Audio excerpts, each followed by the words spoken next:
Recorded Books presents an unabridged recording of The Handmaid's Tale by Margaret Atwood, narrated by Betty Harris. This book is copyrighted 1985 by Margaret Atwood. This recording is copyrighted 1988 by Recorded Books. Offred is a handmaid in the Republic of Gilead. She may leave the home of the commander and his wife once a day to walk to food markets, where signs are now in pictures instead of words, because women are no longer allowed to read. She must lie on her back once a month and pray that the commander makes her pregnant, because in an age of declining births, Offred and other handmaids are only valued if their ovaries are viable. Offred can remember the years before, when she lived and made love with her husband, Luke, when she played with and protected her daughter, when she had a job, money of her own, and access to knowledge. But all of that is gone now. And now, The Handmaid's Tale. In the 30th chapter of Genesis, verses 1 through 3 read, "And when Rachel saw that she bare Jacob no children, Rachel envied her sister, and said unto Jacob, Give me children, or else I die. And Jacob's anger was kindled against Rachel, and he said, Am I in God's stead, who hath withheld from thee the fruit of the womb? And she said, Behold my maid Bilhah, go in unto her, and she shall bear upon my knees, that I may also have children by her." Jonathan Swift writes in a modest proposal, "But as I said to myself, having been wearied out for many years with offering vain, idle, visionary thoughts, and at length utterly despairing of success, I fortunately fell upon this proposal."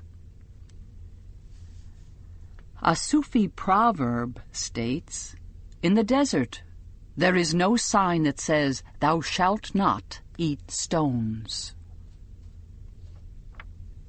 Night 1. We slept in what had once been the gymnasium. The floor was of varnished wood with stripes and circles painted on it for the games that were formerly played there.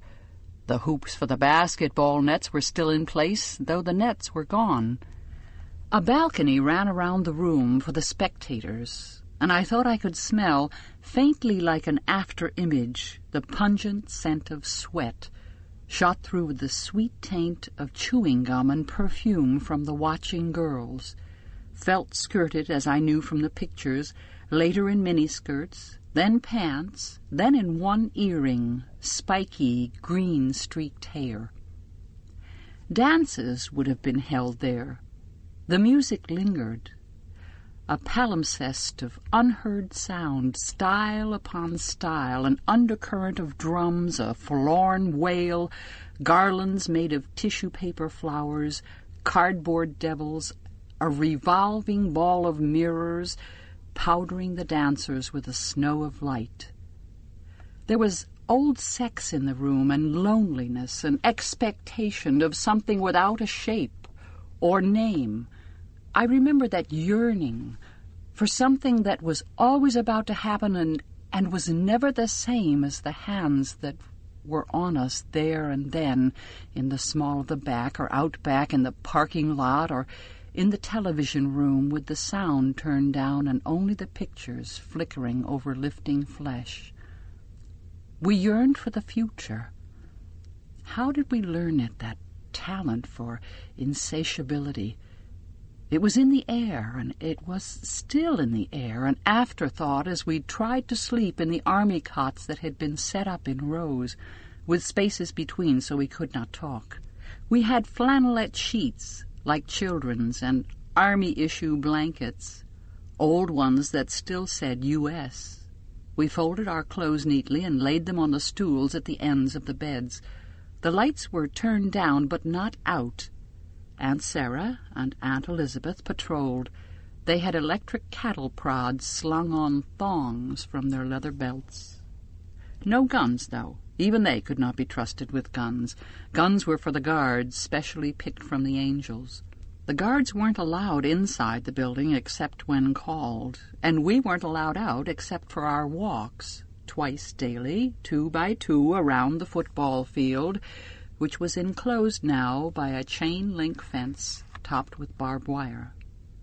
The angels stood outside it with their backs to us. They were objects of fear to us, but of something else as well. If only they would look. If only we could talk to them. Something could be exchanged, we thought, some deal made, some trade-off. We still had our bodies.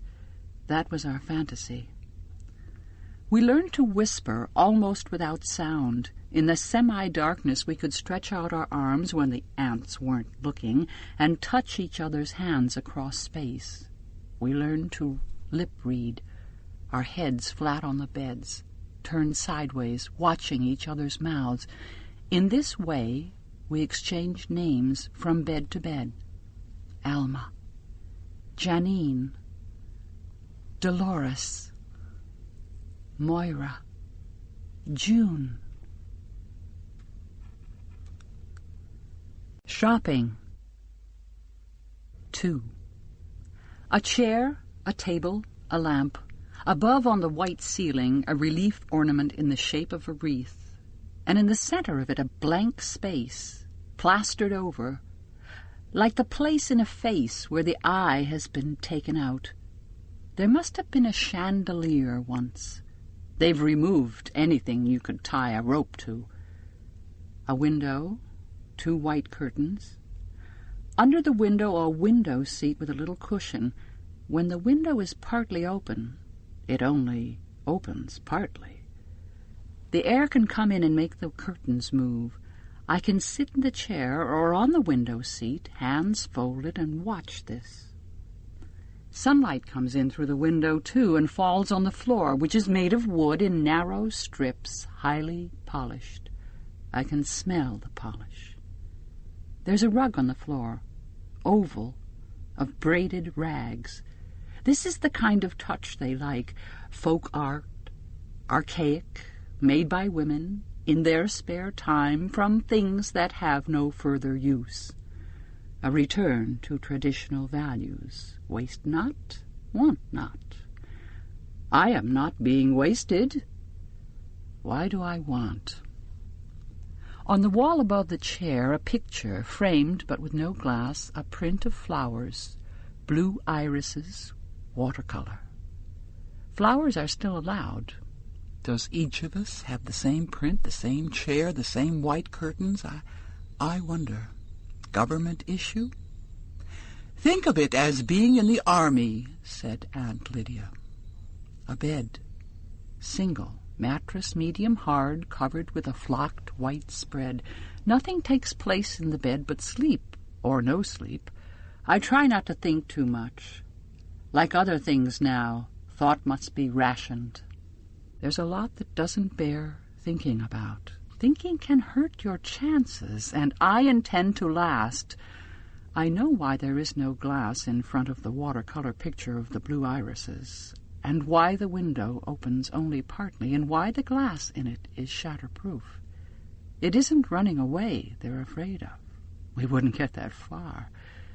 It's those other escapes, the ones you can open in yourself, given a cutting edge. So, apart from these details, this could be a college guest room for the less distinguished visitors, or a room in a rooming house of former times for ladies in reduced circumstances. That is what we are now. The circumstances have been reduced for those of us who still have circumstances. But a chair, sunlight, flowers, these are not to be dismissed. I'm alive, I live, I breathe. I put my hand out unfolded into the sunlight. Where I am is not a prison, but a privilege, as Aunt Lydia said, who was in love with either or. A bell that measures time is ringing.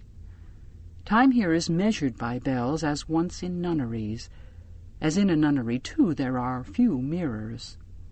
I get up out of the chair, advance my feet into the sunlight in their red shoes, flat-heeled to save the spine and not for dancing. The red gloves are lying on the bed. I pick them up, pull them onto my hands, finger by finger. Everything except the wings around my face is red, the color of blood, which defines us. The skirt is ankle-length, full, gathered to a flat yoke that extends over the breasts. The sleeves are full. The white wings, too, are prescribed issue. They are to keep us from seeing, but also from being seen. I never looked good in red. It's not my color. I pick up the shopping basket, put it over my arm. The door of the room, not my room, I refuse to say my, is not locked. In fact, it doesn't shut properly.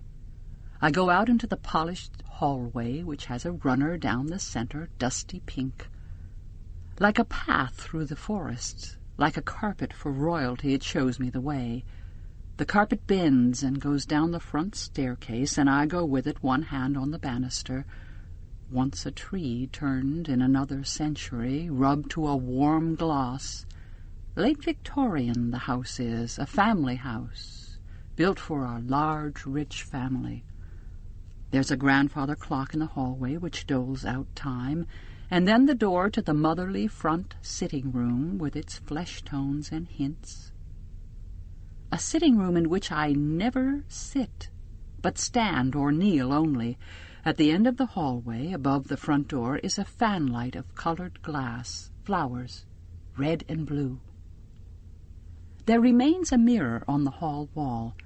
If I turn my head so that the white wings framing my face direct my vision towards it, I can see it as I go down the stairs, round, convex, a pier glass, like the eye of a fish, and myself in it like a distorted shadow, a parody of something, some fairy tale figure in a red cloak, descending toward a moment of carelessness. That is the same as danger, a sister dipped in blood.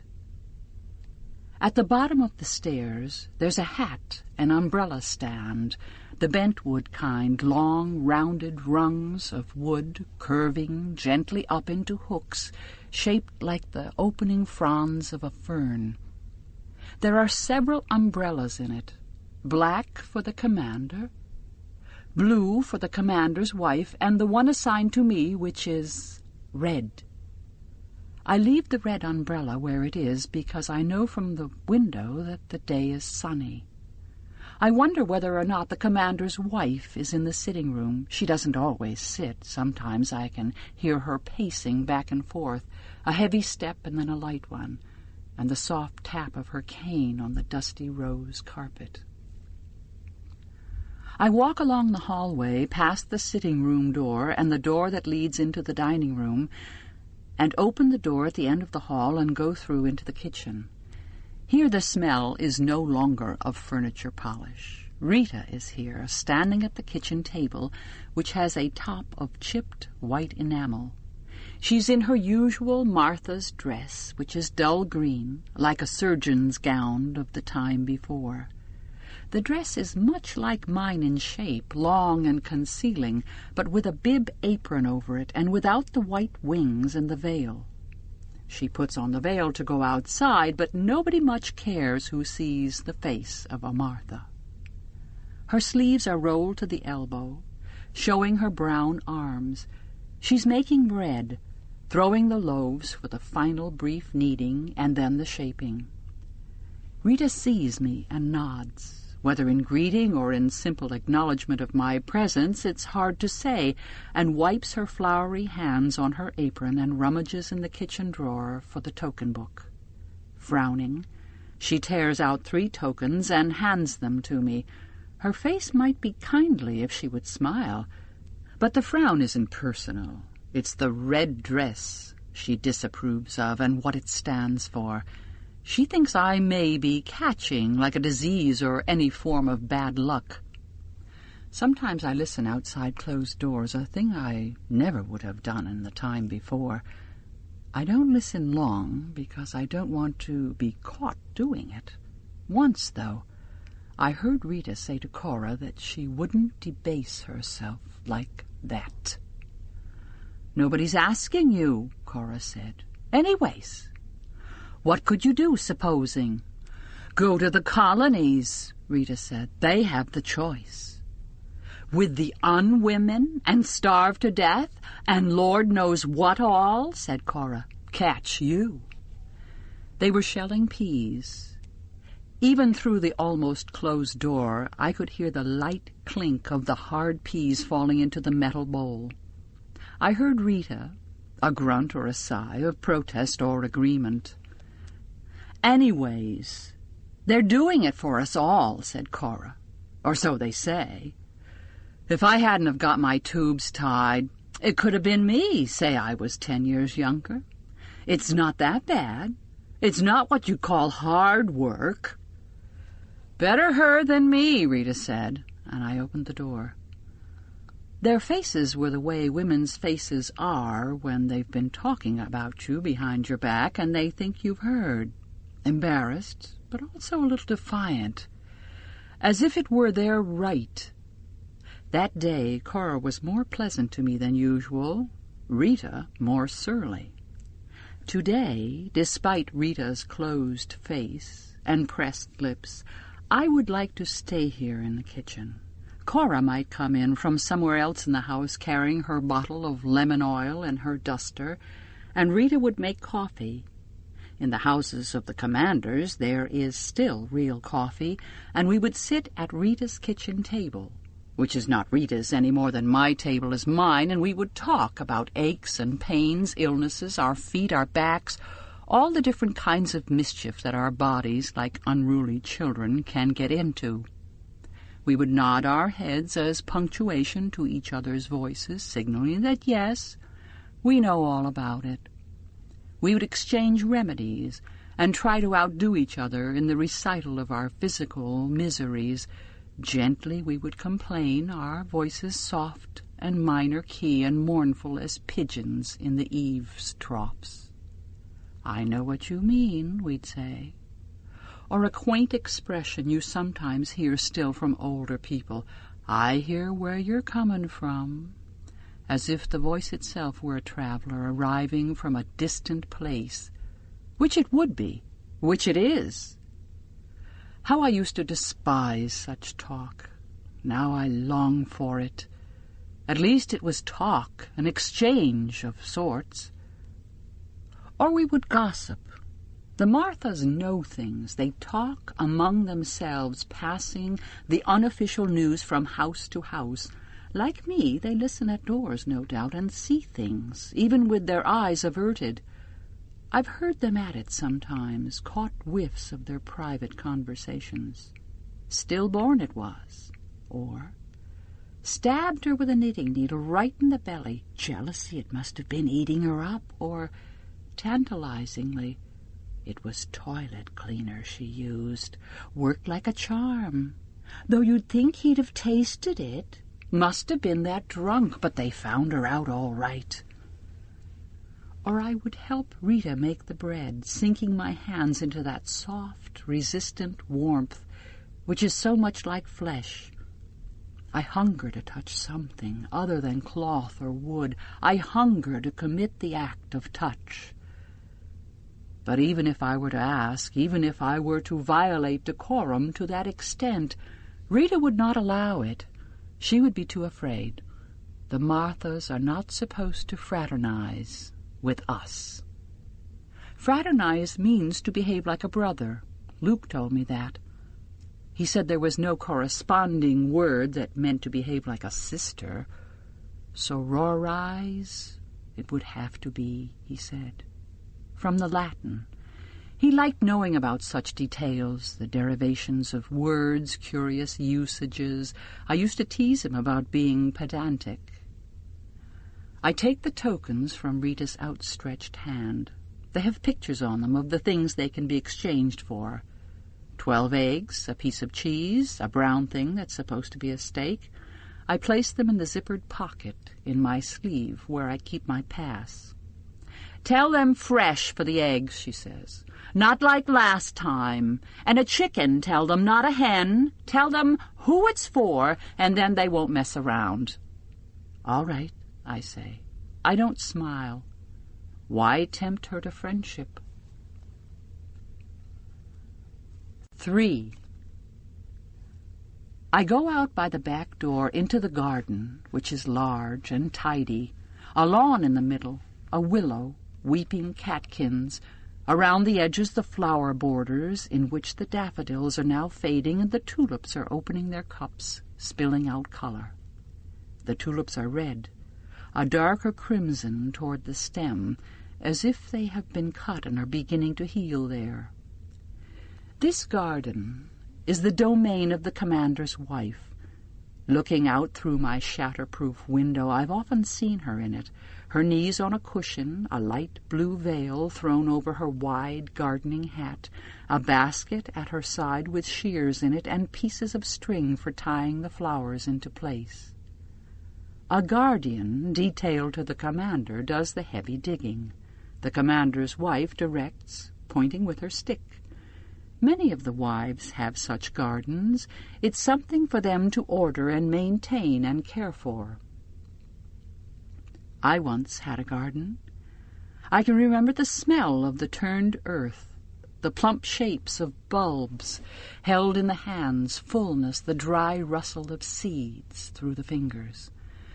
Time could pass more swiftly that way. Sometimes the commander's wife has a chair brought out and just sits in it, in her garden. From a distance, it looks like peace. She isn't here now, and I start to wonder where she is. I don't like to come upon the commander's wife unexpectedly. Perhaps she's sewing in the sitting room with her left foot on the footstool because of her arthritis, or knitting scarves for the angels at the front lines. I can hardly believe the angels have a need for such scarves. Anyway, the ones made by the commander's wife are too elaborate. She doesn't bother with the cross and star pattern used by many of the other wives. It's not a challenge. Fir trees march across the ends of her scarves, or eagles, or stiff humanoid figures, boy and girl, boy and girl.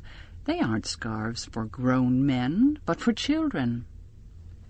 Sometimes I think these scarves aren't sent to the angels at all, but unraveled and turned back into balls of yarn to be knitted again in their turn. Maybe it's just something to keep the wives busy, to give them a sense of purpose. But I envy the commander's wife her knitting. It's good to have small goals that can be easily attained. What does she envy me? She doesn't speak to me, unless she can't avoid it. I am a reproach to her, and a necessity. We stood face to face for the first time 5 weeks ago when I arrived at this posting. The guardian from the previous posting brought me to the front door. On first days we are permitted front doors, but after that we're supposed to use the back. Things haven't settled down. It's too soon. Everyone is unsure about their exact status. After a while, it will be either all front doors or all back. Aunt Lydia said she was lobbying for the front door. Yours is a position of honor, she said. The guardian rang the doorbell for me, but before there was time for someone to hear and walk quickly to answer, the door opened inward. She must have been waiting behind it. I was expecting a Martha, but it was her instead, in her long powder-blue robe, unmistakable. "So you're the new one," she said. She didn't step aside to let me in. She just stood there in the doorway, blocking the entrance. She wanted me to feel that I could not come into the house unless she said so. There is push and shove these days over such toe-holds. "Yes," I said. "Leave it on the porch." She said this to the guardian who was carrying my bag. The bag was red vinyl and not large. There was another bag with the winter cloak and heavier dresses, but that would be coming later. The guardian set down the bag and saluted her. Then I could hear his footsteps behind me, going back down the walk and the click of the front gate, and I felt as if a protective arm were being withdrawn.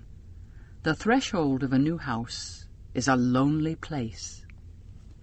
She waited until the car started up and pulled away. I wasn't looking at her face, but at the part of her I could see with my head lowered, her blue waist thickened, her left hand on the ivory head of her cane, the large diamonds on the ring finger, which must once have been fine, and was still finely kept, the fingernail at the end of the knuckly finger filed to a gentle curving point.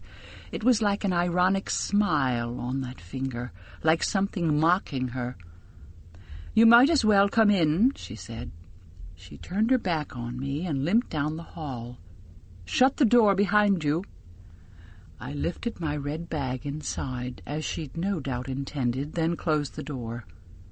I didn't say anything to her. Aunt Lydia said it was best not to speak unless they asked you a direct question. "Try to think of it from their point of view," she said, her hands clasped and wrung together, her nervous, pleading smile. "It isn't easy for them." "In here," said the commander's wife. When I went into the sitting room, she was already in her chair, her left foot on the footstool, with its petty-point cushion, roses in a basket. Her knitting was on the floor beside the chair, the needles stuck through it. I stood in front of her, hands folded. "So," she said. She had a cigarette, and she put it between her lips and gripped it there while she lit it. Her lips were thin, held that way, with the small vertical lines around them you used to see in advertisements for lip cosmetics. The lighter was ivory-colored. The cigarettes must have come from the black market, I thought, and this gave me hope. Even now that there is no real money anymore, there's still a black market. There's always a black market. There's always something that can be exchanged. She then was a woman who might bend the rules, but what did I have to trade? I looked at the cigarette with longing. For me, like liquor and coffee, they are forbidden. "So old What's-his-face didn't work out," she said. "No, ma'am," I said. She gave what might have been a laugh, and then coughed. "Tough luck on him," she said. "This is your second, isn't it?" "Third, ma'am," I said. "Not so good for you either," she said. There was another coughing laugh. "You can sit down. I don't make a practice of it, but just this time." I did sit, on the edge of one of those stiff-backed chairs. I didn't want to stare around the room. I didn't want to appear inattentive to her, so the marble mantelpiece to my right, and the mirror over it, and the bunches of flowers were just shadows, then, at the edges of my eyes. Later I would have more than enough time to take them in. Now her face was on a level with mine. I thought I recognized her, or at least there was something familiar about her. A little of her hair was showing from under her veil. It was still blonde. I thought then maybe she bleached it. That hair dye was something else she could get through the black market. But I know now that it really is blonde. Her eyebrows were plucked into thin, arched lines, which gave her a permanent look of surprise or outrage or inquisitiveness, such as you might see on a startled child. But below them, her eyelids were tired-looking. Not so her eyes, which were the flat, hostile blue of a midsummer sky in bright sunlight, a blue that shuts you out. Her nose must once have been what was called cute, but now was too small for her face. Her face was not fat, but it was large. 2 lines led downward from the corners of her mouth. Between them was her chin, clenched like a fist. "I want to see as little of you as possible," she said. "I expect you feel the same way about me." I didn't answer, as a yes would have been insulting, a no contradictory. "I know you aren't stupid," she went on. She inhaled, blew out the smoke. "I've read your file. As far as I'm concerned, this is like a business transaction. But if I get trouble, I'll give trouble back. You understand?" "Yes, ma'am," I said. "Don't call me ma'am," she said irritably. "You're not a Martha." I didn't ask what I was supposed to call her, because I could see that she hoped I would never have the occasion to call her anything at all. I was disappointed. I wanted then to turn her into an older sister, a motherly figure, someone who would understand and protect me. The wife in my posting before this had spent most of her time in her bedroom. The Marthas said she drank. I wanted this one to be different. I wanted to think I would have liked her in another time and place, another life. But I could see already that I wouldn't have liked her, nor she me. She put her cigarette out, half-smoked, in a little scrolled ashtray on the lamp table beside her. She did this decisively, one jab and one grind, not the series of genteel taps favoured by many of the wives. "As for my husband," she said, "he's just that, my husband. I want that to be perfectly clear. Till death do us part, it's final." "Yes, ma'am," I said again, forgetting. They used to have dolls for little girls that would talk if you pulled a string at the back. I thought I was sounding like that. Voice of a monotone, voice of a doll. She probably longed to slap my face. They can hit us. There's scriptural precedent, but not with any implement, only with their hands. "It's one of the things we fought for," said the commander's wife, and suddenly she wasn't looking at me. She was looking down at her knuckled, diamond-studded hands, and I knew where I'd seen her before. The first time was on television when I was 8 or 9. It was when my mother was sleeping in on Sunday mornings, and I would get up early and go to the television set in my mother's study and flip through the channels looking for cartoons. Sometimes when I couldn't find any, I would watch the Growing Souls Gospel Hour, where they would tell Bible stories for children and sing hymns. One of the women was called Serena Joy. She was the lead soprano. She was ash blonde, petite, with a snub nose and huge blue eyes which she'd turn upwards during hymns. She could smile and cry at the same time, one tear or two sliding gracefully down her cheek, as if on cue, as her voice lifted through its highest notes, tremulous, effortless. It was after that she went on to other things. The woman sitting in front of me was Serena Joy, or had been once. So it was worse than I thought. 4. I walk along the gravel path that divides the back lawn neatly like a hair parting. It has rained during the night. The grass to either side is damp, the air humid. Here and there are worms, evidence of the fertility of the soil, caught by the sun, half dead, flexible and pink, like lips. I open the white picket gate and continue past the front lawn and toward the front gate. In the driveway, one of the guardians assigned to our household is washing the car. That must mean the commander is in the house, in his own quarters, past the dining room and beyond, where he seems to stay most of the time. The car is a very expensive one, a whirlwind.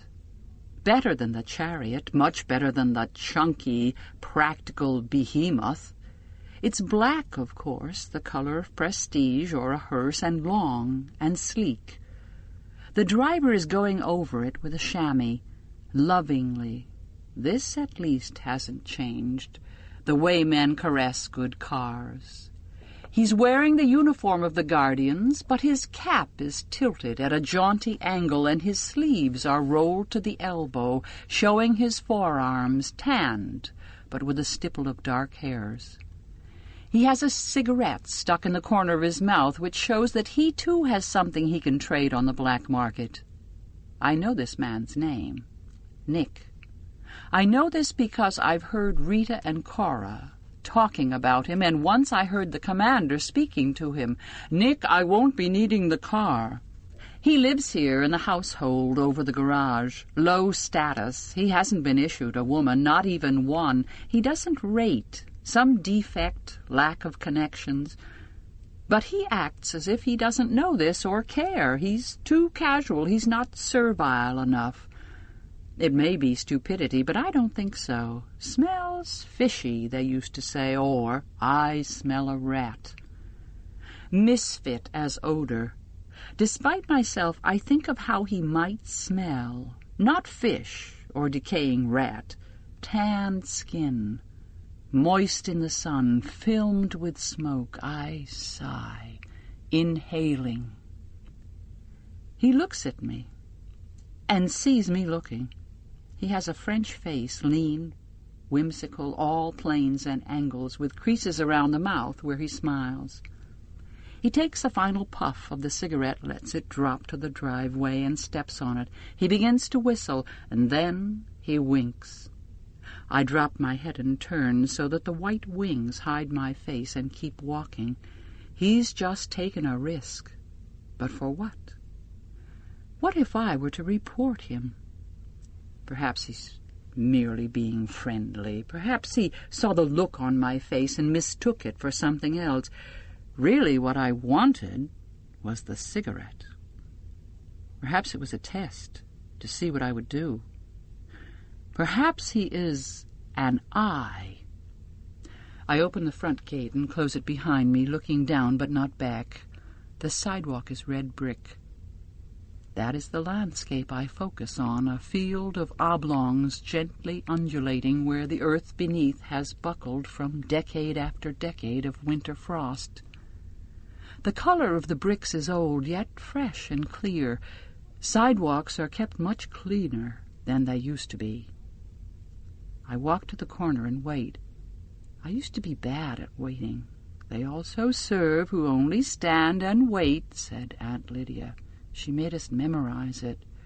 She also said, not all of you will make it through. Some of you will fall on dry ground or thorns. Some of you are shallow-rooted. She had a mole on her chin that went up and down while she talked. She said, think of yourself as seeds, and right then her voice was wheedling, conspiratorial, like the voices of those women who used to teach ballet classes to children and who would say, arms up in the air now, let's pretend we're trees. I stand on the corner, pretending I'm a tree. A shape, red with white wings around the face, a shape like mine, a nondescript woman in red carrying a basket, comes along the brick sidewalk toward me. She reaches me and we peer into each other's faces, looking down the white tunnels of cloth that enclose us. She is the right one. Blessed be the fruit, she says to me, the accepted greeting among us. May the Lord open, I answer, the accepted response. We turn and walk together past the large houses toward the central part of town. We aren't allowed to go there except in twos. This is supposed to be for our protection, though the notion is absurd. We are well protected already. The truth is that she is my spy as I am hers. If either of us slips through the net because of something that happens on one of our daily walks, the other will be accountable. This woman has been my partner for 2 weeks. I don't know what happened to the one before. On a certain day she simply wasn't there anymore, and this one was there in her place. It isn't the sort of thing you ask questions about, because the answers are not usually answers you want to know. Anyway, there wouldn't be an answer. This one is a little plumper than I am. Her eyes are brown. Her name is Ovglen. And that's about all I know about her. She walks demurely, head down, red-gloved, hands clasped in front, with short little steps like a trained pig's on its hind legs. During these walks she has never said anything that was not strictly orthodox, but then, neither have I. She may be a real believer, a handmaid in more than name. I can't take the risk. The war is going pretty well, I hear, she says. Praise be, I reply. We've been sent good weather, which I receive with joy. They've defeated more of the rebels since yesterday. Praise be, I say. I don't know how she knows. What were they? Baptists. They had a stronghold in the Blue Hills. They've smoked them out. Praise be. Sometimes I wish she would just shut up and let me walk in peace. But I'm ravenous for news. Any kind of news. Even if it's false news, it must mean something. We reached the first barrier, which is like the barriers blocking off roadworks or dug-up sewers, a wooden crisscross painted in yellow and black stripes, a red hexagon which means stop. Near the gateway there are some lanterns, not lit because it isn't night. Above us, I know, are the floodlights attached to the telephone poles for use in emergencies, and there are men with machine guns in the pillboxes on either side of the road. I don't see the floodlights and the pillboxes because of the wings around my face. I just know they are there. Behind the barrier, waiting for us at the narrow gateway, there are two men in the green uniforms of the Guardians of the Faith, with the crests on their shoulders and berets, two swords crossed above a white triangle. The Guardians aren't real soldiers. They're used for routine policing and other menial functions, digging up the commander's wife's garden, for instance, and they're either stupid or older or disabled or very young, apart from the ones that are eyes incognito. These two are very young. One mustache is still sparse, one face is still blotchy. Their youth is touching, but I know I can't be deceived by it. The young ones are often the most dangerous, the most fanatical, the jumpiest with their guns. They haven't yet learned about existence through time. You have to go slowly with them. Last week they shot a woman right about here. She was a Martha. She was fumbling in her robe for her pass, and they thought she was hunting for a bomb. They thought she was a man in disguise. There have been such incidents. Rita and Cora knew the woman. I heard them talking about it in the kitchen. "Doing their job," said Cora, "keeping us safe." "Nothing safer than dead," said Rita angrily. "She was minding her own business, no call to shoot her." "It was an accident," said Cora. "No such thing," said Rita. "Everything is meant." I could hear her thumping the pots around in the sink. "Well, someone will think twice before blowing up this house anyways," said Cora. "All the same," said Rita. "She worked hard. That was a bad death." "I can think of worse," said Cora. "At least it was quick." "You can say that. I'd choose to have some time before, like, to set things right." The two young guardians salute us, raising 3 fingers to the rims of their berets. Such tokens are accorded to us. They're supposed to show respect because of the nature of our service. We produce our passes from the zippered pockets in our wide sleeves, and they are inspected and stamped. One man goes into the right-hand pillbox to punch our numbers into the CompuCheck. In returning my pass, the one with the peach-colored mustache bends his head to try to get a look at my face. I raise my head a little to help him, and he sees my eyes, and I see his, and he blushes. His face is long and mournful, like a sheep's, but with the large, full eyes of a dog, spaniel, not terrier. His skin is pale and looks unwholesomely tender, like the skin under a scab. Nevertheless, I think of placing my hand on it, this exposed face. He is the one who turns away. It's an event, a small defiance of rule, so small as to be undetectable, but such moments are the rewards I hold out for myself, like the candy I hoarded as a child in the back of a drawer. Such moments are possibilities, tiny peepholes. What if I were to come at night when he's on duty alone, though he would never be allowed such solitude, and permit him beyond my white wings? What if I were to peel off my red shroud and show myself to him, to them, by the uncertain light of the lanterns. This is what they must think about sometimes, as they stand endlessly beside this barrier, past which nobody ever comes except the commanders of the faithful in their long, black, murmurous cars, or their blue wives and white-veiled daughters on their dutiful way to salvagings, or prayvaganzas, or their dumpy green Marthas, or the occasional birthmobile, or their red handmaids on foot, or sometimes a black-painted van with the winged eye in white on the side. The windows of the vans are dark-tinted, and the men in the front seats wear dark glasses, a double obscurity.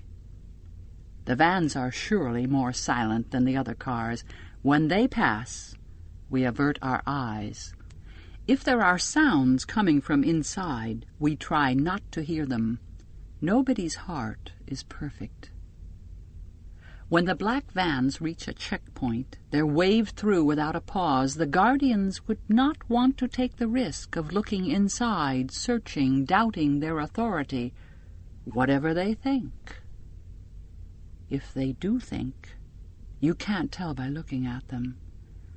But more likely they don't think in terms of clothing discarded on the lawn. If they think of a kiss, they must then think immediately of the floodlights going on, the rifle shots. They think instead of doing their duty, and of promotion to the angels, and of being allowed possibly to marry, and then, if they are able to gain enough power and live to be old enough, of being allotted a handmaid of their own. The one with the mustache opens the small pedestrian gate for us and stands back well out of the way, and we pass through. As we walk away, I know they're watching, these two men who aren't yet permitted to touch women. They touch with their eyes instead, and I move my hips a little, feeling the full red skirt sway around me. It's like thumbing your nose from behind a fence or teasing a dog with a bone held out of reach. And I'm ashamed of myself for doing it, because none of this is the fault of these men. They're too young. Then I find I'm not ashamed after all. I enjoy the power of a dog bone, passive, but there. I hope they get hard at the sight of us and have to rub themselves against the painted barriers surreptitiously. They will suffer later at night in their regimented beds. They have no outlets now except themselves, and that's a sacrilege. There are no more magazines, no more films, no more substitutes, only me and my shadow, walking away from the two men who stand at attention stiffly by a roadblock, watching our retreating shapes. 5. Doubled, I walk the street. Though we are no longer in the commander's compound, there are large houses here also. In front of one of them, a guardian is mowing the lawn. The lawns are tidy, the facades are gracious, in good repair. They're like the beautiful pictures they used to print in the magazines about homes and gardens and interior decoration. There is the same absence of people, the same air of being asleep. The street is almost like a museum, or a street in a model town constructed to show the way people used to live. As in those pictures, those museums, those model towns, there are no children. This is the heart of Gilead, where the war cannot intrude except on television. Where the edges are, we aren't sure. They vary according to the attacks and counterattacks, but this is the center, where nothing moves. The Republic of Gilead, said Aunt Lydia, knows no bounds. Gilead is within you. Doctors lived here once, lawyers, university professors. There are no lawyers anymore, and the university is closed. Luke and I used to walk together sometimes along these streets. We used to talk about buying a house like one of these. An old, big house, fixing it up. We would have a garden, swings for the children. we would have children. Although we knew it wasn't too likely we could ever afford it, it was something to talk about, a game for Sundays. Such freedom now seems almost weightless. We turn the corner onto a main street where there's more traffic. Cars go by. Black, most of them, some gray and brown. There are other women with baskets, some in red, some in the dull green of the Marthas, some in the striped dresses, red and blue and green, and cheap and skimpy, that mark the women of the poorer men. Econo wives, they're called. These women are not divided into functions. They have to do everything, if they can. Sometimes there is a woman all in black, a widow. There used to be more of them, but they seem to be diminishing. You don't see the commanders' wives on the sidewalks, only in cars. The sidewalks here are cement. Like a child, I avoid stepping on the cracks. I'm remembering my feet on these sidewalks in the time before, and what I used to wear on them. Sometimes it was shoes for running, with cushioned soles and breathing holes and stars of fluorescent fabric that reflected light in the darkness. Though I never ran at night, and in the daytime only beside well-frequented roads. Women were not protected then. I remember the rules that were never spelled out, but that every woman knew. Don't open your door to a stranger, even if he says he is the police. Make him slide his ID under the door. Don't stop on the road to help a motorist pretending to be in trouble. Keep the locks on and keep going. If anyone whistles, don't turn to look. Don't go into a laundromat by yourself at night. I think about laundromats, what I wore to them, shorts, jeans, jogging pants, what I put into them, my own clothes, my own soap, my own money I had earned myself. I think about having such control. Now we walk along the same street in red pairs, and no man shouts obscenities at us, speaks to us, touches us. No one whistles. There is more than one kind of freedom, said Aunt Lydia. Freedom to and freedom from. In the days of anarchy, it was freedom to. Now you are being given freedom from. Don't underrate it. In front of us, to the right, is the store where we order dresses. Some people call them habits. A good word for them. Habits are hard to break. The store has a huge wooden sign outside it, in the shape of a golden lily. Lilies of the Field, it's called. You can see the place under the lily where the lettering was painted out when they decided that even the names of shops were too much temptation for us. Now places are known by their signs alone. Lily's used to be a movie theater before. Students went there a lot. Every spring they had a Humphrey Bogart festival with Lauren Bacall or Katharine Hepburn, women on their own, making up their minds. They wore blouses with buttons down the front that suggested the possibilities of the word undone. These women could be undone or not. They seemed to be able to choose. We seemed to be able to choose then. We were a society dying, said Aunt Lydia, of too much choice. I don't know when they stopped having the festival. I must have been grown up, so I didn't notice. We don't go into Lily's, but across the road and down a side street. Our first stop is at a store with another wooden sign. 3 eggs, a bee, a cow, milk and honey. There's a line, and we wait our turn 2 by 2. I see they have oranges today. Ever since Central America was lost to the Libertheos, oranges have been hard to get. Sometimes they are there, sometimes not. The war interferes with the oranges from California, and even Florida isn't dependable. When there are roadblocks or when the train tracks have been blown up, I look at the oranges longing for one, But I haven't brought any coupons for oranges. I'll go back and tell Rita about them, I think. She'll be pleased. It will be something, a small achievement, to have made oranges happen. Those who've reached the counter hand their tokens across it to the 2 men in Guardians' uniforms who stand on the other side. Nobody talks much, though there is a rustling, and the women's heads move furtively from side to side.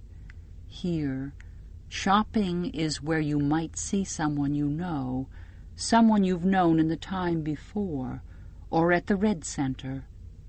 Just to catch sight of a face like that is an encouragement.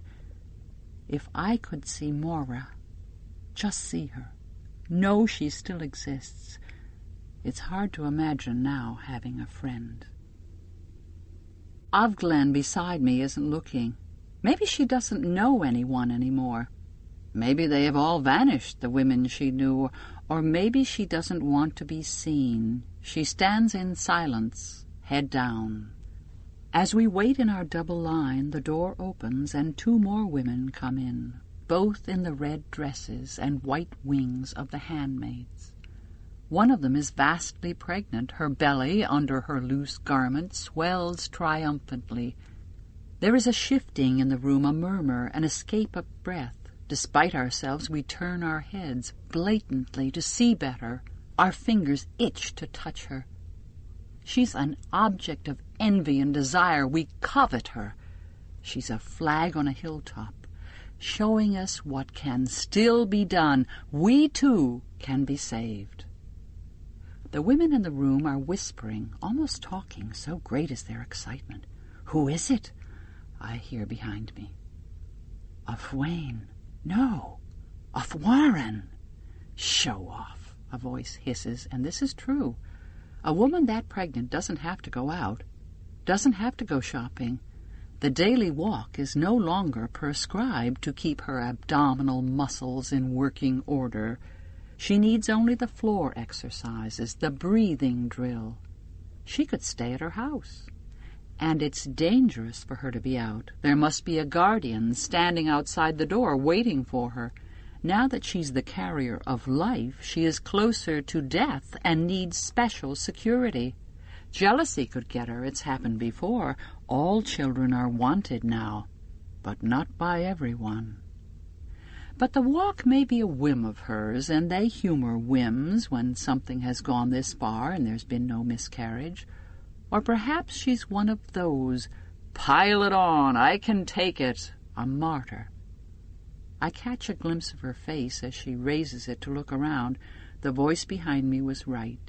She's come here to display herself. She's glowing, rosy. She's enjoying every minute of this. "Quiet," says one of the guardians behind the counter, and we hush like schoolgirls.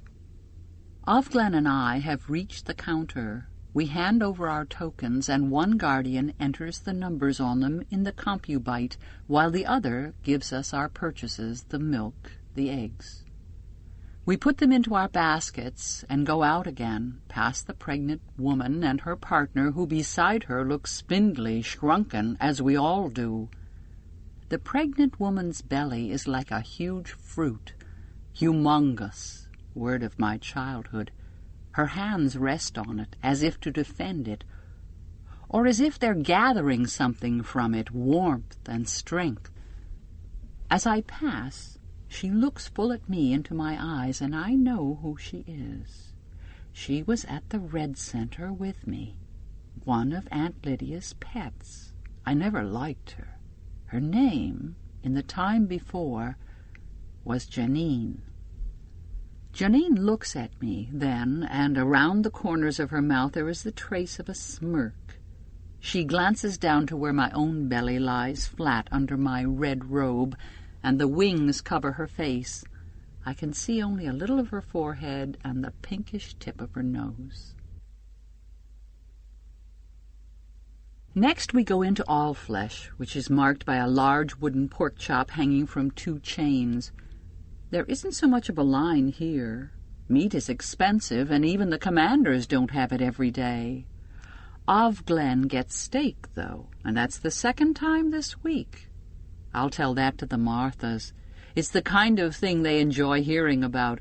They are very interested in how other households are run.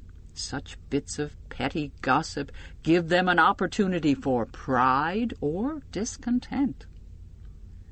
I take the chicken, wrapped in butcher's paper and trussed with string. Not many things are plastic anymore. I remember those endless white plastic shopping bags from the supermarket. I hated to waste them, and I would stuff them in under the sink until the day would come when there would be too many, and I would open the cupboard door and they would bulge out, sliding over the floor. Luke used to complain about it. Periodically he would take all the bags and throw them out. "She could get one of those over her head," he'd say. "You know how kids like to play." "Oh, she never would," I'd say. "She's too old, or too smart, or too lucky." But I would feel a chill of fear, and then guilt for having been so careless. It was true. I took too much for granted. I trusted fate back then. "I'll keep them in a higher cupboard," I'd say. "Don't keep them at all," he'd say. "We never use them for anything." "Garbage bags," I'd say. He'd say, "Not here and now. Not where people are looking." I turn, see my silhouette in the plate glass window. We have come outside then. We are on the street. A group of people is coming towards us. They're tourists. From Japan, it looks like, a trade delegation perhaps, on a tour of a historic landmarks or out for local color. They're diminutive and neatly turned out. Each has his or her camera, his or her smile. They look around bright-eyed, cocking their heads to one side like robins, their very cheerfulness aggressive, and I can't help staring. It's been a long time since I've seen skirts that short on women. The skirts reach just below the knee, and the legs come out from beneath them, nearly naked in their thin stockings, blatant, the high-heeled shoes with their straps attached to the feet like delicate instruments of torture. The women teeter on their spiked feet as if on stilts, but off balance. Their backs arch at the waist, thrusting the buttocks out.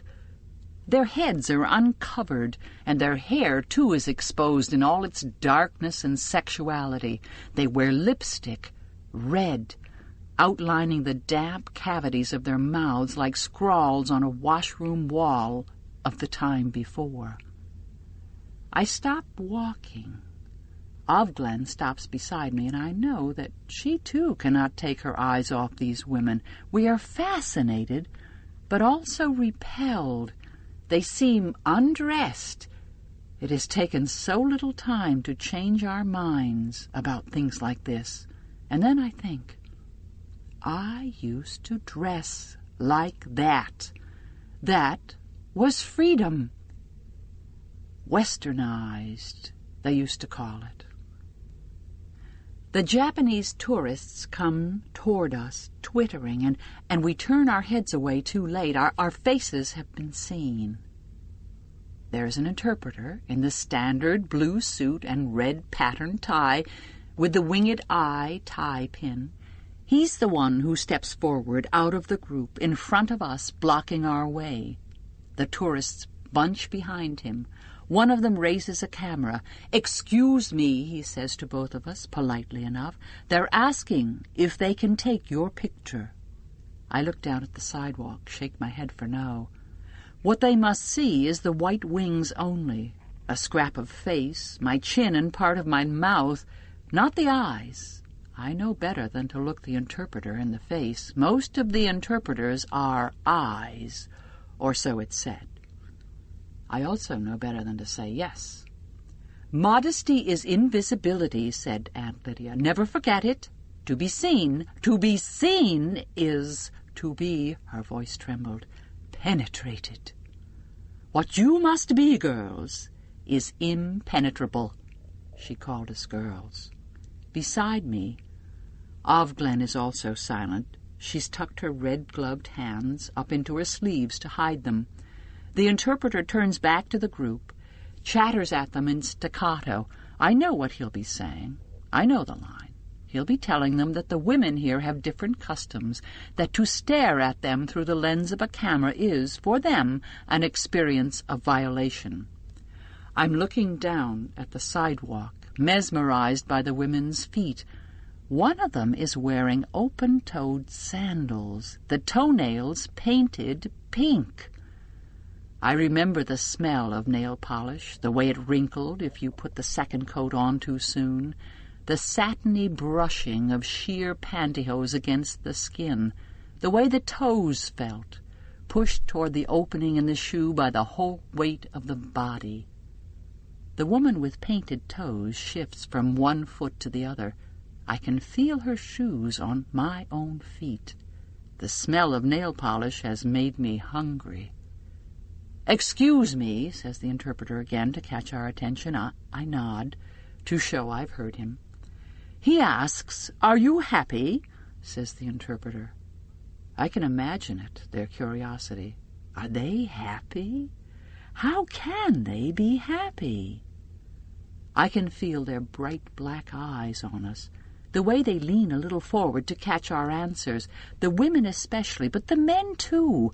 We are secret, forbidden. We excite them. Avglen says nothing. There is a silence, but sometimes it's as dangerous not to speak.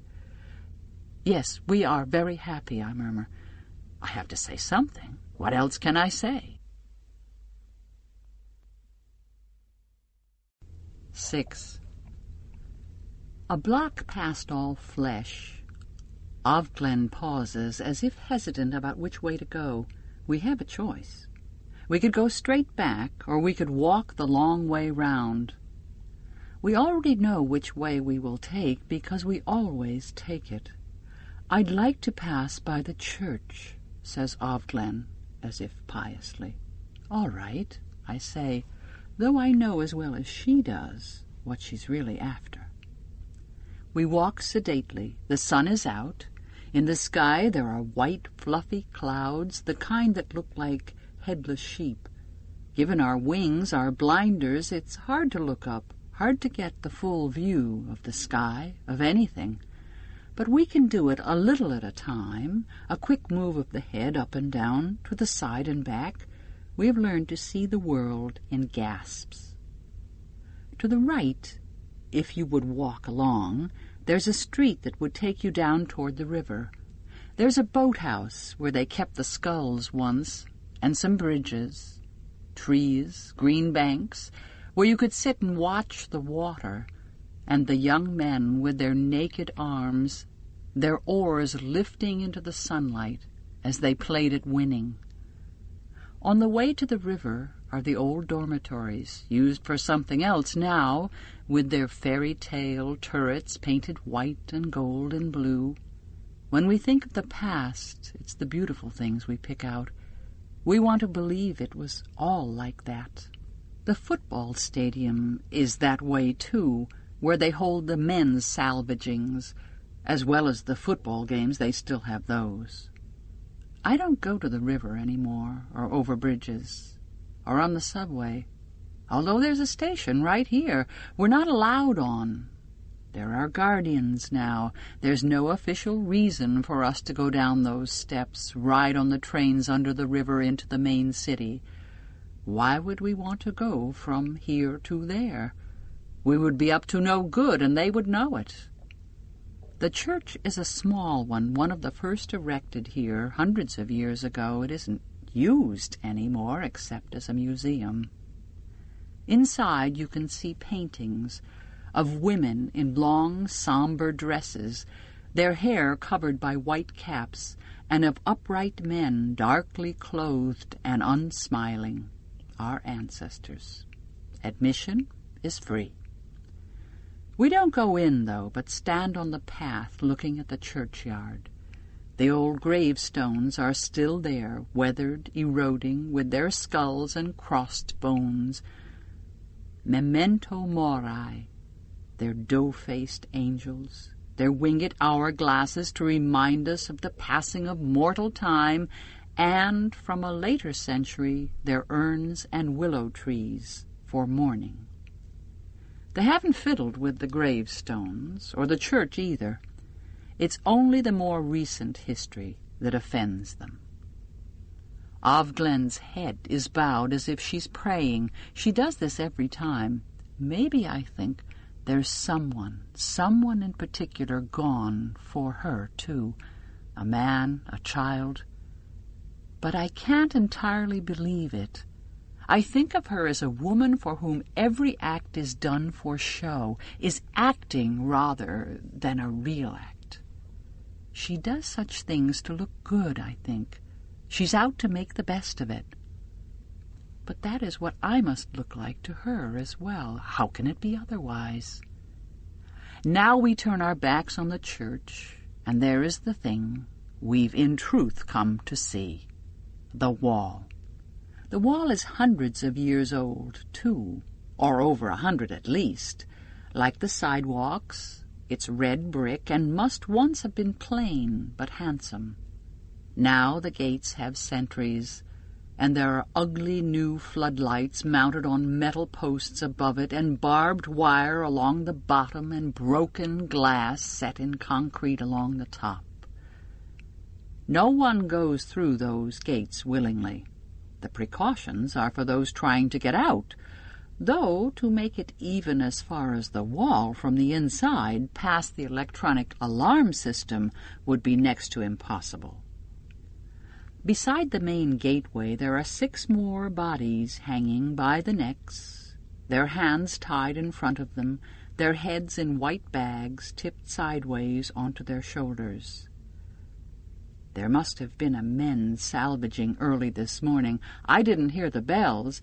Perhaps I've become used to them. We stop, together as if on signal, and stand and look at the bodies. It doesn't matter if we look. We're supposed to look. This is what they're there for, hanging on the wall. Sometimes they'll be there for days, unless there's a new batch, so as many people as possible will have the chance to see them.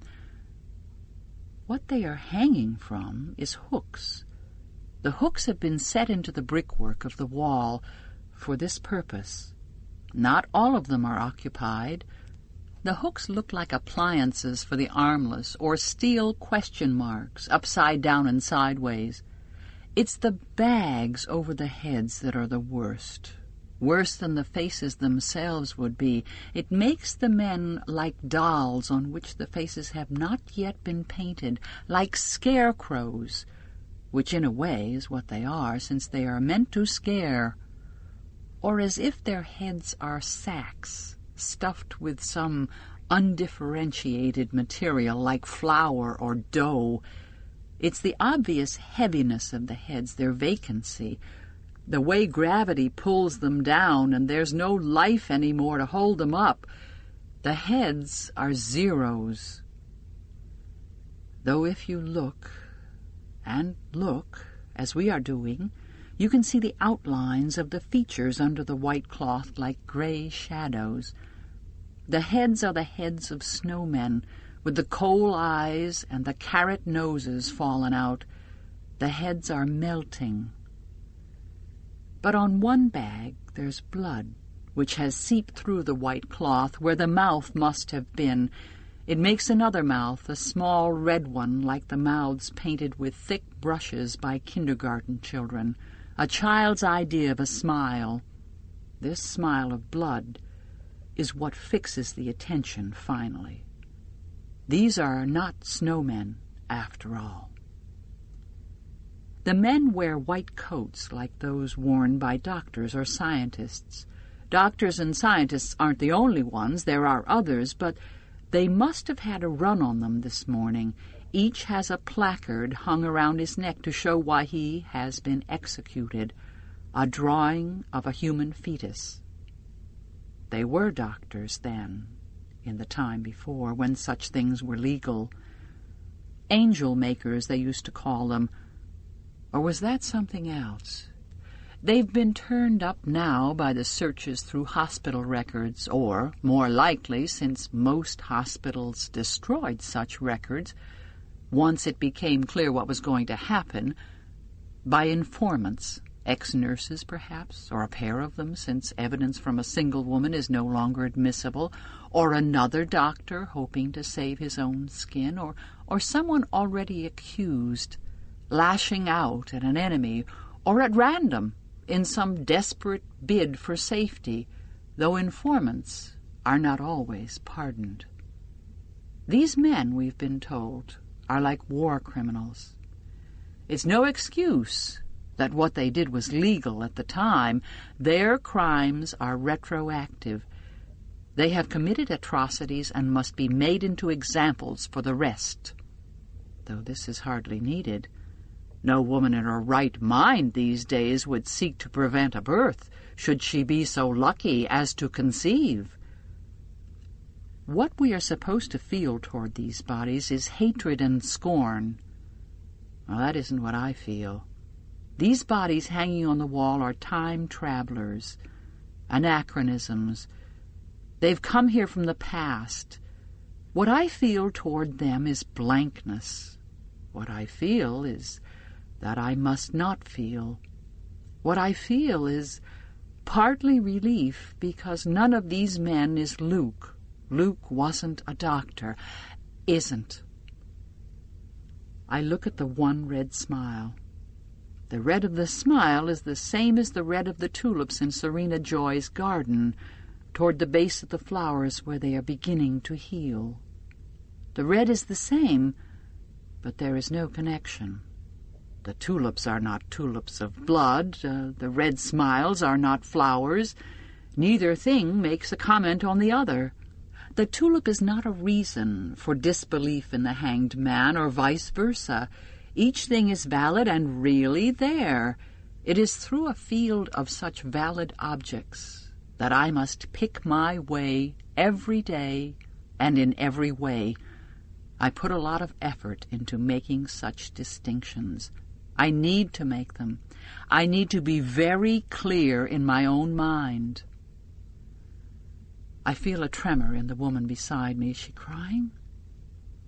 In what way could it make her look good? I can't afford to know. My own hands are clenched, I know, tight around the handle of my basket. I won't give anything away. Ordinary, said Aunt Lydia, is what you are used to.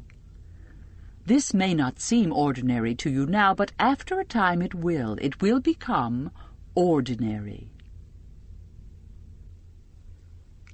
Night 7. The night is mine, my own time, to do with as I will, as long as I am quiet, as long as I don't move, as long as I lie still. The difference between lie and lay. Lay is always passive. Even men used to say, I'd like to get laid. Though sometimes they said, I'd like to lay her. All this is pure speculation. I don't really know what men used to say. I had only their words for it. I lie then, inside the room, under the plaster eye in the ceiling, behind the white curtains, between the sheets, neatly as they, and step sideways out of my own time, out of time. Though this is time, nor am I out of it. But the night is my time out. Where should I go? Somewhere good. Maura, sitting on the edge of my bed, legs crossed, ankle on knee, in her purple overalls, one dangly earring, the gold fingernails she wore to be eccentric, a cigarette between her stubby, yellow-ended fingers. Let's go for a beer. You're getting ashes in my bed, I said. If you'd make it, you wouldn't have this problem, said Maura. In half an hour, I said. I had a paper due the next day. What was it? Psychology, English, economics. We studied things like that then. On the floor of the room there were books, open face down, this way and that, extravagantly. Now, said Maura, you don't need to paint your face. It's only me. What's your paper on? I just did one on date rape. Date rape, I said. You're so trendy. It sounds like some kind of dessert. Date rape. Ha ha, said Mara. Get your coat. She got it herself and tossed it at me. I'm borrowing $5 off you, okay? Or in a park somewhere with my mother. How old was I? It was cold. Our breaths came out in front of us. There were no leaves on the trees. Gray sky, 2 ducks in the pond, disconsolate, breadcrumbs under my fingers, in my pocket. That's it. She said we were going to feed the ducks. But there were some women burning books. That's what she was really there for, to see her friends. She'd lied to me. Saturdays were supposed to be my day. I turned away from her, sulking toward the ducks, but the fire drew me back. There were some men, too, among the women, and the books were magazines. They must have poured gasoline because the flame shot high, and then they began dumping the magazines from boxes, not too many at a time. Some of them were chanting. Onlookers gathered. Their faces were happy, ecstatic almost. Fire can do that. Even my mother's face, usually pale, thinnish, looked ruddy and cheerful, like a Christmas card. And there was another woman, large, with a soot smear on her cheek and an orange knitted cap. I remember her.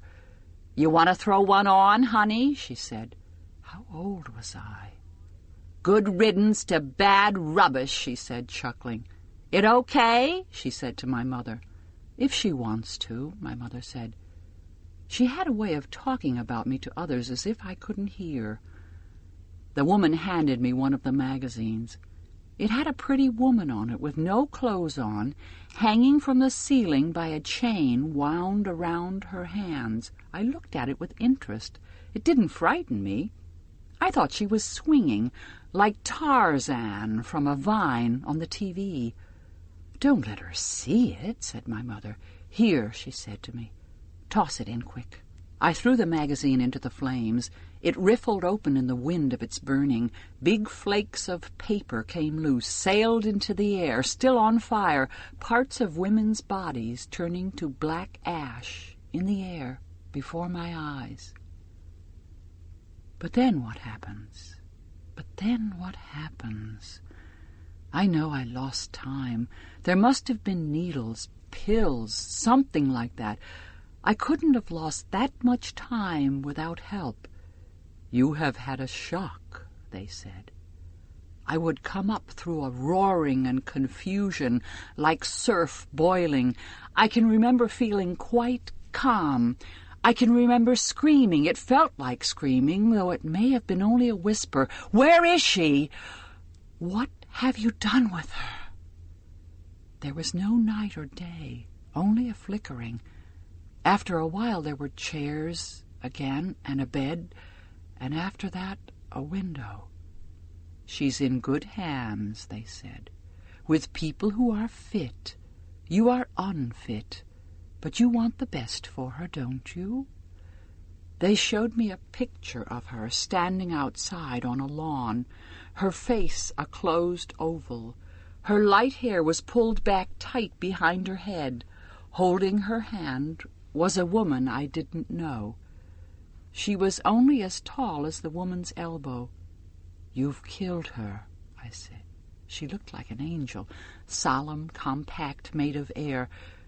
She was wearing a dress I'd never seen, white and down to the ground. I would like to believe this is a story I'm telling. I need to believe it. I must believe it. Those who can believe that such stories are only stories have a better chance. If it's a story I'm telling, then I have control over the ending. Then there will be an ending to the story, and real life will come after it. I can pick up where I left off. It isn't a story I'm telling. It's also a story I'm telling in my head as I go along. Tell rather than write, because I have nothing to write with, and writing is, in any case, forbidden. But if it's a story, even in my head, I must be telling it to someone. You don't tell a story only to yourself. There's always someone else, even when there is no one. A story is like a letter. Dear you, I'll say, just you, without a name. Attaching a name attaches you to the world of fact, which is riskier, more hazardous. Who knows what the chances are out there of survival? Yours. I will say you. You, like an old love song. You can mean more than one. You can mean thousands. I'm not in any immediate danger, I'll say to you. I'll pretend you can hear me. But it's no good, because I know you can't. Waiting room. 8. The good weather holds. It's almost like June, when we would get out our sundresses and our sandals and go for an ice cream cone. There are 3 new bodies on the wall. One is a priest, still wearing the black cassock. That's been put on him for the trial, even though they gave up wearing those years ago, when the sect wars first began. Cassocks made them too conspicuous. The 2 others have purple placards hung around their necks. Gender treachery. Their bodies still wear the guardian uniforms. Caught together they must have been, but where? A barracks, a shower, it's hard to say. The snowman with the red smile is gone. We should go back, I say to Offglen. I'm always the one to say this. Sometimes I feel that if I didn't say it, she would stay here forever. But is she mourning or gloating? I still can't tell. Without a word, she swivels, as if she's voice-activated, as if she's on little oiled wheels, as if she's on top of a music box. I resent this grace of hers. I resent her meek head bowed as if into a heavy wind. But there is no wind. We leave the wall, walk back the way we came in the warm sun. It's a beautiful May day, Offglen says. I feel rather than see her head turn towards me, waiting for a reply. Yes, I say. Praise be, I add as an afterthought. May Day used to be a distress signal a long time ago. In one of those wars we studied in high school, I kept getting them mixed up, but you could always tell them apart by the airplanes if you paid attention. It was Luke who told me about May Day, though. May Day for pilots whose planes had been hit, and ships. Was it ships, too, at sea? Maybe it was SOS for ships. I wish I could look it up. And it was something from Beethoven for the beginning of the victory in one of those wars. Do you know what it came from? Said Luke. May Day? No, I said. It's a strange word to use for that, isn't it? Newspapers and coffee on Sunday mornings before she was born. There were still newspapers then. We used to read them in bed. It's French, he said. From May Day, help me. Coming towards us, there's a small procession, a funeral, 3 women, each with a black transparent veil thrown over her headdress. An Econo wife and 2 others, the mourners also Econo wives, her friends perhaps. Their striped dresses are worn-looking, as are their faces. Some day when times improve, says Aunt Lydia, no one will have to be an Econo wife. The first one is the bereaved, the mother. She carries a small black jar. From the size of the jar, you can tell how old it was when it foundered inside her, flowed to its death. 2 or 3 months. Too young to tell whether or not it was an unbaby. The older ones and those that die at birth have boxes. We pause out of respect while they go by. I wonder if Avglen feels as I do, pain like a stab in the belly. We put our hands over our hearts to show these stranger women that we feel with them in their loss. Beneath her veil, the first one scowls at us. One of the others turns aside, spits on the sidewalk. The O'Connor wives do not like us. We go past the shops and come to the barrier again and are passed through. We continue on among the large, empty-looking houses, the weedless lawns. At the corner near the house where I'm posted, Avglen stops, turns to me. "Under his eye," she says, "the right farewell." "Under his eye," I reply, and she gives a little nod. She hesitates, as if to say something more, but then she turns away and walks down the street. I watch her. She's like my own reflection in a mirror from which I am moving away. In the driveway, Nick is polishing the Whirlwind again. He's reached the chrome at the back. I put my gloved hand on the latch of the gate, open it, push inward. The gate clicks behind me.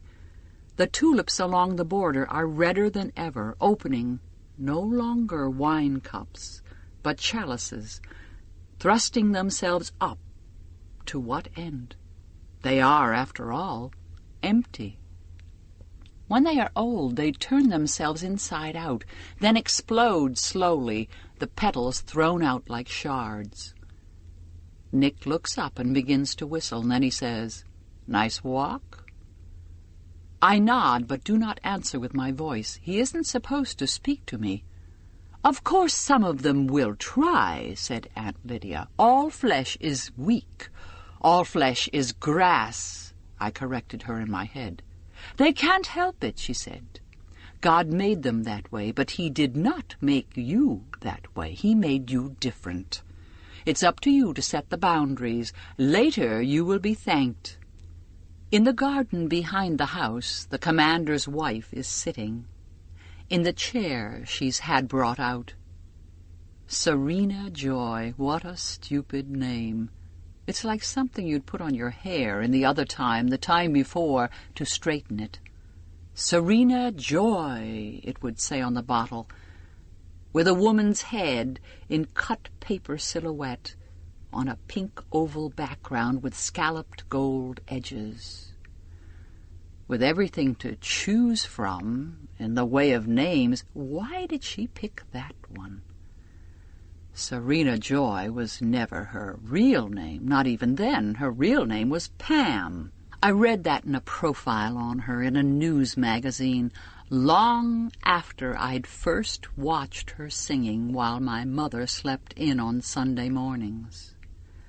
By that time she was worthy of a profile. Time or Newsweek it must have been. She wasn't singing anymore by then. She was making speeches. She was good at it. Her speeches were about the sanctity of the home, about how women should stay home. Serena Joy didn't do this herself. She made speeches instead, but she presented this failure of hers as a sacrifice she was making for the good of all. Around that time, someone tried to shoot her and missed. Her secretary, who was standing right behind her, was killed instead.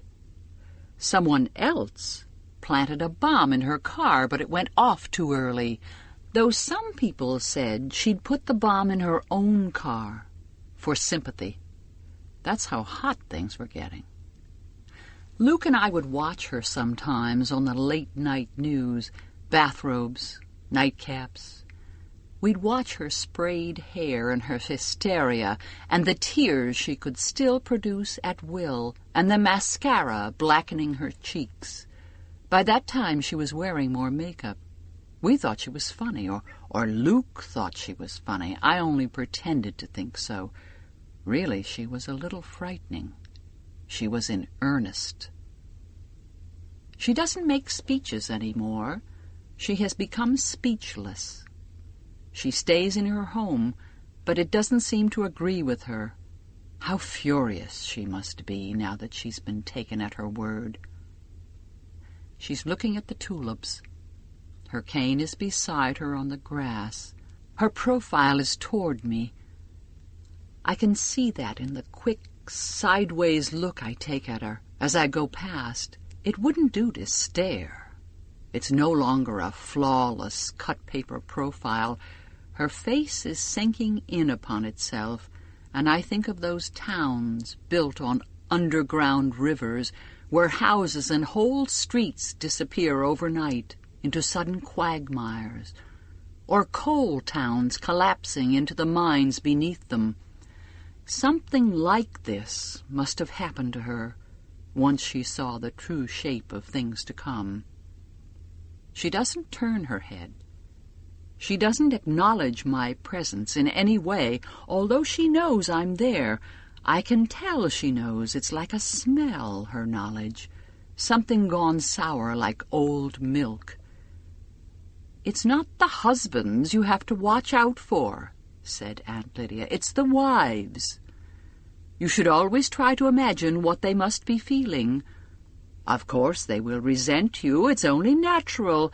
Try to feel for them." Aunt Lydia thought she was very good at feeling for other people. "Try to pity them. Forgive them, for they know not what they do." Again the tremulous smile of a beggar, the weak-eyed blinking, the gaze upwards through the round, steel-rimmed glasses toward the back of the classroom, as if the green-painted plaster ceiling were opening and God on a cloud of pink-pearl face powder were coming down through the wires and sprinkler plumbing. "You must realize that they are defeated women. They have been unable—" Here her voice broke off, and there was a pause during which I could hear a sigh, a collective sigh from those around me. It was a bad idea to rustle or fidget during those pauses. Aunt Lydia might look abstracted, but she was aware of every twitch, so there was only the sigh. "The future is in your hands," she resumed. She held her own hands out to us, the ancient gesture that was both an offering and an invitation to come forward into an embrace and acceptance. "In your hands," she said, looking down at her own hands as if they had given her the idea. But there was nothing in them. They were empty. It was our hands that were supposed to be full of the future, which could be held but not seen. I walk around to the back door, open it, go in, set my basket down on the kitchen table. The table has been scrubbed off, cleared of flour. Today's bread, freshly baked, is cooling on its rack. The kitchen smells of yeast, a nostalgic smell. It reminds me of other kitchens that were mine. It smells of mothers, although my own mother did not make bread. It smells of me in former times when I was a mother. This is a treacherous smell, and I know I must shut it out. Rita is there, sitting at the table, peeling and slicing carrots. Old carrots they are, thick ones, overwintered, bearded from their time in storage. The new carrots, tender and pale, won't be ready for weeks. The knife she uses is sharp and bright and tempting. I would like to have a knife like that. Rita stops chopping the carrots, stands up, takes the parcels out of the basket almost eagerly. She looks forward to seeing what I've brought, although she always frowns while opening the parcels. Nothing I bring fully pleases her. She's thinking she could have done better herself. She would rather do the shopping, get exactly what she wants. She envies me the walk. In this house we all envy each other something. "They've got oranges," I say, "at Milk and Honey. There are still some left." I hold out this idea to her like an offering. I wish to ingratiate myself. I saw the oranges yesterday, but I didn't tell Rita. Yesterday she was too grumpy. I could get some tomorrow, if you'd give me the tokens for them. I hold out the chicken to her. She wanted steak today, but there wasn't any. Rita grunts, not revealing pleasure or acceptance. She'll think about it, the grunt says, in her own sweet time. She undoes the string on the chicken and the glazed paper. She prods the chicken, flexes a wing, pokes a finger into the cavity, fishes out the giblets. The chicken lies there, headless and without feet, goose-pimpled as though shivering. "Bath day," Rita says without looking at me. Cora comes into the kitchen from the pantry at the back where they keep the mops and brooms. "A chicken," she says almost with delight. "Scrawny," says Rita, "but it'll have to do." "There wasn't much else," I say. Rita ignores me. "Looks big enough to me," said Cora. Is she standing up for me? I look at her to see if I should smile, but no, it's only the food she's thinking of. She's younger than Rita. The sunlight, coming slant now through the west window, catches her hair parted and drawn back. She must have been pretty quite recently. There's a little mark like a dimple in each of her ears, where the punctures for earrings have grown over. "Tall," says Rita, "but bony." "You should speak up," she says to me, looking directly at me for the first time. "Ain't like you're common." She means the commander's rank. But in the other sense, her sense, she thinks I am common. She is over 60. Her mind's made up. She goes to the sink, runs her hands briefly under the tap, dries them on the dish towel. The dish towel is white with blue stripes. Dish towels are the same as they always were. Sometimes these flashes of normality come at me from the side like ambushes, the ordinary, the usual, a reminder like a kick. I see the dish towel out of context, and I catch my breath. For some, in some ways, things haven't changed that much. "Who's doing the bath?" says Rita to Cora, not to me. "I've got to tenderize this bird." "I'll do it later," says Cora, "after the dusting." "Just so it gets done," says Rita. They're talking about me as though I can't hear. To them, I'm a household chore, one among many. I've been dismissed. I pick up the basket, go through the kitchen door and along the hall toward the grandfather clock. The sitting-room door is closed. Sun comes through the fanlight, falling in colors across the floor, red and blue, purple. I step into it briefly, stretch out my hands. They fill with flowers of light. I go up the stairs, my face, distant and white and distorted, framed in the hall mirror, which bulges outward like an eye under pressure. I follow the dusty pink runner down the long upstairs hallway back to the room. There's someone standing in the hall near the door to the room where I stay. The hall is dusky. This is a man, his back to me. He's looking into the room, dark against its light. I can see now it's the commander. He isn't supposed to be here. He hears me coming, turns, hesitates, walks forward toward me. He is violating custom. What do I do now? I stop. He pauses. I can't see his face. He's looking at me. What does he want?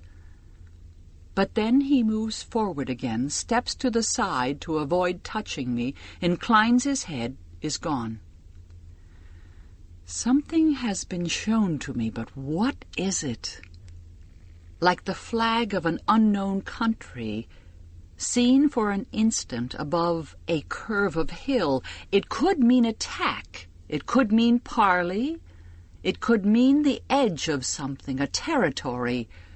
The signals animals give one another, lowered blue eyelids, ears laid back, raised hackles, a flash of bared teeth. What in hell does he think he's doing? Nobody else has seen him, I hope. Was he invading? Was he in my room? I called it mine. 9. My room, then. There has to be some space, finally, that I claim as mine, even in this time. I'm waiting in my room, which right now is a waiting room. When I go to bed, it's a bedroom. The curtains are still wavering in the small wind. The sun outside is still shining, though not in through the window directly. It has moved west. I'm trying not to tell stories, or at any rate, not this one.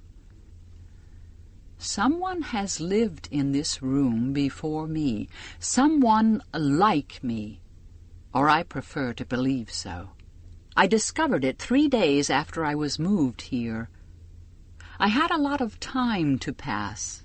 I decided to explore the room, not hastily, as one would explore a hotel room, expecting no surprise, opening and shutting the desk drawers, the cupboard doors, unwrapping the tiny individually wrapped bar of soap, prodding the pillows.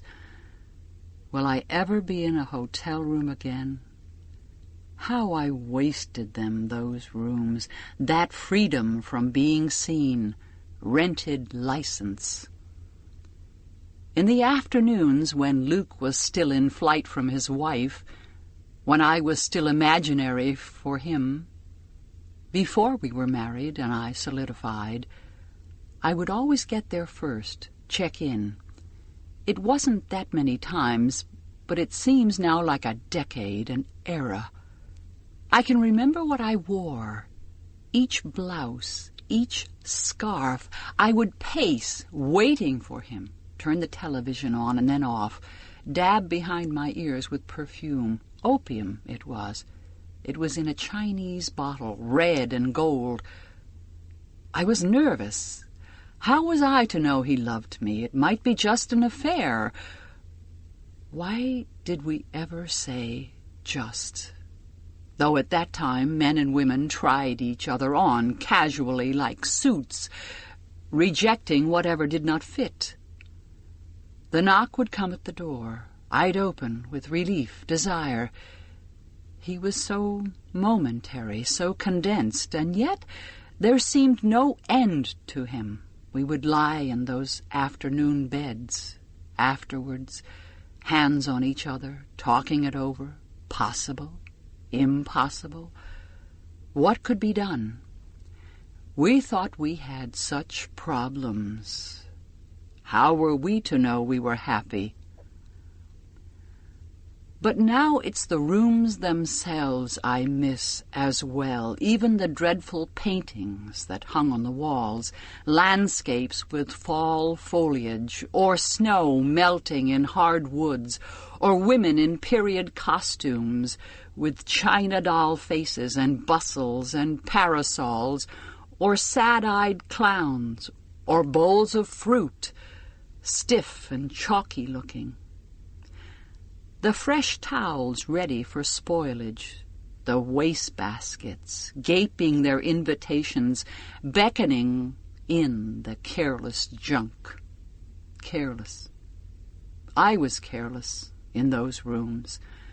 I could lift the telephone and food would appear on a tray, food I had chosen, food that was bad for me, no doubt, and drink, too. There were Bibles in the dresser drawers, put there by some charitable society, though probably no one read them very much.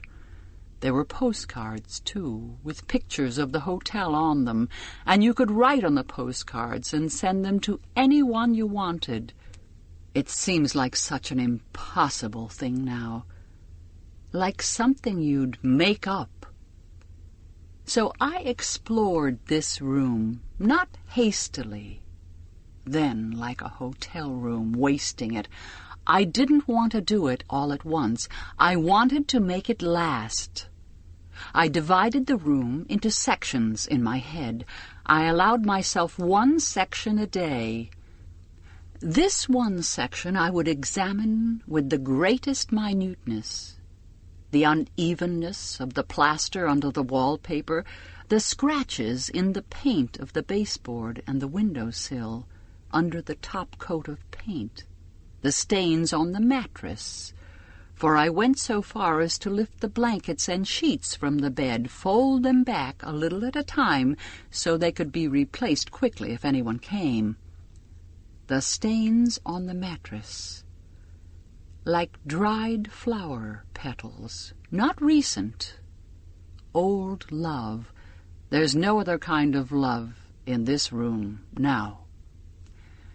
When I saw that, the evidence left by two people of love or something like it, desire at least touch, between two people, now perhaps old or dead, I covered the bed again and lay down on it.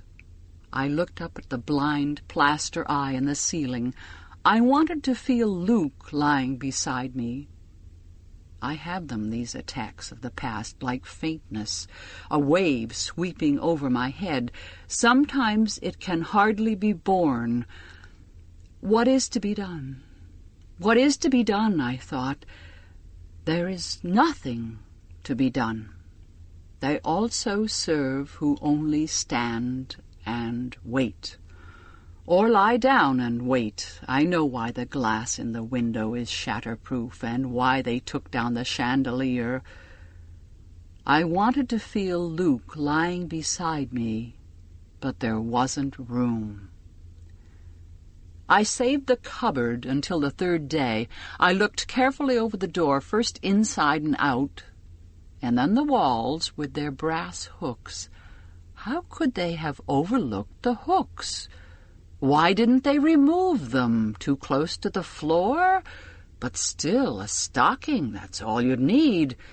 And the rod with the plastic hangers, my dresses hanging on them. The red woolen cape for cold weather, the shawl. I knelt to examine the floor, and there it was. In tiny writing, quite fresh it seemed, scratched with a pin or maybe just a fingernail in the corner where the darkest shadow fell. Nolite te bastardes carborundarum. I didn't know what that meant, or even what language it was in. I thought it might be Latin, but I didn't know any Latin. Still, it was a message, and it was in writing, forbidden by that very fact, and it hadn't yet been discovered, except by me, for whom it was intended. It was intended for whoever came next. It pleases me to ponder this message. It pleases me to think I'm communing with her, this unknown woman, for she is unknown, or if known, she has never been mentioned to me. It pleases me to know that her taboo message made it through, to at least one other person, washed itself up on the wall of my cupboard, was opened and read by me. Sometimes I repeat the words to myself. They give me a small joy. When I imagine the woman who wrote them, I think of her as about my age, maybe a little younger. I turn her into Maura. Maura as she was when she was in college, in the room next to mine, quirky, jaunty, athletic, with a bicycle once and a knapsack for hiking. Freckles, I think, irreverent, resourceful.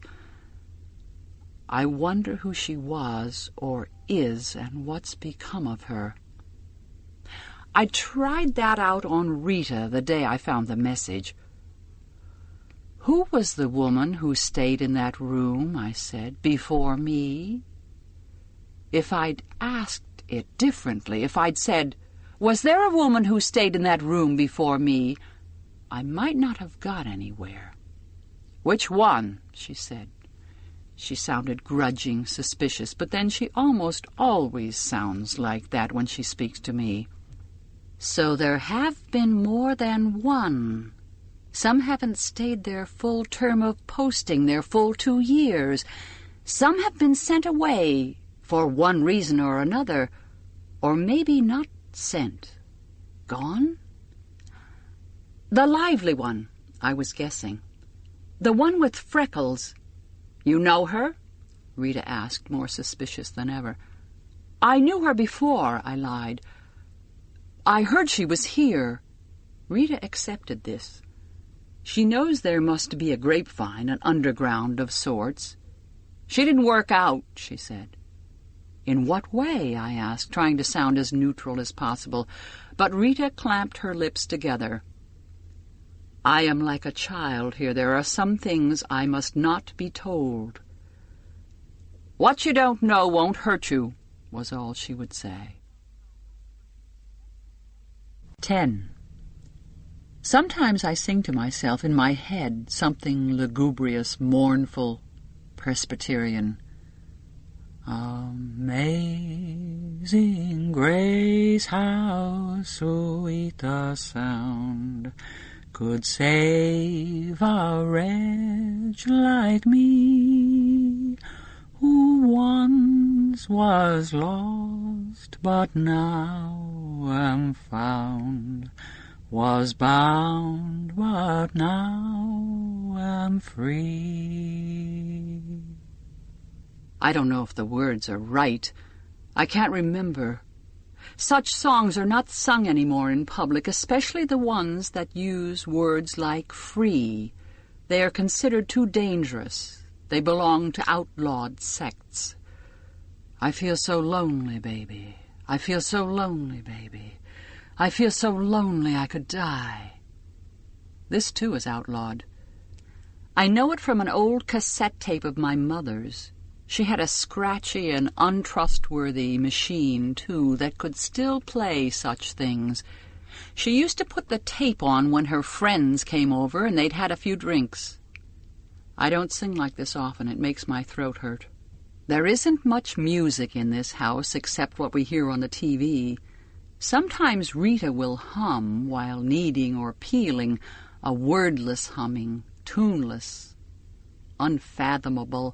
And sometimes from the front sitting room there will be the thin sound of Serena's voice from a disc made long ago and played now with the volume low, so she won't be caught listening as she sits in there knitting, remembering her own former and now amputated glory. Hallelujah! It's warm for the time of year. Houses like this heat up in the sun. There's not enough insulation. Around me the air is stagnant, despite the little current, the breath coming in past the curtains. I'd like to be able to open the window as wide as it could go. Soon we'll be allowed to change into the summer dresses. The summer dresses are unpacked and hanging in the closet, 2 of them, pure cotton, which is better than synthetics like the cheaper ones, though even so, when it's muggy in July and August, you sweat inside them. "No worry about sunburn, though," said Aunt Lydia. The spectacles women used to make of themselves, oiling themselves like roast meat on a spit, and bare backs and shoulders on the street, in public, and legs, not even stockings on them. No wonder those things used to happen. Things. The word she used when whatever it stood for was too distasteful or filthy or horrible to pass her lips. A successful life for her was one that avoided things, excluded things. Such things do not happen to nice women, and not good for the complexion, not at all. Wrinkle you up like a dried apple. But we weren't supposed to care about our complexions any more. She'd forgotten that. "In the park," said Aunt Lydia, "lying on blankets, men and women together sometimes," and at that she began to cry, standing up there in front of us in full view. "I'm doing my best," she said. "I'm trying to give you the best chance you can have." She blinked. The light was too strong for her. Her mouth trembled around her front teeth that stuck out a little and were long and yellowish, and I thought about the dead mice we would find on the doorstep when we lived in a house, all three of us, 4, counting our cat, who was the one making these offerings. Aunt Lydia pressed her hand over her mouth of a dead rodent. After a minute she took her hand away. I wanted to cry too, because she reminded me. "If only she wouldn't eat half of them first," I said to Luke. "Don't think it's easy for me either," said Aunt Lydia. Maura, breezing into my room, dropping her denim jacket on the floor. "Got any cigs?" she said. "In my purse," I said. "No matches, though." Maura rummages in my purse. "You should throw out some of this junk," she said. "I'm giving an under-whore party." "A what?" I say. "There's no point trying to work. Maura won't allow it. She's like a cat that crawls onto the page when you're trying to read. You know, like Tupperware, only with underwear, tart stuff. Lace crotches, snap garters, bras that push your tits up. She finds my lighter, lights the cigarette she's extracted from my purse. "Want one?" Tosses the package with great generosity, considering they're mine. "Thanks, piles," I said sourly. "You're crazy. Where'd you get an idea like that?" "Working my way through college," says Maura. "I've got connections, friends of my mother's. It's big in the suburbs. Once they start getting age spots, they figure they've got to beat the competition, the porno marts and what have you." I'm laughing. She always made me laugh. "But here," I say, "who'll come? Who needs it?" "You're never too young to learn," she says. "Come on, it'll be great. We'll all pee in our pants laughing." Is that how we lived then? But we lived as usual. Everyone does most of the time. Whatever is going on is as usual. Even this is as usual now. We lived as usual by ignoring. Ignoring isn't the same as ignorance. You have to work at it. Nothing changes instantaneously. In a gradually heating bathtub, you'd be boiled to death before you knew it. There were stories in the newspapers, of course. Corpses in ditches or in the woods, bludgeoned to death or mutilated, interfered with, as they used to say. But they were about other women, and the men who did such things were other men. None of them were the men we knew. The newspaper stories were like dreams to us, bad dreams dreamt by others. How awful, we would say. And they were. But they were awful without being believable. They were too melodramatic. They had a dimension that was not the dimension of our lives. We were the people who were not in the papers. We lived in the blank white spaces at the edges of print. It gave us more freedom. We lived in the gaps between the stories. From below, from the driveway, comes the sound of the car being started. It's quiet in this area. There isn't a lot of traffic. You can hear things like that very clearly. Car motors, lawn mowers, the clipping of a hedge, the slam of a door. You could hear a shout clearly, or a shot, if such noises were ever made here. Sometimes there are distant sirens. I go to the window and sit on the window seat, which is too narrow for comfort. There's a hard little cushion on it with a petty-point cover. Faith, in square print, surrounded by a wreath of lilies. Faith is a faded blue. This is a cushion once used elsewhere, worn but not enough to throw out. Somehow it's been overlooked. I can spend minutes, tens of minutes, running my eyes over the print. Faith. It's the only thing they've given me to read. If I were caught doing it, would it count? I didn't put the cushion here myself. The motor turns and I lean forward, pulling the white curtain across my face like a veil. It's semi-sheer. I can see through it. If I press my forehead against the glass and look down, I can see the back half of the whirlwind. Nobody is there, but as I watch, I see Nick come around to the back door of the car, open it, stand stiffly beside it. His cap is straight now, and his sleeves roll down and buttoned. I can't see his face because I'm looking down on him. Now the commander is coming out. I glimpse him only for an instant, foreshortened, walking to the car. He doesn't have his hat on, so it's not a formal event he's going to. His hair is gray. Silver, you might call it, if you were being kind. I don't feel like being kind. The one before this was bald, so I suppose he's an improvement. If I could spit out the window or throw something, a cushion for instance, I might be able to hit him.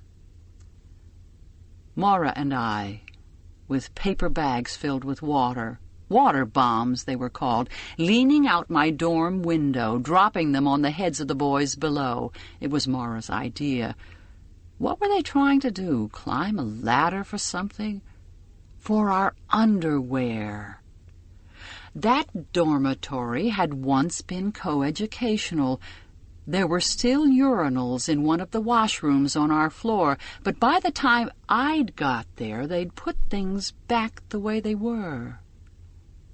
The commander stoops, gets into the car, disappears, and Nick shuts the door. A moment later, the car moves backwards down the driveway and onto the street and vanishes behind the hedge. I ought to feel hatred for this man. I know I ought to feel it, but it isn't what I do feel. What I feel is more complicated than that.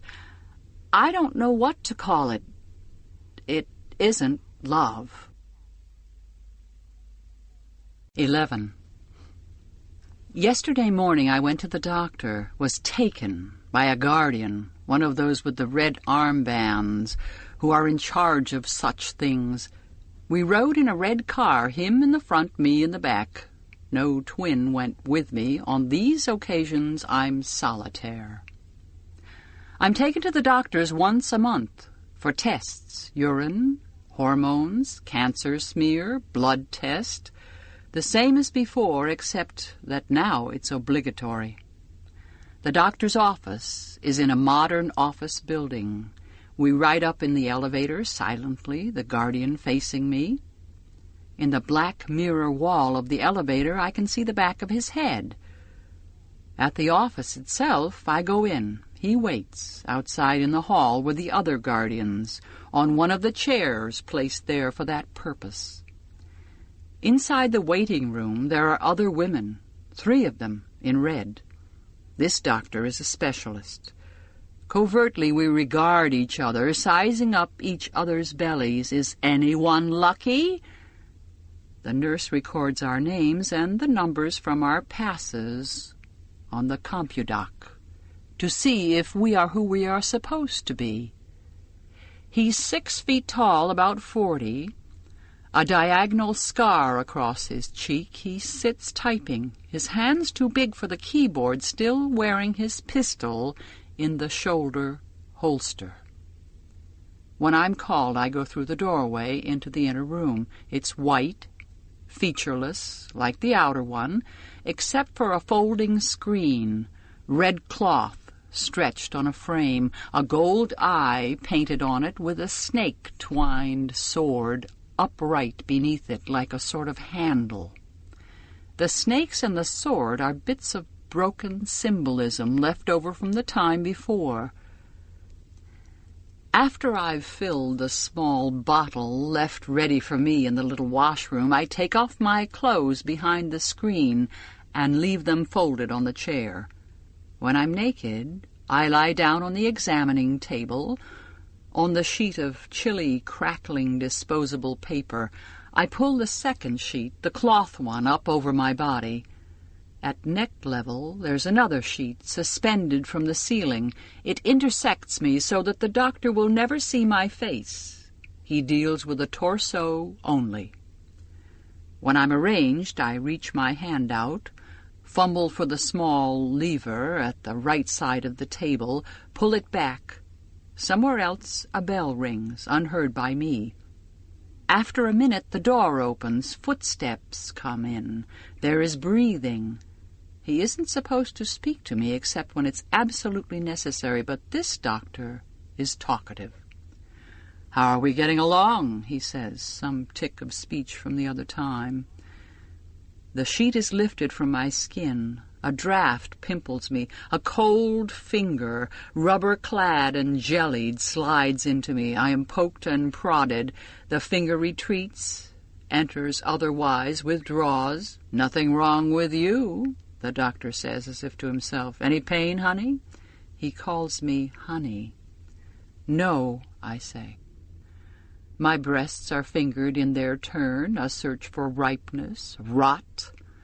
The breathing comes nearer. I smell old smoke, aftershave, tobacco dust on hair. Then the voice, very soft, close to my head. That's him, bulging the sheet. "I could help you," he says, whispers. "What?" I say. "Shh," he says. "I could help you. I've helped others." "Help me?" I say, my voice as low as his. "How? Does he know something? Has he seen Luke? Has he found... Can he bring back... How do you think?" he says, still barely breathing it. Is that his hand sliding up my leg? He's taken off the glove. The door's locked. No one will come in. They'll never know it isn't his. He lifts the sheet. The lower part of his face is covered by the white gauze mask. Regulation. 2 brown eyes, a nose, a head with brown hair on it. His hand is between my legs. "Most of those old guys can't make it anymore," he says, "or they're sterile."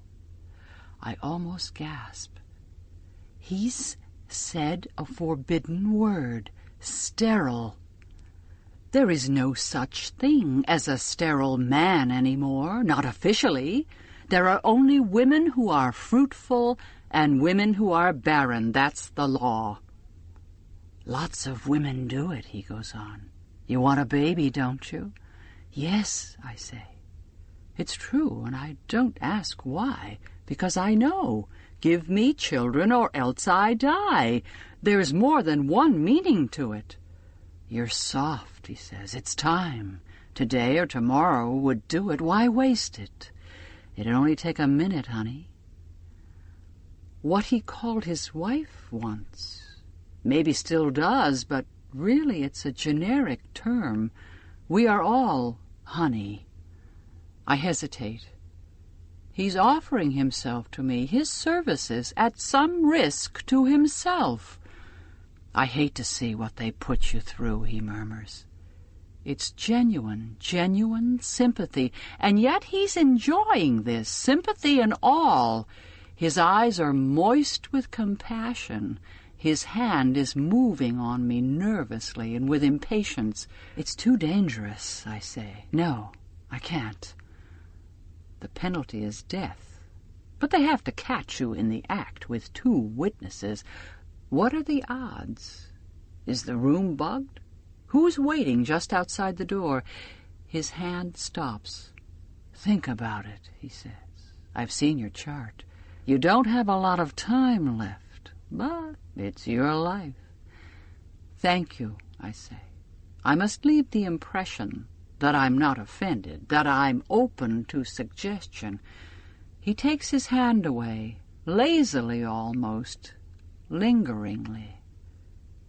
This is not the last word as far as he's concerned. He could fake the tests, report me for cancer, for infertility, have me shipped off to the colonies with the unwomen. None of this has been said, but the knowledge of his power hangs nevertheless in the air as he pats my thigh, withdraws himself behind the hanging sheet.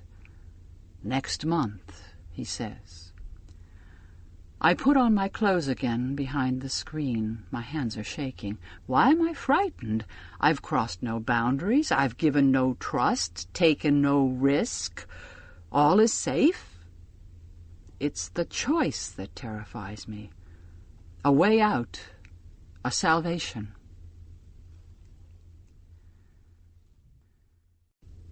"12.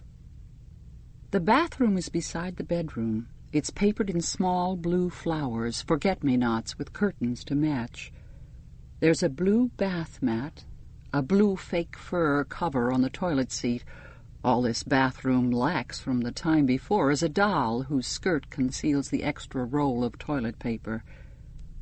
Except that the mirror over the sink has been taken out and replaced by an oblong of tin, and the door has no lock, and there are no razors, of course. There were incidents in bathrooms at first. There were cuttings, drownings, before they got all the bugs ironed out.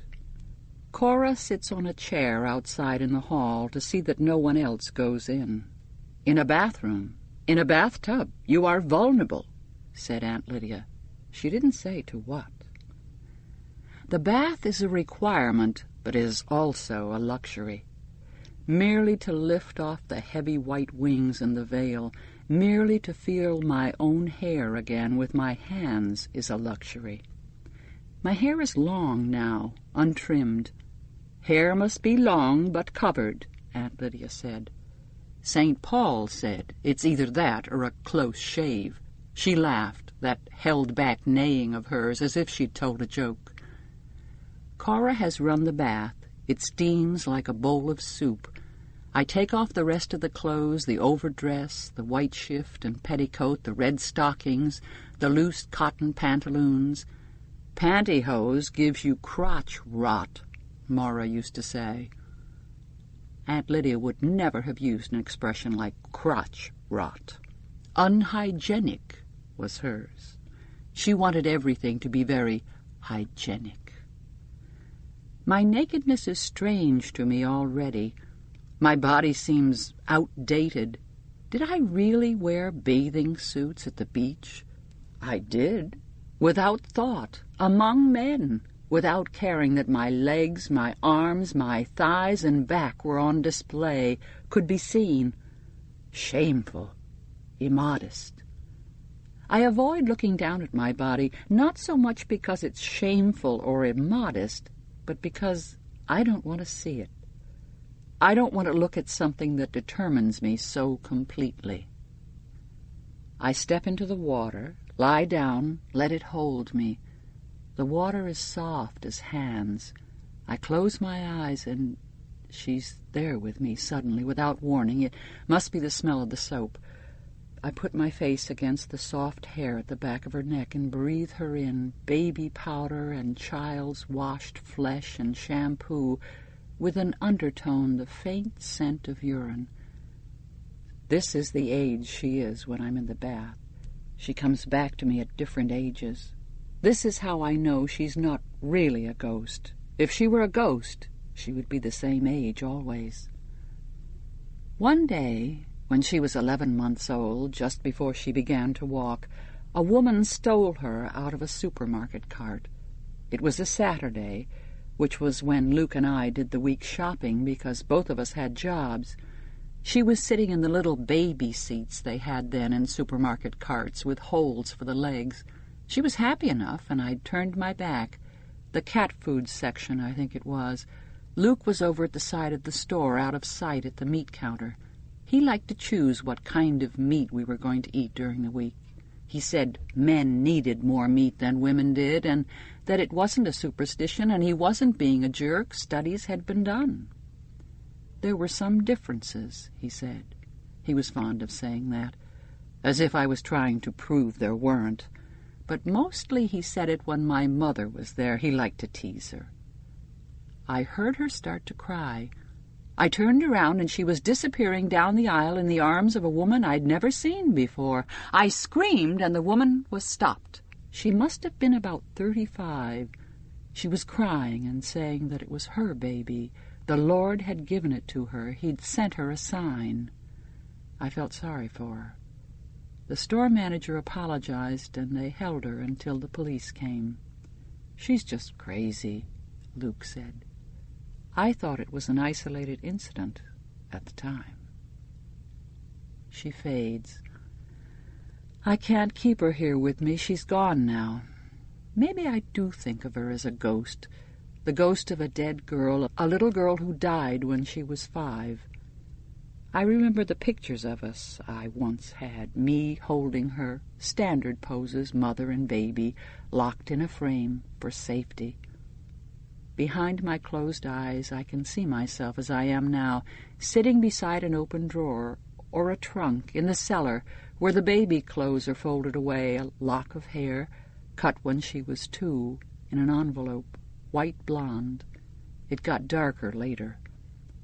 I don't have those things anymore, the clothes and the hair. I wonder what happened to all our things, looted, dumped out, carried away, confiscated.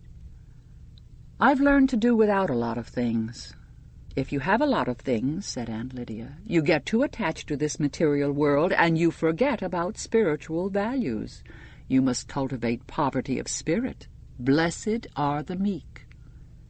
She didn't go on to say anything about inheriting the earth. I lie, lapped by the water beside an open drawer that does not exist, and think about a girl who did not die when she was 5, who still does exist, I hope, though not for me. Do I exist for her? Am I a picture somewhere in the dark at the back of her mind? They must have told her I was dead. That's what they would think of doing. They would say it would be easier for her to adjust. 8 she must be now. I've filled in the time I lost. I know how much there's been. They were right. It's easier to think of her as dead. I don't have to hope then, or make a wasted effort. Why bash your head, said Aunt Lydia, against a wall? Sometimes she had a graphic way of putting things. I ain't got all day, says Cora's voice outside the door. It's true. She hasn't. She hasn't got all of anything. I must not deprive her of her time. I soap myself, use the scrub brush and the piece of pumice for sanding off dead skin. Such Puritan aids are supplied. I wish to be totally clean, germless, without bacteria like the surface of the moon. I will not be able to wash myself this evening, not afterwards, not for a day. It interferes, they say, and why take chances?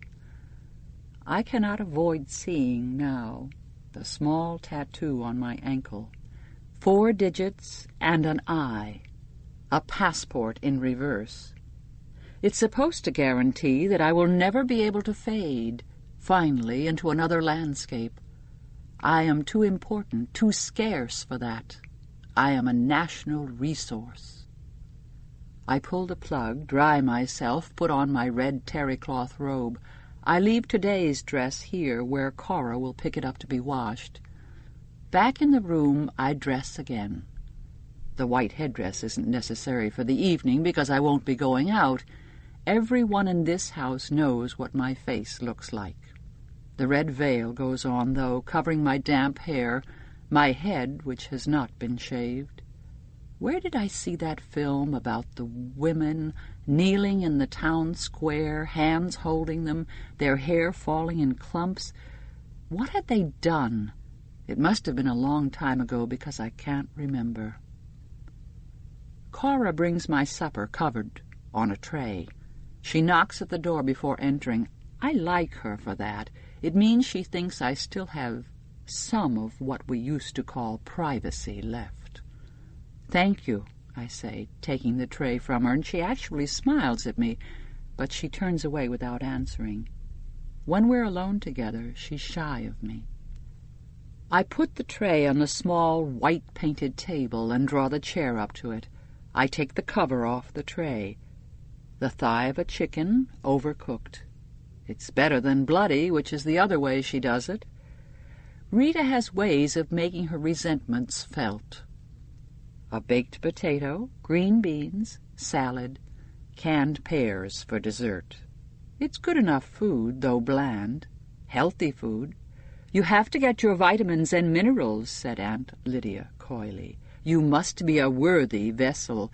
No coffee or tea, though. No alcohol. Studies have been done. There's a paper napkin, as in cafeterias. I think of the others, those without. This is the heartland here. I'm leading a pampered life. May the Lord make us truly grateful, said Aunt Lydia. Or was it thankful? And I start to eat the food. I'm not hungry tonight. I feel sick to my stomach, but there's no place to put the food, no potted plants, and I won't chance the toilet. I'm too nervous, that's what it is. Could I leave it on the plate? Ask Cora not to report me? I chew and swallow, chew and swallow, feeling the sweat come out. In my stomach the food balls itself together, a handful of damp cardboard squeezed. Downstairs in the dining room, there will be candles on the large mahogany table, a white cloth, silver, flowers, wine glasses with wine in them. There will be the click of knives against china, a click as she sets down her fork with a barely audible sigh, leaving half the contents of her plate untouched. Possibly she will say she has no appetite. Possibly she won't say anything. If she says something, does he comment? If she doesn't say anything, does he notice? I wonder how she manages to get herself noticed. I think it must be hard. There's a pat of butter on the side of the plate. I tear off a corner of the paper napkin, wrap the butter in it, take it to the cupboard, and slip it into the toe of my right shoe from the extra pair, as I have done before. I crumple up the rest of the napkin. No one surely will bother to smooth it out, to check if any is missing. I will use the butter later tonight. It would not do this evening to smell of butter. I wait. I compose myself. Myself is a thing I must now compose as one composes a speech. What I must present is a made thing, not something born. Nap. 13. There's time to spare. This is one of the things I wasn't prepared for, the amount of unfilled time, the long parentheses of nothing. Time as white sound. If only I could embroider, weave, knit, something to do with my hands. I want a cigarette. I remember walking in art galleries through the 19th century, the obsession they had then with harems. Dozens of paintings of harems, fat women lolling on divans, turbans on their heads or velvet caps being fanned with peacock tails, a eunuch in the background standing guard. Studies of sedentary flesh painted by men who'd never been there. These pictures were supposed to be erotic, and I thought they were at the time, but I see now what they were really about. They were paintings about suspended animation, about waiting, about objects not in use. They were paintings about boredom. But maybe boredom is erotic when women do it for men. I wait, washed, brushed, fed like a prize pig. Sometime in the 80s they invented pig balls for pigs who were being fattened in pens. Pig balls were large, colored balls. The pigs rolled them around with their snouts. The pig marketeers said this improved their muscle tone. The pigs were curious. They liked to have something to think about. I read about that in Introduction to Psychology. That and the chapter on caged rats who'd give themselves electric shocks for something to do. And the one on the pigeons trained to peck a button that made a grain of corn appear. 3 groups of them. The first got 1 grain per peck. The second, 1 grain every other peck. The third was random. When the man in charge cut off the grain, the first group gave up quite soon. The second group a little later. The third group never gave up. They'd peck themselves to death rather than quit. Who knew what worked? I wish I had a pig ball. I lie down on the braided rug. "You can always practice," said Aunt Lydia. "Several sessions a day, fitted into your daily routine. Arms at the sides, knees bent, lift the pelvis, roll the backbone down, tuck. Again. Breathe in to the count of 5. Hold. Expel." We'd do that in what used to be the domestic science room, cleared now of sewing machines and washer-dryers, in unison, lying on little Japanese mats, a tape playing. Les Sylphides. That's what I hear now in my head as I lift, tilt, breathe. Behind my closed eyes, thin white dancers flit gracefully among the trees, their legs fluttering like the wings of held birds. In the afternoon we lay on our beds for an hour in the gymnasium between 3 and 4. They said it was a period of rest and meditation. I thought then they did it because they wanted some time off themselves from teaching us, and I know the aunts, not on duty, went off to the teacher's room for a cup of coffee or whatever they called by that name. But now I think that the rest also was practice. They were giving us a chance to get used to blank time. A catnap, Aunt Lydia called it in her coy way. The strange thing is we needed the rest. Many of us went to sleep. We were tired there a lot of the time. We were on some kind of pill or drug, I think. They put it in the food to keep us calm, but maybe not. Maybe it was the place itself. After the first shock, after you'd come to terms, it was better to be lethargic. You could tell yourself you were saving up your strength. I must have been there 3 weeks when Mara came. She was brought into the gymnasium by 2 of the aunts in the usual way while we were having our nap. She still had her other clothes on, jeans and a blue sweatshirt. Her hair was short. She defied fashion as usual, so I recognized her at once. She saw me too, but she turned away. She already knew what was safe. There was a bruise on her left cheek, turning purple. The aunts took her to a vacant bed where the red dress was already laid out. She undressed, began to dress again in silence, the aunts standing at the end of the bed, the rest of us watching from inside our slitted eyes. As she bent over, I could see the knobs on her spine. I couldn't talk to her for several days. We looked only, small glances, like sips.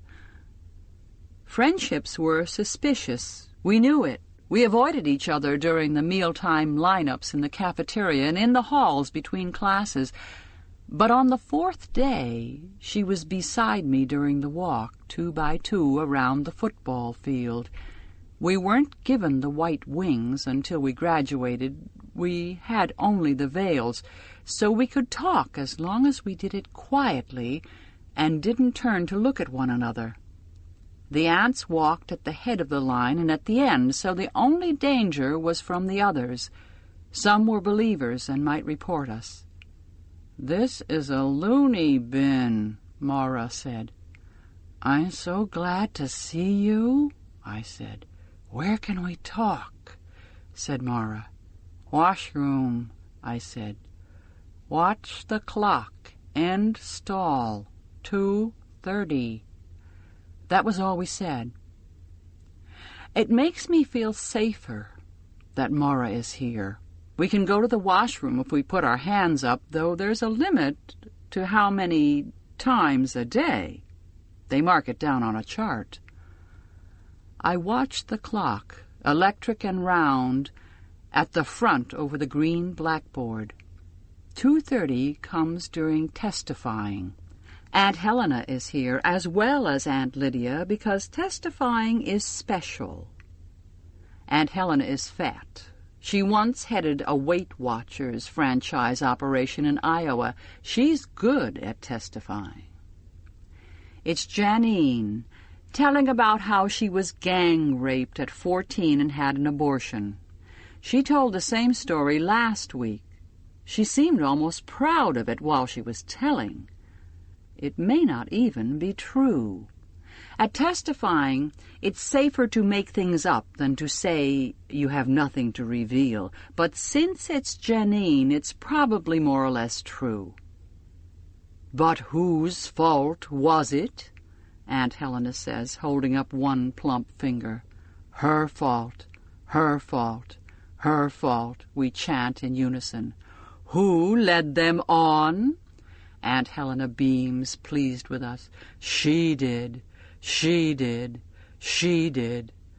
Why did God allow such a terrible thing to happen? Teach her a lesson. Teach her a lesson. Teach her a lesson." Last week, Janine burst into tears. Aunt Helena made her kneel at the front of the classroom, hands behind her back where we could all see her red face and dripping nose. Her hair dull blonde, her eyelashes so light they seemed not there, the lost eyelashes of someone who's been in a fire, burned eyes. She looked disgusting, weak, squirmy, blotchy, pink, like a newborn mouse. None of us wanted to look like that, ever. For a moment, even though we knew what was being done to her, we despised her. Cry baby, cry baby, cry baby. We meant it, which is the bad part. I used to think well of myself. I didn't then. That was last week. This week, Janine doesn't wait for us to jeer at her. "It was my fault," she says. "It was my own fault. I led them on. I deserved the pain." "Very good, Janine," says Aunt Lydia. "You are an example. I have to wait until this is over before I put up my hand. Sometimes, if you ask at the wrong moment, they say no. If you really have to go, that can be crucial." Yesterday, Dolores wet the floor. 2 aunts hauled her away, a hand under each armpit. She wasn't there for the afternoon walk, but at night she was back in her usual bed. All night we could hear her moaning off and on. "What did they do to her?" we whispered from bed to bed. "I don't know." Not knowing makes it worse. I raise my hand. Aunt Lydia nods. I stand up and walk out into the hall as inconspicuously as possible. Outside the washroom, Aunt Elizabeth is standing guard. She nods, signaling that I can go in. This washroom used to be for boys. The mirrors have been replaced here, too, by oblongs of dull gray metal, but the urinals are still there on one wall, white enamel with yellow stains. They look oddly like babies' coffins. I marvel again at the nakedness of men's lives, the showers right out in the open, the body exposed for inspection and comparison, the public display of privates. What is it for? What purposes of reassurance does it serve? The flashing of a badge. "Look, everyone, all is in order. I belong here." Why don't women have to prove to one another that they are women? Some form of unbuttoning, some split crotch routine just as casual, a dog-like sniffing. The high school is old. The stalls are wooden, some kind of chipboard. I go into the second one from the end, swing the door to. Of course, there are no longer any locks.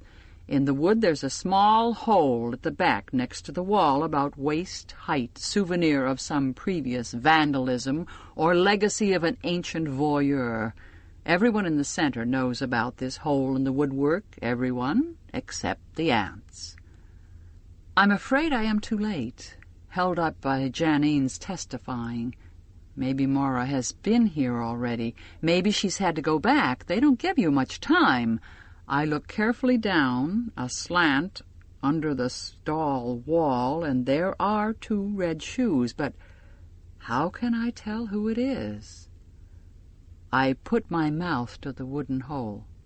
"Maura," I whisper. "Is that you?" she says. "Yes," I say. Relief goes through me. "God, do I need a cigarette," says Maura.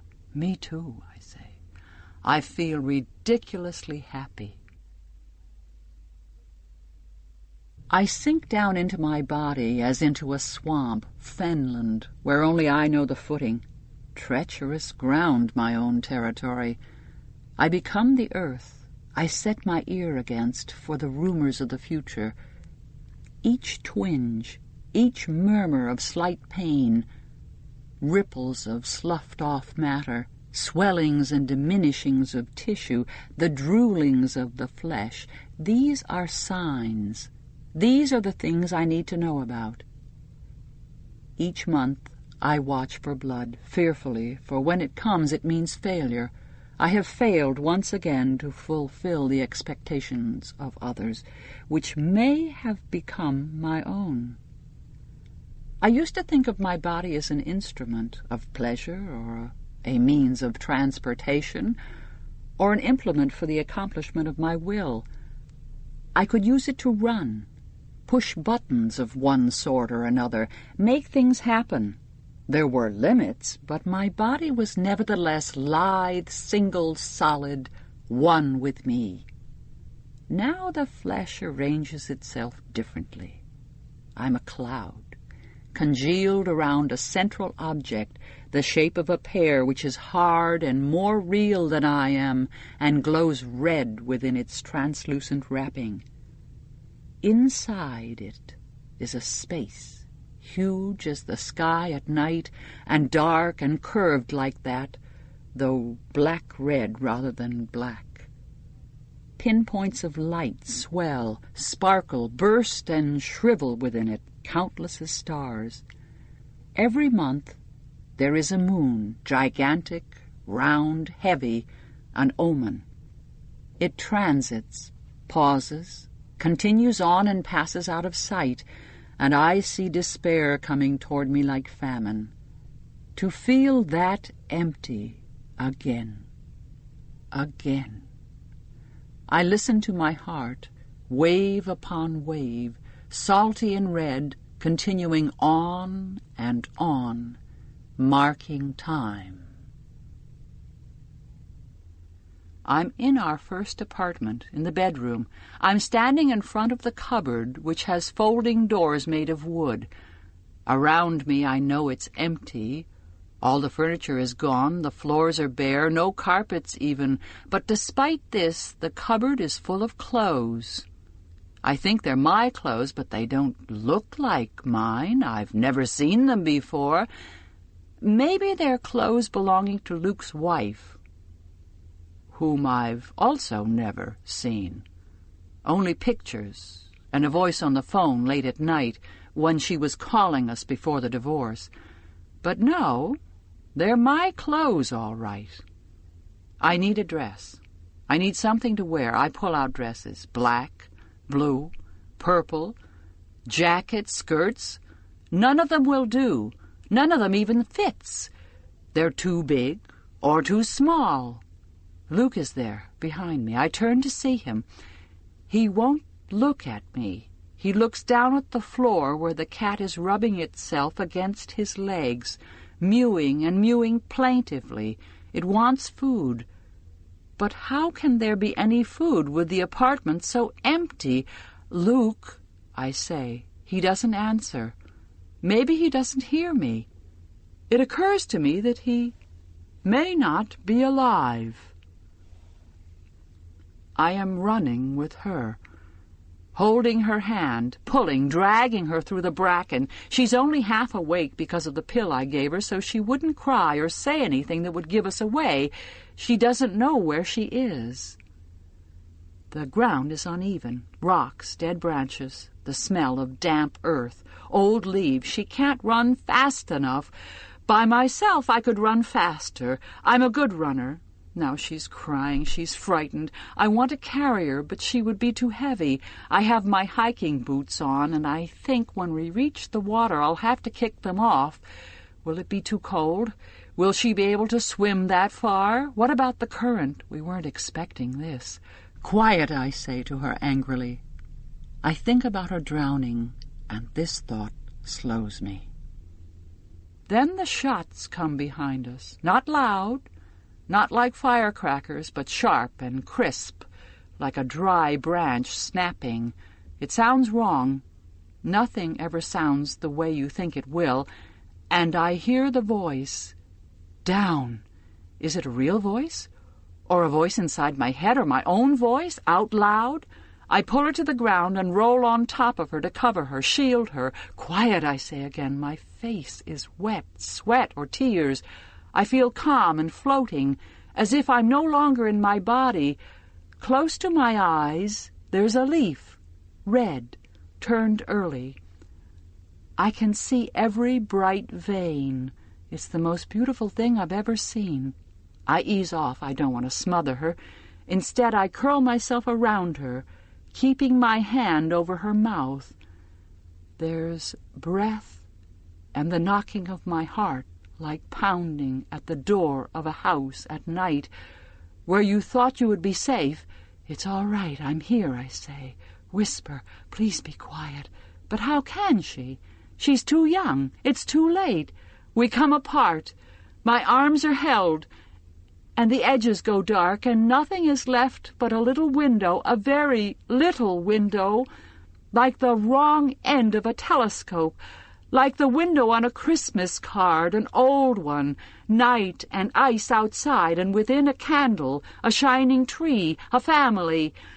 I can hear the bells even, sleigh bells from the radio, old music.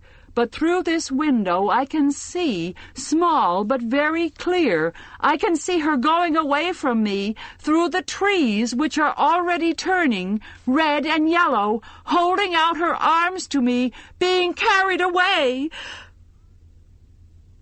The bell awakens me, and then Cora knocking at my door.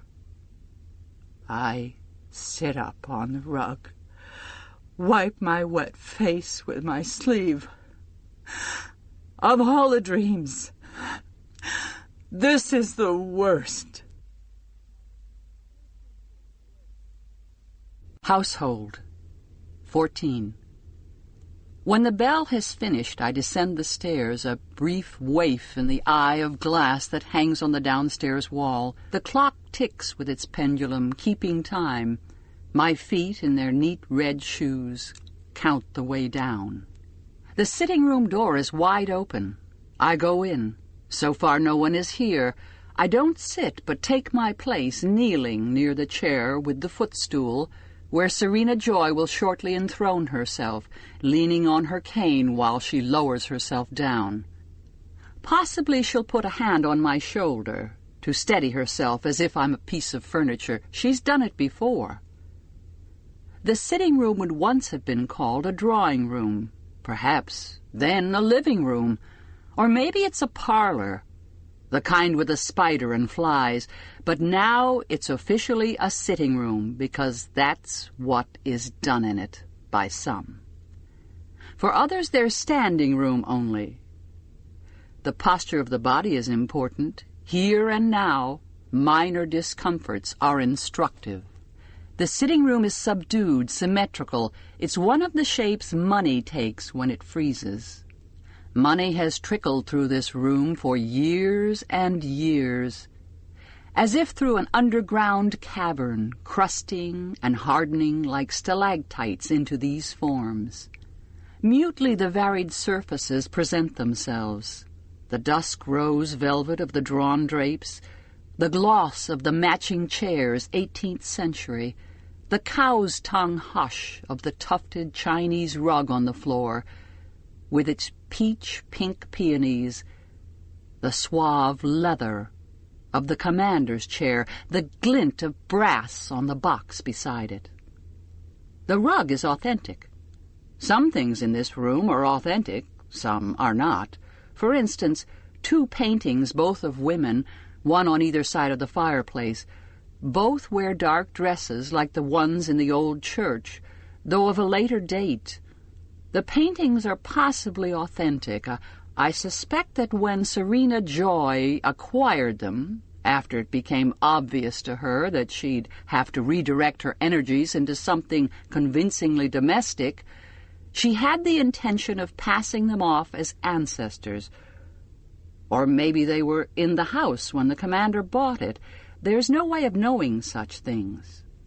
In any case, there they hang, their backs and mouths stiff, their breasts constricted, their faces pinched, their caps starched, their skin grayish-white, guarding the room with their narrowed eyes. Between them, over the mantel, there's an oval mirror, flanked by 2 pairs of silver candlesticks, with a white china cupid centered between them, its arm around the neck of a lamb. The tastes of Serena Joy are a strange blend, hard lust for quality, soft, sentimental cravings. There's a dried flower arrangement on either end of the mantelpiece and a vase of real daffodils on the polished marquetry end table beside the sofa. The room smells of lemon oil, heavy cloth, fading daffodils, the leftover smells of cooking that have made their way from the kitchen or the dining room, and of Serena Joy's perfume, Lily of the Valley. Perfume is a luxury. She must have some private source. I breathe it in, thinking I should appreciate it. It's the scent of pre-pubescent girls, of the gifts young children used to give their mothers for Mother's Day, the smell of white cotton socks and white cotton petticoats, of dusting powder, of the innocence of female flesh not yet given over to hairiness and blood. It makes me feel slightly ill, as if I'm in a closed car on a hot, muggy day with an older woman wearing too much face powder. This is what the sitting room is like, despite its elegance. I would like to steal something from this room. I would like to take some small thing, the scrolled ashtray, the little silver pillbox from the mantel, perhaps, or a dried flower, hide it in the folds of my dress or in my zippered sleeve, keep it there until this evening is over, secrete it in my room, under the bed, or in a shoe, or in a slit, in the hard petty-point faith cushion. Every once in a while I would take it out and look at it. It would make me feel that I have power.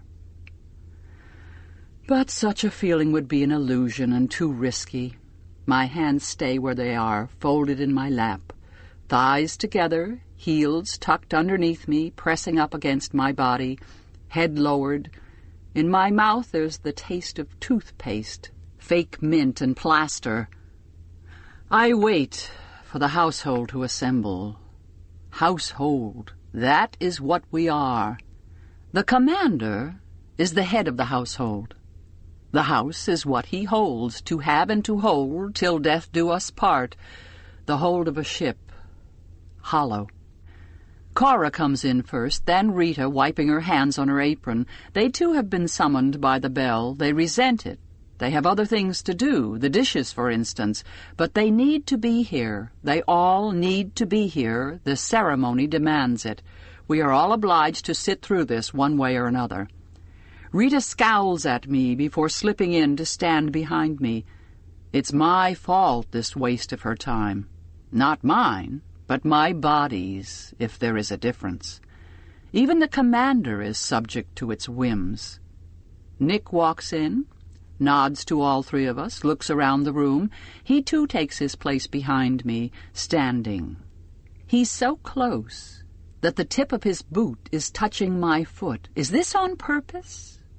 Whether it is or not, we are touching two shapes of leather.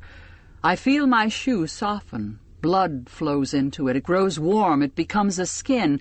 I move my foot slightly away. "Wish he'd hurry up," says Cora. "Hurry up and wait," says Nick. He laughs, moves his foot so it's touching mine again. No one can see beneath the folds of my outspread skirt. I shift. It's too warm in here. The smell of stale perfume makes me a little sick. I move my foot away.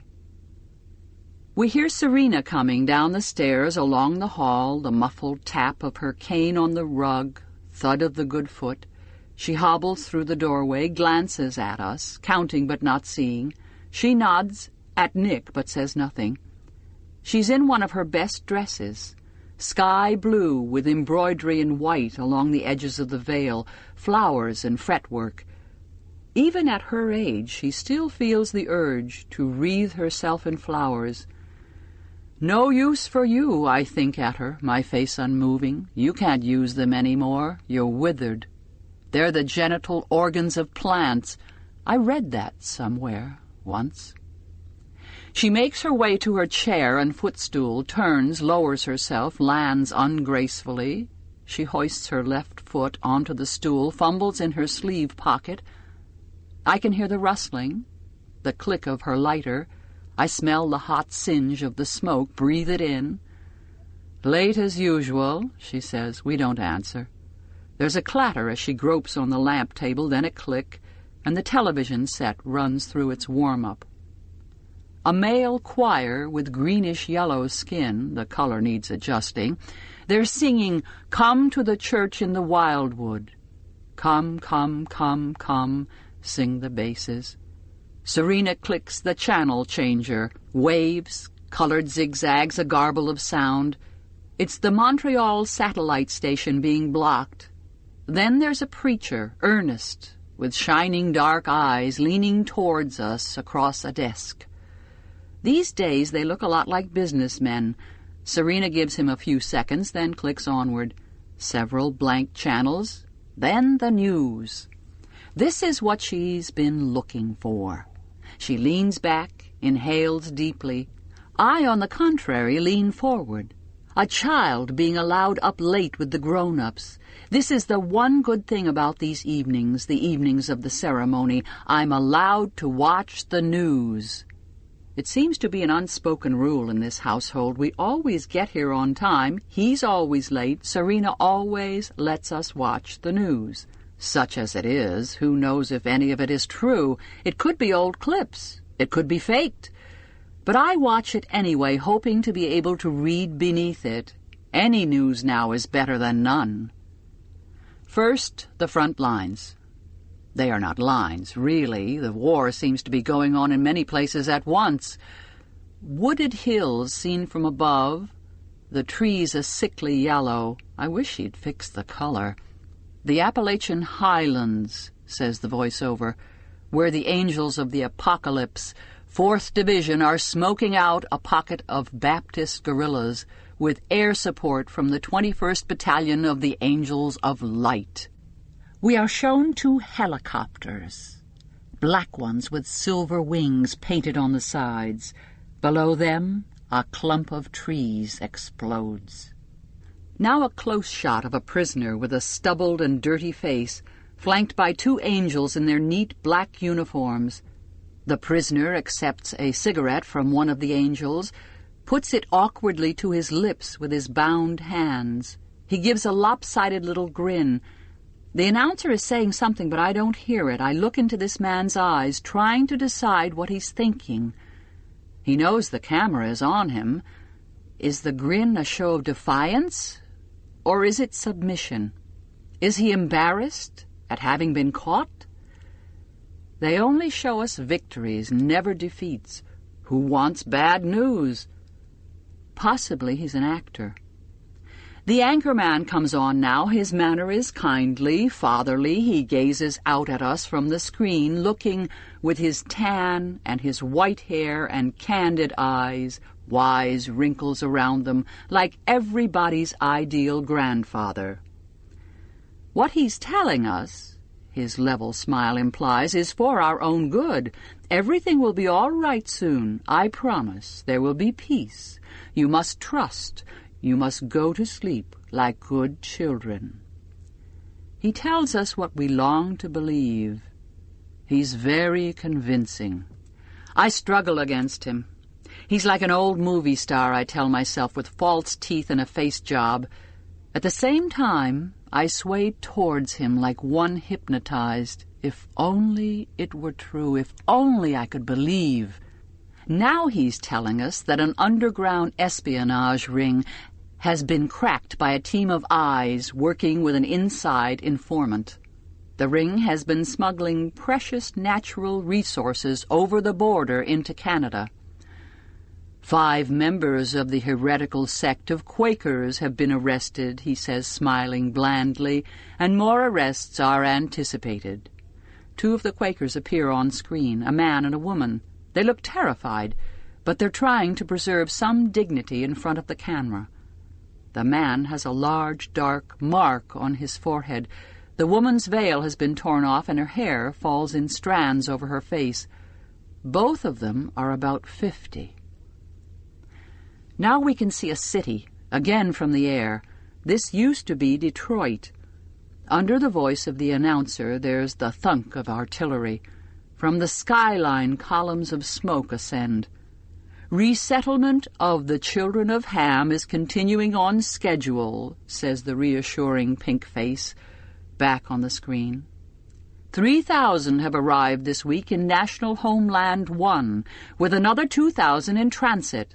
How are they transporting that many people at once? Trains? Buses? We are not shown any pictures of this. National Homeland 1 is in North Dakota. Lord knows what they're supposed to do once they get there. Farm is the theory. Serena Joy has had enough of the news. Impatiently, she clicks the button for a station change, comes up with an aging bass baritone, his cheeks like emptied udders. Whispering hope is what he's singing. Serena turns him off. We wait. The clock in the hall ticks. Serena lights another cigarette. I get into the car. It's a Saturday morning. It's a September. We still have a car. Other people have had to sell theirs. My name isn't of Fred. I have another name which nobody uses now because it's forbidden. I tell myself it doesn't matter. Your name is like your telephone number, useful only to others, but what I tell myself is wrong. It does matter. I keep the knowledge of this name like something hidden, some treasure I'll come back to dig up one day. I think of this name as buried. This name has an aura around it like an amulet, some charm that survived from an unimaginably distant past. I lie in my single bed at night with my eyes closed, and the name floats there behind my eyes, not quite within reach, shining in the dark.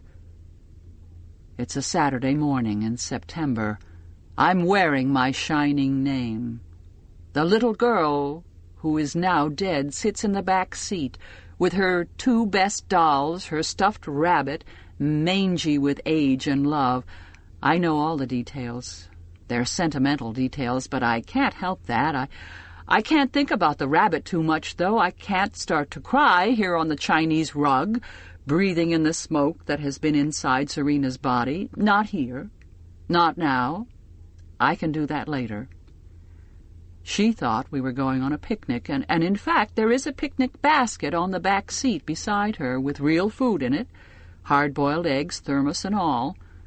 We didn't want her to know where we were really going. We didn't want to tell her by mistake, reveal anything if we were stopped. We didn't want to lay upon her the burden of our truth. I wore my hiking boots. She had on her sneakers. The laces of the sneakers had a design of hearts on them. Red, purple, pink, and yellow. It was warm for the time of year. The leaves were turning already, some of them. Luke drove. I sat beside him. The sun shone, the sky was blue, the houses, as we passed them, looked comforting and ordinary, each house, as it was left behind, vanishing into past time, crumbling in an instant, as if it had never been, because I would never see it again. Or so I thought then. We have almost nothing with us. We don't want to look as if we're going anywhere far or permanent. We have the forged passports, guaranteed, worth the price. We couldn't pay in money, of course, or put it on the CompuCount. We used other things, some jewelry that was my grandmother's, a stamp collection Luke inherited from his uncle, Such things can be exchanged for money in other countries. When we get to the border, we'll pretend we're just going over on a day trip. The fake visas are for a day. Before that, I'll give her a sleeping pill so she'll be asleep when we cross. That way she won't betray us. You can't expect a child to lie convincingly. And I don't want her to feel frightened, to feel the fear that is now tightening my muscles, tensing my spine, pulling me so taut that I'm certain I would break if touched. Every stoplight is an ordeal. We'll spend the night at a motel, or better, sleeping in the car on a side road, so there will be no suspicious questions. We'll cross in the morning, drive over the bridge easily, just like driving to the supermarket. We turn onto the freeway, head north, flowing with not much traffic. Since the war started, gas is expensive and in short supply. Outside the city, we pass the first checkpoint. All they want is a look at the license. Luke does it well. The license matches the passport. We thought of that. Back on the road, he squeezes my hand, glances over at me. "You're white as a sheet," he says. That is how I feel, white. Flat, thin. I feel transparent. Surely they will be able to see through me. Worse, how will I be able to hold on to Luke, to her, when I'm so flat, so white? I feel as if there's not much left of me. They will slip through my arms as if I'm made of smoke, as if I'm a mirage fading before their eyes. "Don't think that way," Mara would say. "Think that way and you'll make it happen." "Cheer up," says Luke. He's driving a little too fast now.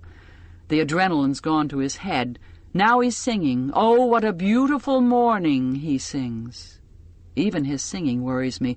We've been warned not to look too happy. 15.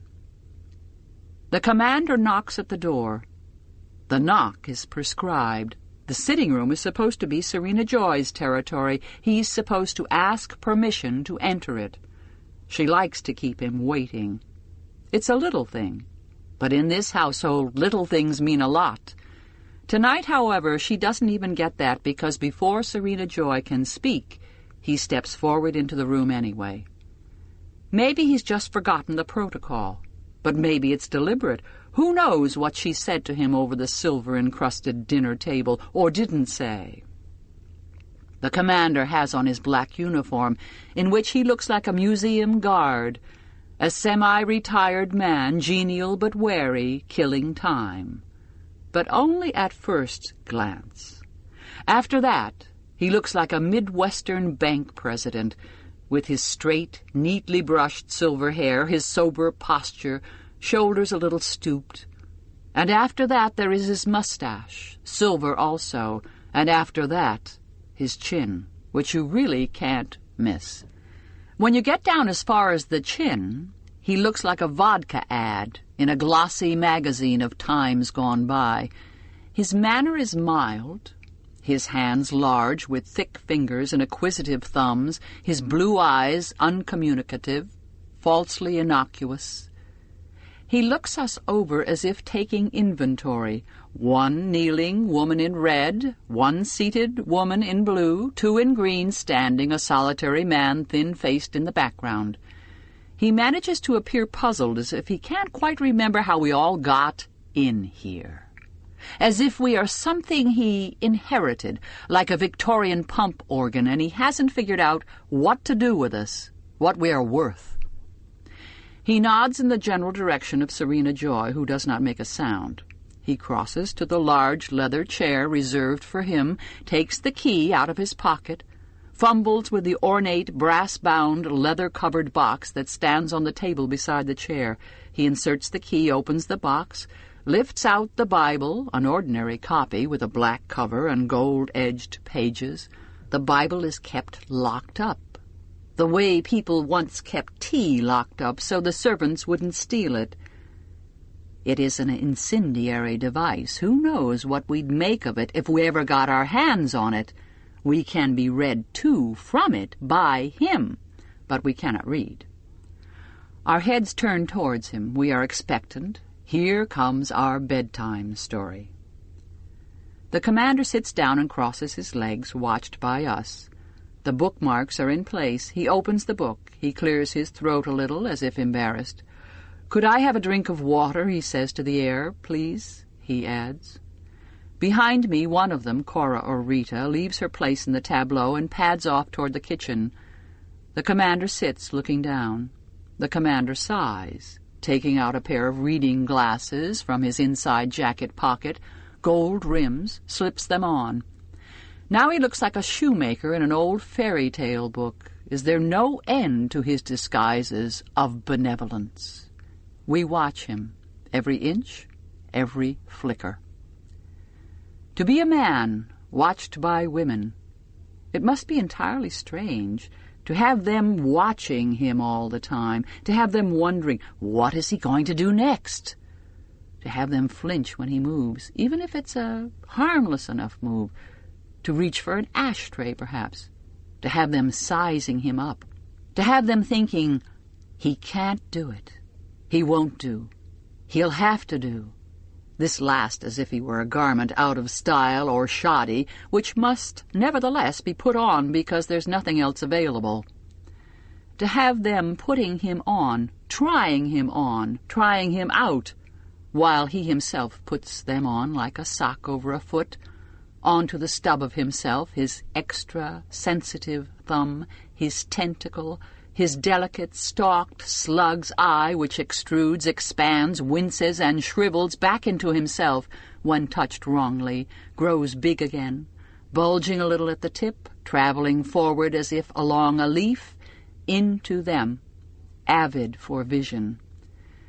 To achieve vision in this way, this journey into a darkness that is composed of women, a woman, who can see in darkness while he himself strains blindly forward.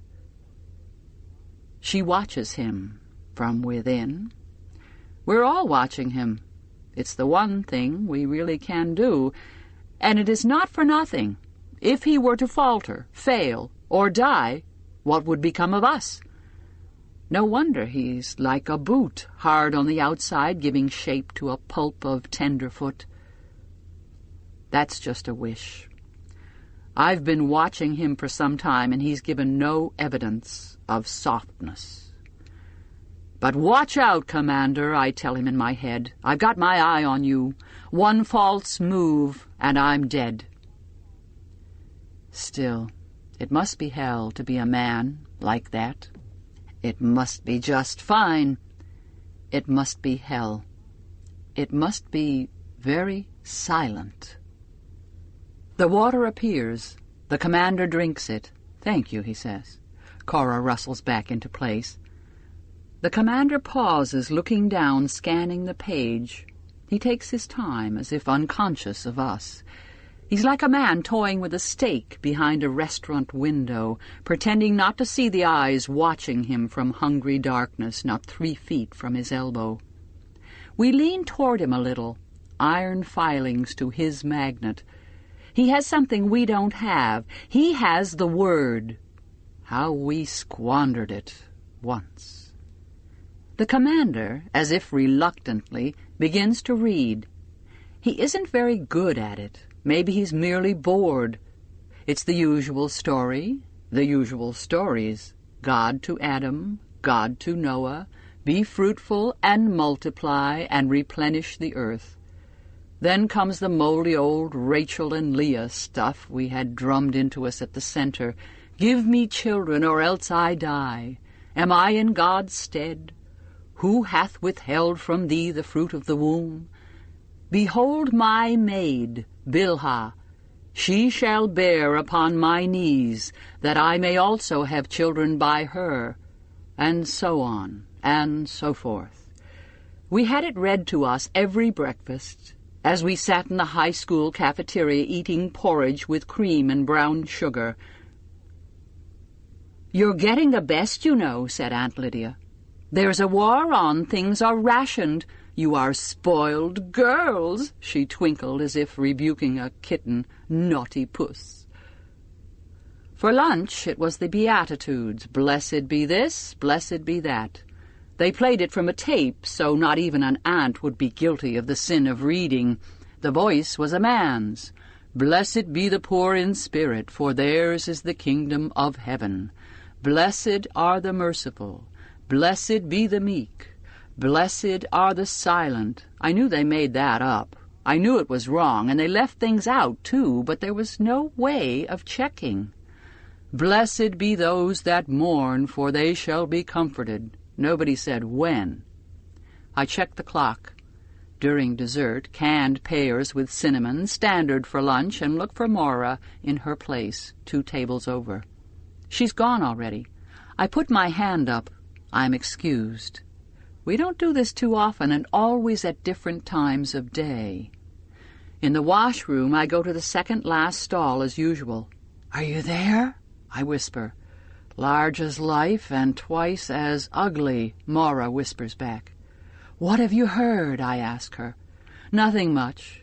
I've got to get out of here. I'm going bats." I feel panic. No, Maura," I say. "Don't try it.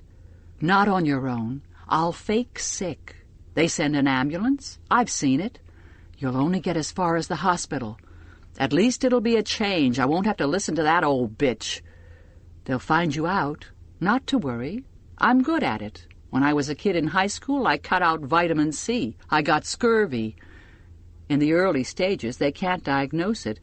Then you just start it again and you're fine. I'll hide my vitamin pills." "Maura, don't." I couldn't stand the thought of her not being here, with me, for me. "They send 2 guys with you in the ambulance. Think about it. They must be starved for it. Shit, they aren't even allowed to put their hands in their pockets. The possibilities are—" "You in there! Time's up," said the voice of Aunt Elizabeth from the doorway. I stood up, flushed the toilet. 2 of Maura's fingers appeared through the hole in the wall. It was only large enough for 2 fingers. I touched my own fingers to them quickly, held on, let go. "And Leah said, 'God hath given me my hire because I have given my maiden to my husband,' says the commander." He lets the book fall closed. It makes an exhausted sound like a padded door shutting, by itself, at a distance, a puff of air. The sound suggests the softness of the thin, oniony pages, how they would feel under the fingers, soft and dry, like papier poudre, pink and powdery.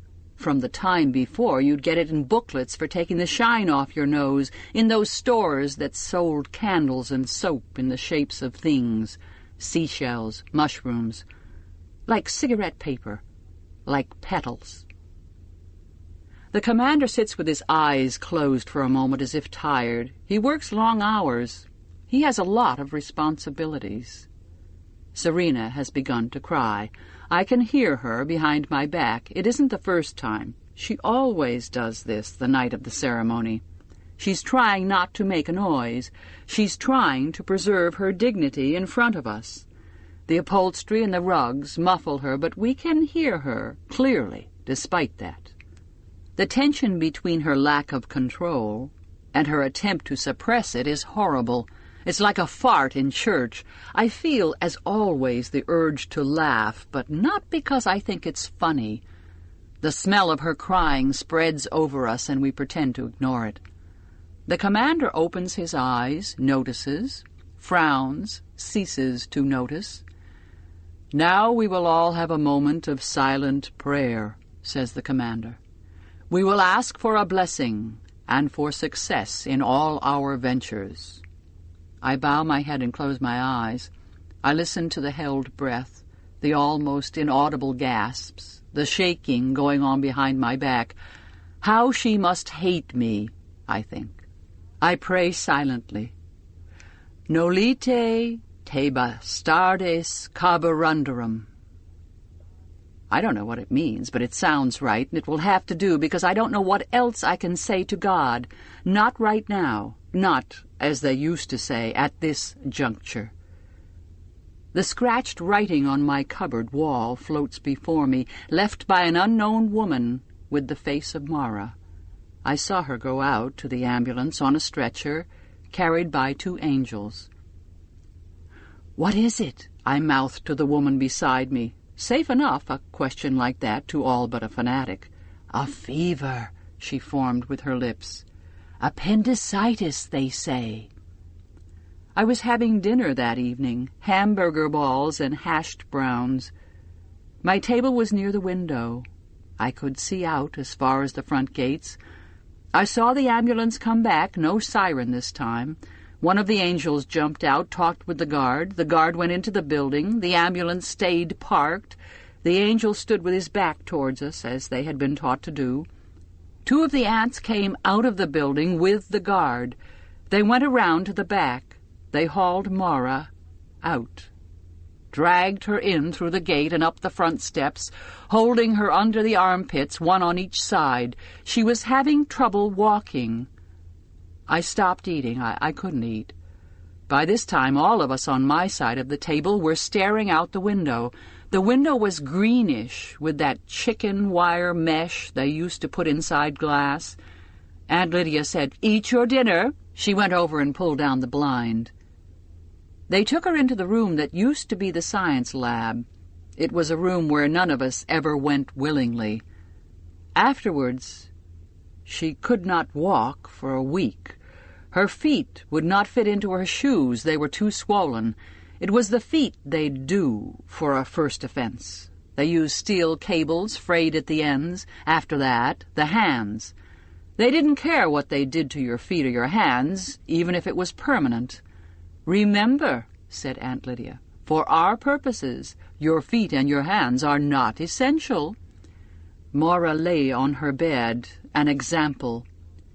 "She shouldn't have tried it, not with the angels," Alma said from the next bed over. "We had to carry her to classes. We stole extra paper packets of sugar for her from the cafeteria at meal times, smuggled them to her at night, handing them from bed to bed. Probably she didn't need the sugar, but it was the only thing we could find to steal, to give. I'm still praying, but what I'm seeing is Mora's feet, the way they looked after they'd brought her back. Her feet did not look like feet at all. They looked like drowned feet, swollen and boneless, except for the color. They looked like lungs. Oh, God, I pray, nolite te bastardes carborundarum. Is this what you had in mind? The commander clears his throat. This is what he does to let us know that in his opinion it's time we stopped praying. For the eyes of the Lord run to and fro throughout the whole earth, to know himself strong in the behalf of them whose heart is perfect towards him, he says. It's the sign-off. He stands up. We are dismissed. 16. The ceremony goes as usual. I lie on my back, fully clothed, except for the healthy white cotton underdrawers.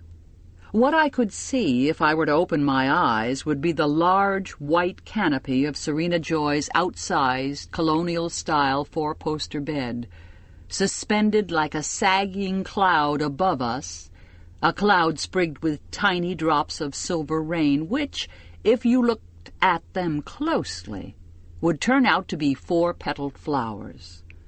I would not see the carpet, which is white, or the sprigged curtains and skirted dressing table with its silver-backed brush and mirror set, only the canopy, which manages to suggest at one and the same time, by the gauziness of its fabric and its heavy downward curve, both ethereality and matter. Or the sail of a ship. Big-bellied sails, they used to say in poems, bellying, propelled forward by a swollen belly. A mist of lily-of-the-valley surrounds us, chilly, crisp almost. It's not warm in this room. Above me, toward the head of the bed, Serena Joy is arranged outspread. Her legs are apart. I lie between them, my head on her stomach, her pubic bone under the base of my skull, her thighs on either side of me. She, too, is fully clothed. My arms are raised, She holds my hands, each of mine and each of hers. This is supposed to signify that we are one flesh, one being. What it really means is that she is in control of the process and thus of the product, if any. The rings of her left hand cut into my fingers. It may or may not be revenge. My red skirt is hitched up to my waist, though no higher. Below it, the commander is fucking. What he is fucking is the lower part of my body. I do not say making love, because this is not what he's doing. Copulating, too, would be inaccurate, because it would imply two people and only one is involved. Nor does rape cover it. Nothing is going on here that I haven't signed up for. There wasn't a lot of choice, but there was some, and this is what I chose. Therefore, I lie still and picture the unseen canopy over my head. I remember Queen Victoria's advice to her daughter, "Close your eyes and think of England." But this is not England. I wish he would hurry up. Maybe I'm crazy, and this is some new kind of therapy. I wish it were true. Then I could get better, and this would go away. Serena Joy grips my hands, as if it is she, not I, who's being fucked, as if she finds it either pleasurable or painful, and the commander fucks with a regular 2-4 marching stroke, on and on like a tap dripping. He is preoccupied, like a man humming to himself in the shower without knowing he's humming, like a man who has other things on his mind. It's as if he's somewhere else, waiting for himself to come, drumming his fingers on the table while he waits. There's an impatience in his rhythm now. But isn't this everyone's wet dream, 2 women at once? They used to say that. Exciting, they used to say. What's going on in this room, under Serena Joy's silvery canopy, is not exciting. It has nothing to do with passion, or love, or romance, or any of those other notions we used to titillate ourselves with. It has nothing to do with sexual desire, at least for me, and certainly not for Serena. Arousal and orgasm are no longer thought necessary. They would be a symptom of frivolity merely, like jazz garters or beauty spots. Superfluous distractions for the light-minded. Outdated. It seems odd that women once spent such time and energy reading about such things, thinking about them, worrying about them, writing about them. They are so obviously recreational. This is not recreation, even for the commander. This is serious business. The commander, too, is doing his duty. If I were going to open my eyes a slit, I would be able to see him. His not unpleasant face hanging over my torso, with a few strands of his silver hair falling perhaps over his forehead, intent on his inner journey, that place he is hurrying towards, which recedes as in a dream at the same speed with which he approaches it. I would see his open eyes. If he were better looking, would I enjoy this more? Well, at least he's an improvement on the previous one, who smelled like a church cloakroom in the rain, like your mouth when the dentist starts picking at your teeth, like a nostril. The commander, instead, smells of mothballs. Or is this odor some punitive form of aftershave?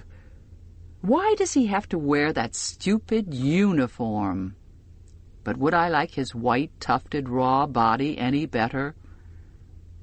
Kissing is forbidden between us. This makes it bearable. One detaches oneself. One describes. He comes at last with a stifled groan as of relief. Serena Joy, who has been holding her breath, expels it. The commander, who has been propping himself on his elbows away from our combined bodies, doesn't permit himself to sink down into us. He rests a moment, withdraws, recedes, re-zippers. He nods, then turns and leaves the room, closing the door with exaggerated care behind him, as if both of us are his ailing mother. There's something hilarious about this, but I don't dare laugh. Serena Joy lets go of my hands. "You can get up now," she says. "Get up and get out." She's supposed to have me rest for 10 minutes with my feet on a pillow to improve the chances. This is meant to be a time of silent meditation for her, but she's not in the mood for that. There is loathing in her voice, as if the touch of my flesh sickens and contaminates her. I untangle myself from her body, stand up, the juice of the commander runs down my legs. Before I turn away, I see her straighten her blue skirt, clench her legs together. She continues lying on the bed, gazing up at the canopy above her, stiff and straight as an effigy. Which of us is it worse for, her or me? 17. This is what I do when I'm back in my room. I take off my clothes and put on my nightgown. I look for the pat of butter in the toe of my right shoe where I hid it after dinner. The cupboard was too warm. The butter is semi-liquid. Much of it has sunk into the paper napkin I wrapped it in. Now I'll have butter in my shoe. Not the first time, because whenever there is butter or even margarine, I save some in this way. I can get most of the butter off the shoe lining with a washcloth or some toilet paper from the bathroom tomorrow. I rub the butter over my face, work it into the skin of my hands. There's no longer any hand lotion or face cream, not for us. Such things are considered vanities. We are containers. It is only the insides of our bodies that are important. The outside can become hard and wrinkled for all they care, like the shell of a nut. This was a decree of the wives, this absence of hand lotion. They don't want us to look attractive. For them, things are bad enough as it is. The butter is a trick I learned at the Rachel and Leah Center. The Red Center, we called it, because there was so much red. My predecessor in this room, my friend with the freckles and the good laugh, must have done this too, this buttering. We all do it. As long as we do this, butter our skin to keep it soft, we can believe that we will someday get out, that we will be touched again, in love or desire. We have ceremonies of our own, private ones. The butter is greasy, and it will go rancid, and I will smell like an old cheese, but at least it's organic, as they used to say. To such devices have we descended. Buttered, I lie on my single bed, flat like a piece of toast. I can't sleep. In the semi-dark, I stare up at the blind plaster eye in the middle of the ceiling, which stares back down at me, even though it can't see. There's no breeze. My white curtains are like gauze bandages, hanging limp, glimmering in the aura cast by the searchlight that illuminates this house at night. Or is there a moon? I fold back the sheet, get carefully up on silent bare feet in my nightgown, go to the window like a child. I want to see. The moon on the breast of the new-fallen snow. The sky is clear but hard to make out because of the searchlight. But yes, in the obscured sky a moon does float, newly, a wishing moon, a sliver of ancient rock, a goddess, a wink. The moon is a stone, and the sky is full of deadly hardware, but, oh God, how beautiful anyway. I want Luke here so badly. I want to be held and told my name. I want to be valued in ways that I am not. I want to be more than valuable. I repeat my former name, remind myself of what I once could do, how others saw me. I want to steal something. In the hall, the night light's on. The long space glows gently pink. I walk, one foot set carefully down, then the other, without creaking, along the runner, as if on a forest floor, sneaking, my heart quick, through the night house. I am out of place. This is entirely illegal. Down past the fisheye on the hall wall, I can see my white shape of tented body, hair down my back like a mane, my eyes gleaming. I like this. I am doing something on my own. The active. Is it a tense? Tensed. What I would like to steal is a knife from the kitchen, but I'm not ready for that. I reach the sitting room. Doors ajar, slip in, leave the door a little open. A squeak of wood, but who's near enough to hear?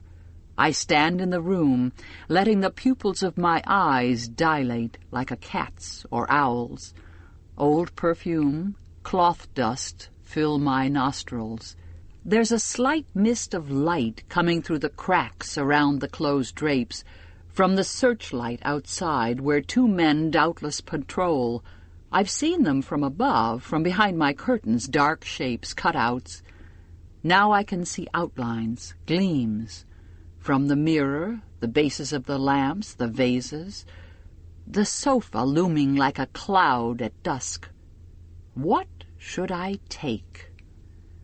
Something that will not be missed. In the wood at midnight, a magic flower, a withered daffodil, not one from the dried arrangement. The daffodils will soon be thrown out. They're beginning to smell, along with Serena's stale fumes, the stench of her knitting. I grope, find an end table, feel. There's a clink. I must have knocked something. I find the daffodils, crisp at the edges where they've dried, limp toward the stems, use my fingers to pinch. I will press this somewhere under the mattress, leave it there for the next woman, the one who comes after me, to find. But there's someone in the room, behind me. I hear the step, quiet as mine, the creaking of the same floorboard. The door closes behind me with a little click, cutting the light. I freeze. White was a mistake. I'm snow in moonlight, even in the dark. Then a whisper. Don't scream. It's all right. As if I'd scream. As if it's all right. I turn. A shape. That's all. Dull glint of cheekbone, devoid of color. He steps toward me. Nick. What are you doing in here? I don't answer. He too is illegal. Here, with me. He can't give me away, nor I him. For the moment we're mirrors. He puts his hand on my arm, pulls me against him, his mouth on mine. What else comes from such denial? Without a word, both of us shaking. How I'd like to. In Serena's parlor, with the dried flowers on the Chinese carpet, his thin body, a man entirely unknown. It would be like shouting. It would be like shooting someone. My hand goes down. How about that? I could unbutton, and then... But it's too dangerous. He knows it. We push each other away, not far. Too much trust, too much risk, too much already. I was coming to find you, he says, breathes almost into my ear. I want to reach up, taste his skin. He makes me hungry. His fingers move, feeling my arm under the nightgown sleeve, as if his hand won't listen to reason. It's so good to be touched by someone, to be felt so greedily, to feel so greedy. Luke, you'd know, you'd understand. It's you here, in another body. Bullshit. Why, I say? Is it so bad for him that he'd take the risk of coming to my room at night? I think of the hanged men, hooked on the wall. I can hardly stand up. I have to get away, back to the stairs before I dissolve entirely. His hand's on my shoulder now, held still, heavy, pressing down on me like warm lead. Is this what I would die for? I'm a coward. I hate the thought of pain. "He told me to," Nick says. "He wants to see you in his office." "What do you mean?" I say. "The commander, it must be. See me? What does he mean by see? Hasn't he had enough of me?" "Tomorrow," he says, just audible. In the dark parlor, we move away from each other slowly, as if pulled toward each other by a force, current, pulled apart also by hands equally strong. I find the door, turn the knob, fingers on cool porcelain, open. It's all I can do. Night, 18. I lie in bed, still trembling. You can wet the rim of a glass and run your finger around the rim and it will make a sound. This is what I feel like, this sound of glass. I feel like the word shatter. I want to be with someone. Lying in bed with Luke, his hand on my rounded belly, the three of us in bed, she kicking, turning over within me. Thunderstorm outside the window, that's why she's awake. They can hear, they sleep, they can be startled, even there in the soothing of the heart, like waves on the shore around them. A flash of lightning, quite close. Luke's eyes go white for an instant. I'm not frightened.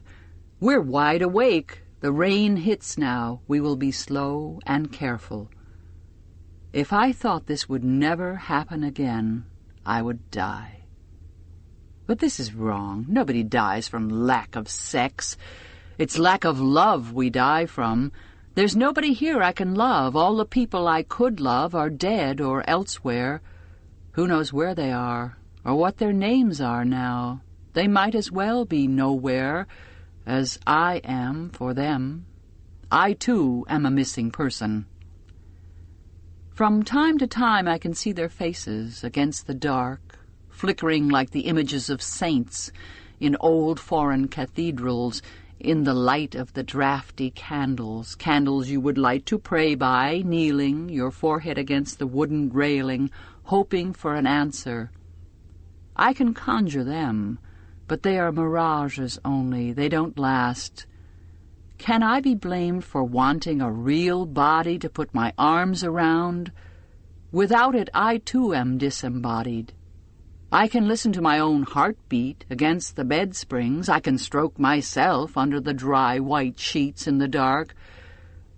But I too am dry and white, hard, granular. It's like running my hand over a plateful of dried rice. It's like snow. There's something dead about it, something deserted. I'm like a room where things once happened and now nothing does, except the pollen of the weeds that grow up outside the window, blowing in as dust across the floor. Here is what I believe.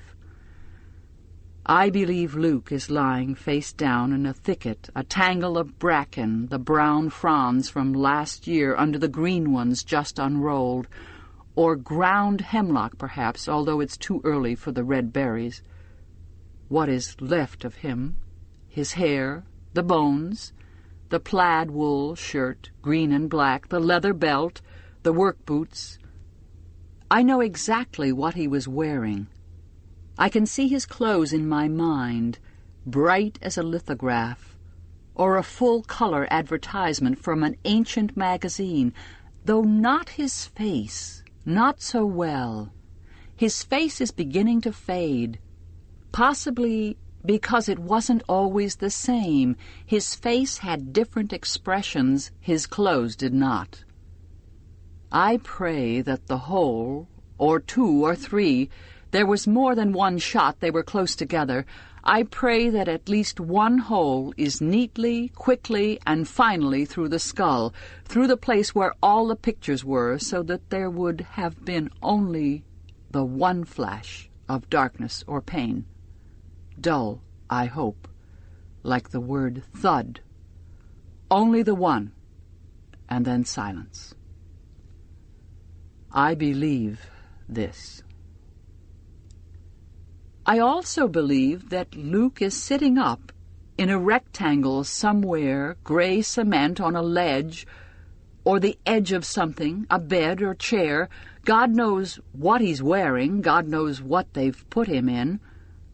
God isn't the only one who knows, so maybe there could be some way of finding out. He hasn't shaved for a year, though they cut his hair short, whenever they feel like it, for lice, they say. I'll have to revise that. If they cut the hair for lice, they'd cut the beard too. You'd think. Anyway, they don't do it well. The hair is ragged. The back of his neck is nicked. That's hardly the worst. He looks 10 years older, 20. He's bent like an old man. His eyes are pouched. Small purple veins have burst in his cheeks. There's a scar, no, a wound. It isn't yet healed, the color of tulips near the stem end, down the left side of his face where the flesh split recently. The body is so easily damaged, so easily disposed of. Water and chemicals is all it is, hardly more to it than a jellyfish drying on sand. He finds it painful to move his hands, painful to move.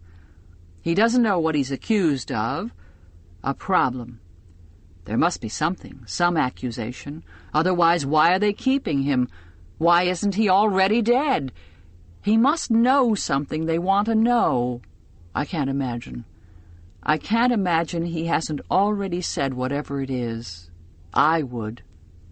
He is surrounded by a smell, his own, the smell of a cooped-up animal in a dirty cage. I imagine him resting, because I can't bear to imagine him at any other time, just as I can't imagine anything below his collar, above his cuffs. I don't want to think what they've done to his body. Does he have shoes? No, and the floor is cold and wet. Does he know I'm here, alive, that I'm thinking about him? I have to believe so. In reduced circumstances, you have to believe all kinds of things. I believe in thought transference now, vibrations in the ether, that sort of junk. I never used to.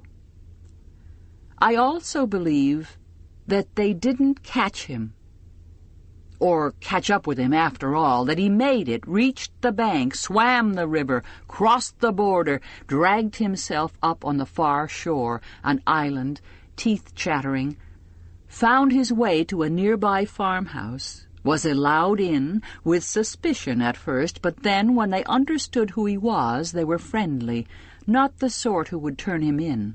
Perhaps they were Quakers. They will smuggle him inland, from house to house.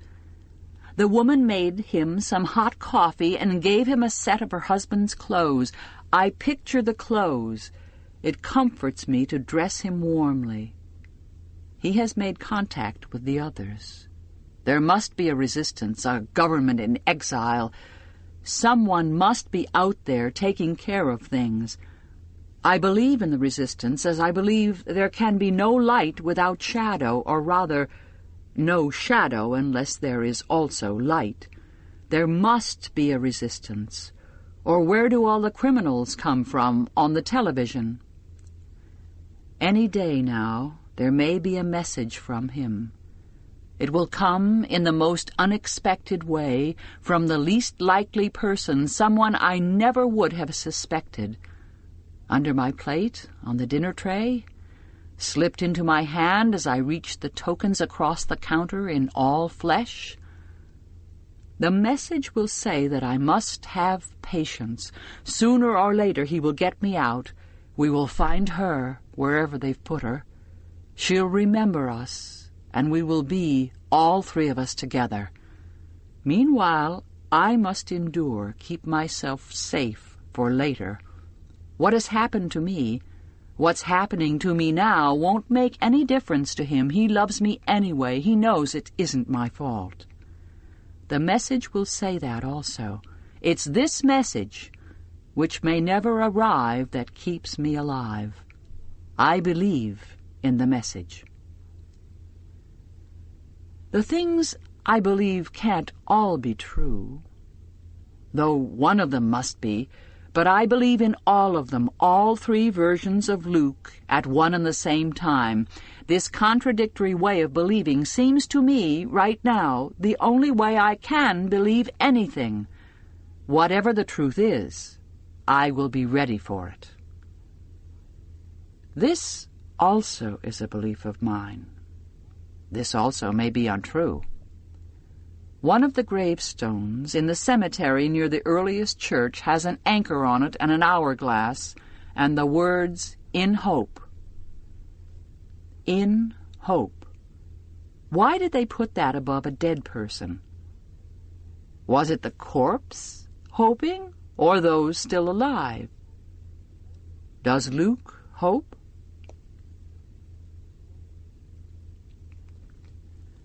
Birthday. 19.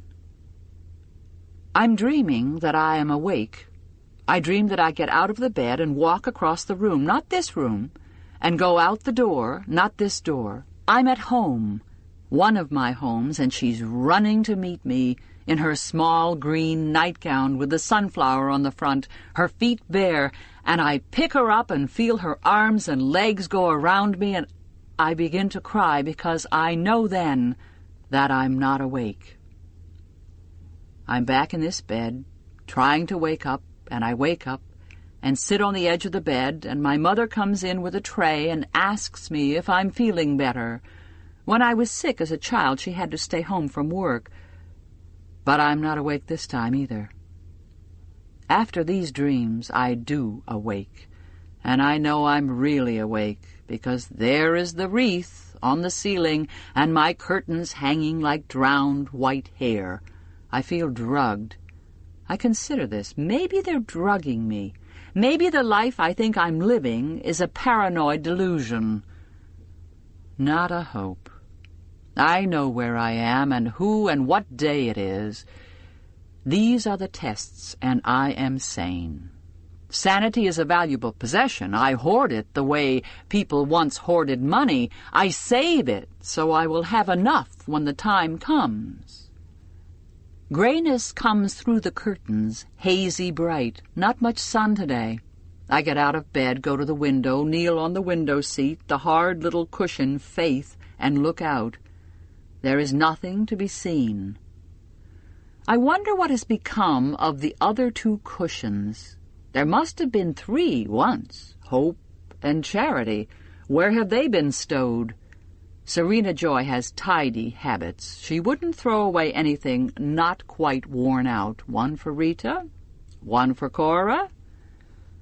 The bell goes. I'm up before it, ahead of time. I dress, not looking down. I sit in the chair and think about the word, chair. It can also mean the leader of a meeting. It can also mean a mode of execution. It is the first syllable in charity. It is the French word for flesh. None of these facts has any connection with the others. These are the kinds of litanies I use to compose myself. In front of me is a tray, and on the tray are a glass of apple juice, a vitamin pill, a spoon, a plate with 3 slices of brown toast on it, a small dish containing honey, and another plate with an egg cup on it, the kind that looks like a woman's torso in a skirt. Under the skirt is the second egg, being kept warm. The egg cup is white china with a blue stripe. The first egg is white. I move the egg cup a little, so now it's in the watery sunlight that comes through the window and falls, brightening, waning, brightening again on the tray. The shell of the egg is smooth, but also grained.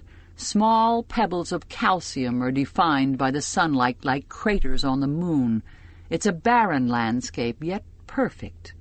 It's the sort of desert the saints went into, so their minds would not be distracted by profusion. I think that this is what God must look like, an egg. The life of the moon may not be on the surface, but inside. The egg is glowing now, as if it had an energy of its own. To look at the egg gives me intense pleasure. The sun goes, and the egg fades. I pick the egg out of the cup and finger it for a moment. It's warm. Women used to carry such eggs between their breasts to incubate them. That would have felt good. The minimalist life. Pleasure is an egg. Blessings that can be counted on the fingers of one hand. But possibly this is how I am expected to react. If I have an egg, what more can I want? In reduced circumstances, the desire to live attaches itself to strange objects. I would like a pet, a bird, say, or a cat, a familiar, anything at all familiar. A rat would do in a pinch, but there's no chance of that. This house is too clean. I slice the top off the egg with the spoon and eat the contents. While I'm eating the second egg, I hear the siren, at a great distance at first, winding its way toward me among the large houses and clipped lawns, a thin sound like the hum of an insect, then nearing, opening out, like a flower of sound opening into a trumpet. A proclamation, this siren. I put down my spoon. My heart speeds up. I go to the window again. Will it be blue and not for me? But I see it turn the corner, come along the street, stop in front of the house, still blaring, and it's red. Joy to the world, rare enough these days. I leave the second egg, half eaten, hurry to the closet for my cloak, and already I can hear feet on the stairs and the voices calling. "Hurry," says Cora, "won't wait all day," and she helps me on with the cloak. She's actually smiling. I almost run down the hall. The stairs are like skiing. The front door is wide. Today I can go through it, and the guardian stands there saluting. It started to rain, a drizzle, and a gravid smell of earth and grass fills the air. The red birthmobile is parked in the driveway. Its back door is open, and I clamber in. The carpet on the floor is red. Red curtains are drawn over the windows. There are 3 women in here already, sitting on the benches that run the length of the van on either side. The guardian closes and locks the double doors and climbs into the front beside the driver. Through the glassed-over wire grill, we can see the backs of their heads. We start with a lurch, while overhead the siren screams, "Make way! Make way!" "Who is it?" I say to the woman next to me, into her ear, or where her ear must be, under the white headdress. I almost have to shout, the noise is so loud. "Of Warren," she shouts back. Impulsively she grabs my hand, squeezes it. As we lurch around the corner, she turns to me and I see her face. There are tears running down her cheeks, but tears of what? Envy? Disappointment? But no, she's laughing. She throws her arms around me. I've never seen her before. She hugs me. She has large breasts under the red habit. She wipes her sleeve across her face. On this day, we can do anything we want. I revise that, within limits. Across from us, on the other bench, one woman is praying, eyes closed, hands up to her mouth. Or she may not be praying.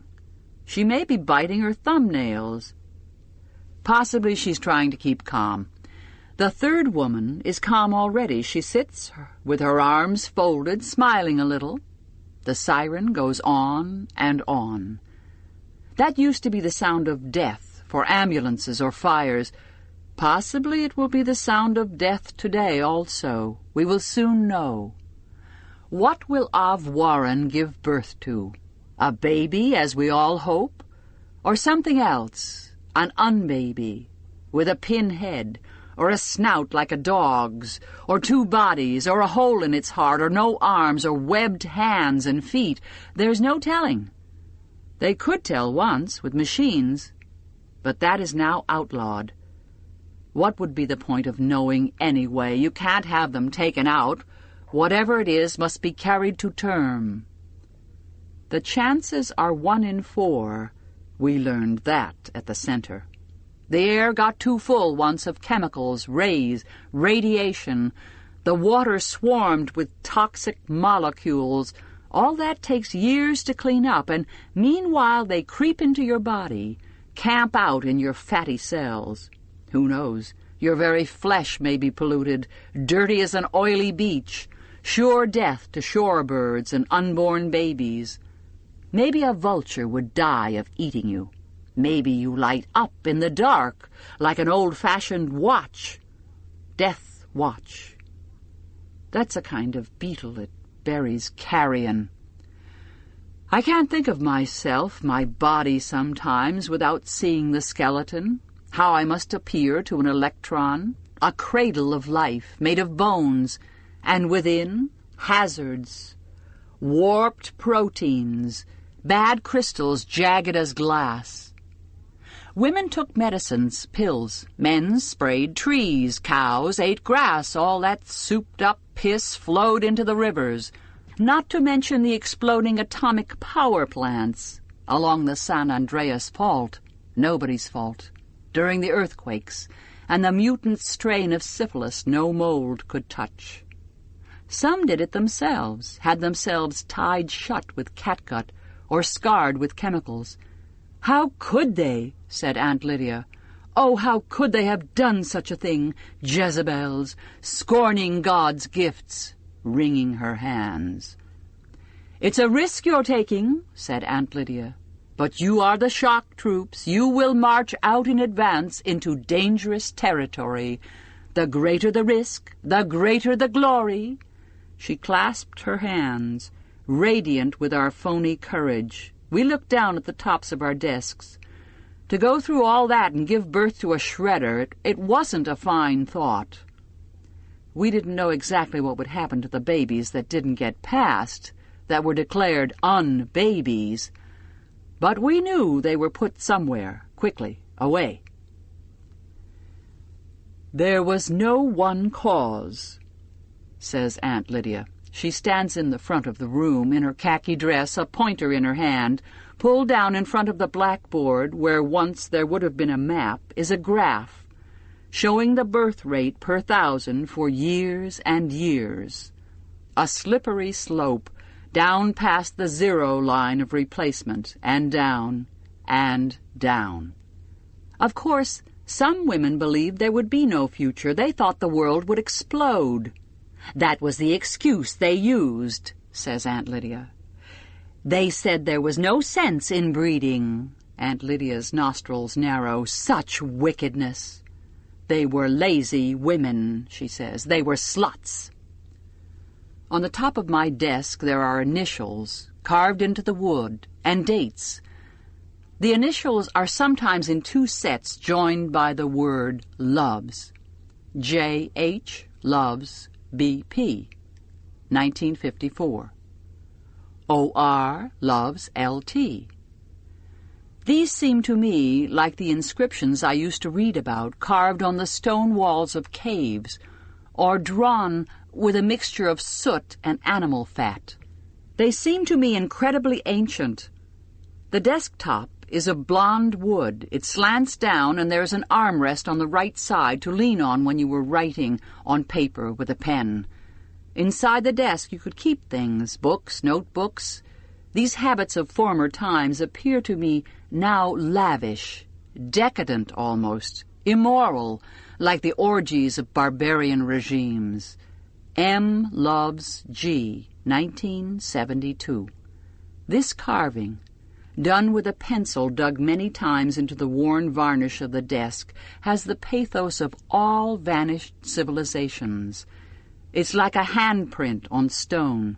Whoever made that was once alive. There are no dates after the mid-'80s. This must have been one of the schools that was closed down then for lack of children. They made mistakes, said Aunt Lydia. We don't intend to repeat them. Her voice is pious, condescending, the voice of those whose duty it is to tell us unpleasant things for our own good. I would like to strangle her. I shove this thought away almost as soon as I think it. A thing is valued, she says, only if it is rare and hard to get.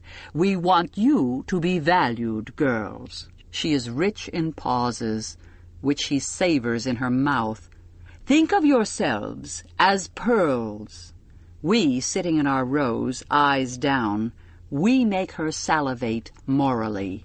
We are hers to define. We must suffer her adjectives. I think about pearls. Pearls are congealed oyster spit. This is what I will tell Maura later, if I can. All of us here will lick you into shape, says Aunt Lydia, with satisfied good cheer. The van stops. The back doors are opened. The guardian herds us out. At the front door stands another guardian, with one of those snubby machine guns slung over his shoulder. We file toward the front door in the drizzle, the guardians saluting. The big Emerge van, the one with the machines and the mobile doctors, is parked further along the circular drive. I see one of the doctors looking out of the window of the van. I wonder what they do in there waiting. Play cards, most likely, or read, some masculine pursuit. Most of the time they aren't needed at all. They're only allowed in if it can't be helped. It used to be different. They used to be in charge. A shame it was, said Aunt Lydia. Shameful! What she just showed us was a film made in the olden days hospital. A pregnant woman, wired up to a machine, electrodes coming out of her every which way, so that she looked like a broken robot. An intravenous drip feeding into her arm. Some man with a searchlight looking up between her legs where she's been shaved. A mere beardless girl. A tray full of bright sterilized knives, every one with masks on. A cooperative patient. Once they drugged women, induced labor, cut them open, sewed them up. No more. No anesthetics, even. Aunt Elizabeth said it was better for the baby, but also, I will greatly multiply thy sorrow and thy conception. In sorrow thou shalt bring forth children. At lunch we got that, brown bread and lettuce sandwiches. As I'm going up the steps, wide steps with a stone urn on either side, of Warren's commander must be higher status than ours, I hear another siren. It's the blue birthmobile for wives. That will be Serena Joy arriving in state. No benches for them. They get real seats, upholstery. They face front and are not curtained off. They know where they're going. Probably Serena Joy has been here before, to this house, for tea. Probably Of Warren, formerly that whiny bitch Janine, was paraded out in front of her and the other wives, so they could see her belly, feel it perhaps, and congratulate the wife. A strong girl, good muscles. No Agent Orange in her family. We checked the records. You can never be too careful. And perhaps one of the kinder ones. Would you like a cookie, dear? Oh, no, you'll spoil her. Too much sugar is bad for them. Surely one won't hurt, just this once, Mildred. And sucky Janine. Oh, yes, can I, ma'am, please? So well-behaved, not surly like some of them. Do their job, and that's that. More like a daughter to you, as you might say. One of the family. Comfortable, matronly chuckles. That's all, dear. You can go back to your room. And after she's gone. Little whores, all of them. But still, you can't be choosy. You take what they hand out, right, girls? That from the commander's wife. Mine. Oh, but you've been so lucky. Some of them, why, they aren't even clean, and won't give you a smile. Mope in their rooms, don't wash their hair. The smell! I have to get the Marthas to do it. Almost have to hold her down in the bathtub. You practically have to bribe her, to get her to take a bath even. You have to threaten her. I had to take stern measures with mine, and now she doesn't eat her dinner properly. And as for the other thing, not a nibble. And we've been so regular. But yours, she's a credit to you. And any day now, oh, you must be so excited. She's big as a house. I bet you can hardly wait. More tea? Modestly changing the subject. I know the sort of thing that goes on. And Janine, up in her room, what does she do? Sits with the taste of sugar still in her mouth, licking her lips, stares out of the window, breathes in and out, caresses her swollen breasts, thinks of nothing. 20. The central staircase is wider than ours, with a curved banister on either side. From above I can hear the chanting of the women who are already there. We go up the stairs, single file, being careful not to step on the trailing hems of each other's dresses. To the left, the double doors to the dining room are folded back, and inside I can see the long table covered with a white cloth and spread with a buffet. Ham, cheese, oranges. They have oranges, and fresh baked breads and cakes. As for us, we'll get milk and sandwiches on a tray later. But they have a coffee urn and bottles of wine, for why shouldn't the wives get a little drunk on such a triumphant day? First they'll wait for the results, then they'll pig out. They're gathered in the sitting room on the other side of the stairway now, cheering on this commander's wife, the wife of Warren. A small, thin woman, she lies on the floor in a white cotton nightgown, her graying hair spreading like mildew over the rug. They massage her tiny belly, just as if she's really about to give birth herself. The commander, of course, is nowhere in sight. He's gone wherever men go on such occasions, some hideout. Probably he's figuring out when his promotion is likely to be announced if all goes well. He's sure to get one now. Off Warren is in the master bedroom, a good name for it, where this commander and his wife nightly bed down. She's sitting on their king-sized bed, propped with pillows. Janine, inflated but reduced, shorn of her former name. She's wearing a white cotton shift, which is hiked up over her thighs. Her long, broom-colored hair is pulled back and tied behind her head to keep it out of the way. Her eyes are squeezed closed, and this way I can almost like her. After all, she's one of us. What did she ever want but to lead her life as agreeably as possible? What else did any of us want? It's the possible that's the catch. She's not doing badly under the circumstances. Two women I don't know stand on either side of her, gripping her hands, or she theirs. A third lifts the nightgown, pours baby oil onto her mound of stomach, rubs downward. At her feet stands Aunt Elizabeth in her khaki dress with the military breast pockets. She was the one who taught Gyn Ed. All I can see of her is the side of her head, her profile, but I know it's her, that jutting nose and handsome chin, severe. At her side stands the birthing stool, with its double seat, the backed one raised like a throne behind the other. They won't put Janine on it before it's time. The blankets stand ready, the small tub for bathing, the bowl of ice for Janine to suck. The rest of the women sit cross-legged on the rug. There's a crowd of them. Everyone in this district is supposed to be here. There must be 25, 30. Not every commander has a handmaid. Some of their wives have children. From each, says the slogan, according to her ability, to each according to his needs. We recited that 3 times after dessert. It was from the Bible, or so they said. St. Paul again, in Acts. You are a transitional generation, said Aunt Lydia. It is the hardest for you. We know the sacrifices you are being expected to make. It is hard when men revile you.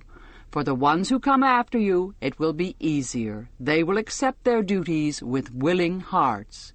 She did not say, because they will have no memories of any other way. She said, because they won't want things they can't have. Once a week we had movies after lunch and before our nap. We sat on the floor of the domestic science room on our little gray mats and waited while Aunt Helena and Aunt Lydia struggled with the projection equipment.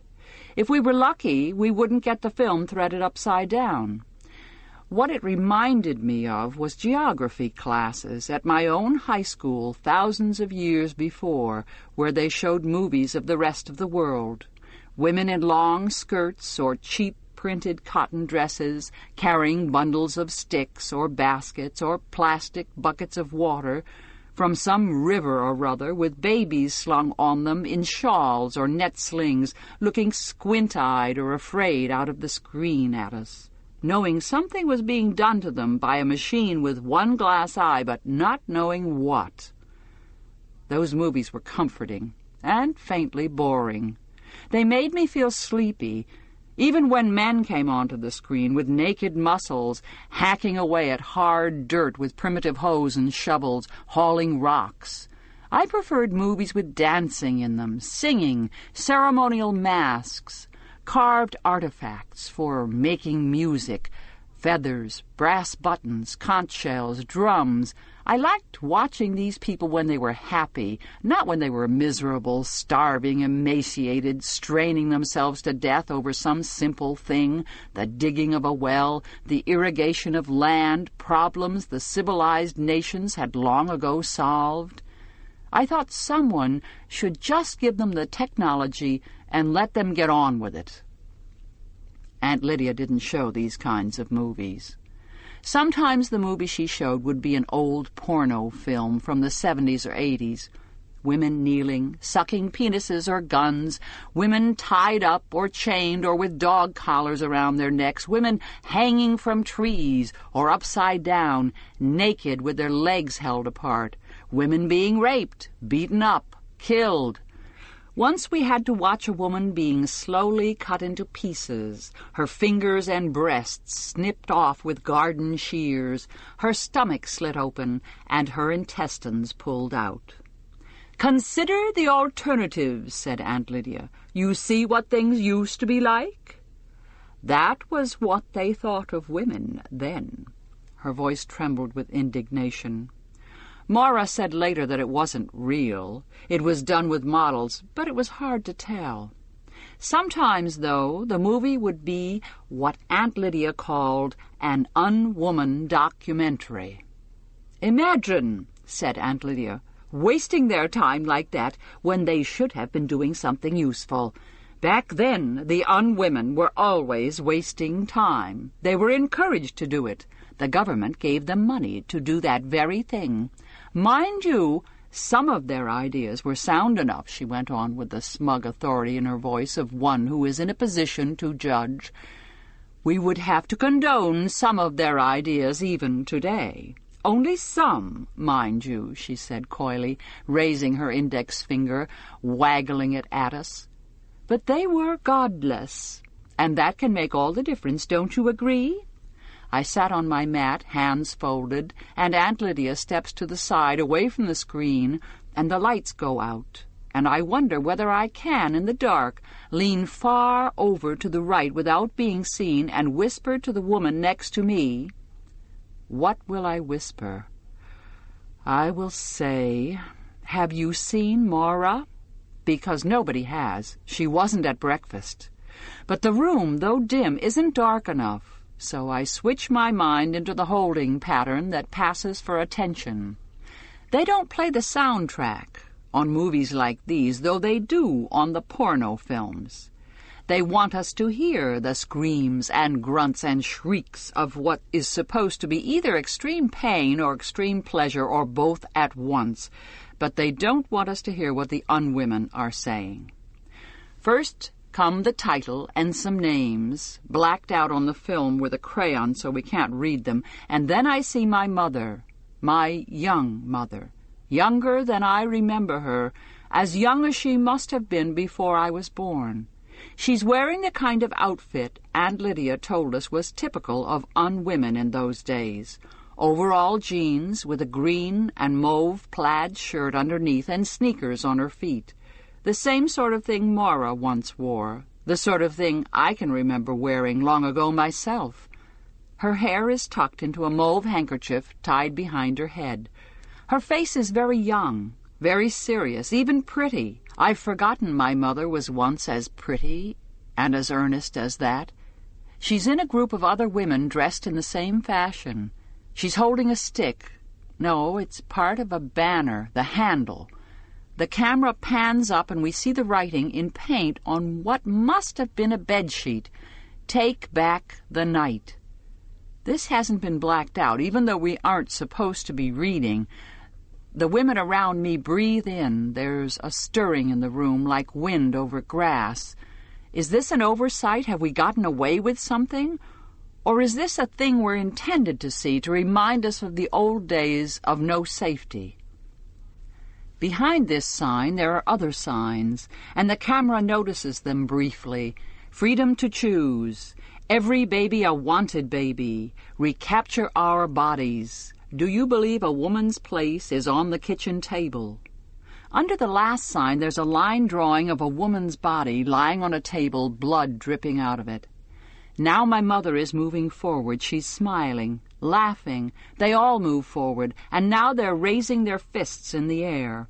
The camera moves to the sky where hundreds of balloons rise, trailing their strings, red balloons with a circle painted on them, a circle with a stem, like the stem of an apple, the stem of a cross. Back on the earth, my mother is part of the crowd now, and I can't see her anymore. "I had you when I was 37, my mother said. "It was a risk. You could have been deformed or something. You were a wanted child, all right, and did I get shit from some quarters? My oldest buddy, Tricia, accused me of being a pronatalist, the bitch. Jealousy, I put that down to. Some of the others were okay, though. But when I was 6 months pregnant, a lot of them started sending me these articles about how the birth defect rate went zooming up after 35, just what I needed, and stuff about how hard it was to be a single parent. Fuck that shit, I told them. I've started this and I'm going to finish it. At the hospital, they wrote down aged primipara on the chart. I caught them in the act. That's what they call you when it's your first baby over 30. Over 30, for God's sakes. Garbage, I told them. Biologically, I'm 22. I could run rings around you any day. I could have triplets and walk out of here while you were still trying to get up off the bed. When she said that, she'd jut out her chin. I remember her like that, her chin jutted out, a drink in front of her on the kitchen table. Not young and earnest and pretty the way she was in the movie, but wiry, spunky, the kind of old woman who won't let anyone butt in front of her in a supermarket line. She liked to come over to my house and have a drink while Luke and I were fixing dinner and tell us what was wrong with her life, which always turned into what was wrong with ours. Her hair was gray by that time, of course. She wouldn't dye it. "Why pretend?" she'd say. "Anyway, what do I need it for? I don't want a man around. What use are they, except for 10 seconds worth of half-babies? A man is just a woman's strategy for making other women. Not that your father wasn't a nice guy and all, but he wasn't up to fatherhood. Not that I expected it of him. Just do the job, then you can bugger off," I said. "I make a decent salary. I can afford daycare." So he went to the coast and sent Christmas cards. He had beautiful blue eyes, though. But there's something missing in them, even the nice ones. It's like they're permanently absent-minded, like they can't quite remember who they are. They look at the sky too much. They lose touch with their feet. They aren't a patch on a woman, except they're better at fixing cars and playing football, just what we need for the improvement of the human race, right? That was the way she talked, even in front of Luke. He didn't mind. He teased her by pretending to be macho. He'd tell her women were incapable of abstract thought, and she'd have another drink and grin at him. "Chauvinist pig," she'd say. "Isn't she quaint? Luke would say to me, and my mother would look sly, furtive almost. "I'm entitled," she'd say. "I'm old enough. I've paid my dues. It's time for me to be quaint." "You're still wet behind the ears." "Piglet, I should have said."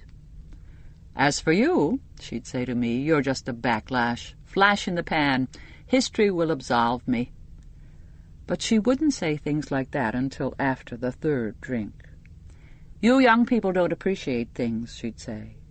"You don't know what we had to go through just to get you where you are. Look at him, slicing up the carrots. Don't you know how many women's lives, how many women's bodies the tanks had to roll over just to get that far?" "Cooking's my hobby," Luke would say. "I enjoy it." "Hobby schmobby," my mother would say. "You don't have to make excuses to me. Once upon a time you wouldn't have been allowed to have such a hobby. They'd have called you queer." "Now, Mother," I would say, "let's not get into an argument about nothing." "Nothing," she'd say bitterly. "You call it nothing. You don't understand, do you? You don't understand at all what I'm talking about." Sometimes she would cry. "I was so lonely," she'd say. "You have no idea how lonely I was. And I had friends. I was a lucky one. But I was lonely anyway." I admired my mother in some ways, although things between us were never easy. She expected too much from me, I felt. She expected me to vindicate her life for her and the choices she'd made. I didn't want to live my life on her terms. I didn't want to be the model offspring, the incarnation of her ideas. We used to fight about that. "I am not your justification for existence," I said to her once. I want her back. I want everything back, the way it was. But there is no point to it, this wanting.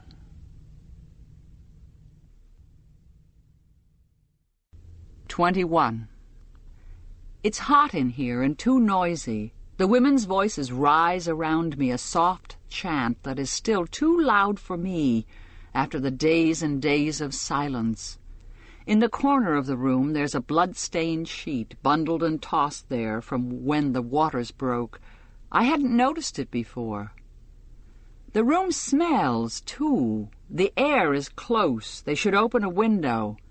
The smell is of our own flesh, an organic smell, sweat and a tinge of iron from the blood on the sheet, and another smell, more animal, that's coming. It must be from Janine.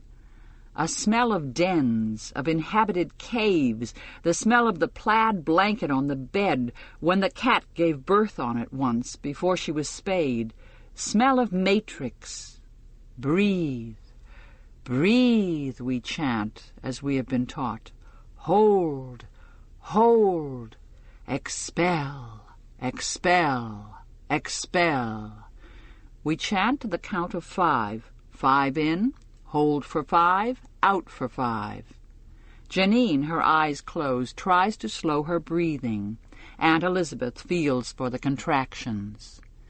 Now Janine is restless. She wants to walk. The 2 women help her off the bed, support her on either side while she paces. A contraction hits her. She doubles over. One of the women kneels and rubs her back. We are all good at this. We've had lessons.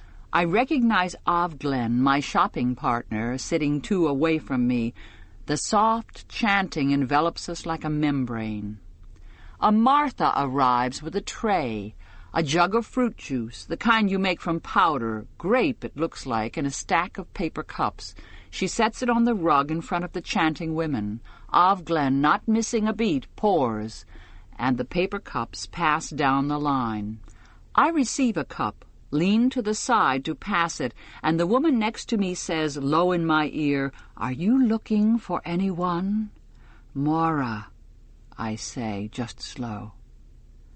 "Dark hair, freckles."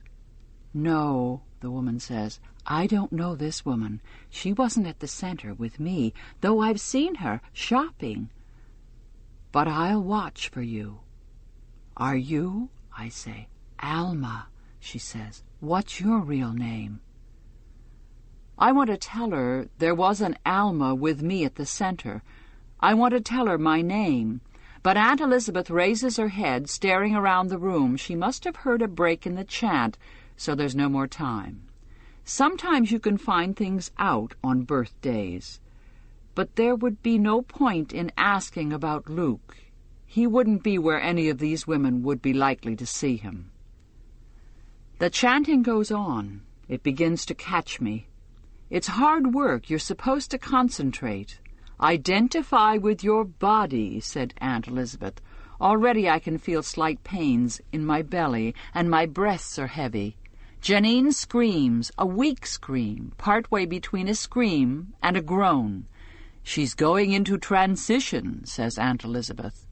One of the helpers wipes Janine's forehead with a damp cloth. Janine is sweating now. Her hair is escaping in wisps from the elastic band. Bits of it stick to her forehead and neck. Her flesh is damp, saturated, lustrous. "Pant, pant, pant," we chant. "I want to go outside," says Janine. "I want to go for a walk. I feel fine. I have to go to the can." We all know that she's in transition. She doesn't know what she's doing. Which of these statements is true? Probably the last one. Aunt Elizabeth signals. Two women stand beside the portable toilet. Janine is lowered gently onto it. There's another smell added to the others in the room. Janine groans again, her head bent over so all we can see is her hair. Crouching like that, she's like a doll, an old one that's been pillaged and discarded in some corner akimbo. Janine is up again and walking. "I want to sit down," she says. "How long have we been here? Minutes or hours?" I'm sweating now. My dress under my arms is drenched. I taste salt on my upper lip. The false pains clench at me. The others feel it, too. I can tell by the way they sway. Janine is sucking on an ice cube. Then after that, inches away or miles, "No!" she screams. "Oh, no! Oh, no! Oh, no!" It's her second baby. She had another child once. I know that from the center, when she used to cry about it at night like the rest of us, only more noisily. So she ought to be able to remember this, what it's like, what's coming. But who can remember pain once it's over? All that remains of it is a shadow, not in the mind even, in the flesh. Pain marks you, but too deep to see, out of sight, out of mind.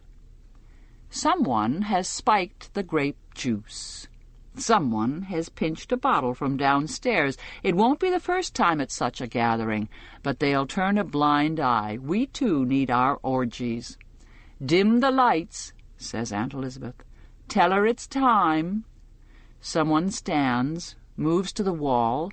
The light in the room fades to twilight. Our voices dwindle to a chorus of creaks, of husky whispers like grasshoppers in a field at night. Two leave the room. Two others lead Janine to the birthing stool, where she sits on the lower of the two seats. She's calmer now. Air sucks evenly into her lungs. We lean forward, tensed. The muscles in our backs and bellies hurt from the strain. It's coming. It's coming. Like a bugle, a call to arms, like a wall falling. We can feel it like a heavy stone moving down, pulled down inside us. We think we will burst. We grip each other's hands. We are no longer single. The commander's wife hurries in her ridiculous white cotton nightgown, her spindly legs sticking out beneath it. Two of the wives, in their blue dresses and veils, hold her by the arms, as if she needs it. She has a tight little smile on her face, like a hostess at a party she'd rather not be giving. She must know what we think of her. She scrambles onto the birthing stool, sits on the seat behind and above Janine, so that Janine is framed by her. Her skinny legs come down on either side like the arms of an eccentric chair. Oddly enough, she's wearing white cotton socks and bedroom slippers, blue ones made of fuzzy material like toilet seat covers. But we pay no attention to the wife. We hardly even see her. Our eyes are on Janine. In the dim light in her white gown, she glows like a moon in cloud. She's grunting now with the effort. Push, push, push, we whisper. Relax. Pant. Push, push, push. We're with her. We're the same as her. We're drunk. Aunt Elizabeth kneels with an outspread towel to catch the baby. Here's the crowning, the glory, the head, purple and smeared with yogurt. Another push and it slithers out, slick with fluid and blood, into our waiting. Oh, praise. We hold our breath as Aunt Elizabeth inspects it. A girl, poor thing. But so far so good. At least there's nothing wrong with it that can be seen. Hands, feet, eyes, we silently count. Everything is in place. Aunt Elizabeth, holding the baby, looks up at us and smiles. We smile, too. We are one smile. Tears run down our cheeks. We are so happy. Our happiness is part memory. What I remember is Luke, with me in the hospital, standing beside my head, holding my hand in the green gown and white mask they gave him. "Oh," he said. "Oh, Jesus," breath coming out in wonder. That night he couldn't go to sleep at all, he said. He was so high. Aunt Elizabeth is gently washing the baby off. It isn't crying much. It stops. As quietly as possible, so as not to startle it, we rise, crowd around Janine, squeezing her, patting her. She's crying, too. The two wives in blue help the third wife, the wife of the household, down from the birthing stool and over to the bed where they lay her down and tuck her in. The baby, washed now and quiet, is placed ceremoniously in her arms. The wives from downstairs are crowding in now, pushing among us, pushing us aside. They talk too loud. Some of them are still carrying their plates, their coffee cups, their wine glasses. Some of them are still chewing. They cluster around the bed, the mother and child, cooing and congratulating. Envy radiates from them. I can smell it. Faint wisps of acid mingled with their perfume. The commander's wife looks down at the baby as if it's a bouquet of flowers, something she's won, a tribute. The wives are here to bear witness to the naming. It's the wives who do the naming around here. "Angela," says the commander's wife. "Angela, Angela," the wives repeat, twittering. "What a sweet name! Oh, she's perfect! Oh, she's wonderful!" We stand between Janine and the bed so she won't have to see this. Someone gives her a drink of grape juice. I hope there's wine in it. She's still having the pains. For the afterbirth, she's crying helplessly, burnt-out, miserable tears. Nevertheless, we are jubilant. It's a victory for all of us. We've done it. She'll be allowed to nurse the baby for a few months. They believe in mother's milk. After that, she'll be transferred to see if she can do it again, with someone else who needs a turn. But she'll never be sent to the colonies. She'll never be declared unwoman. That is her reward. The birthmobile is waiting outside to deliver us back to our own households. The doctors are still in their van. Their faces appear at the window, white blobs, like the faces of sick children confined to the house. One of them opens the door and comes toward us. "Was it all right?" he asks, anxious. "Yes," I say. By now I'm wrung out, exhausted. My breasts are painful. They're leaking a little. Fake milk. It happens this way with some of us.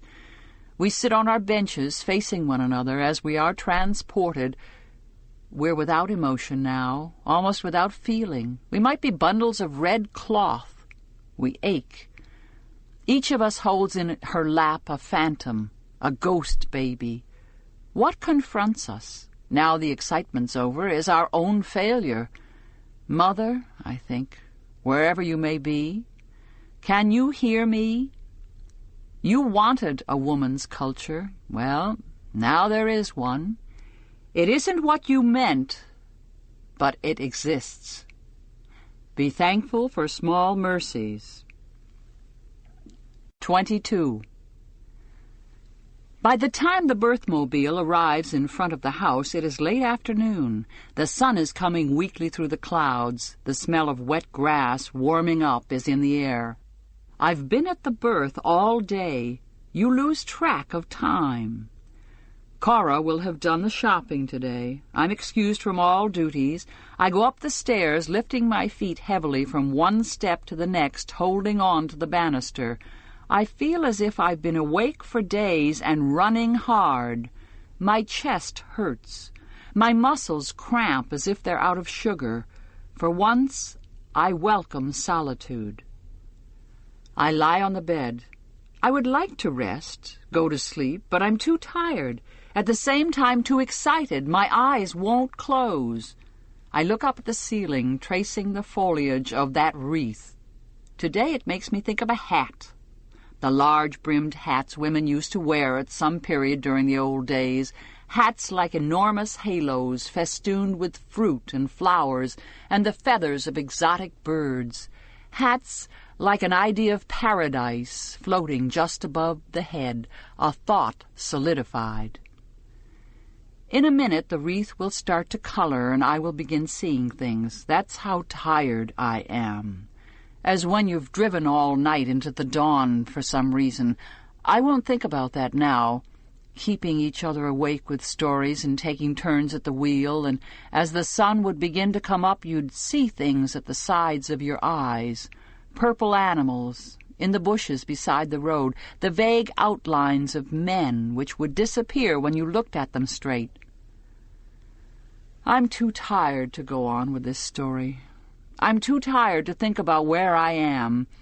Here is a different story, a better one. This is the story of what happened to Maura. Part of it I can fill in myself. Part of it I heard from Alma, who heard it from Dolores, who heard it from Janine. Janine heard it from Aunt Lydia. There can be alliances even in such places, even under such circumstances. This is something you can depend upon. There will always be alliances of one kind or another. Aunt Lydia called Janine into her office. "Blessed be the fruit, Janine," Aunt Lydia would have said, without looking up from her desk, where she was writing something. For every rule there is always an exception. This, too, can be depended upon. The aunts are allowed to read and write. "May the Lord open," Janine would have replied, tonelessly in her transparent voice, her voice of raw egg white. "I feel I can rely on you, Janine," Aunt Lydia would have said, raising her eyes from the page at last and fixing Janine with that look of hers, through the spectacles, a look that managed to be both menacing and beseeching all at once. "Help me," that look said. "We are all in this together." "You are a reliable girl," she went on, "not like some of the others." She thought all Janine's sniveling and repentance meant something. She thought Janine had been broken. She thought Janine was a true believer. But by that time, Janine was like a puppy that's been kicked too often by too many people at random. She'd roll over for anyone. She'd tell anything just for a moment of approbation. So Janine would have said, "I hope so, Aunt Lydia. I hope I have become worthy of your trust," or some such thing. "Janine," said Aunt Lydia, "something terrible has happened." Janine looked down at the floor. Whatever it was, she knew she would not be blamed for it. She was blameless. But what use had that been to her in the past, to be blameless? So at the same time she felt guilty, and as if she was about to be punished. "Do you know about it, Janine?" said Aunt Lydia softly. "No, Aunt Lydia," said Janine. She knew that at this moment it was necessary to look up, to look Aunt Lydia straight in the eyes. After a moment she managed it. "Because if you do, I will be very disappointed in you," said Aunt Lydia. "As the Lord is my witness," said Janine with a show of fervor. Aunt Lydia allowed herself one of her pauses. She fiddled with her pen. "Maura is no longer with us," she said at last. "Oh," said Janine. She was neutral about this. Maura wasn't a friend of hers. "Is she dead?" she asked after a moment. Then Aunt Lydia told her the story.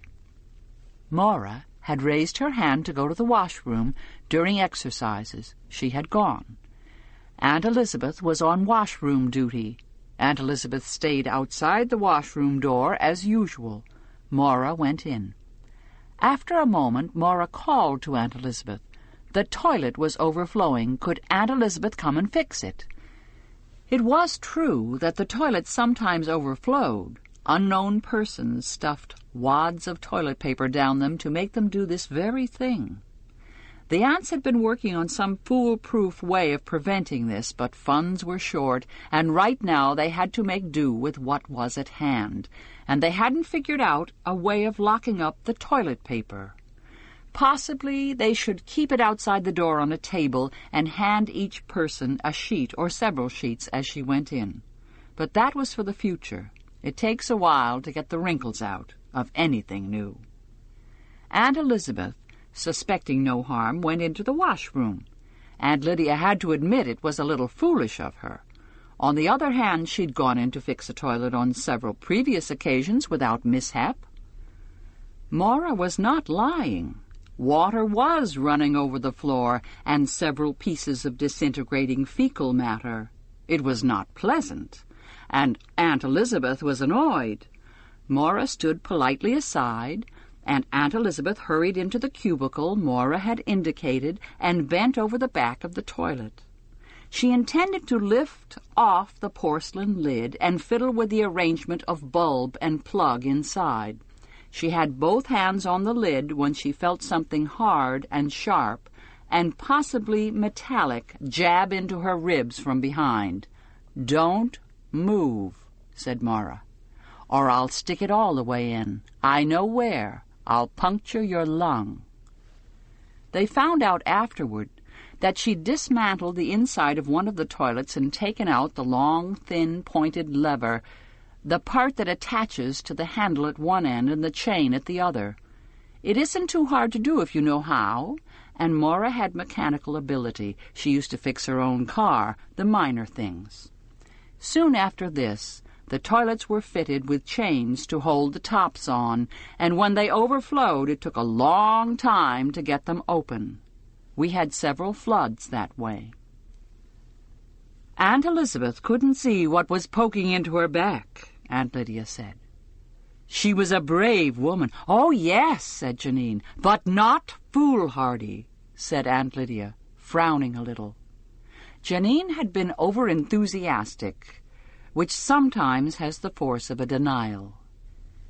"She did as Maura said," Aunt Lydia continued. "Maura got hold of her cattle prod and her whistle, ordering Aunt Elizabeth to unclip them from her belt.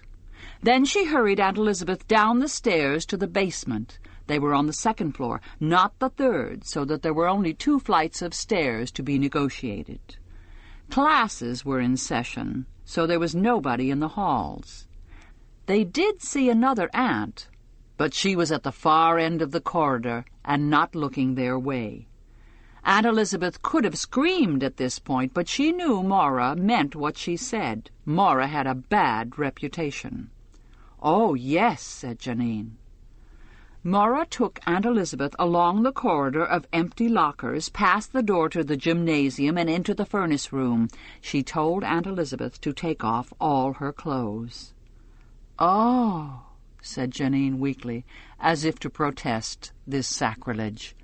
And Maura took off her own clothes and put on those of Aunt Elizabeth, which did not fit her exactly, but well enough. She was not overly cruel to Aunt Elizabeth. She allowed her to put on her own red dress. The veil she tore into strips, and tied Aunt Elizabeth up with them behind the furnace. She stuffed some of the cloth into her mouth and tied it in place with another strip. She tied a strip around Aunt Elizabeth's neck and tied the other end to her feet behind. "She is a cunning and dangerous woman," said Aunt Lydia. Janine said, "May I sit down?" as if it had been all too much for her. She had something to trade at last, for a token at least. "Yes, Janine," said Aunt Lydia, surprised, but knowing she could not refuse at this point. She was asking for Janine's attention, her cooperation. She indicated the chair in the corner. Janine drew it forward. "I could kill you, you know," said Maura, when Aunt Elizabeth was safely stowed out of sight behind the furnace. "I could injure you badly, so you would never feel good in your body again. I could zap you with this, or stick this thing into your eye. Just remember I didn't, if it ever comes to that." Aunt Lydia didn't repeat any of this part to Janine, but I expect Maura said something like it. In any case, she didn't kill or mutilate Aunt Elizabeth, who, a few days later, after she'd recovered from her 7 hours behind the furnace, and presumably from the interrogation, for the possibility of collusion would not have been ruled out by the aunts or by anyone else, was back in operation at the center. Maura stood up straight and looked firmly ahead. She drew her shoulders back, pulled up her spine, and compressed her lips. This was not our usual posture. Usually we walked with heads bent down, our eyes on our hands or the ground. Maura didn't look much like Aunt Elizabeth, even with the brown wimple in place, but her stiff-backed posture was apparently enough to convince the angels on guard, who never looked at any of us very closely, even and perhaps especially the aunts. Because Maura marched straight out of the front door with the bearing of a person who knew where she was going, was saluted, presented Aunt Elizabeth's pass, which they didn't bother to check because who would affront an aunt in that way, and disappeared. "Oh," said Janine. Who can tell what she felt? Maybe she wanted to cheer. If so, she kept it well hidden. "So, Janine," said Aunt Lydia, "here is what I want you to do." Janine opened her eyes wide and tried to look innocent and attentive. "I want you to keep your ears open. Maybe one of the others was involved." "Yes, Aunt Lydia," said Janine. "And come and tell me about it, won't you, dear? If you hear anything?" "Yes, Aunt Lydia," said Janine. She knew she would not have to kneel down any more at the front of the classroom and listen to all of us shouting at her that it was her fault. Now it would be someone else for a while. She was, temporarily, off the hook. The fact that she told Dolores all about this encounter in Aunt Lydia's office meant nothing. It didn't mean she wouldn't testify against us, any of us, if she had the occasion. We knew that. By this time we were treating her the way people used to treat those with no legs who sold pencils on street corners. We avoided her when we could. Were charitable to her when it couldn't be helped. She was a danger to us. We knew that. Dolores probably patted her on the back and said she was a good sport to tell us. Where did this exchange take place? In the gymnasium when we were getting ready for bed? Dolores had the bed next to Janine's. The story passed among us that night in the semi-darkness under our breath from bed to bed. Maura was out there somewhere. She was at large or dead. What would she do? The thought of what she would do expanded till it filled the room. At any moment there might be a shattering explosion. The glass of the windows would fall inward. The doors would swing open. Maura had power now. She'd been set loose. She'd set herself loose. She was now a loose woman. I think we found this frightening. Maura was like an elevator with open sides. She made us dizzy. Already we were losing the taste for freedom. Already we were finding these walls secure. In the upper reaches of the atmosphere, you'd come apart. You'd vaporize. There would be no pressure holding you together. Nevertheless, Maura was our fantasy. We hugged her to us. She was with us in secret, a giggle. She was lava beneath the crust of daily life. In the light of Mara, the ants were less fearsome and more absurd. Their power had a flaw to it. They could be shanghaied in toilets. The audacity was what we liked. We expected her to be dragged in at any minute, as she had been before. We could not imagine what they might do to her this time. It would be very bad, whatever it was. But nothing happened. Mara didn't reappear. She hasn't yet. 23. This is a reconstruction. All of it is a reconstruction. It's a reconstruction now in my head as I lie flat on my single bed, rehearsing what I should or shouldn't have said, what I should or shouldn't have done, how I should have played it, if I ever get out of here. Let's stop there. I intend to get out of here. It can't last forever. Others have thought such things in bad times before this, and they were always right. They did get out one way or another, and it didn't last forever. Although for them, it may have lasted all the forever they had. When I get out of here, if I'm ever able to set this down in any form, even in a form of one voice to another, it will be a reconstruction then, too, at yet another remove. It's impossible to say a thing exactly the way it was, because what you say can never be exact. You always have to leave something out. There are too many parts, sides, cross-currents, nuances, too many gestures, which could mean this or that, too many shapes which can never be fully described, too many flavors, in the air or on the tongue, half-colors, too many. But if you happen to be a man, sometime in the future, and you've made it this far, please remember you will never be subject to the temptation or feeling you must forgive a man as a woman. It's difficult to resist, believe me, but remember that forgiveness, too, is a power. To beg for it is a power, and to withhold or bestow it is a power, perhaps the greatest. Maybe none of this is about control. Maybe it isn't really about who can own who can do what to whom and get away with it, even as far as death. Maybe it isn't about who can sit and who has to kneel or stand or lie down, legs spread open. Maybe it's about who can do what to whom and be forgiven for it. Never tell me it amounts to the same thing. "I want you to kiss me," said the commander. Well, of course, something came before that. Such requests never come flying out of the blue. I went to sleep after all, and dreamed I was wearing earrings, and one of them was broken. Nothing beyond that, just the brain going through its back files, and I was wakened by Cora with the dinner tray, and time was back on track. "It a good baby?" says Cora as she's setting down the tray. She must know already they have a kind of word-of-mouth telegraph from household to household. News gets around. But it gives her pleasure to hear about it, as if my words will make it more real. "It's fine," I say. "A keeper. A girl." Cora smiles at me, a smile that includes.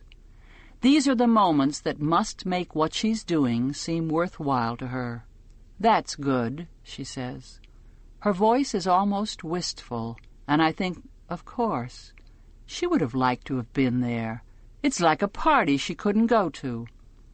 "Maybe we have one soon," she says shyly. By we, she means me. It's up to me to repay the team, justify my food and keep, like a queen ant with eggs. Rita may disapprove of me, but Cora does not. Instead, she depends on me. She hopes, and I am the vehicle of her hope. Her hope is of the simplest kind. She wants a birthday, here, with guests, and food and presents. She wants a little child to spoil in the kitchen, to iron clothes for, to slip cookies into when no one's watching. I am to provide these joys for her. I would rather have the disapproval. I feel more worthy of it. The dinner is beef stew. I have some trouble finishing it, because halfway through it I remember what the day has erased right out of my head. It's true what they say. It's a trance state, giving birth or being there. You lose track of the rest of your life. You focus only on that one instant. But now it comes back to me, and I know I'm not prepared. The clock in the hall downstairs strikes 9.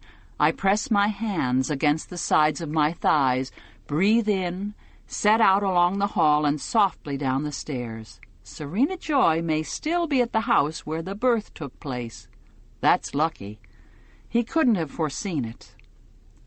On these days, the wives hang around for hours, helping to open the presents, gossiping, getting drunk. Something has to be done to dispel their envy. I follow the downstairs corridor back, past the door that leads into the kitchen, along to the next door, his. I stand outside it, feeling like a child who's been summoned at school to the principal's office. What have I done wrong? My presence here is illegal. It's forbidden for us to be alone with the commanders. We are for breeding purposes. We aren't concubines, geisha girls, courtesans. On the contrary, everything possible has been done to remove us from that category. There is supposed to be nothing entertaining about us. No room is to be permitted for the flowering of secret lusts. No special favors are to be wheedled by them or us. There are to be no toeholds for love. We are two-legged wombs, that's all. Sacred vessels, ambulatory chalices. So why does he want to see me, at night, alone? If I'm caught, it's to Serena's tender mercies I'll be delivered. He isn't supposed to meddle in such household discipline. That's women's business. After that, reclassification. I could become an unwoman. But to refuse to see him could be worse. There's no doubt about who holds the real power. But there must be something he wants from me. To want is to have a weakness. It's this weakness, whatever it is, that entices me. It's like a small crack in the wall, before now impenetrable. If I press my eye to it, this weakness of his, I may be able to see my way clear. I want to know what he wants. I raise my hand, knock on the door of this forbidden room where I have never been, where women do not go. Not even Serena Joy comes here, and the cleaning is done by guardians. What secrets, what male totems are kept in here? I'm told to enter. I open the door, step in. What is on the other side is normal life.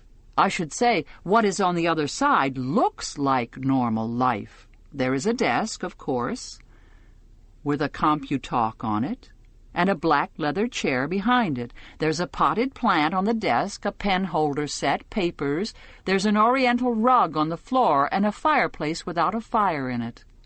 There's a small sofa covered in brown plush, a television set, an end table, a couple of chairs.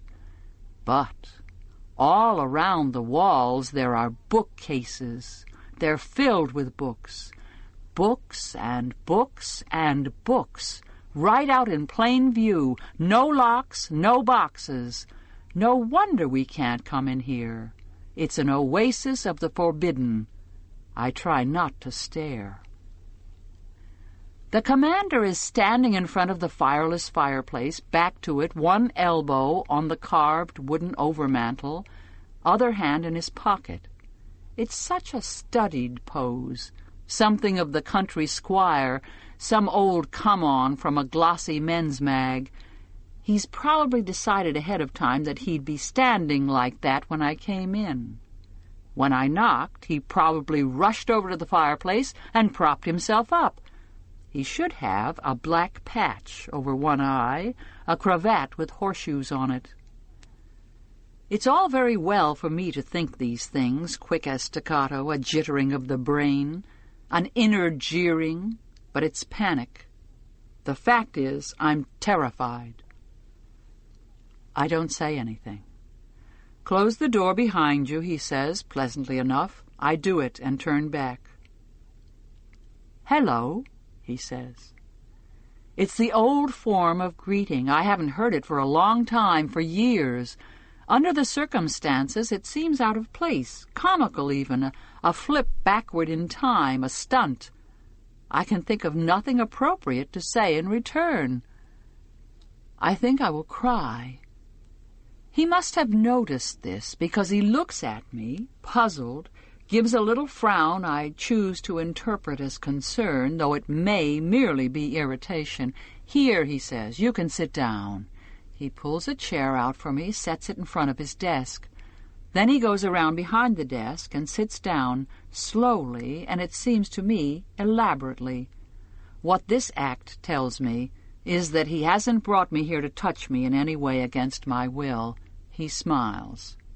The smile is not sinister or predatory. It's merely a smile, a formal kind of smile, friendly but a little distant, as if I'm a kitten in a window, one he's looking at but doesn't intend to buy. I sit up straight on the chair, my hands folded on my lap. I feel as if my feet in their flat red shoes aren't quite touching the floor, but of course they are. "You must find this strange," he says. I simply look at him. "The understatement of the year," was the phrase my mother used. I feel like cotton candy, sugar and air. Squeeze me, and I'd turn into a small, sickly, damp wad of weeping pinky red. "I guess it is a little strange," he says, as if I've answered. "I think I should have a hat on, tied with a bow under my chin." "I want," he says. I try not to lean forward. "Yes, yes, yes? What then? What does he want?" But I won't give it away, this eagerness of mine. It's a bargaining session. Things are about to be exchanged. She who does not hesitate is lost. I'm not giving anything away. Selling only. "I would like," he says. This will sound silly, and he does look embarrassed. Sheepish was the word, the way men used to look once. He's old enough to remember how to look that way, and to remember also how appealing women once found it.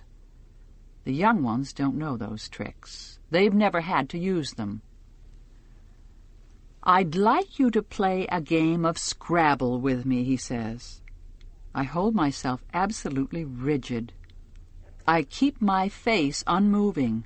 So that's what's in the forbidden room. Scrabble! I want to laugh, shriek with laughter, fall off my chair. This was once the game of old women, old men in the summers or in the retirement villas, to be played when there was nothing good on television. Or of adolescents once, long, long ago. My mother had a set, kept at the back of the hall cupboard, with the Christmas tree decorations in their cardboard boxes. Once she tried to interest me in it when I was 13 and miserable and at loose ends. Now, of course, it's something different. Now it's forbidden for us. Now it's dangerous. Now it's indecent. Now it's something he can't do with his wife. Now it's desirable. Now he's compromised himself. It's as if he's offered me drugs. "All right," I say, as if indifferent. I can, in fact, hardly speak. He doesn't say why he wants to play Scrabble with me. I don't ask him. He merely takes a box out from one of the drawers in his desk and opens it up. There are the plasticized wooden counters, I remember, the board divided into squares, the little holders for setting the letters in. He dumps the counters out on the top of his desk and begins to turn them over. After a moment, I join in. "You know how to play?" he says. I nod. We play 2 games. Larynx, I spell. Valence. Quince. Zygote. I hold the glossy counters with their smooth edges, finger the letters. The feeling is voluptuous. This is freedom. An eye blink of it. Limp, I spell. Gorge. What a luxury. The counters are like candies made of peppermint, cool like that. Humbugs, those were called. I would like to put them into my mouth. They would taste also of lime. The letter C. Crisp, slightly acid on the tongue, delicious. I win the first game. I let him win the second. I still haven't discovered what the terms are, what I will be able to ask for in exchange. Finally, he tells me it's time for me to go home. Those are the words he uses, go home. He means to my room. He asks me if I will be all right, as if the stairway is a dark street. I say yes. We open his study door just a crack and listen for noises in the hall. This is like being out on a date. This is like sneaking into the dorm after hours. This is conspiracy. "Thank you," he says, "for the game." And then he says, "I want you to kiss me."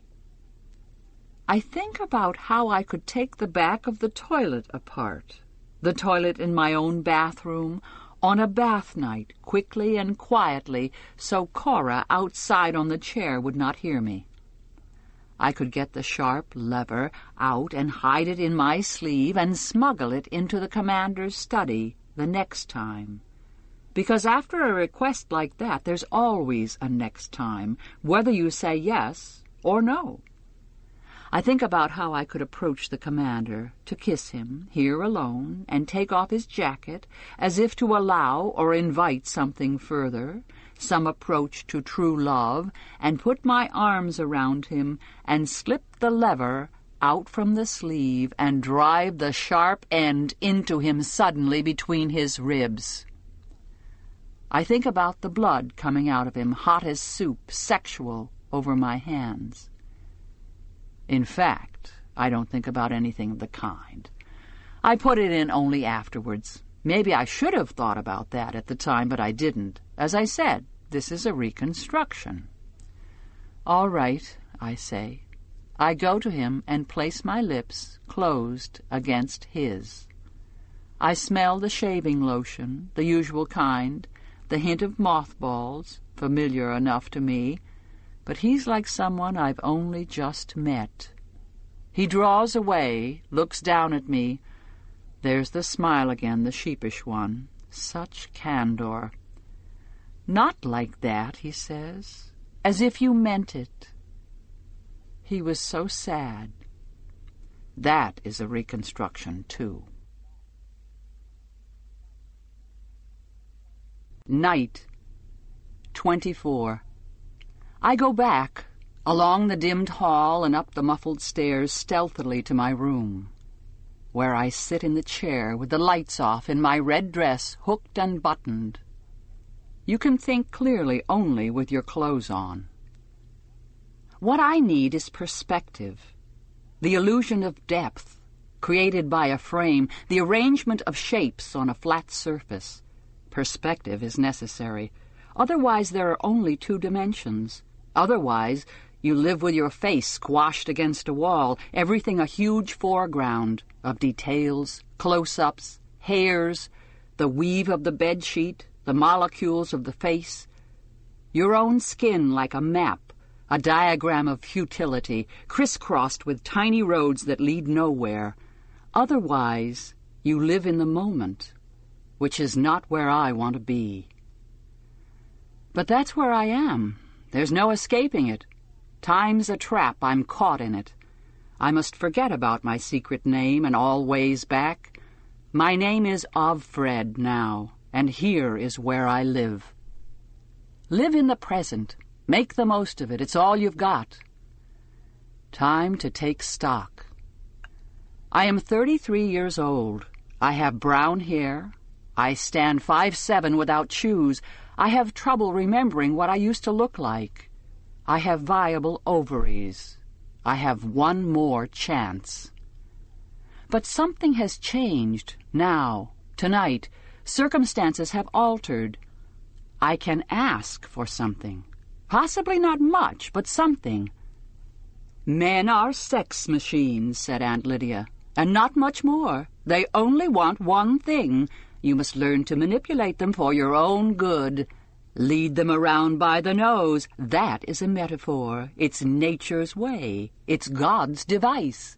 It's the way things are. Aunt Lydia did not actually say this, but it was implicit in everything she did say. It hovered over her head like the golden mottos over the saints of the darker ages. Like them, too, she was angular and without flesh. But how to fit the commander into this as he exists in his study with his word games and his desire for what? To be played with? To be gently kissed as if I meant it? I know I need to take it seriously, this desire of his. It could be important. It could be a passport. It could be my downfall. I need to be earnest about it. I need to ponder it. But no matter what I do, sitting here in the dark with the searchlights illuminating the oblong of my window from outside, through the curtains gauzy as a bridal dress, as ectoplasm, one of my hands holding the other, rocking back and forth a little, no matter what I do, there's something hilarious about it. He wanted me to play Scrabble with him and kiss him as if I meant it. This is one of the most bizarre things that's happened to me ever. Context is all. I remember a television program I once saw, a rerun made years before. I must have been 7 or 8, too young to understand it. It was the sort of thing my mother liked to watch, historical, educational. She tried to explain it to me afterwards, to tell me that the things in it had really happened. But to me, it was only a story. I thought someone had made it up. I suppose all children think that about any history before their own. If it's only a story, it becomes less frightening. The program was a documentary about one of those wars.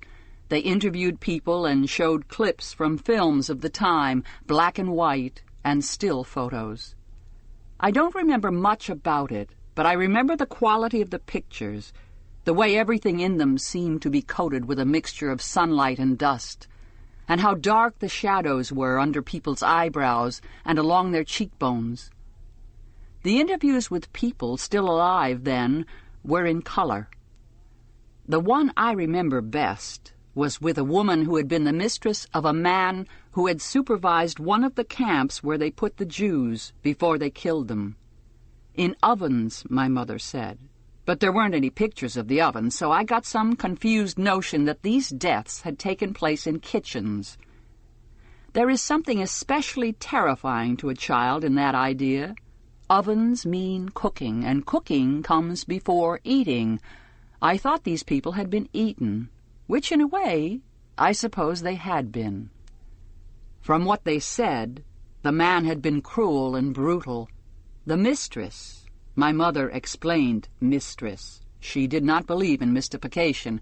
I had a pop-up book of sexual organs by the time I was 4. The mistress had once been very beautiful. There was a black and white shot of her and another woman in 2-piece bathing suits and platform shoes and picture hats of the time. They were wearing cat's-eye sunglasses and sitting in deck chairs by a swimming pool. The swimming pool was beside their house, which was near the camp with the ovens. The woman said she didn't notice much that she found unusual. She denied knowing about the ovens. At the time of the interview, 40 or 50 years later, she was dying of emphysema. She coughed a lot, and she was very thin, almost emaciated, but she still took pride in her appearance. "Look at that," said my mother, half grudgingly, half admiringly. "She still takes pride in her appearance." She was carefully made up, heavy mascara on her eyelashes, rouge on the bones of her cheeks, over which the skin was stretched like a rubber glove pulled tight. She was wearing pearls. "He was not a monster," she said. "People say he was a monster, but he was not one." What could she have been thinking about? Not much, I guess. Not back then, not at the time. She was thinking about how not to think. The times were abnormal. She took pride in her appearance. She did not believe he was a monster. He was not a monster to her. Probably he had some endearing trait. He whistled off-key in the shower. He had a yen for truffles. He called his dog Liebchen and made it sit up for little pieces of raw steak. How easy it is to invent a humanity for anyone at all. What an available temptation. A big child, she would have said to herself. Her heart would have melted. She'd have smoothed the hair back from his forehead, kissed him on the ear, and not just to get something out of him either. The instinct to soothe, to make it better. There, she'd say, as he woke from a nightmare. Things are so hard for you. All this she would have believed, because otherwise how could she have kept on living? She was very ordinary under that beauty. She believed in decency. She was nice to the Jewish maid, or nice enough, nicer than she needed to be. Several days after this interview with her was filmed, she killed herself. It said that, right on television. Nobody asked her whether or not she'd loved him. What I remember now, most of all, is the makeup. I stand up in the dark, start to unbutton. Then I hear something inside my body. I've broken. Something has cracked. That must be it. Noise is coming up, coming out of the broken place in my face. Without warning. I wasn't thinking about here or there or anything.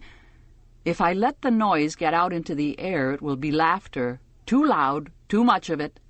Someone is bound to hear, and then there will be hurrying footsteps and commands, and who knows? Judgment. Emotion inappropriate to the occasion. The wandering womb, they used to think. Hysteria. And then a needle, a pill. It could be fatal. I cram both hands over my mouth, as if I'm about to be sick, drop to my knees, the laughter boiling up like lava in my throat. I crawl into the cupboard, draw up my knees. I'll choke on it. My ribs hurt with holding back. I shake. I heave. Seismic, volcanic. I'll burst. Red all over the cupboard. Mirth rhymes with birth. Oh, to die of laughter. I stifle it in the folds of the hanging cloak, clench my eyes from which tears are squeezing, try to compose myself.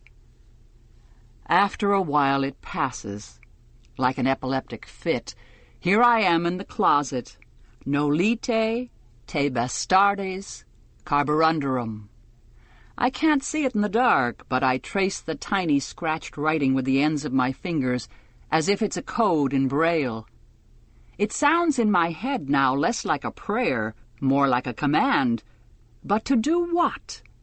Useless to me in any case, an ancient hieroglyphic to which the key's been lost. Why did she write it? Why did she bother? There's no way out of here. I lie on the floor, breathing too fast, then slower, evening out my breathing, as in the exercises for giving birth. All I can hear now is the sound of my own heart, opening and closing, opening and closing, opening.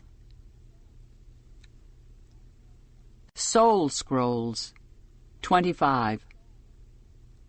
What I heard first the next morning was a scream and a crash. Cora dropping the breakfast tray. It woke me up. I was still half in the cupboard, head on the bundled cloak. I must have pulled it off the hanger and gone to sleep there. For a moment I couldn't remember where I was.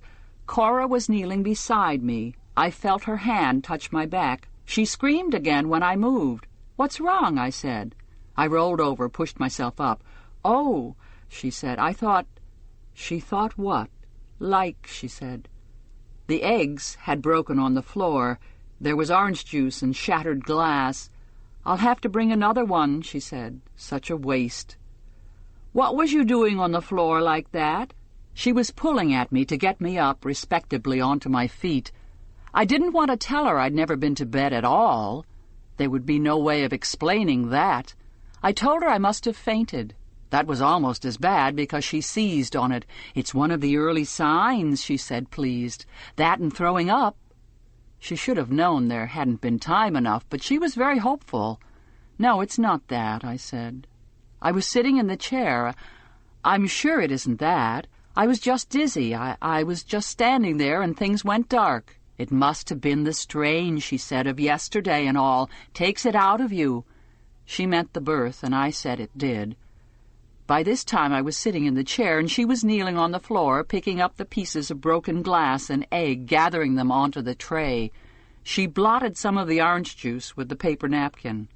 "I'll have to bring a cloth," she said. "They'll want to know why the extra eggs. Unless you could do without—" She looked at me sideways, slyly, and I saw that it would be better if we could both pretend I'd eaten my breakfast after all. If she said she'd found me lying on the floor, there would be too many questions. She'd have to account for the broken glass in any case, but Rita would get surly if she had to cook a second breakfast. "I'll do without," I said. "I'm not that hungry." This was good. It fit in with the dizziness. "But I could manage the toast," I said. I didn't want to go without breakfast altogether. "It's been on the floor," she said. "I don't mind," I said. I sat there eating the piece of brown toast, while she went into the bathroom and flushed the handful of egg, which could not be salvaged, down the toilet. Then she came back. "I'll say I dropped the tray on the way out," she said. It pleased me that she was willing to lie for me, even in such a small thing, even for her own advantage. It was a link between us. I smiled at her. "I hope nobody heard you," I said. "It did give me a turn," she said, as she stood in the doorway with the tray. "At first I thought it was just your clothes, like. Then I said to myself, what are they doing there on the floor? I thought maybe you'd—" "Run off," I said. "Well, but—" she said. "But it was you." "Yes," I said, "it was." And it was, and she went out with the tray and came back with a cloth for the rest of the orange juice. And Rita that afternoon made a grumpy remark about some folks being all thumbs. "Too much on their minds, don't look where they're going," she said, and we continued on from there as if nothing had happened. That was in May. Spring has now been undergone. The tulips have had their moment, and are done, shedding their petals one by one like teeth. One day I came upon Serena Joy, kneeling on a cushion in the garden, her cane beside her on the grass. She was snipping off the seed pods with a pair of shears. I watched her sideways as I went past with my basket of oranges and lamb chops. She was aiming, positioning the blades of the shears, then cutting with a convulsive jerk of the hands. Was it the arthritis creeping up? Or some blitzkrieg, some kamikaze committed on the swelling genitalia of the flowers, the fruiting body? To cut off the seed pods is supposed to make the bulb store energy. Saint Serena, on her knees, doing penance. I often amused myself this way with some small, mean-minded, bitter jokes about her, but not for long. It doesn't do to linger watching Serena Joy from behind. What I coveted was the shears. Well, then we had the irises, rising beautiful and cool on their tall stalks like blown glass, like pastel water momentarily frozen in a splash, light blue, light mauve, and the darker ones, velvet and purple, black cat's ears in the sun, indigo shadow, and the bleeding hearts, so female in shape it was a surprise they'd not long since been rooted out. There is something subversive about this garden of Serena's, a sense of buried things bursting upwards, wordlessly, into the light, as if to point, to say, whatever is silenced will clamor to be heard, though silently. A Tennyson garden, heavy with scent, languid, the return of the word swoon. Light pours down upon it from the sun, true, but also heat rises from the flowers themselves. You can feel it, like holding your hand an inch above an arm, a shoulder. It breathes in the warmth, breathing itself in. To walk through it in these days of peonies, of pinks and carnations, makes my head swim. The willow is in full plumage, and is no help with its insinuating whispers. Rendezvous, it says. Terraces. The sibilants run up my spine, a shiver as if in fever. The summer dress rustles against the flesh of my thighs. The grass grows underfoot. At the edges of my eyes there are movements in the branches, feathers, flittings, grace notes, tree into bird. Metamorphosis run wild. Goddesses are possible now, and the air suffuses with desire. Even the bricks of the house are softening, becoming tactile. As if I leaned against them, they'd be warm and yielding. It's amazing what denial can do. Did the sight of my ankle make him lightheaded, faint, at the checkpoint yesterday when I dropped my pass and let him pick it up for me? No handkerchief, no fan, I use what's handy. Winter is not so dangerous. I need hardness, cold, rigidity, not this heaviness as if I'm a melon on a stem, this liquid ripeness. The commander and I have an arrangement. It's not the first such arrangement in history, though the shape it's taken is not the usual one. I visit the commander 2 or 3 nights a week, always after dinner, but only when I get the signal. The signal is Nick. If he's polishing the car when I set out for the shopping, or when I come back, and if his hat is on askew, or not on at all, then I go. If he isn't there, or if he has his hat on straight, then I stay in my room in the ordinary way. On ceremony nights, of course, none of this applies. The difficulty is the wife, as always. After dinner, she goes to their bedroom, from where she could conceivably hear me as I sneak along the hall, although I take care to be very quiet. Or she stays in the sitting room, knitting away at her endless angel scarves, turning out more and more yards of intricate and useless wool people. Her form of procreation it must be. The sitting-room door is usually left ajar when she's in there, and I don't dare go past it. When I've had the signal, but can't make it, down the stairs or along the hall past the sitting-room, the commander understands. He knows my situation, none better. He knows all the rules. Sometimes, however, Serena Joy is out visiting another commander's wife, a sick one. That's the only place she could conceivably go by herself in the evenings. She takes food, a cake, or pie, or loaf of bread baked by Rita, or a jar of jelly made from the mint leaves that grow in her garden. They get sick a lot, these wives of the commanders. It adds interest to their lives.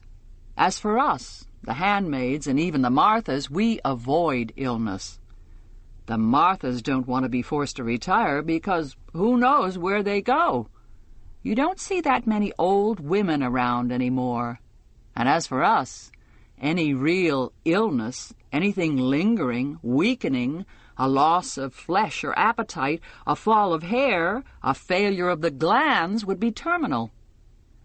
I remember Cora earlier in the spring, staggering around even though she had the flu, holding on to the door frames when she thought no one was looking, being careful not to cough. A slight cold, she said, when Serena asked her. Serena herself sometimes takes a few days off, tucked up in bed. Then she's the one to get the company, the wives rustling up the stairs, clucking and cheerful. She gets the cakes and pies, the jelly, the bouquets of flowers from their gardens. They take turns.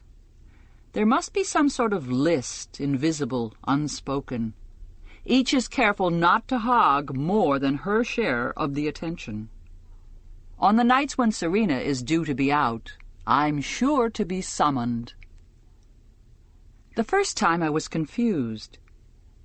His needs were obscure to me, and what I could perceive of them seemed to me ridiculous, laughable, like a fetish for lace-up shoes. Also, there had been a letdown of sorts. What had I been expecting behind that closed door the first time? Something unspeakable, down on all fours, perhaps? Perversions, whips, mutilations? At the very least, some minor sexual manipulation, some bygone peccadillo now denied him, prohibited by law and punishable by amputation. To be asked to play Scrabble instead, as if we were an old married couple or two children, seemed kinky in the extreme, a violation in its own way. As a request, it was opaque. So when I left the room, it still wasn't clear to me what he wanted, or why, or whether I could fulfill any of it for him. If there's to be a bargain, the terms of exchange must be set forth. This was something he certainly had not done. I thought he might be toying some cat-and-mouse routine, but now I think that his motives and desires weren't obvious even to him. They had not yet reached the level of words. The second evening began in the same way as the first. I went to the door, which was closed, knocked on it, was told to come in. Then followed the same two games, with the smooth beige counters: prolix, quartz, quandary, sylph, rhythm, all the old tricks with consonants I could dream up or remember. My tongue felt thick with the effort of spelling. It was like using a language I'd once known but had nearly forgotten, a language having to do with customs that had long before passed out of the world. Café au lait on an outdoor table, with a brioche, absinthe in a tall glass, or shrimp in a cornucopia of newspaper, things I'd read about once, but had never seen. It was like trying to walk without crutches, like those phony scenes in old TV movies. You can do it. I know you can. That was the way my mind lurched and stumbled among the sharp R's and T's, sliding over the ovoid vowels as if on pebbles. The commander was patient when I hesitated or asked him for a correct spelling. "We can always look it up in the dictionary," he said. He said "we." The first time, I realized he'd let me win. That night I was expecting everything to be the same, including the good-night kiss. But when we'd finished the second game, he sat back in his chair. He placed his elbows on the arms of the chair, the tips of his fingers together, and looked at me. "I have a little present for you," he said. He smiled a little. Then he pulled open the top drawer of his desk and took something out. He held it a moment, casually enough between thumb and finger, as if deciding whether or not to give it to me. Although it was upside down from where I was sitting, I recognized it. They were once common enough. It was a magazine. A woman's magazine, it looked like from the picture, a model on glossy paper, hair blown, neck scarfed, mouth lipsticked, the fall fashions. I thought such magazines had all been destroyed, but here was one left over in the commander's private study where you'd least expect to find such a thing. He looked down at the model, who was right side up to him. He was still smiling, that wistful smile of his. It was a look you'd give to an almost extinct animal at the zoo. Staring at the magazine, as he dangled it before me like fish bait, I wanted it. I wanted it with a force that made the ends of my fingers ache. At the same time, I saw this longing of mine as trivial and absurd, because I'd taken such magazines lightly enough once. I'd read them in dentists' offices and sometimes on planes. I'd bought them to take to hotel rooms, a device to fill in empty time while I was waiting for Luke. After I'd leafed through them, I would throw them away, for they were infinitely discardable, and a day or two later I wouldn't be able to remember what had been in them. Though I remembered now. What was in them was promise. They dealt in transformations. They suggested an endless series of possibilities, extending like the reflections in two mirrors set facing one another, stretching on, replica after replica, to the vanishing point. They suggested one adventure after another, one wardrobe after another, one improvement after another, one man after another. They suggested rejuvenation, pain overcome and transcended, endless love. The real promise in them was immortality. This was what he was holding without knowing it. He riffled the pages. I felt myself leaning forward. "It's an old one," he said, "a curio of sorts. From the 70s, I think. A Vogue." This like a wine connoisseur dropping a name. "I thought you might like to look at it." I hung back. He might be testing me to see how deep my indoctrination had really gone. "It's not permitted," I said. "In here it is," he said quietly. I saw the point. Having broken the main taboo, why should I hesitate over another one, something minor? Or another, or another? Who could tell where it might stop? Behind this particular door, taboo dissolved. I took the magazine from him and turned it the right way round. There they were again, the images of my childhood, bold, striding, confident, their arms flung out as if to claim space, their legs apart, feet planted squarely on the earth. There was something Renaissance about the pose, but it was princes I thought of, not coiffed and ringleted maidens. Those candid eyes, shadowed with makeup, yes, but like the eyes of cats, fixed for the pounce. No quailing, no clinging there, not in those capes and rough tweeds, those boots that came to the knee. Pirates, these women, with their ladylike briefcases for the loot and their horsey acquisitive teeth. I felt the commander watching me as I turned the pages. I knew I was doing something I shouldn't have been doing, and that he found pleasure in seeing me do it. I should have felt evil. By Aunt Lydia's lights, I was evil, but I didn't feel evil. Instead, I felt like an old Edwardian seaside postcard. Naughty. What was he going to give me next? A girdle? "Why do you have this?" I asked him. "Some of us," he said, "retain an appreciation for the old things." "But these were supposed to have been burned," I said. "There were house-to-house searches, bonfires." "What's dangerous in the hands of the multitudes," he said, with what may or may not have been irony, "is safe enough for those whose motives are beyond reproach," I said. He nodded gravely. Impossible to tell whether or not he meant it. "But why show it to me?" I said, and then felt stupid. What could he possibly say? That he was amusing himself at my expense? For he must have known how painful it was to me to be reminded of the former time. I wasn't prepared for what he actually did say. "Who else could I show it to?" he said. And there it was again, that sadness. Should I go further, I thought. I didn't want to push him too far too fast. I knew I was dispensable. Nevertheless, I said too softly, "How about your wife?" He seemed to think about that. "No," he said, "she wouldn't understand. Anyway, she won't talk to me much anymore. We don't seem to have much in common these days. So there it was, out in the open. His wife didn't understand him.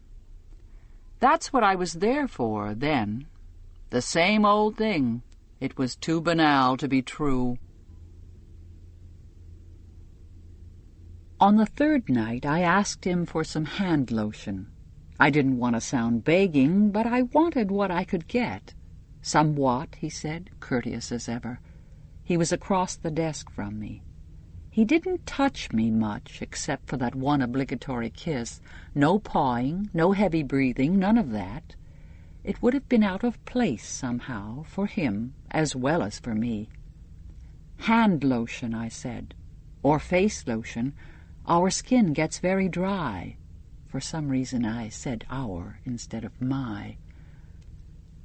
I would have liked to ask also for some bath oil, in those little colored globules you used to be able to get that were so much like magic to me when they existed in the round glass bowl in my mother's bathroom at home. But I thought he wouldn't know what they were. Anyway, they probably weren't made anymore. Dry, the commander said, as if he'd never thought about that before. What do you do about it? We use butter, I said, when we can get it, or margarine. A lot of the time it's margarine. Butter, he said, musing. That's very clever. Butter. He laughed. I could have slapped him. I think I could get some of that, he said, as if indulging a child's wish for bubble gum. But she might smell it on you. I wonder if this fear of his came from past experience, long past. Lipstick on the collar, perfume on the cuffs, a scene, late at night, in some kitchen or bedroom. A man devoid of such experience wouldn't think of that. Unless he's craftier than he looks. I'd be careful, I said. Besides, she's never that close to me. Sometimes she is, he said. I looked down. I'd forgotten about that. I could feel myself blushing. I won't use it on those nights, I said. On the fourth evening, he gave me the hand lotion in an unlabeled plastic bottle. It wasn't very good quality. It smelled faintly of vegetable oil. No lily of the valley for me. It may have been something they made up for use in hospitals on bed sores, but I thanked him anyway. The trouble is, I said, I don't have anywhere to keep it. In your room, he said, as if it were obvious. They'd find it, I said. Someone would find it. Why? He asked, as if he really didn't know. Maybe he didn't. It wasn't the first time he gave evidence of being truly ignorant of the real conditions under which we lived. They look, I said. They look in all our rooms. What for? He said. I think I lost control then a little. Razor blades, I said. Books, writing, black market stuff, all the things we aren't supposed to have. Jesus Christ, you ought to know. My voice was angrier than I'd intended, but he didn't even wince. Then you'll have to keep it here, he said. So that's what I did. He watched me smoothing it over my hands and then my face with the same air of looking in through the bars. I wanted to turn my back on him. It was as if he were in the bathroom with me, but I didn't dare. For him, I must remember, I am only a whim. 26. When the night for the ceremony came round again 2 or 3 weeks later, I found that things were changed. There was an awkwardness now that there hadn't been before. Before, I'd treated it as a job, an unpleasant job to be gone through as fast as possible so it could be over with. Steel yourself, my mother used to say, before examinations I didn't want to take or swims in cold water. I never thought much at the time about what the phrase meant, but it had something to do with metal, with armor, and that's what I would do. I would steel myself. I would pretend not to be present, not in the flesh. This state of absence, of existing apart from the body, had been true of the commander, too. I knew now. Probably he thought about other things the whole time he was with me, with us, for, of course, Serena Joy was there on those evenings also. He might have been thinking about what he did during the day, or about playing golf, or about what he'd had for dinner. The sexual act, although he performed it in a perfunctory way, must have been largely unconscious for him, like scratching himself. But that night, the first since the beginning of whatever this new arrangement was between us, I had no name for it. I felt shy of him. I felt, for one thing, that he was actually looking at me, and I didn't like it. The lights were on as usual, since Serena Joy always avoided anything that would have created an aura of romance or eroticism, however slight. Overhead lights, harsh despite the canopy. It was like being on an operating table in the full glare, like being on a stage. I was conscious that my legs were hairy in the straggly way of legs that have once been shaved but have grown back. I was conscious of my armpits, too, although, of course, he couldn't see them. I felt uncouth. This act of copulation, fertilization perhaps, which should have been no more to me than a bee is to a flower, had become for me indecorous, an embarrassing breach of propriety, which it hadn't been before. He was no longer a thing to me. That was the problem. I realized it that night, and the realization has stayed with me. It complicates. Serena Joy has changed for me, too.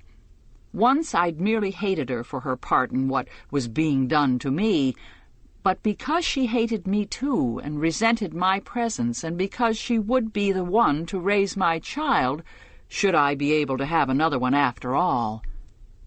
But now, although I still hated her, no more so than when she was gripping my hands so hard that her rings bit my flesh, pulling my hands back as well, which she must have done on purpose to make me as uncomfortable as she could, the hatred was no longer pure and simple. Partly I was jealous of her. But how could I be jealous of a woman so obviously dried up and unhappy? You can only be jealous of someone who has something you think you ought to have yourself. Nevertheless, I was jealous. But I also felt guilty about her. I felt I was an intruder in a territory that ought to have been hers. Now that I was seeing the commander on the sly, if only to play his games and listen to him talk, our functions were no longer as separate as they should have been in theory. I was taking something away from her, although she didn't know it. I was filching. Never mind that it was something she apparently didn't want, or had no use for, had rejected even. Still, it was hers, and if I took it away, this mysterious it I couldn't quite define, for the commander wasn't in love with me, I refused to believe he felt anything for me as extreme as that, what would be left for her? Why should I care, I told myself. She's nothing to me, she dislikes me. She'd have me out of the house in a minute, or worse, if she could think up any excuse at all. If she were to find out, for instance, he wouldn't be able to intervene to save me. The transgressions of women in the household, whether Martha or Handmaid, are supposed to be under the jurisdiction of the wives alone. She was a malicious and vengeful woman, I knew that. Nevertheless, I couldn't shake it, that small compunction toward her. Also, I now had power over her, of a kind, although she didn't know it, and I enjoyed that. Why pretend? I enjoyed it a lot. But the commander could give me away so easily, by a look, by a gesture, some tiny slip that would reveal to anyone watching that there was something between us now. He almost did it the night of the ceremony. He reached his hand up as if to touch my face. I moved my head to the side to warn him away, hoping Serena Joy hadn't noticed, and he withdrew his hand again, withdrew into himself and his single-minded journey. "Don't do that again," I said to him the next time we were alone. "Do what?" he said. "Try to touch me like that when we're when she's there." "Did I?" he said. "You could get me transferred," I said, "to the colonies. You know that, or worse." I thought he should continue to act in public as if I were a large vase or a window, part of the background, inanimate or transparent. "I'm sorry," he said. "I didn't mean to, but I find it—" "What?" I said when he didn't go on. "Impersonal," he said. "How long did it take you to find that out?" I said. You can see from the way I was speaking to him that we were already on different terms. "For the generations that come after," Aunt Lydia said, "it will be so much better. The women will live in harmony together, all in one family. You will be like daughters to them. And when the population level is up to scratch again, we'll no longer have to transfer you from one house to another because there will be enough to go round. There can be bonds of real affection," she said, blinking at us ingratiatingly, "under such conditions. Women united for a common end, helping one another in their daily chores as they walk the path of life together, each performing her appointed task. Why expect one woman to carry out all the functions necessary to the serene running of a household? It isn't reasonable or humane. Your daughters will have greater freedom. We are working toward the goal of a little garden for each one of you," the clasped hands again, the breathy voice, "and that's just one, for instance." The raised finger wagging at us. "But we can't be greedy pigs and demand too much before it's ready, now can we?" The fact is, I'm his mistress. Men at the top have always had mistresses. Why should things be any different now? The arrangements aren't quite the same, granted. The mistress used to be kept in a minor house or apartment of her own, and now they've amalgamated things. But underneath, it's the same, more or less. Outside women, they used to be called in some countries. I am the outside woman. It's my job to provide what is otherwise lacking, even the Scrabble. It's an absurd as well as ignominious position. Sometimes I think she knows. Sometimes I think they're in collusion. Sometimes I think she put him up to it and is laughing at me, as I laugh from time to time and with irony at myself. Let her take the weight, she can say to herself. Maybe she's withdrawn from him almost completely. Maybe that's her version of freedom. But even so, and stupidly enough, I'm happier than I was before. It's something to do, for one thing. Something to fill the time at night instead of sitting alone in my room. It's something else to think about. I don't love the commander or anything like that, but he's of interest to me. He occupies space. He is more than a shadow. And I for him. To him, I'm no longer merely a usable body. To him, I'm not just a boat with no cargo, a chalice with no wine in it, an oven, to be crude, minus the bun.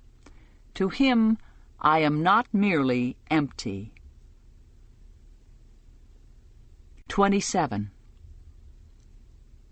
I walk with Avglen along the summer street. It's warm, humid. This would have been sundress and sandals weather once. In each of our baskets are strawberries. The strawberries are in season now, so we'll eat them until we're sick of them, and some wrapped fish. We got the fish at Loaves and Fishes, with its wooden sign, a fish with a smile and eyelashes. It doesn't sell loaves, though. Most households bake their own, though you can get dried-up rolls and wizened doughnuts at Daily Bread if you run short. Loaves and Fishes is hardly ever open. The sea fisheries were defunct several years ago. The few fish they now have are from fish farms and taste muddy. The news says the coastal areas are being wrested. Sole, I remember, and haddock. Swordfish, scallops, tuna, lobsters, stuffed and baked, salmon, pink and fat, grilled in steaks. Could they all be extinct like the whales? I've heard that rumor, passed on to me in soundless words, the lips hardly moving as we stood in line outside, waiting for the store to open, lured by the picture of succulent white fillets in the window. They put the picture in the window when they have something, take it away when they don't, sign language. Glenn and I walk slowly today. We are hot in our long dresses, wet under the arms, tired. At least in this heat we don't wear gloves. There used to be an ice cream store somewhere in this block. I can't remember the name. Things can change so quickly. Buildings can be torn down or turned into something else. It's hard to keep them straight in your mind the way they used to be. You could get double scoops, and if you wanted, they would put chocolate sprinkles on the top. These had the name of a man. Johnny's? Jackie's? I can't remember. We would go there when she was little, and I'd hold her up so she could see through the glass side of the counter where the vats of ice cream were on display, colored so delicately, pale orange, pale green, pale pink, and I'd read the names to her so she could choose. She wouldn't choose by the name, though, but by the color. Her dresses and overalls were those colors, too. Ice cream pastels. Jimmy's. That was the name. Glenn and I are more comfortable with one another now. We're used to each other. Siamese twins. We don't bother much with the formalities anymore when we greet each other. We smile and move off in tandem, traveling smoothly along our daily track. Now and again we vary the route. There's nothing against it as long as we stay within the barriers.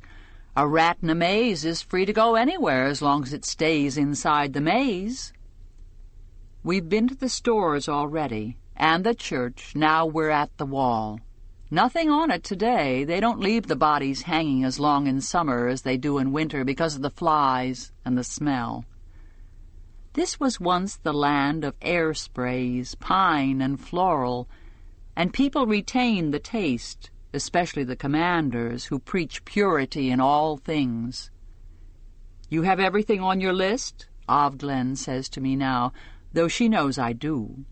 Our lists are never long.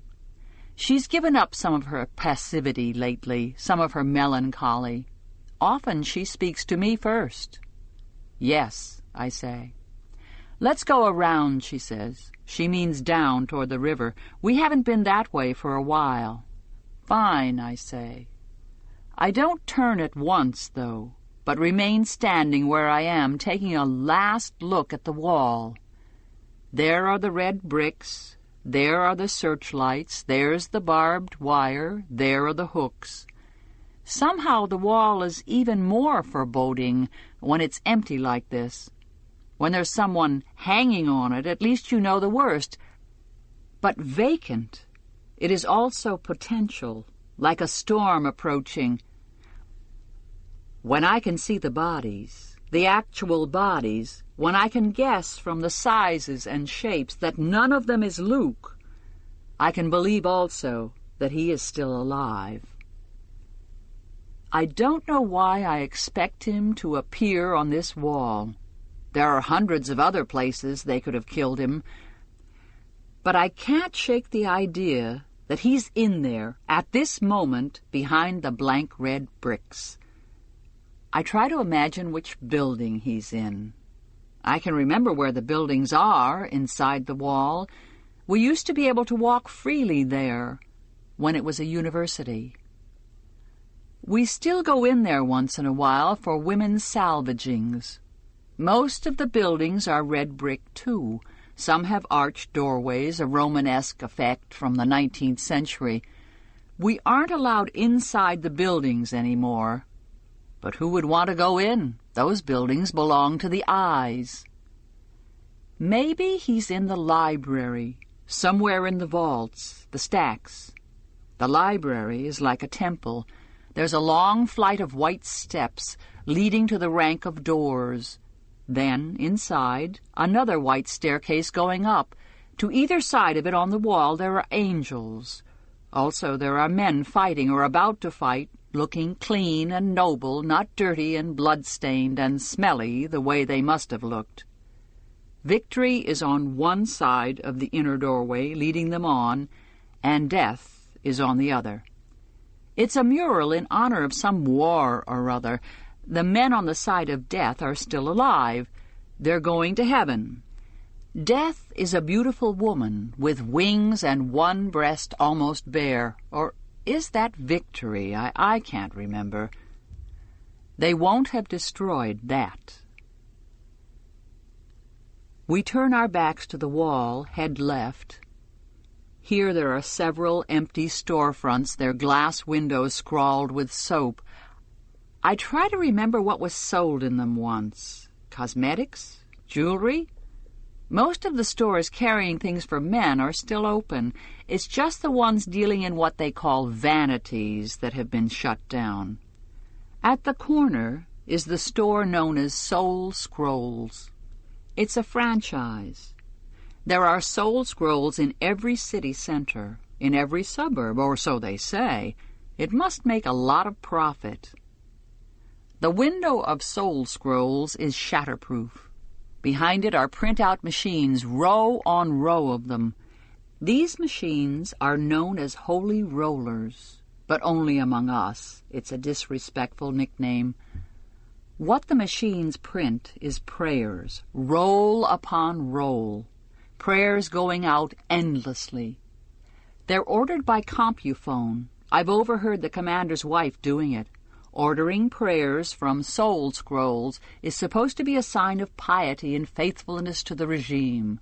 So, of course, the commander's wives do it a lot. It helps their husbands' careers. There are 5 different prayers: for health, wealth, a death, a birth, a sin. You pick the one you want, punch in the number, and then punch in your own number so your account will be debited, and punch in the number of times you want the prayer repeated. The machines talk as they print out the prayers.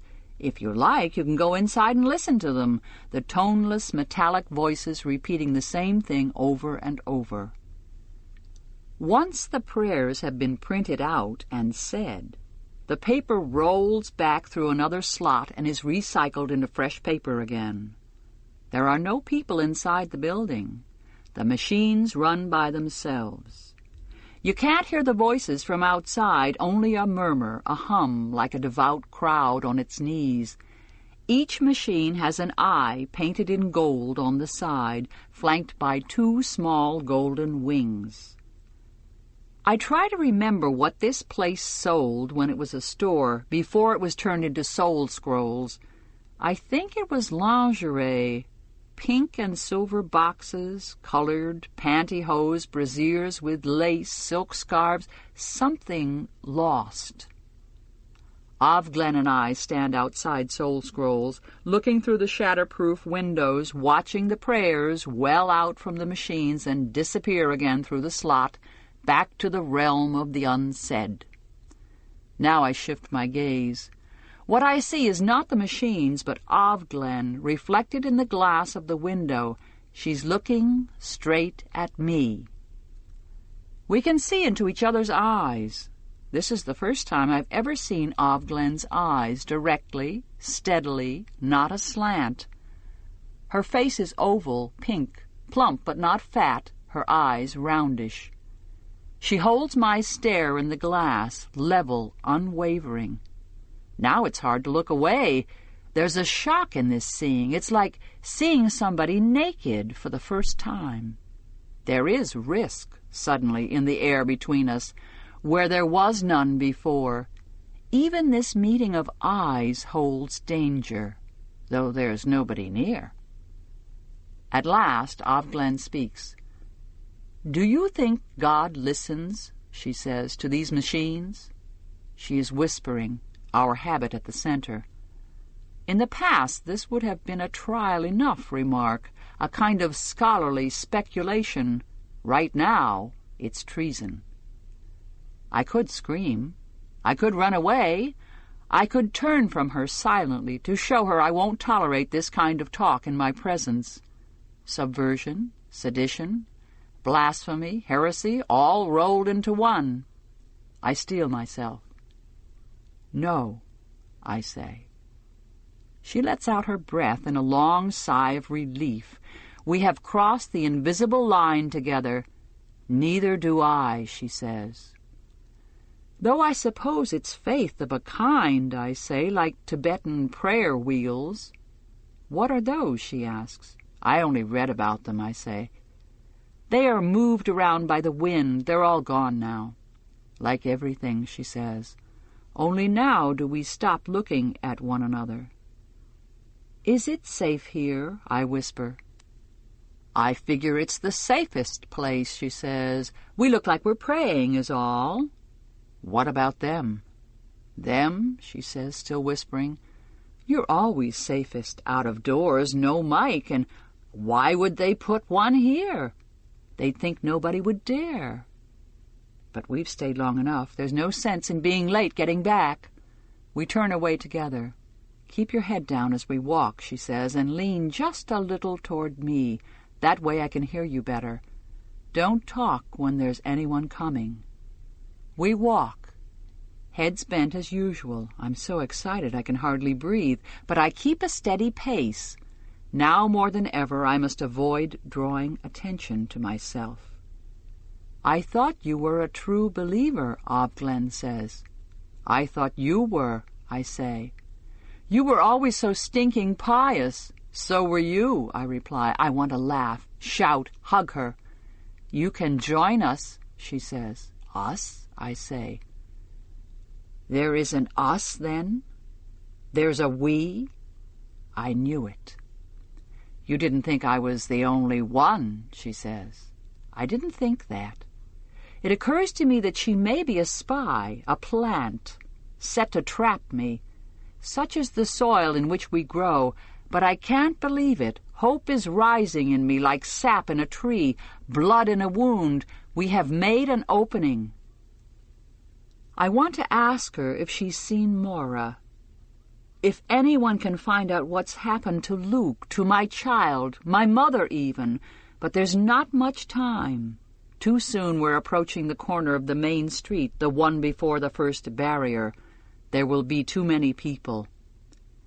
Don't say a word, Ovglen warns me, though she doesn't need to. In any way. Of course I won't, I say. Who could I tell? We walk the main street in silence, past lilies, past all flesh. There are more people on the sidewalks this afternoon than usual. The warm weather must have brought them out.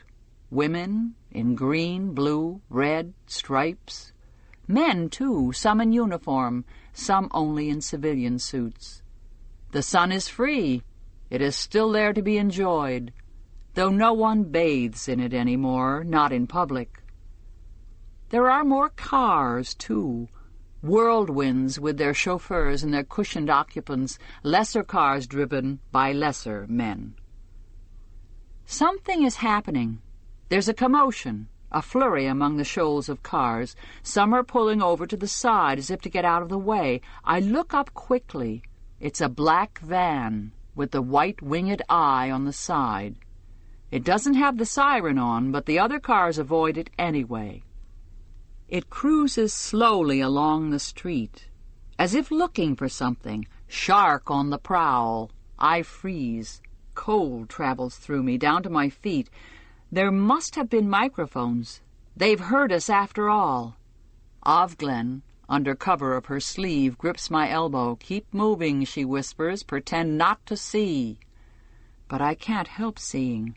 Right in front of us, the van pulls up. Two eyes, in gray suits, leap from the opening double doors at the back. They grab a man who is walking along, a man with a briefcase, an ordinary-looking man, slam him back against the black side of the van.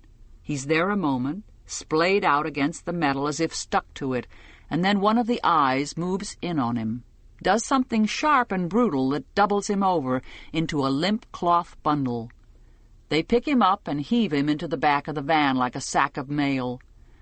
Then they are also inside, and the doors are closed, and the van moves on. It's over, in seconds, and the traffic on the street resumes as if nothing has happened. What I feel is relief. It wasn't me. 28. I don't feel like a nap this afternoon. There's still too much adrenaline. I sit on the window seat looking out through the semi-sheer of the curtains. White nightgown. The window is as open as it goes. There's a breeze hot in the sunlight, and the white cloth blows across my face. From the outside, I must look like a cocoon, a spook, face enshrouded like this, only the outlines visible of nose, bandaged mouth, blind eyes.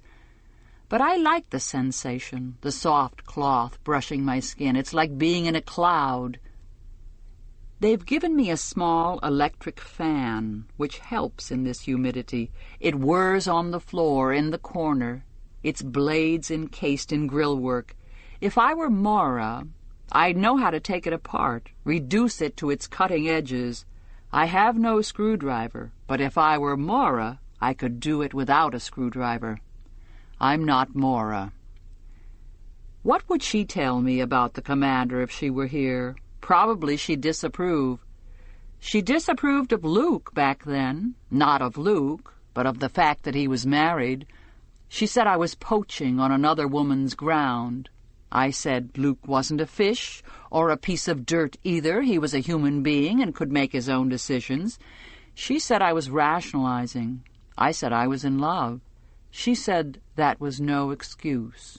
Mara was always more logical than I am. I said she didn't have that problem herself anymore since she decided to prefer women, and as far as I could see, she had no scruples about stealing them or borrowing them when she felt like it. She said it was different because the balance of power was equal between women, so sex was an even-Steven transaction. I said even-Steven was a sexist phrase if she was going to be like that. And anyway, that argument was outdated. She said I had trivialized the issue, and if I thought it was outdated, I was living with my head in the sand. We said all this in my kitchen, drinking coffee, sitting at my kitchen table, in those low, intense voices we used for such arguments when we were in our early 20s, a carryover from college. The kitchen was in a run-down apartment in a clapboard house near the river, the kind with 3 stories and a rickety outside back staircase. I had the second floor, which meant I got noise from both above and below. 2 unwanted disc players thumping late into the night. Students I knew. I was still on my first job, which didn't pay much. I worked a computer in an insurance company, so the hotels with Luke didn't mean only love or even only sex to me. They also meant time off from the cockroaches, the dripping sink, the linoleum that was peeling off the floor in patches, even from my own attempts to brighten things up by sticking posters on the wall and hanging prisms in the windows. I had plants, too, though they always got spider mites or died from being unwatered. I would go off with Luke and neglect them. I said there was more than one way of living with your head in the sand, and that if Mora thought she could create utopia by shutting herself up in a women-only enclave, she was sadly mistaken. Men were not just going to go away, I said. You couldn't just ignore them. That's like saying you should go out and catch syphilis merely because it exists, Mora said. Are you calling Luke a social disease? I said. Mora laughed. Listen to us, she said. Shit, we sound like your mother. We both laughed then, and when she left, we hugged each other as usual. There was a time when we didn't hug, after she told me about being gay, but then she said I didn't turn her on, reassuring me, and we'd gone back to it. We could fight and wrangle and name-call, but it didn't change anything underneath. She was still my oldest friend. Is. I got a better apartment after that, where I lived for the 2 years it took Luke to pry himself loose. I paid for it myself with my new job. It was in a library, not the big one with death and victory, a smaller one. I worked transferring books to computer disks to cut down on storage space and replacement costs, they said. Diskers, we called ourselves. We called the library a discotheque, which was a joke of ours. After the books were transferred, they were supposed to go to the shredder, but sometimes I took them home with me. I liked the feel of them and the look. Luke said I had the mind of an antiquarian. He liked that. He liked old things himself. It's strange now to think about having a job. Job. It's a funny word. It's a job for a man. Do a jobby, they'd say to children when they were being toilet trained. Or of dogs. He did a job on the carpet. You were supposed to hit them with rolled-up newspapers, my mother said. I can remember when there were newspapers, though I never had a dog, only cats. The book of job. All those women having jobs. Hard to imagine now, but thousands of them had jobs, millions. It was considered the normal thing. Now it's like remembering the paper money when they still had that. My mother kept some of it, pasted into her scrapbook along with the early photos. It was obsolete by then. You couldn't buy anything with it. Pieces of paper, thickish, greasy to the touch, green-colored, with pictures on each side. Some old man in a wig, and on the other side a pyramid with an eye above it. It said, "In God we trust." My mother said people used to have signs beside their cash registers for a joke. "In God we trust. All others pay cash." That would be blasphemy now. You had to take those pieces of paper with you when you went shopping, though by the time I was 9 or 10, most people used plastic cards. Not for the groceries, though. That came later. It seems so primitive, totemistic even, like cowrie shells. I must have used that kind of money myself a little before everything went on the CompuBank. I guess that's how they were able to do it, in the way they did, all at once, without anybody knowing beforehand. If there had still been portable money, it would have been more difficult. It was after the catastrophe, when they shot the president and machine-gunned the Congress, and the army declared a state of emergency. They blamed it on the Islamic fanatics at the time. "Keep calm," they said on television. "Everything is under control." I was stunned. Everyone was, I know that. It was hard to believe. The entire government gone like that? How did they get in? How did it happen? That was when they suspended the Constitution. They said it would be temporary. There wasn't even any rioting in the streets. People stayed home at night watching television, looking for some direction. There wasn't even an enemy you could put your finger on. "Look out," said Maura to me over the phone. "Here it comes." "Here what comes?" I said. "You wait," she said. "They've been building up to this. It's you and me up against the wall, baby."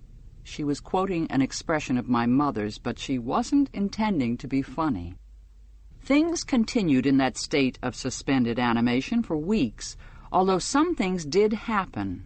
Newspapers were censored, and some were closed down for security reasons, they said. The roadblocks began to appear, and identipasses. Everyone approved of that, since it was obvious you couldn't be too careful. They said that new elections would be held, but that it would take some time to prepare for them. The thing to do, they said, was to continue on as usual. The porno marts were shut, though, and there were no longer any Fields on Wheels vans and bundle buggies circling the square, but I wasn't sad to see them go. We all knew what a nuisance they'd been. "It's high time somebody did something," said the woman behind the counter at the store where I usually bought my cigarettes. It was on the corner, a newsstand chain, papers, candy, cigarettes. The woman was older, with gray hair, my mother's generation. "Did they just close them, or what?" I asked. She shrugged. "Who knows? Who cares?" she said. "Maybe they just moved them off somewhere else. Trying to get rid of it altogether is like trying to stamp out mice, you know." She punched my compu number into the till, barely looking at it. I was a regular by then. "People were complaining," she said. The next morning, on my way to the library for the day, I stopped by the same store for another pack because I'd run out. I was smoking more those days. It was the tension. You could feel it, like a subterranean hum, although things seemed so quiet. I was drinking more coffee, too, and having trouble sleeping. Everyone was a little jumpy. There was a lot more music on the radio than usual and fewer words. It was after we'd been married for years, it seemed. She was 3 or 4, in daycare. We'd all got up in the usual way and had breakfast. Granola, I remember, and Luke had driven her off to the school in the little outfit I'd bought her just a couple of weeks before, striped overalls and a blue T-shirt. What month was this? It must have been September. There was a school pool that was supposed to pick them up, but for some reason I wanted Luke to do it. I was getting worried even about the school pool. No children walked to school anymore. There had been too many disappearances. When I got to the corner store, the usual woman wasn't there. Instead, there was a man, a young man. He couldn't have been more than 20. "She's sick?" I said as I handed him my card. "Who?" he said, aggressively, I thought. "The woman who's usually here," I said. "How would I know?" he said. He was punching my number in, studying each number, punching with one finger. He obviously hadn't done it before. I drummed my fingers on the counter, impatient for a cigarette, wondering if anyone had ever told him something could be done about those pimples on his neck. I remember quite clearly what he looked like. Tall, slightly stooped, dark hair cut short, brown eyes that seemed to focus 2 inches behind the bridge of my nose, and that acne. I suppose I remember him so clearly because of what he said next. "Sorry," he said. "This number's not valid." "That's ridiculous," I said. "It must be. I've got thousands in my account. I just got the statement 2 days ago. Try it again." "It's not valid," he repeated obstinately. "See that red light? Means it's not valid." "You must have made a mistake," I said. "Try it again."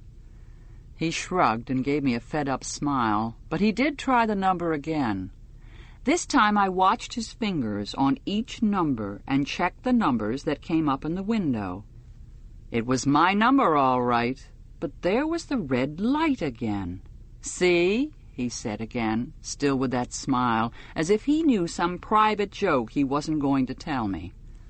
"I'll phone them from the office," I said. The system had fouled up before, but a few phone calls usually straightened it out. Still, I was angry, as if I'd been unjustly accused of something I didn't even know about, as if I'd made the mistake myself. "You do that," he said indifferently. I left the cigarettes on the counter since I hadn't paid for them. I figured I could borrow some at work. I did phone from the office, but all I got was a recording. The lines were overloaded, the recording said. Could I please phone back? The lines stayed overloaded all morning, as far as I could tell. I phoned back several times, but no luck. Even that wasn't too unusual. About 2 o'clock, after lunch, the director came into the disking room. "I have something to tell you," he said. He looked terrible. His hair was untidy, his eyes were pink and wobbling, as though he'd been drinking. We all looked up, turned off our machines. There must have been 8 or 10 of us in the room. "I'm sorry," he said, "but it's the law. I really am sorry." "For what?" somebody said. "I have to let you go," he said. "It's the law. I have to. I have to let you all go." He said this almost gently, as if we were wild animals, frogs he'd caught in a jar, as if he were being humane. "We're being fired?" I said. I stood up. "But why?" "Not fired," he said. "Let go. "You can't work here anymore. It's the law." He ran his hands through his hair, and I thought, he's gone crazy. The strain has been too much for him, and he's blown his wiring. "You can't just do that," said the woman who sat next to me. This sounded false, improbable, like something you would say on television. "It isn't me," he said. "You don't understand. Please go now." His voice was rising. "I don't want any trouble. If there's trouble, the books might be lost. Things will get broken." He looked over his shoulder. "They're outside," he said, "in my office. If you don't go now, they'll come in themselves. They gave me 10 minutes. By now he sounded crazier than ever. "He's loopy," someone said out loud, which we must all have thought. But I could see out into the corridor, and there were 2 men standing there in uniforms with machine guns. This was too theatrical to be true, yet there they were, sudden apparitions like Martians.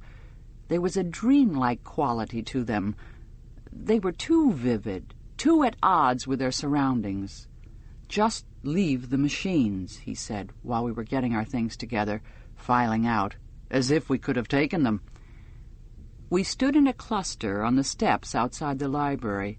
We didn't know what to say to one another. Since none of us understood what had happened, there was nothing much we could say. We looked at one another's faces and saw dismay and a certain shame, as if we'd been caught doing something we shouldn't. "It's outrageous," one woman said, but without belief. What was it about this that made us feel we deserved it?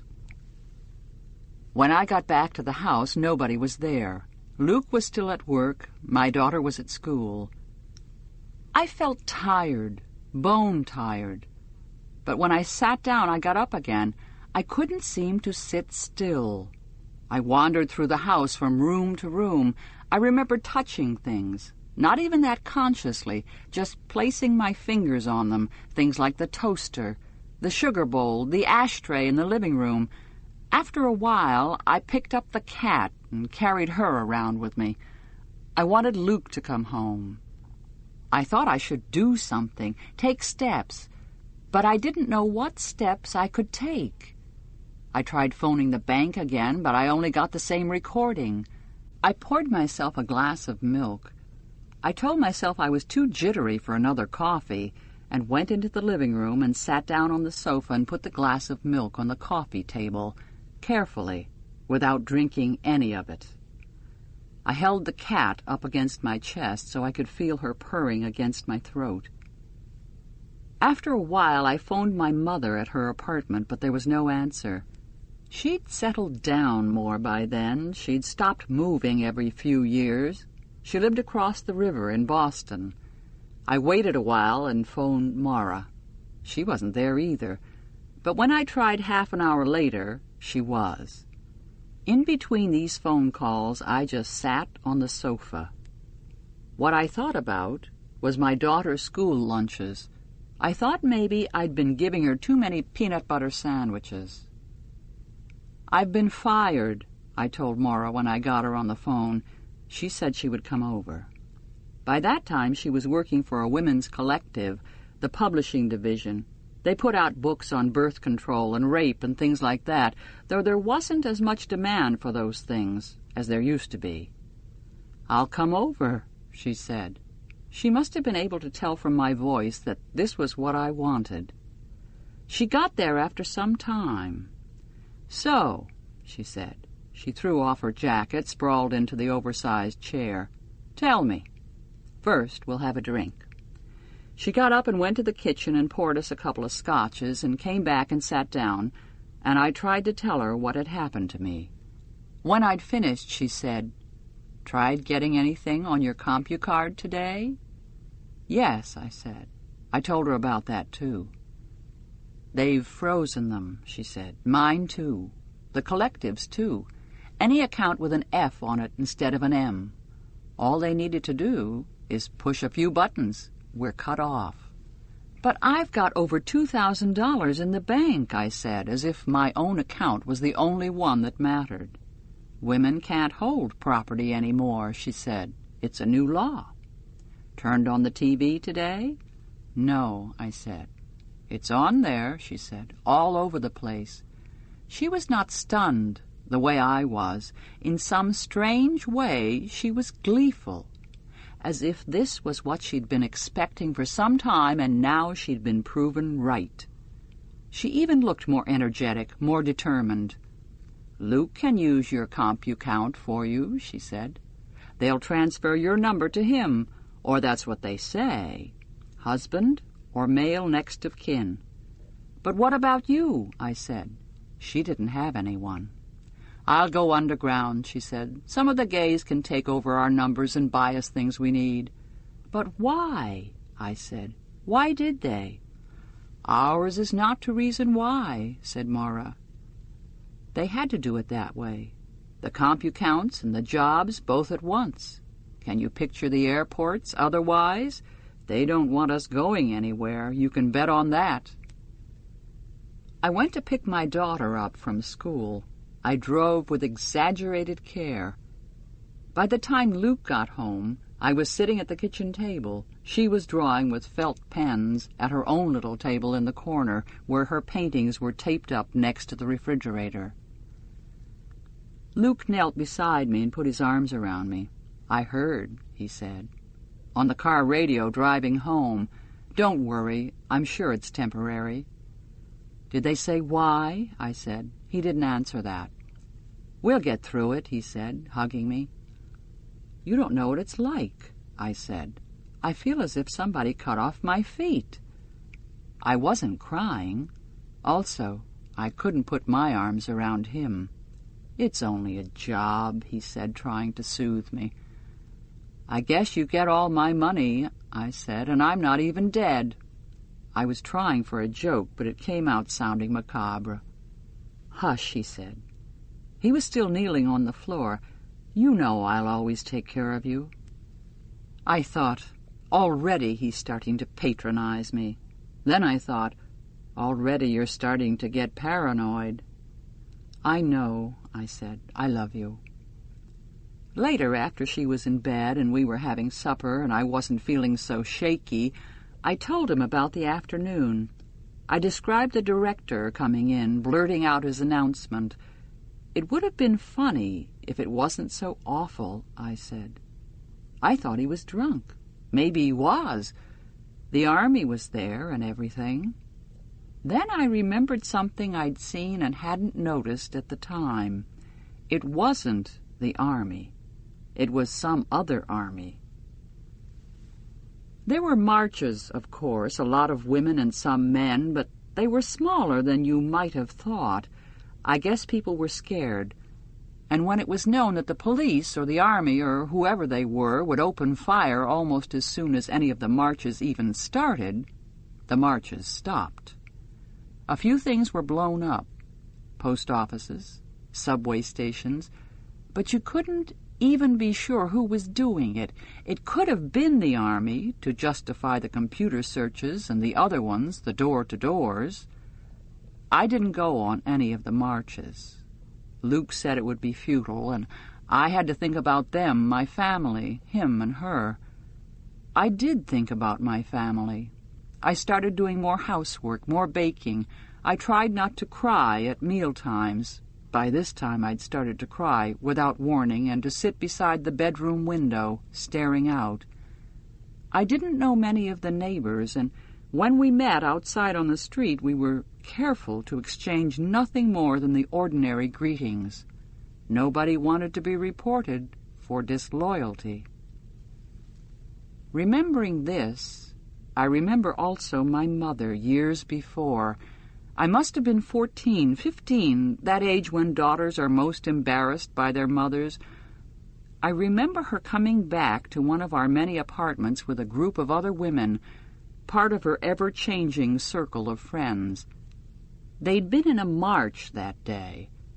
It was during the time of the porn riots, or was it the abortion riots? They were close together. There were a lot of bombings then, clinics, video stores. It was hard to keep track. My mother had a bruise on her face and a little blood. You can't stick your hand through a glass window without getting cut, is what she said about it. Fucking pigs. Fucking bleeders, one of her friends said. They called the other side bleeders after the signs they carried, "Let them bleed." So it must have been the abortion riots. I went into my bedroom to be out of their way. They were talking too much and too loudly. They ignored me, and I resented them, my mother and her rowdy friends. I didn't see why she had to dress that way, in overalls, as if she were young, or to swear so much. "You're such a prude," she would say to me in a tone of voice that was on the whole pleased. She liked being more outrageous than I was, more rebellious. Adolescents are always such prudes. Part of my disapproval was that, I'm sure, perfunctory, routine, but also I wanted from her a life more ceremonious, less subject to makeshift and decampment. "You were a wanted child, God knows," she would say at other moments, lingering over the photo albums in which she had me framed. These albums were thick with babies, but my replicas thinned out as I grew older, as if the population of my duplicates had been hit by some plague. She would say this a little regretfully, as though I hadn't turned out entirely as she'd expected. No mother is ever completely a child's idea of what a mother should be, and I suppose it works the other way around as well. But despite everything, we didn't do badly by one another. We did as well as most. I wish she were here, so I could tell her I finally know this. Someone has come out of the house. I hear the distant closing of a door, around at the side, footsteps on the walk. It's Nick. I can see him now. He stepped off the path, onto the lawn, to breathe in the humid air which stinks of flowers, of pulpy growth, of pollen thrown into the wind in handfuls, like oyster spawn into the sea. All this prodigal breeding. He stretches in the sun. I feel the ripple of muscles go along him like a cat's back arching. He's in his shirt sleeves, bare arms sticking shamelessly out from the rolled cloth. Where does the tan end? I haven't spoken to him since that one night, dreamscape in the moon-filled sitting room. He's only my flag, my semaphore, body language. Right now his cap's on sideways, therefore I am sent for.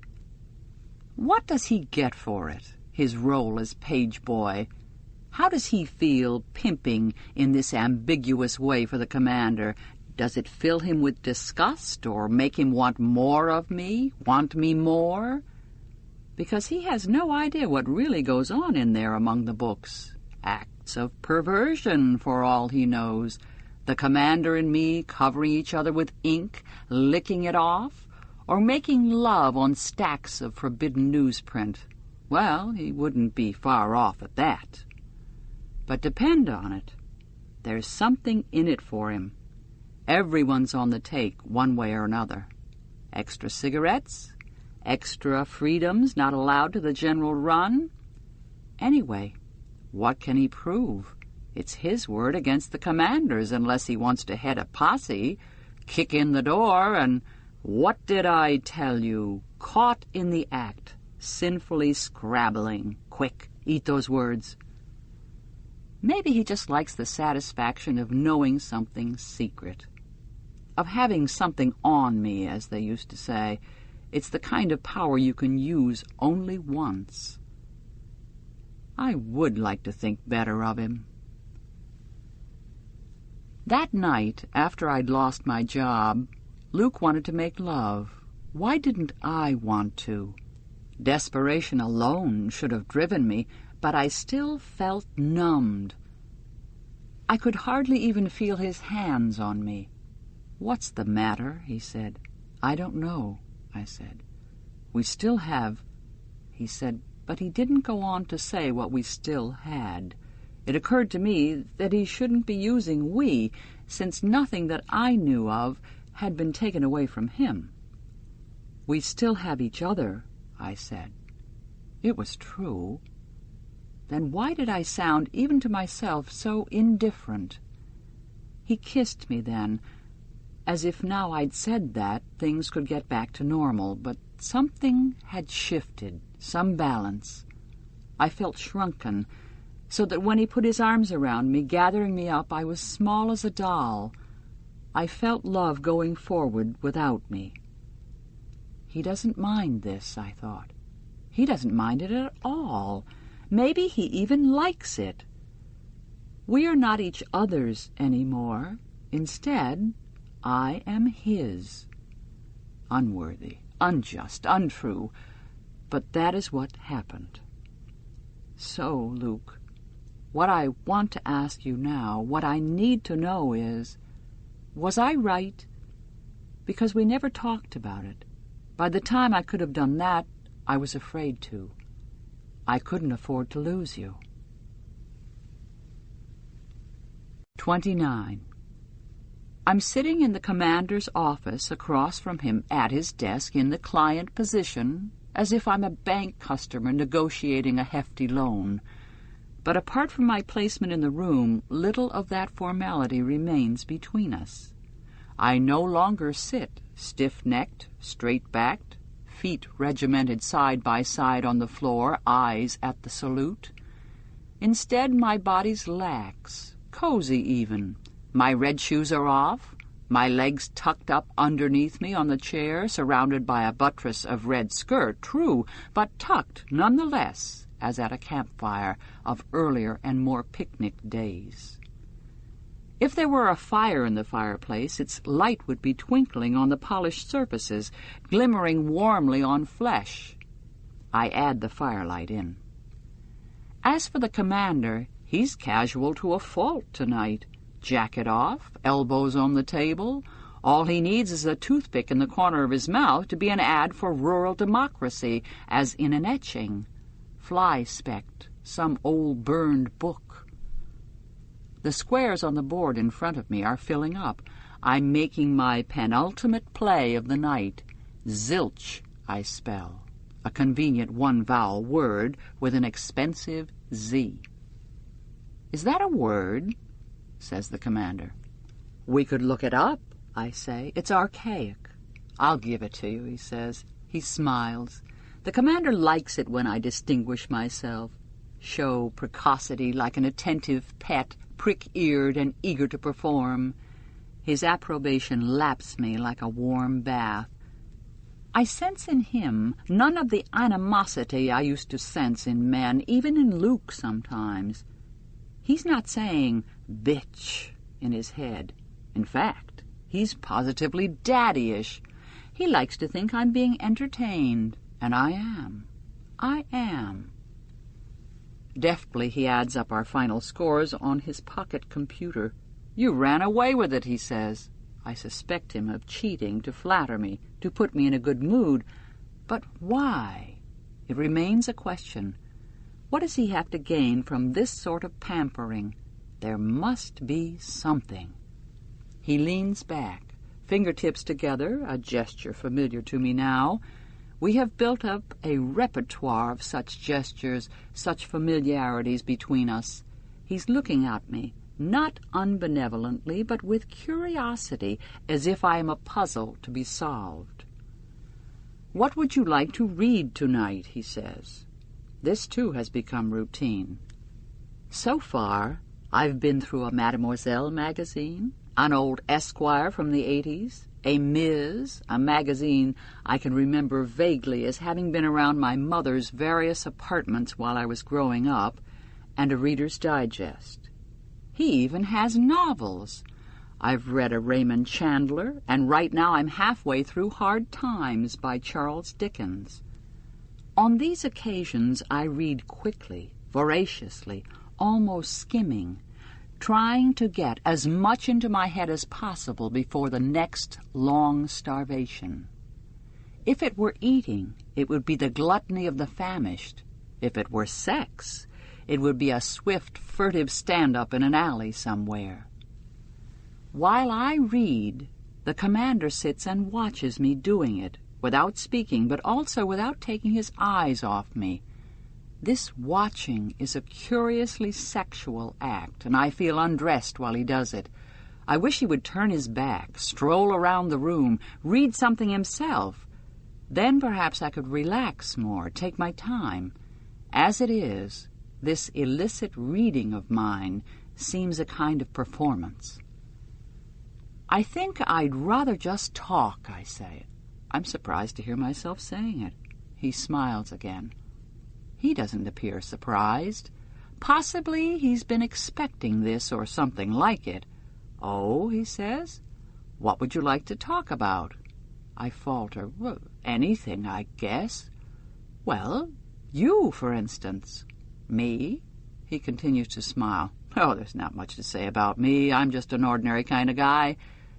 The falsity of this, and even the falsity of the diction, guy, pulls me up short. Ordinary guys do not become commanders. You must be good at something, I say. I know I'm prompting him, playing up to him, drawing him out, and I dislike myself for it. It's nauseating, in fact. But we are fencing. Either he talks or I will. I know it. I can feel speech backing up inside me. It's so long since I've really talked with anyone. The terse whispered exchange with Ovglen on our walk today hardly counts, but it was a tease, a preliminary. Having felt the relief of even that much speaking, I want more.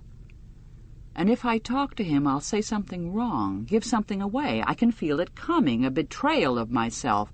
I don't want him to know too much. Oh, I was in market research to begin with, he says diffidently.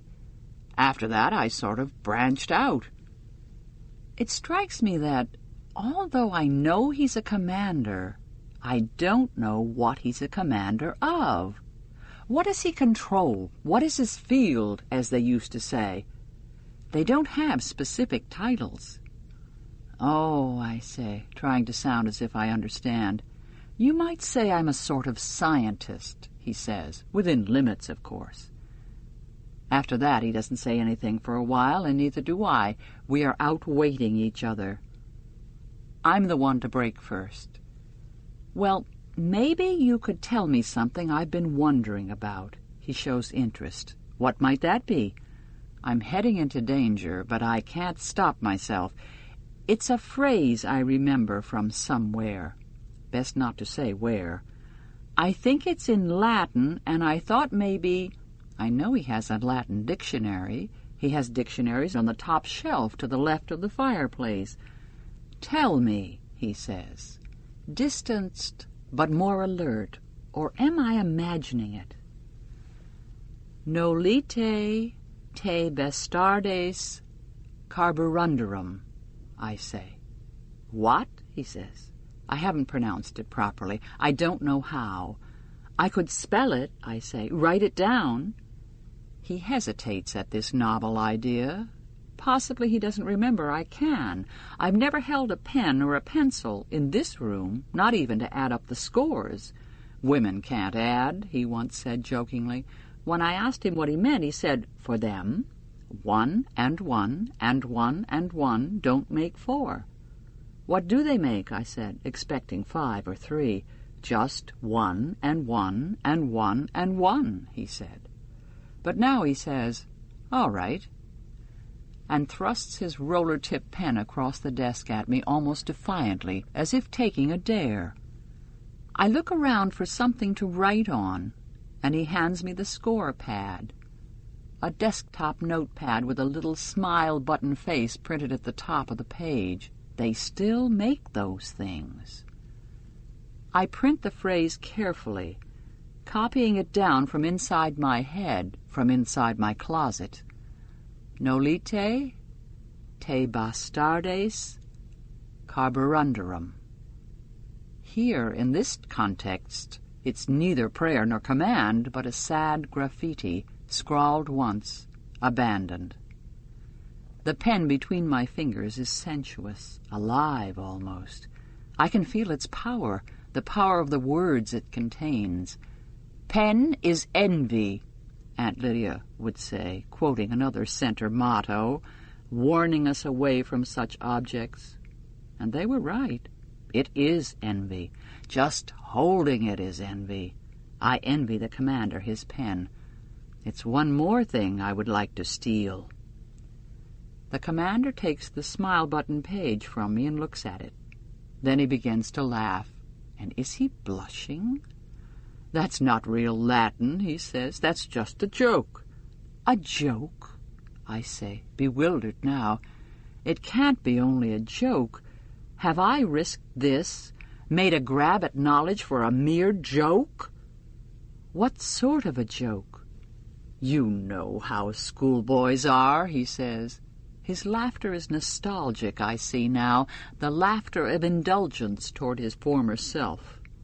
He gets up, crosses to the bookshelves, takes down a book from his trove, not the dictionary, though. It is an old book. A textbook, it looks like, dog-eared and inky.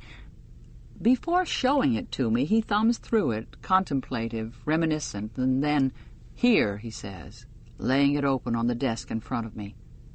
What I see first is a picture, the Venus de Milo, in a black and white photo with a mustache and a black brassiere and armpit hair drawn clumsily on her.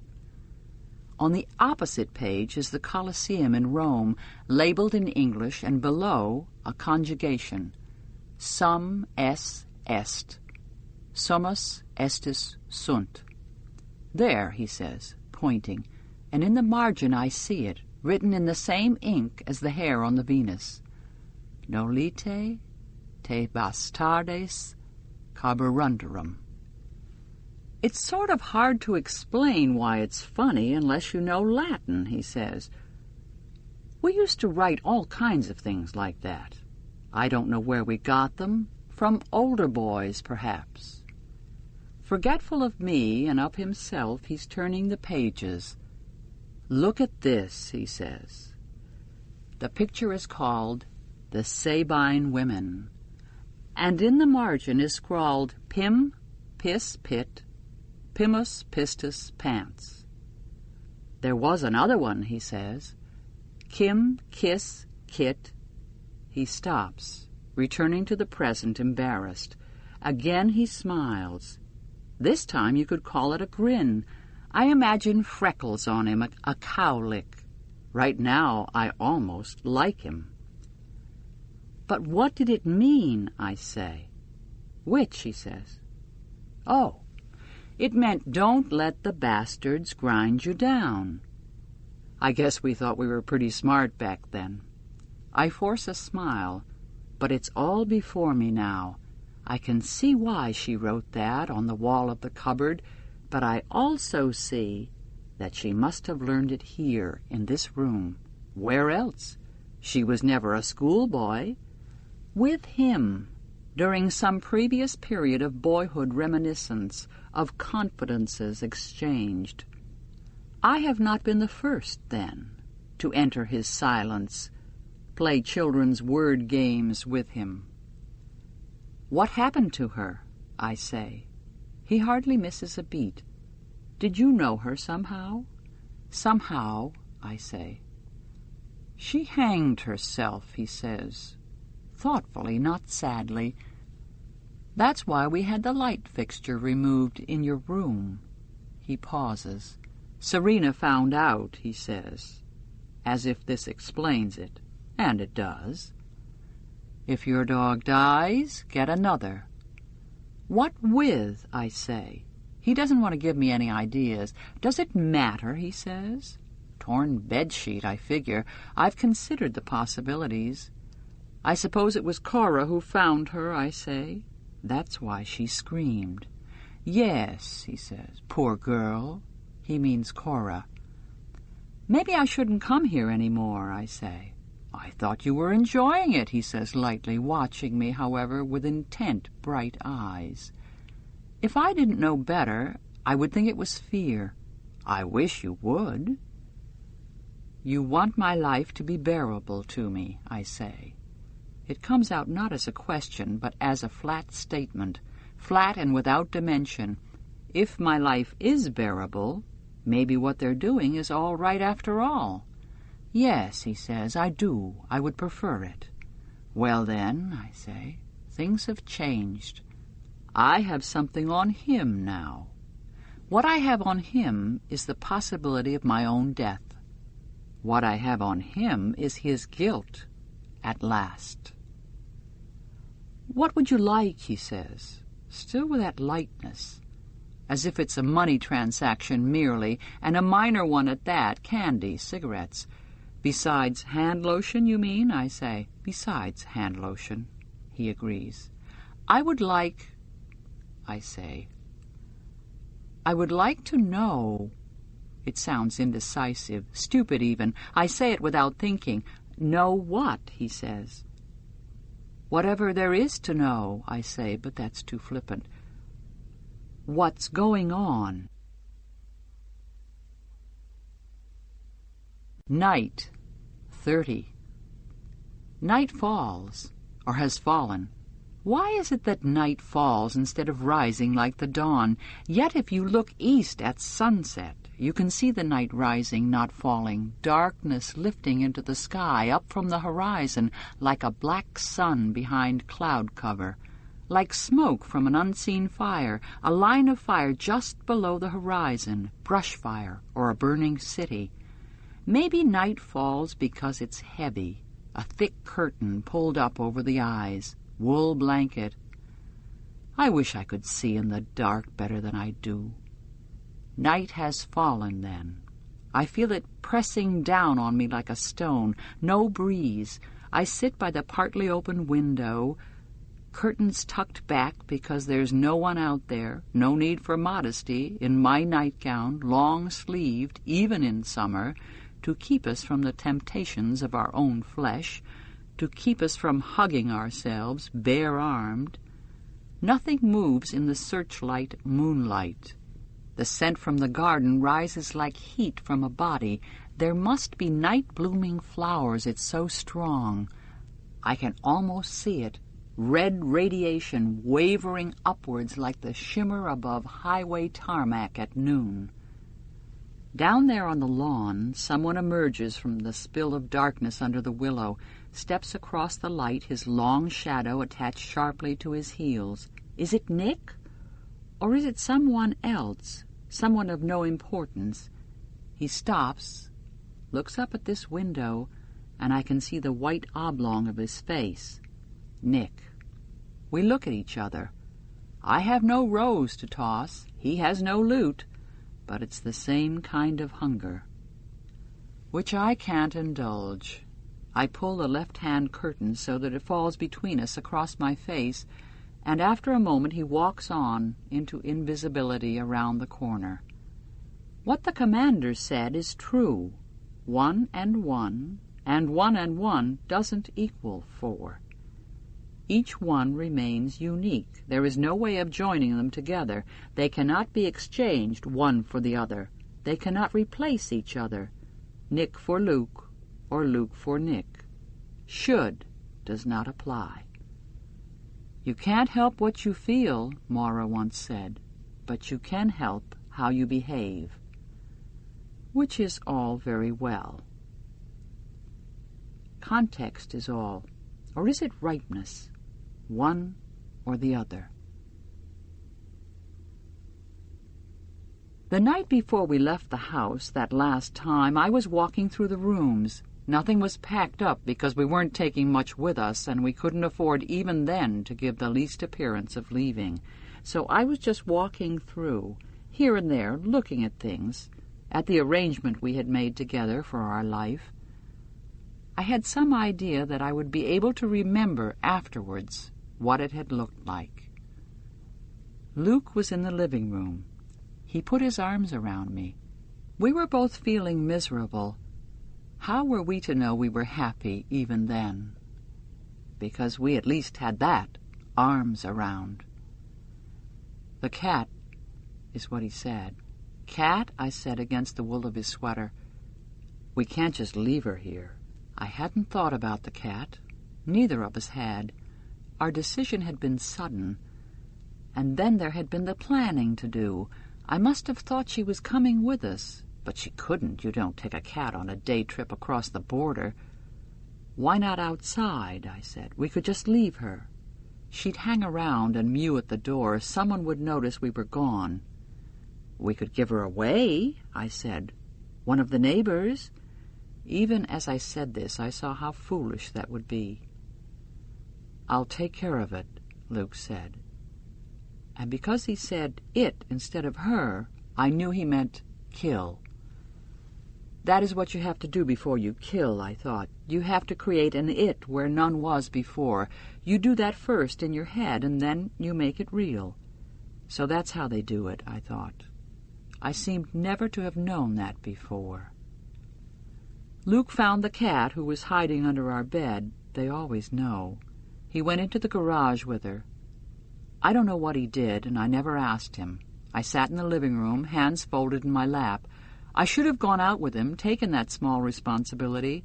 I should at least have asked him about it afterwards, so he didn't have to carry it alone, because that little sacrifice, that snuffing out of love, was done for my sake as well. That's one of the things they do. They force you to kill within yourself. Useless, as it turned out. I wonder who told them. It could have been a neighbor, watching our car pull away from the driveway in the morning, acting on a hunch, tipping them off for a gold star on someone's list. It could even have been the man who got us the passports. Why not get paid twice? Like them, even, to plant the passport forgers themselves, a net for the unwary. The eyes of God run over all the earth. Because they were ready for us and waiting, the moment of betrayal is the worst, the moment when you know beyond any doubt that you've been betrayed, that some other human being has wished you that much evil. It was like being in an elevator cut loose at the top, falling, and not knowing when you will hit. I try to conjure, to raise my own spirits from wherever they are. I need to remember what they look like. I try to hold them still behind my eyes, their faces like pictures in an album, but they won't stay still for me. They move. There's a smile and it's gone. Their features curl and bend as if the paper's burning. Blackness eats them. A glimpse. A pale shimmer on the air, a glow, aurora, dance of electrons, then a face again, faces.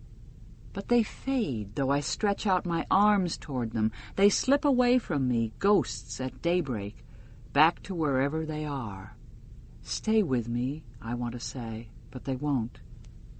It's my fault. I am forgetting too much. Tonight I will say my prayers.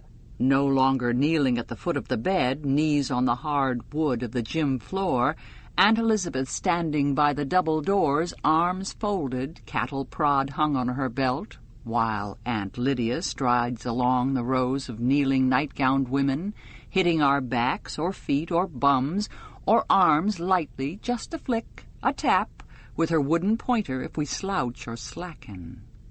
She wanted our heads bowed just right, our toes together and pointed, our elbows at a proper angle. Part of her interest in this was aesthetic. She liked the look of the thing. She wanted us to look like something Anglo-Saxon, carved on a tomb, or Christmas card angels regimented in our robes of purity. But she knew, too, the spiritual value of bodily rigidity, of muscle strain. A little pain cleans out the mind, she'd say. What we prayed for was emptiness, so we would be worthy to be filled with grace, with love, with self-denial, semen, and babies. Oh God, King of the universe, thank you for not creating me a man. Oh God, obliterate me, make me fruitful, mortify my flesh that I may be multiplied. Let me be fulfilled. Some of them would get carried away with this. The ecstasy of abasement. Some of them would moan and cry. "There is no point in making a spectacle of yourself, Janine," said Aunt Lydia. I pray where I am, sitting by the window, looking out through the curtain at the empty garden. I don't even close my eyes. Out there, or inside my head, it's an equal darkness, or light. My God, who art in the kingdom of heaven, which is within, I wish you would tell me your name, the real one, I mean. But you will do as well as anything. I wish I knew what you were up to. But whatever it is, help me to get through it, please. Though maybe it's not your doing, I don't believe for an instant that what's going on out there is what you meant. I have enough daily bread, so I won't waste time on that. It isn't the main problem.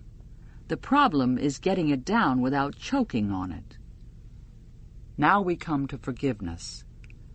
Don't worry about forgiving me right now. There are more important things. For instance, keep the others safe, if they are safe. Don't let them suffer too much. If they have to die, let it be fast. You might even provide a heaven for them.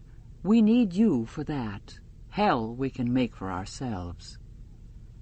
I suppose I should say, I forgive whoever did this and whatever they're doing now. I'll try, but it isn't easy. Temptation comes next. At the center, temptation was anything much more than eating and sleeping. Knowing was a temptation. What you don't know won't tempt you, Aunt Lydia used to say. Maybe I don't really want to know what's going on. Maybe I'd rather not know. Maybe I couldn't bear to know.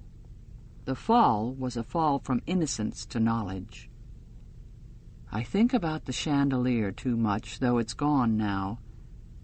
But you could use a hook in the closet. I've considered the possibilities. All you'd have to do after attaching yourself would be to lean your weight forward and not fight. Deliver us from evil. Then there's kingdom, power, and glory. It takes a lot to believe in those right now, but I'll try it anyway. In hope, as they say on the gravestones. You must feel pretty ripped off. I guess it's not the first time. If I were you, I'd be fed up. I'd really be sick of it. I guess that's the difference between us. I feel very unreal talking to you like this. I feel as if I'm talking to a wall. I wish you'd answer. I feel so alone. All alone by the telephone. Except I can't use the telephone, and if I could, who would I call? Oh, God, it's no joke. Oh, God, how can I keep on living? Jezebels, 31. Every night when I go to bed, I think, in the morning I will wake up in my own house and things will be back the way they were. It hasn't happened this morning, either. I put on my clothes, summer clothes. It's still summer. It seems to have stopped at summer. July, its breathless days and sauna nights, hard to sleep. I make a point of keeping track.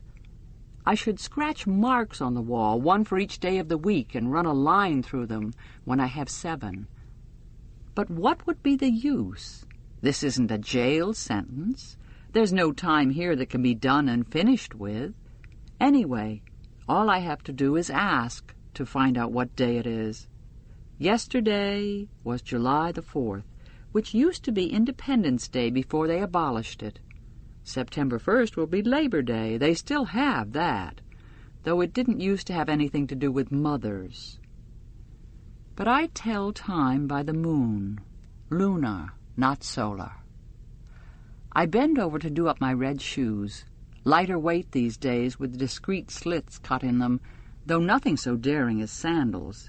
It's an effort to stoop. Despite the exercises, I can feel my body gradually seizing up, refusing.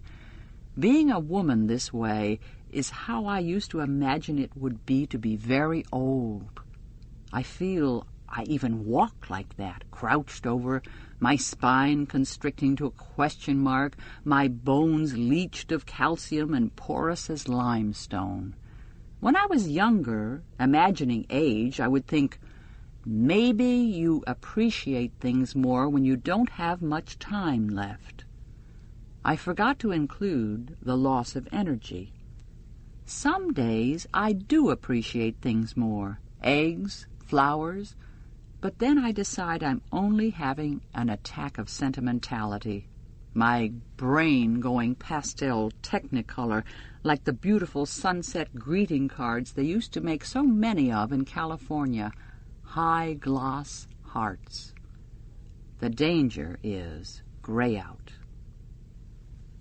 I'd like to have Luke here in this bedroom while I'm getting dressed so I could have a fight with him. Absurd, but that's what I want. An argument about who should put the dishes in the dishwasher, whose turn it is to sort the laundry, clean the toilet, something daily and unimportant in the big scheme of things. We could even have a fight about that, about unimportant, important. What a luxury it would be. Not that we did it much. These days I script whole fights in my head, and the reconciliations afterwards, too. I sit in my chair, the wreath on the ceiling floating above my head like a frozen halo, a zero, a hole in space where a star exploded, a ring on water where a stone's been thrown, all things white and circular. I wait for the day to unroll, for the earth to turn according to the round face of the implacable clock. The geometrical days which go around and around, smoothly and oiled. Sweat already on my upper lip, I wait for the arrival of the inevitable egg, which will be lukewarm like the room and will have a green film on the yolk and will taste faintly of sulfur. Today, later, with Ovglen on our shopping walk. We go to the church as usual and look at the graves, then to the wall. Only 2 hanging on it today, one Catholic, not a priest though placarded with an upside-down cross, and some other sect I don't recognize. The body is marked only with a J in red. It doesn't mean Jewish. Those would be yellow stars. Anyway, there haven't been many of them. Because they were declared sons of Jacob, and therefore special, they were given a choice. They could convert or emigrate to Israel. A lot of them emigrated, if you can believe the news.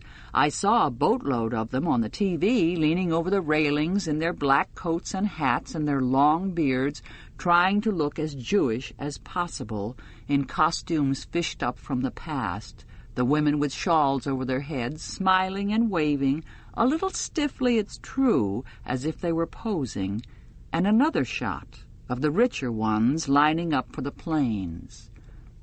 Ovglen says some other people got out that way by pretending to be Jewish, but it wasn't easy because of the tests they gave you, and they've tightened up on that now. You don't get hanged only for being a Jew, though. You get hanged for being a noisy Jew who won't make the choice, or for pretending to convert. That's been on the TV, too. Raids at night, secret hordes of Jewish things dragged from under beds, Torahs, Taliths, Mogen Davids, and the owners of them, sullen-faced, unrepentant, pushed by the eyes against the walls of their bedrooms, while the sorrowful voice of the announcer tells us, voice-over, about their perfidy and ungratefulness. So the J isn't for Jew. What could it be? Jehovah's Witness? Jesuit? Whatever it meant, he's just as dead. After this ritual viewing, we continue on our way, heading, as usual, for some open space we can cross so we can talk. If you can call it talking, these clipped whispers projected through the funnels of our white wings, it's more like a telegram, a verbal semaphore, amputated speech. We can never stand long in any one place. We don't want to be picked up for loitering. Today we turn in the opposite direction from Soul Scrolls to where there's an open park of sorts with a large old building on it, ornate late Victorian with stained glass. It used to be called Memorial Hall, though I never knew what it was a memorial for. Dead people of some kind. Maura told me once that it used to be where the undergraduates ate in the earlier days of the university. If a woman went in there, they'd throw buns at her, she said. Why? I said. Maura became, over the years, increasingly versed in such anecdotes. I didn't much like it, this grudge-holding against the past. To make her go out, said Maura. Maybe it was more like throwing peanuts at elephants, I said. Maura laughed. She could always do that. Exotic monsters, she said. We stand looking at this building, which is in shape more or less like a church, a cathedral. Ovglen says, I hear that's where the eyes hold their banquets. Who told you? I said. There's no one near. We can speak more freely, but out of habit we keep our voices low. The grapevine, she says. She pauses, looks sideways at me. I can sense the blur of white as her wings move. There's a password, she says. A password, I ask. What for? So you can tell, she says, who is and who isn't. Although I can't see what use it is for me to know, I ask, what is it then? May Day, she says. I tried it on you once. May Day, I repeat. I remember that day. May Day. Don't use it unless you have to, says Ovglen. It isn't good for us to know about too many of the others in the network, in case you get caught. I find it hard to believe in these whisperings, these revelations, although I do at the time. Afterwards, though, they seem improbable, childish even, like something you do for fun, like a girls' club, like secrets at school, or like the spy novels I used to read on weekends when I should have been finishing my homework, or like late-night television. Passwords, things that cannot be told, people with secret identities, dark linkages. This does not seem as if it ought to be the true shape of the world. But that is my own illusion, a hangover from a version of reality I learned in the former time. And networks. Networking, one of my mother's old phrases, musty slang of yesteryear. Even in her 60s, she still did something she called that, though as far as I could see, all it meant was having lunch with some other woman. I leave Ovglen at the corner. I'll see you later, she says. She glides away along the sidewalk, and I go up the walk toward the house. There's Nick, hat askew. Today he doesn't even look at me. He must have been waiting around for me, though, to deliver his silent message, because as soon as he knows I've seen him, he gives the whirlwind one last swipe with the chamois and walks briskly off toward the garage door. I walk along the gravel between the slabs of overgreen lawn. Serena Joy is sitting under the willow tree in her chair, cane propped at her elbow. Her dress is crisp, cool cotton. For her it's blue, watercolor, not this red of mine that sucks in heat and blazes with it at the same time. Her profile's toward me. She's knitting. How can she bear to touch the wool in this heat? But possibly her skin's gone numb. Possibly she feels nothing, like one formerly scalded. I lower my eyes to the path, glide by her, hoping to be invisible, knowing I'll be ignored, but not this time. Fred, she says. I pause, uncertain. Yes, you. I turn toward her, my blinkered sight. Come over here. I want you. I walk over the grass and stand before her, looking down. You can sit, she says. Here, take the cushion. I need you to hold this wool. She's got a cigarette. The ashtray's on the lawn beside her, and a cup of something, tea or coffee. It's too damn close in there. You need a little air, she says. I sit, putting down my basket, strawberries again, chicken again, and I note the swear word, something new. She fits the skein of wool over my two outstretched hands, starts winding. I am leashed, it looks like, manacled, cobwebbed, that's closer. The wool is gray and has absorbed moisture from the air. It's like a wetted baby blanket and smells faintly of damp sheep. At least my hands will get lanolined. Serena whines, the cigarette held in the corner of her mouth smoldering, sending out tempting smoke. She whines slowly and with difficulty because of her gradually crippling hands, but with determination. Perhaps the knitting, for her, involves a kind of willpower. Maybe it even hurts. Maybe it's been medically prescribed, 10 rows a day of plain, 10 of pearl, though she must do more than that. I see those evergreen trees and geometric boys and girls in a different light, evidence of her stubbornness, and not altogether despicable. My mother did not knit or anything like that. But whenever she would bring things back from the cleaners, her good blouses, winter coats, she'd save up the safety pins and make them into a chain. Then she'd pin the chain somewhere, her bed, the pillow, a chair back, the oven mitt in the kitchen, so she wouldn't lose them. Then she'd forget about them. I would come upon them here and there in the house, the houses, tracks of her presence, remnants of some lost intention, like signs on a road that turns out to lead nowhere, throwbacks to domesticity. "Well, then," Serena says. She stops winding, leaving me with my hands still garlanded with animal hair, and takes the cigarette end from her mouth to butt it out. "Nothing yet?" I know what she's talking about. There are not that many subjects that could be spoken about between us. There's not much common ground except this one mysterious and chancy thing. "No," I say, "nothing." "Too bad," she says. "It's hard to imagine her with a baby, but the Marthas would take care of it mostly. She'd like me pregnant, though, over and done with and out of the way.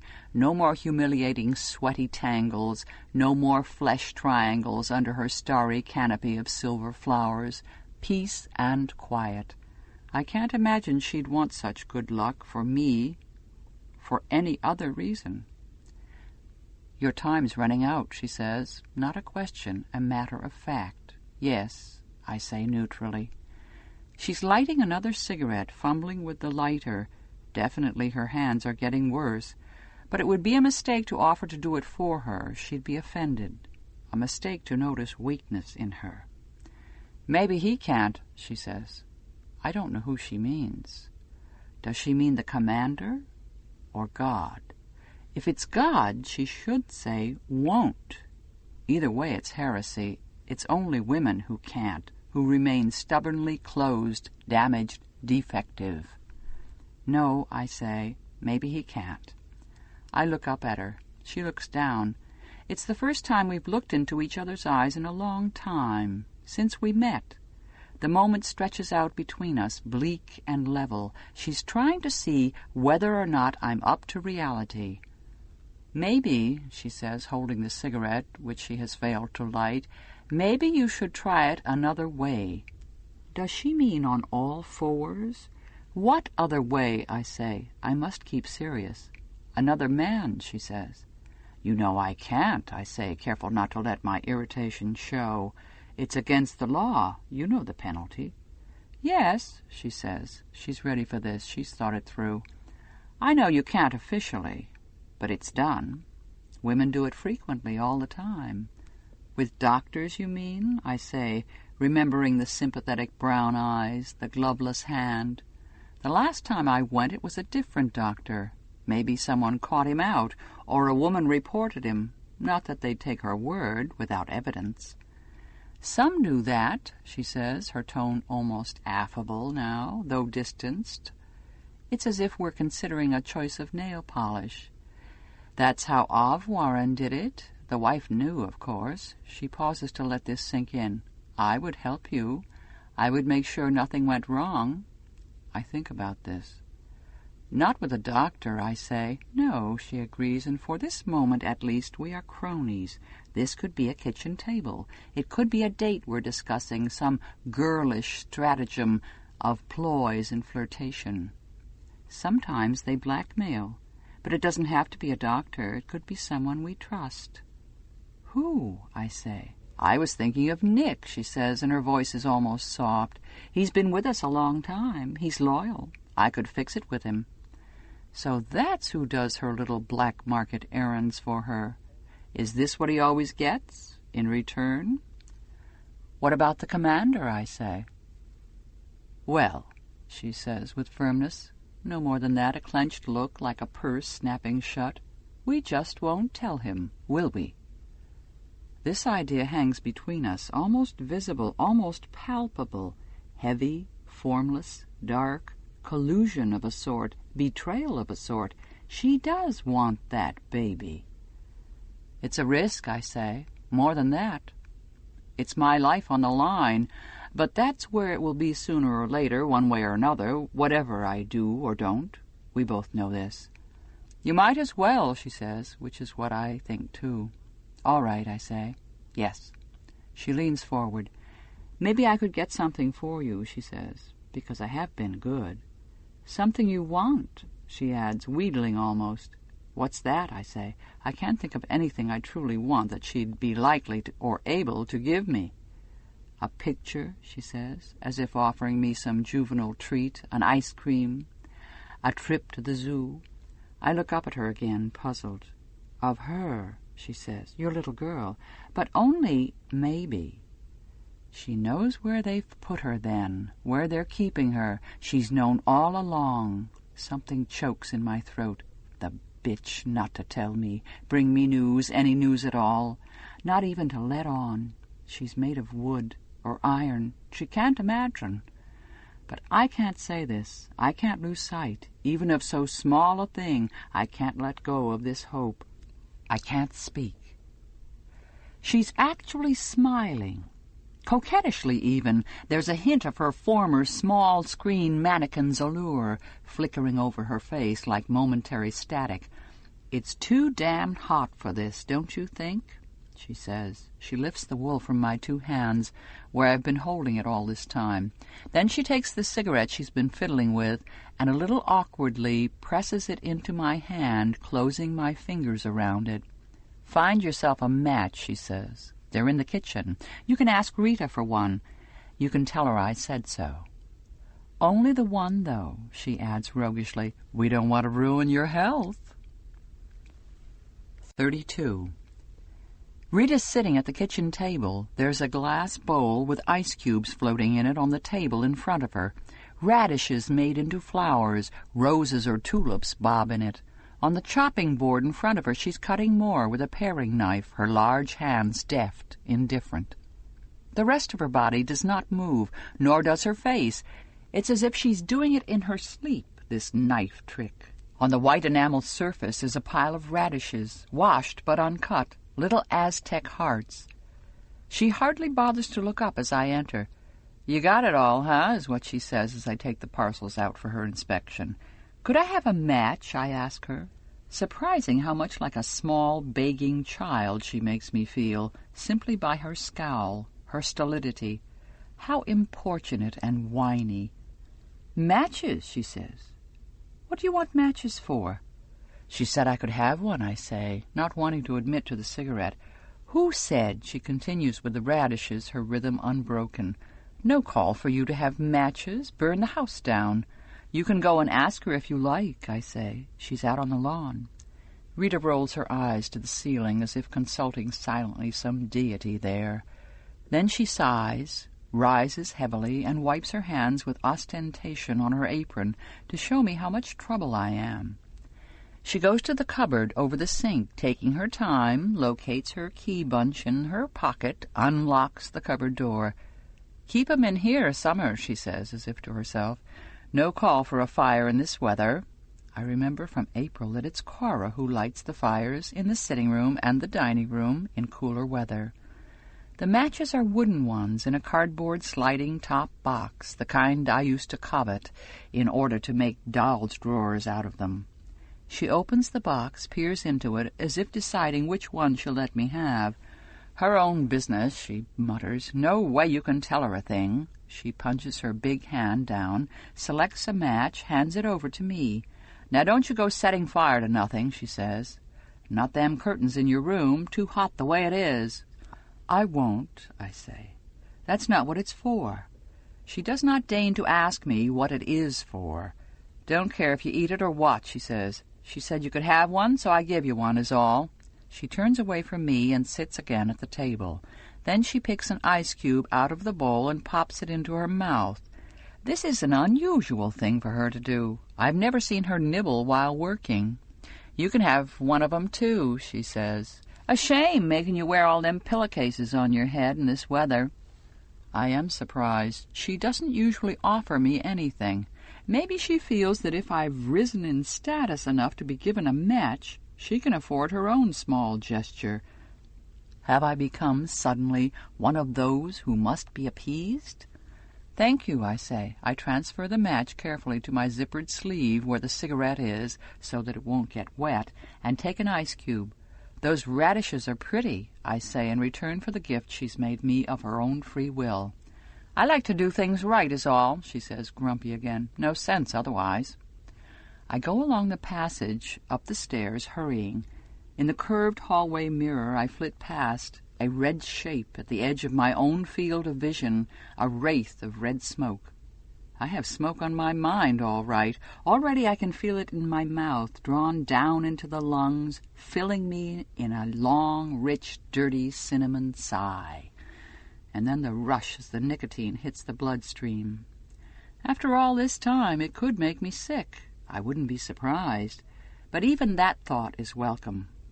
Along the corridor I go. Where should I do it? In the bathroom, running the water to clear the air? In the bedroom, wheezy puffs out of the open window? Who's to catch me at it? Who knows?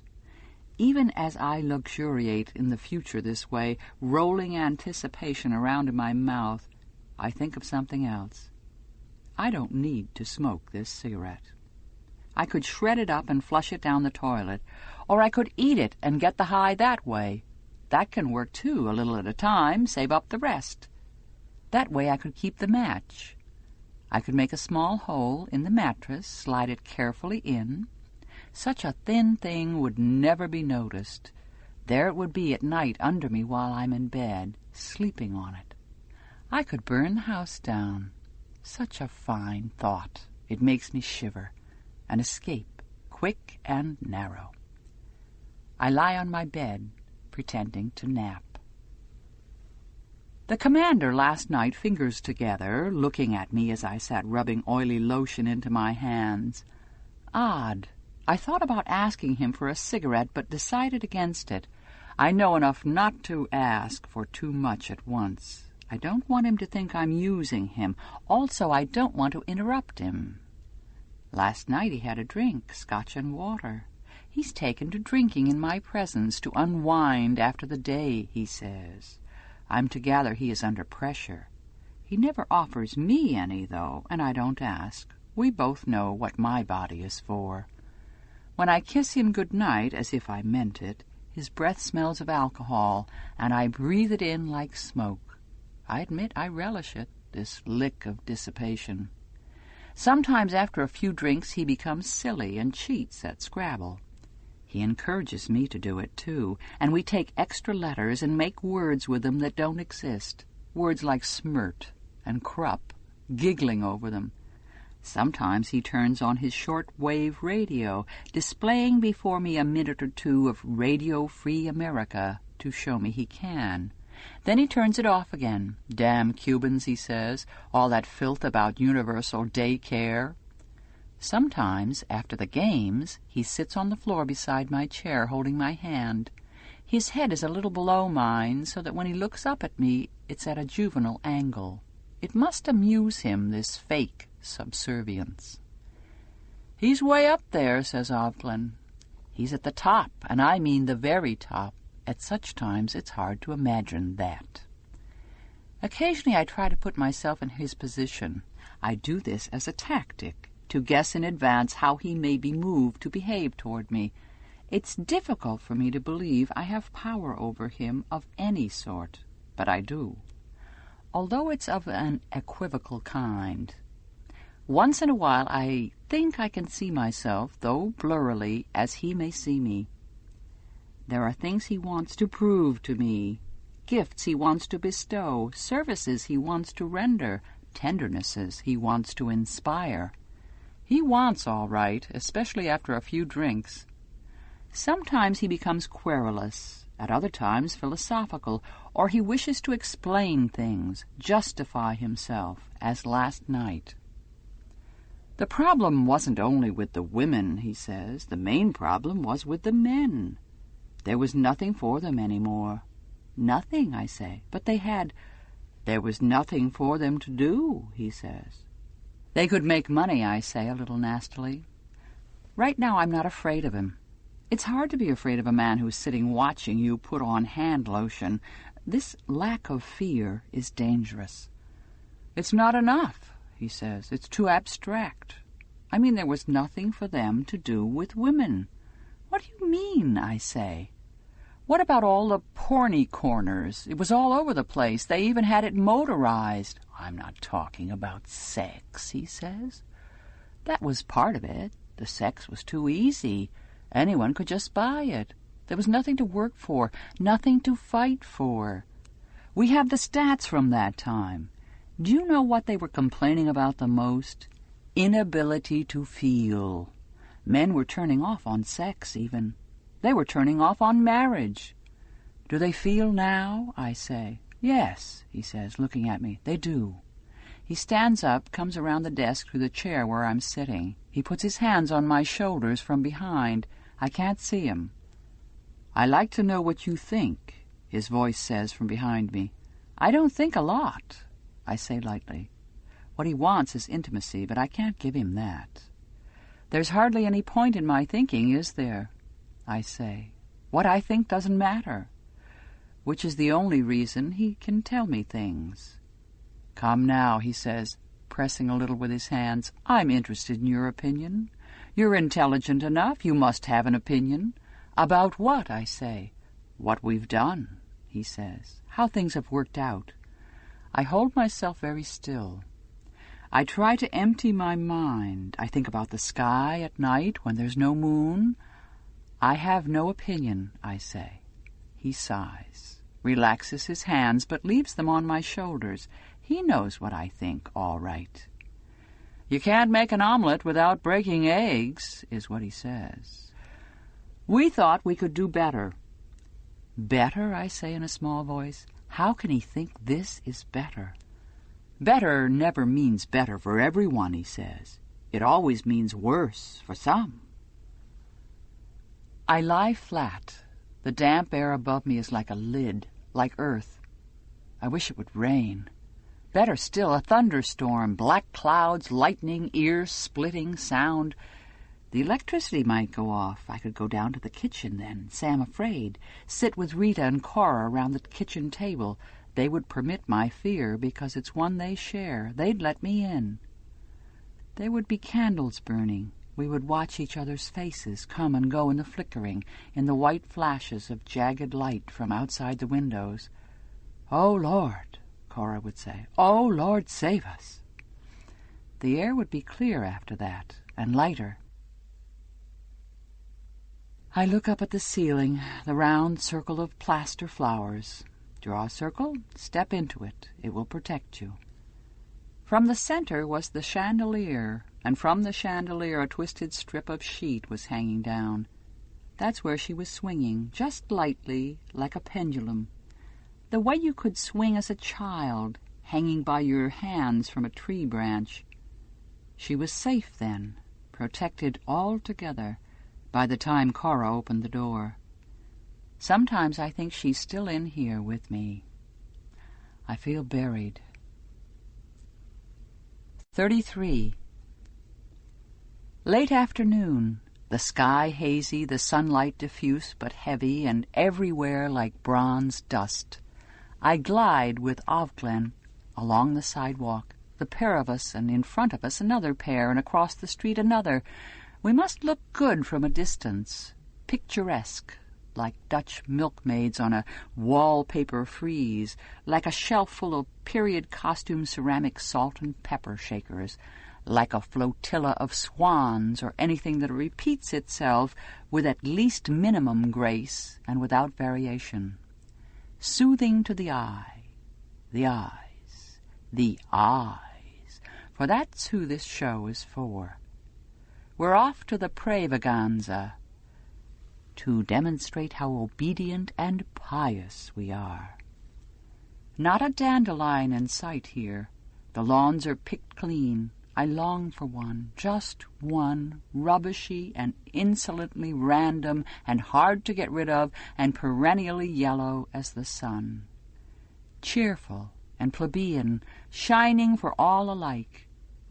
Rings we would make from them, and crowns and necklaces, stains from the bitter milk on our fingers, or I'd hold one under her chin. Do you like butter? Smelling them, she'd get pollen on her nose. Or was that buttercups? Or gone to seed.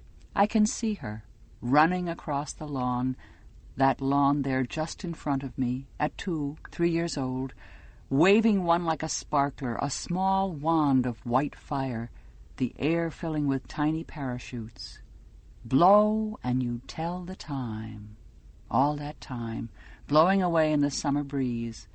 It was daisies for love, though, and we did that, too. We line up to get processed through the checkpoint, standing in our 2s and 2s and 2s like a private girls' school that went for a walk and stayed out too long. Years and years too long, so that everything has become overgrown, legs, bodies, dresses, all together. As if enchanted. A fairy tale, I'd like to believe. Instead, we are checked through in our 2s and continue walking. After a while, we turn right, heading past lilies and down toward the river. I wish I could go that far, to where the wide banks are, where we used to lie in the sun, where the bridges arch over. If you went down the river long enough, along its sinewy windings, you'd reach the sea. But what could you do there? Gather shells? Loll on the oily stones? We aren't going to the river, though. We won't see the little cupolas on the buildings down that way, white with blue and gold trim, such chaste gaiety. We turn in at a more modern building, a huge banner draped over its door, Women's Pravaganza Today. The banner covers the building's former name, some dead president they shot. Below the red writing, there's a line of smaller print, in black, with the outline of a winged eye on either side. God is a national resource. On either side of the doorway stand the inevitable guardians, 2 pairs, 4 in all, arms at their sides, eyes front. They're like store mannequins almost, with their neat hair and pressed uniforms and plaster-hard young faces. No pimply ones today. Each has a submachine gun slung ready for whatever dangerous or subversive acts they think we might commit inside. The Pravaganza is to be held in the covered courtyard, where there's an oblong space, a skylight roof. It isn't a city-wide Pravaganza. That would be on a football field. It's only for this district. Ranks of folding wooden chairs have been placed along the right side for the wives and daughters of high-ranking officials or officers. There's not that much difference. The galleries above, with their concrete railings, are for the lower-ranking women, the Marthas, the econo wives in their multicolored stripes. Attendance at Pravaganzas isn't compulsory for them, especially if they're on duty or have young children, but the galleries seem to be filling up anyway. I suppose it's a form of entertainment, like a show or a circus. A number of the wives are already seated in their best embroidered blue. We can feel their eyes on us as we walk in our red dresses 2 by 2 across to the side opposite them. We are being looked at, assessed, whispered about. We can feel it like tiny ants running on our bare skins. Here there are no chairs. Our area is cordoned off with a silky twisted scarlet rope, like the kind they used to have in movie theaters to restrain the customers. This rope segregates us, marks us off, keeps the others from contamination by us, makes for us a corral or pen, So into it we go, arranging ourselves in rows, which we know very well how to do, kneeling then on the cement floor. "Head for the back," Glen murmurs at my side. "We can talk better." And when we are kneeling, heads bowed slightly, I can hear from all around us a susurration, like the rustling of insects in tall, dry grass. A cloud of whispers. This is one of the places where we can exchange news more freely, pass it from one to the next. It's hard for them to single out any one of us, or hear what's being said. And they wouldn't want to interrupt the ceremony, not in front of the television cameras. Glen digs me in the side with her elbow to call my attention, and I look up slowly and stealthily. From where we're kneeling, we have a good view of the entrance to the courtyard, where people are steadily coming in. It must be Janine she meant me to see, because there she is, paired with a new woman, not the former one, someone I don't recognize. Janine must have been transferred, then, to a new household, a new posting. It's early for that. Has something gone wrong with her breast milk? That would be the only reason they'd move her, unless there's been a fight over the baby, which happens more than you'd think. Once she had it, she may have resisted giving it up. I can see that. Her body under the red dress looks very thin, skinny almost, and she's lost that pregnant glow. Her face is white and peaked, as if the juice is being sucked out of her. "It was no good, you know," Glen says near the side of my head. "It was a shredder after all." She means Janine's baby, the baby that passed through Janine on its way to somewhere else, the baby Angela. It was wrong to name her too soon. I feel an illness in the pit of my stomach. Not an illness, an emptiness. I don't want to know what was wrong with it. My God, I say, to go through all that for nothing, worse than nothing. It's her second, Glen says, not counting her own before. She had an 8th-month miscarriage, didn't you know? We watch as Janine enters the roped-off enclosure in her veil of untouchability, of bad luck. She sees me. She must see me, but she looks right through me. No smile of triumph this time. She turns, kneels, and all I can see now is her back and the thin, bowed shoulders. "She thinks it's her fault," Glen whispers, "2 in a row, for being sinful. She used a doctor, they say. It wasn't her commander's at all." I can't say I do know, or Glen will wonder how. As far as she's aware, she herself is my only source for this kind of information, of which she has a surprising amount. How would she have found out about Janine? The Marthas? Janine's shopping partner? Listening at closed doors to the wives over their tea and wine, spinning their webs? Will Serena Joy talk about me like that, if I do as she wants? Agreed to it right away. Really, she didn't care. Anything with 2 legs and a good you-know-what was fine with her. They aren't squeamish. They don't have the same feelings we do. And the rest of them, leaning forward in their chairs, "My dear!" all horror and prurience. How could she? Where? When? As they did no doubt with Janine. That's terrible, I say. It's like Janine, though, to take it upon herself to decide the baby's flaws were due to her alone. But people will do anything rather than admit that their lives have no meaning. No use, that is. No plot. One morning while we were getting dressed, I noticed that Janine was still in her white cotton nightgown. She was just sitting there on the edge of her bed. I looked over toward the double doors of the gymnasium, where the aunt usually stood, to see if she'd noticed, but the aunt wasn't there. By that time, they were more confident about us. Sometimes they left us unsupervised in the classroom, and even the cafeteria for minutes at a time. Probably she'd ducked out for a smoke or a cup of coffee. "Look," I said to Alma, who had the bed next to mine. Alma looked at Janine. Then we both walked over to her. "Get your clothes on, Janine," Alma said to Janine's white back. We don't want extra prayers on account of you." But Janine didn't move. By that time Maura had come over, too. It was before she'd broken free the second time. She was still limping from what they'd done to her feet. She went around the bed so she could see Janine's face. "Come here," she said to Alma and me. The others were beginning to gather, too. There was a little crowd. "Go on back," Maura said to them. "Don't make a thing of this. What if she walks in?" I was looking at Janine. Her eyes were open, but they didn't see me at all. They were rounded, wide, and her teeth were bared in a fixed smile. Through the smile, through her teeth, she was whispering to herself. I had to lean down close to her. "Hello," she said, but not to me. "My name's Janine.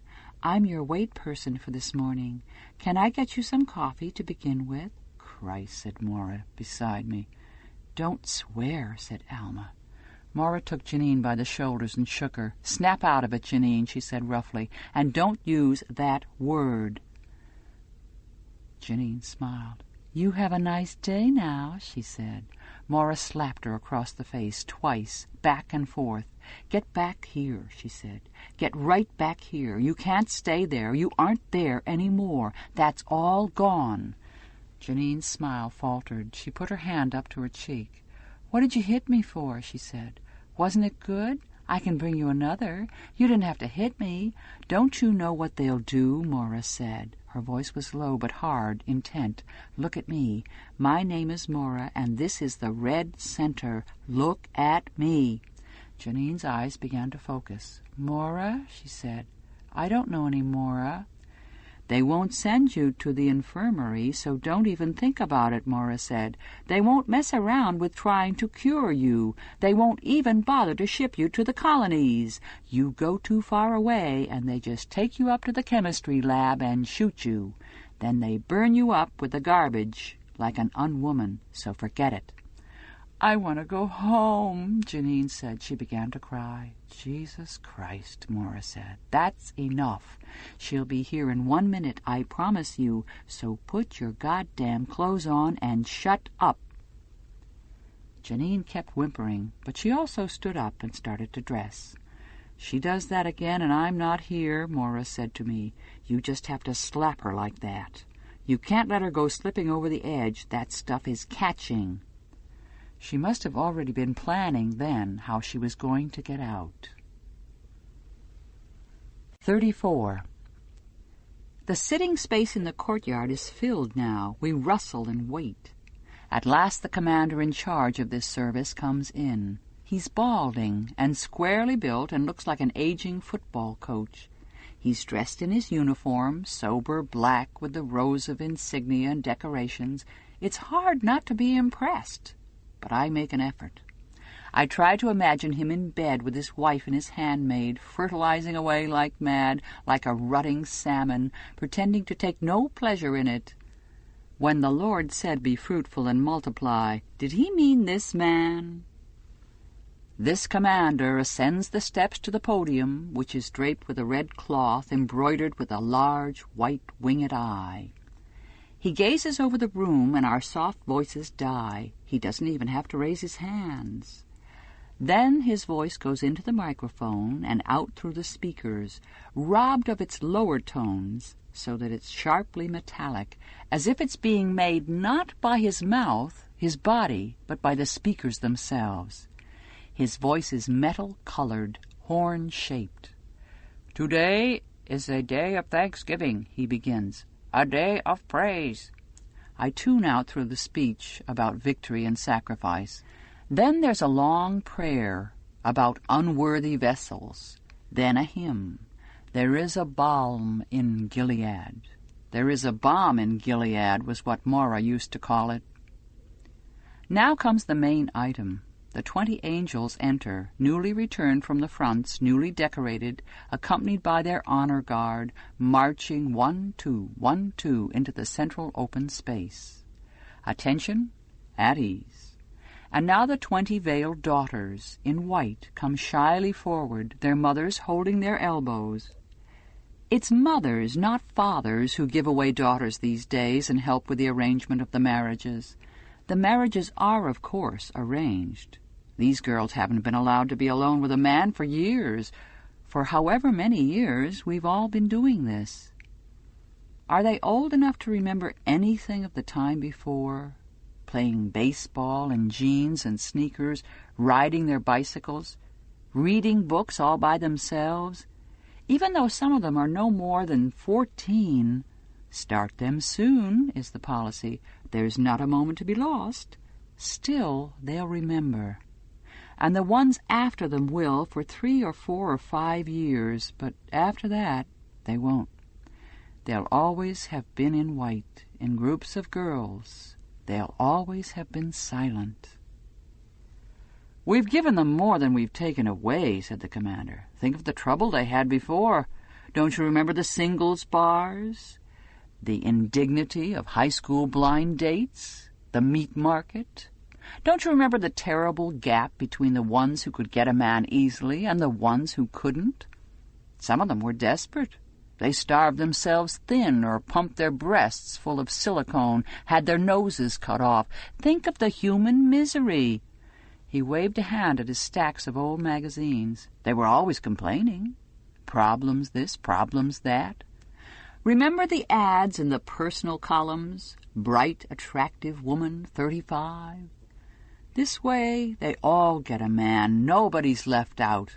And then if they did marry, they could be left with a kid, 2 kids. The husband might just get fed up and take off, disappear.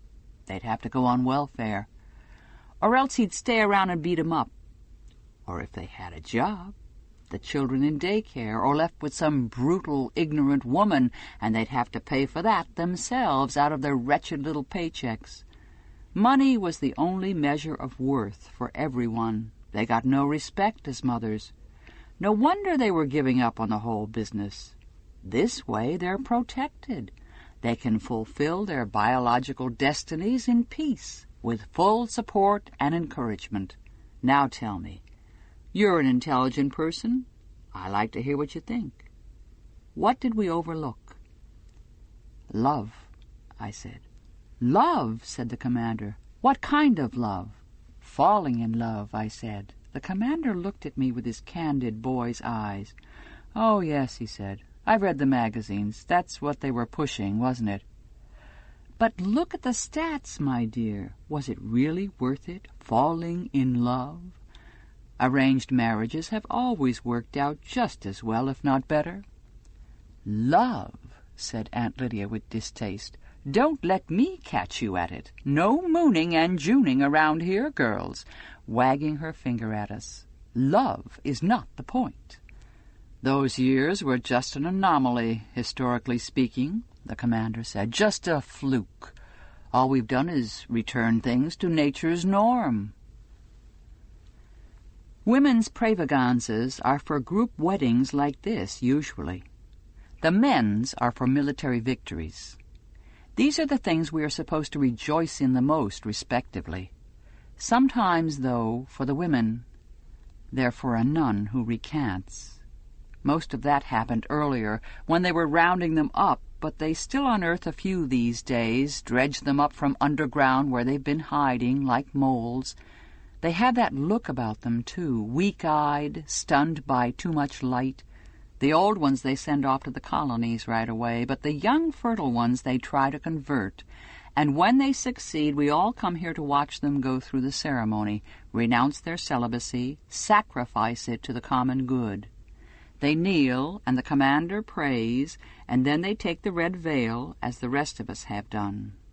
They aren't allowed to become wives, though. They're considered still too dangerous for positions of such power. There's an odor of witch about them, something mysterious and exotic. It remains despite the scrubbing and the welts on their feet and the time they've spent in solitary. They always have those welts. They've always done that time, so rumor goes. They don't let go easily. Many of them choose the colonies instead. None of us likes to draw one for a shopping partner. They are more broken than the rest of us. It's hard to feel comfortable with them. The mothers have stood the white-veiled girls in place and have returned to their chairs. There's a little crying going on among them, some mutual patting and hand-holding, the ostentatious use of handkerchiefs. The commander continues with the service. "I will that women adorn themselves in modest apparel," he says, "with shamefacedness and sobriety, not with braided hair or gold or pearls or costly array, but which becometh women professing godliness with good works. Let the woman learn in silence with all subjection." Here he looks us over. "All," he repeats. "But I suffer not a woman to teach, nor to usurp authority over the man, but to be in silence. For Adam was first formed, then Eve. And Adam was not deceived, but the woman being deceived was in the transgression. Notwithstanding, she shall be saved by childbearing, if they continue in faith and charity and holiness with sobriety." Saved by childbearing, I think. What did we suppose would save us in the time before? "He should tell that to the wives," Offglen murmurs, "when they're into the sherry." She means the part about sobriety. It's safe to talk again. The commander has finished the main ritual, and they're doing the rings, lifting the veils. Boo, I think in my head. Take a good look, because it's too late now. The angels will qualify for handmaids later, especially if their new wives can't produce. But you girls are stuck. What you see is what you get, zits and all. But you aren't expected to love him. You'll find that out soon enough. Just do your duty in silence. When in doubt, when flat on your back, you can look at the ceiling. Who knows what you may see up there? Funeral wreaths and angels, constellations of dust, stellar or otherwise, the puzzles left by spiders. There's always something to occupy the inquiring mind. "Is anything wrong, dear?" the old joke went. "No, why? You moved." Just don't move. "What we're aiming for," says Aunt Lydia, "is a spirit of camaraderie among women. We must all pull together." "Camaraderie shit," says Maura through the hole in the toilet cubicle. "Right fucking on, Aunt Lydia, as they used to say. How much do you want to bet she's got Janine down on her knees? What do you think they get up to in that office of hers? I bet she's got her working away on that dried-up, old withered—" "Maura," I say. "Maura what?" she whispers. "You know you've thought it." "It doesn't do any good to talk like that," I say, feeling none the less the impulse to giggle. But I still pretended to myself then that we would try to preserve something resembling dignity. "You always were such a wimp," Maura says, but with affection. "It does so do good. It does." And she's right. I know that now as I kneel on this undeniably hard floor, listening to the ceremony drone on. There is something powerful in the whispering of obscenities about those in power. There's something delightful about it, something naughty, secretive, forbidden, thrilling. It's like a spell of sorts. It deflates them, reduces to the common denominator where they can be dealt with. In the paint of the washroom cubicle, someone unknown had scratched, "Aunt Lydia sucks." It was like a flag waved from a hilltop in rebellion. The mere idea of Aunt Lydia doing such a thing was in itself heartening. So now I imagine, among these angels and their drained white brides, momentous grunts and sweating, damp furry encounters, or better, ignominious failures, cocks like 3-week-old carrots, anguished fumblings upon flesh cold and unresponding as uncooked fish. When it's over at last, and we're walking out, Offglen says to me in her light, penetrating whisper, "We know you're seeing him alone." "Who?" I say, resisting the urge to look at her. "I know who." "Your commander," she says. "We know you have been." I ask her how. "We just know," she says. "What does he want? Kinky sex?" It would be hard to explain to her what he does want, because I still have no name for it. How can I describe what really goes on between us? She would laugh, for one thing. It's easier for me to say, "In a way." That, at least, has the dignity of coercion. She thinks about this. "You'd be surprised," she says, "how many of them do." "I can't help it," I say. "I can't say I won't go." She ought to know that. We're on the sidewalk now, and it's not safe to talk. We're too close to the others, and the protective whispering of the crowd is gone. We walk in silence, lagging behind until finally she judges she can say, "Of course you can't. But find out and tell us." "Find out what?" I say. I feel rather than see the slight turning of her head. "Anything you can." 35. Now there's a space to be filled in the too warm air of my room, and a time also, a space-time, between here and now, and there and then, punctuated by dinner. The arrival of the tray, carried up the stairs as if for an invalid. An invalid, one who has been invalidated, no valid passport, no exit. That was what happened the day we tried to cross the border, with our fresh passports that said we were not who we were, that Luke, for instance, had never been divorced, that we were therefore lawful under the law. The man went inside with our passports, after we'd explained about the picnic and he'd glanced into the car and seen our daughter asleep in her zoo of mangy animals. Luke patted my arm and got out of the car as if to stretch his legs and watched the man through the window of the immigration building. I stayed in the car. I lit a cigarette to steady myself and drew the smoke in, a long breath of counterfeit relaxation.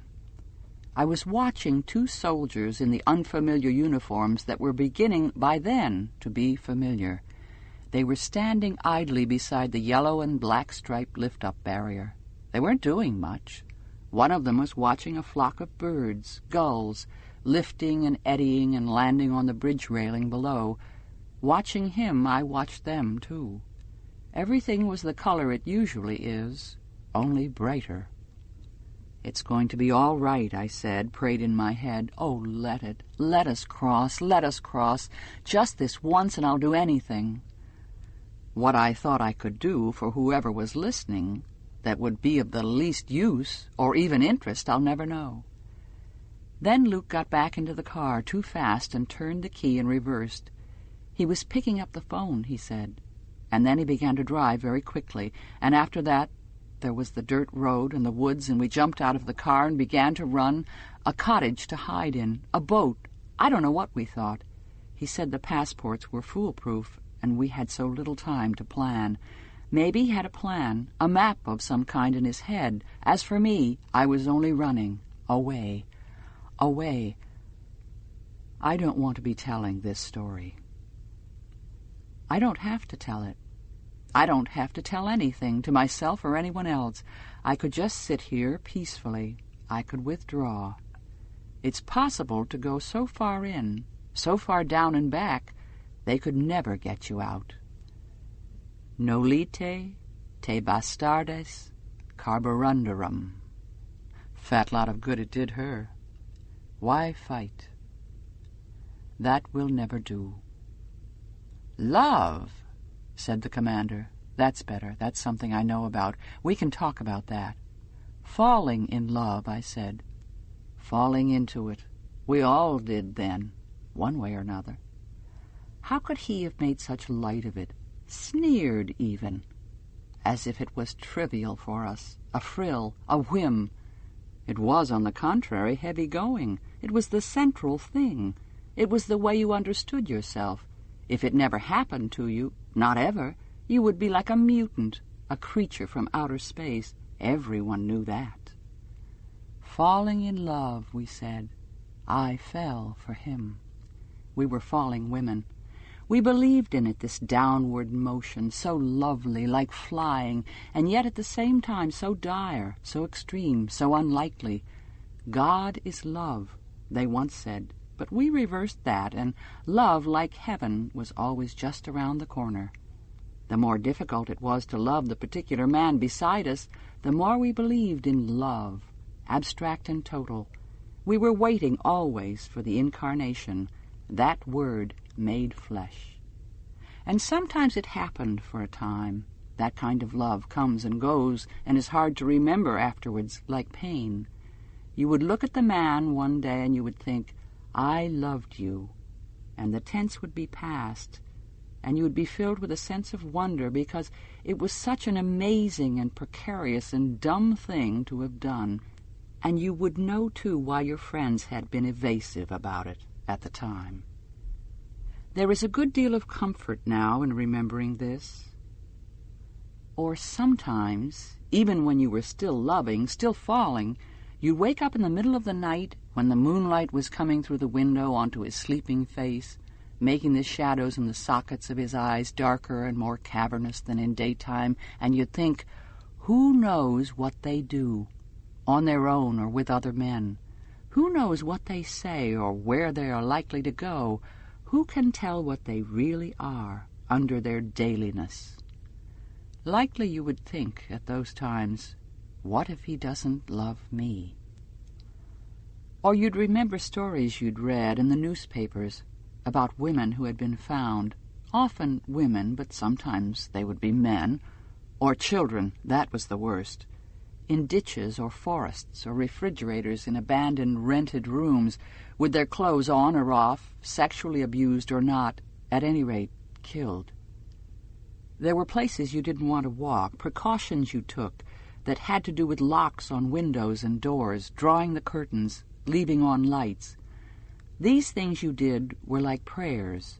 You did them and you hoped they would save you, and for the most part they did, or something did.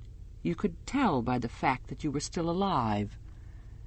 But all of that was pertinent only in the night, and had nothing to do with the man you loved, at least in daylight. With that man, you wanted it to work out. Working out was also something you did to keep your body in shape for the man. If you worked out enough, maybe the man would too. Maybe you would be able to work it out together, as if the two of you were a puzzle that could be solved. Otherwise, one of you, most likely the man, would go wandering off on a trajectory of his own, taking his addictive body with him and leaving you with bad withdrawal, which you could counteract by exercise. If you didn't work it out, it was because one of you had the wrong attitude. Everything that went on in your life was thought to be due to some positive or negative power emanating from inside your head. If you don't like it, change it, we said to each other and to ourselves, and so we would change the man for another one. Change, we were sure, was for the better always. We were revisionists. What we revised was ourselves. It's strange to remember how we used to think, as if everything were available to us, as if there were no contingencies, no boundaries, as if we were free to shape and reshape forever the ever-expanding perimeters of our lives. I was like that too. I did that too. Luke was not the first man for me, and he might not have been the last if he hadn't been frozen that way, stopped dead in time, in mid-air, among the trees back there, in the act of falling. In former times, they would send you a little package of the belongings, what he had with him when he died. That's what they would do in wartime, my mother said. How long were you supposed to mourn? And what did they say? Make your life a tribute to the loved one, and he was the loved one. Is, I say.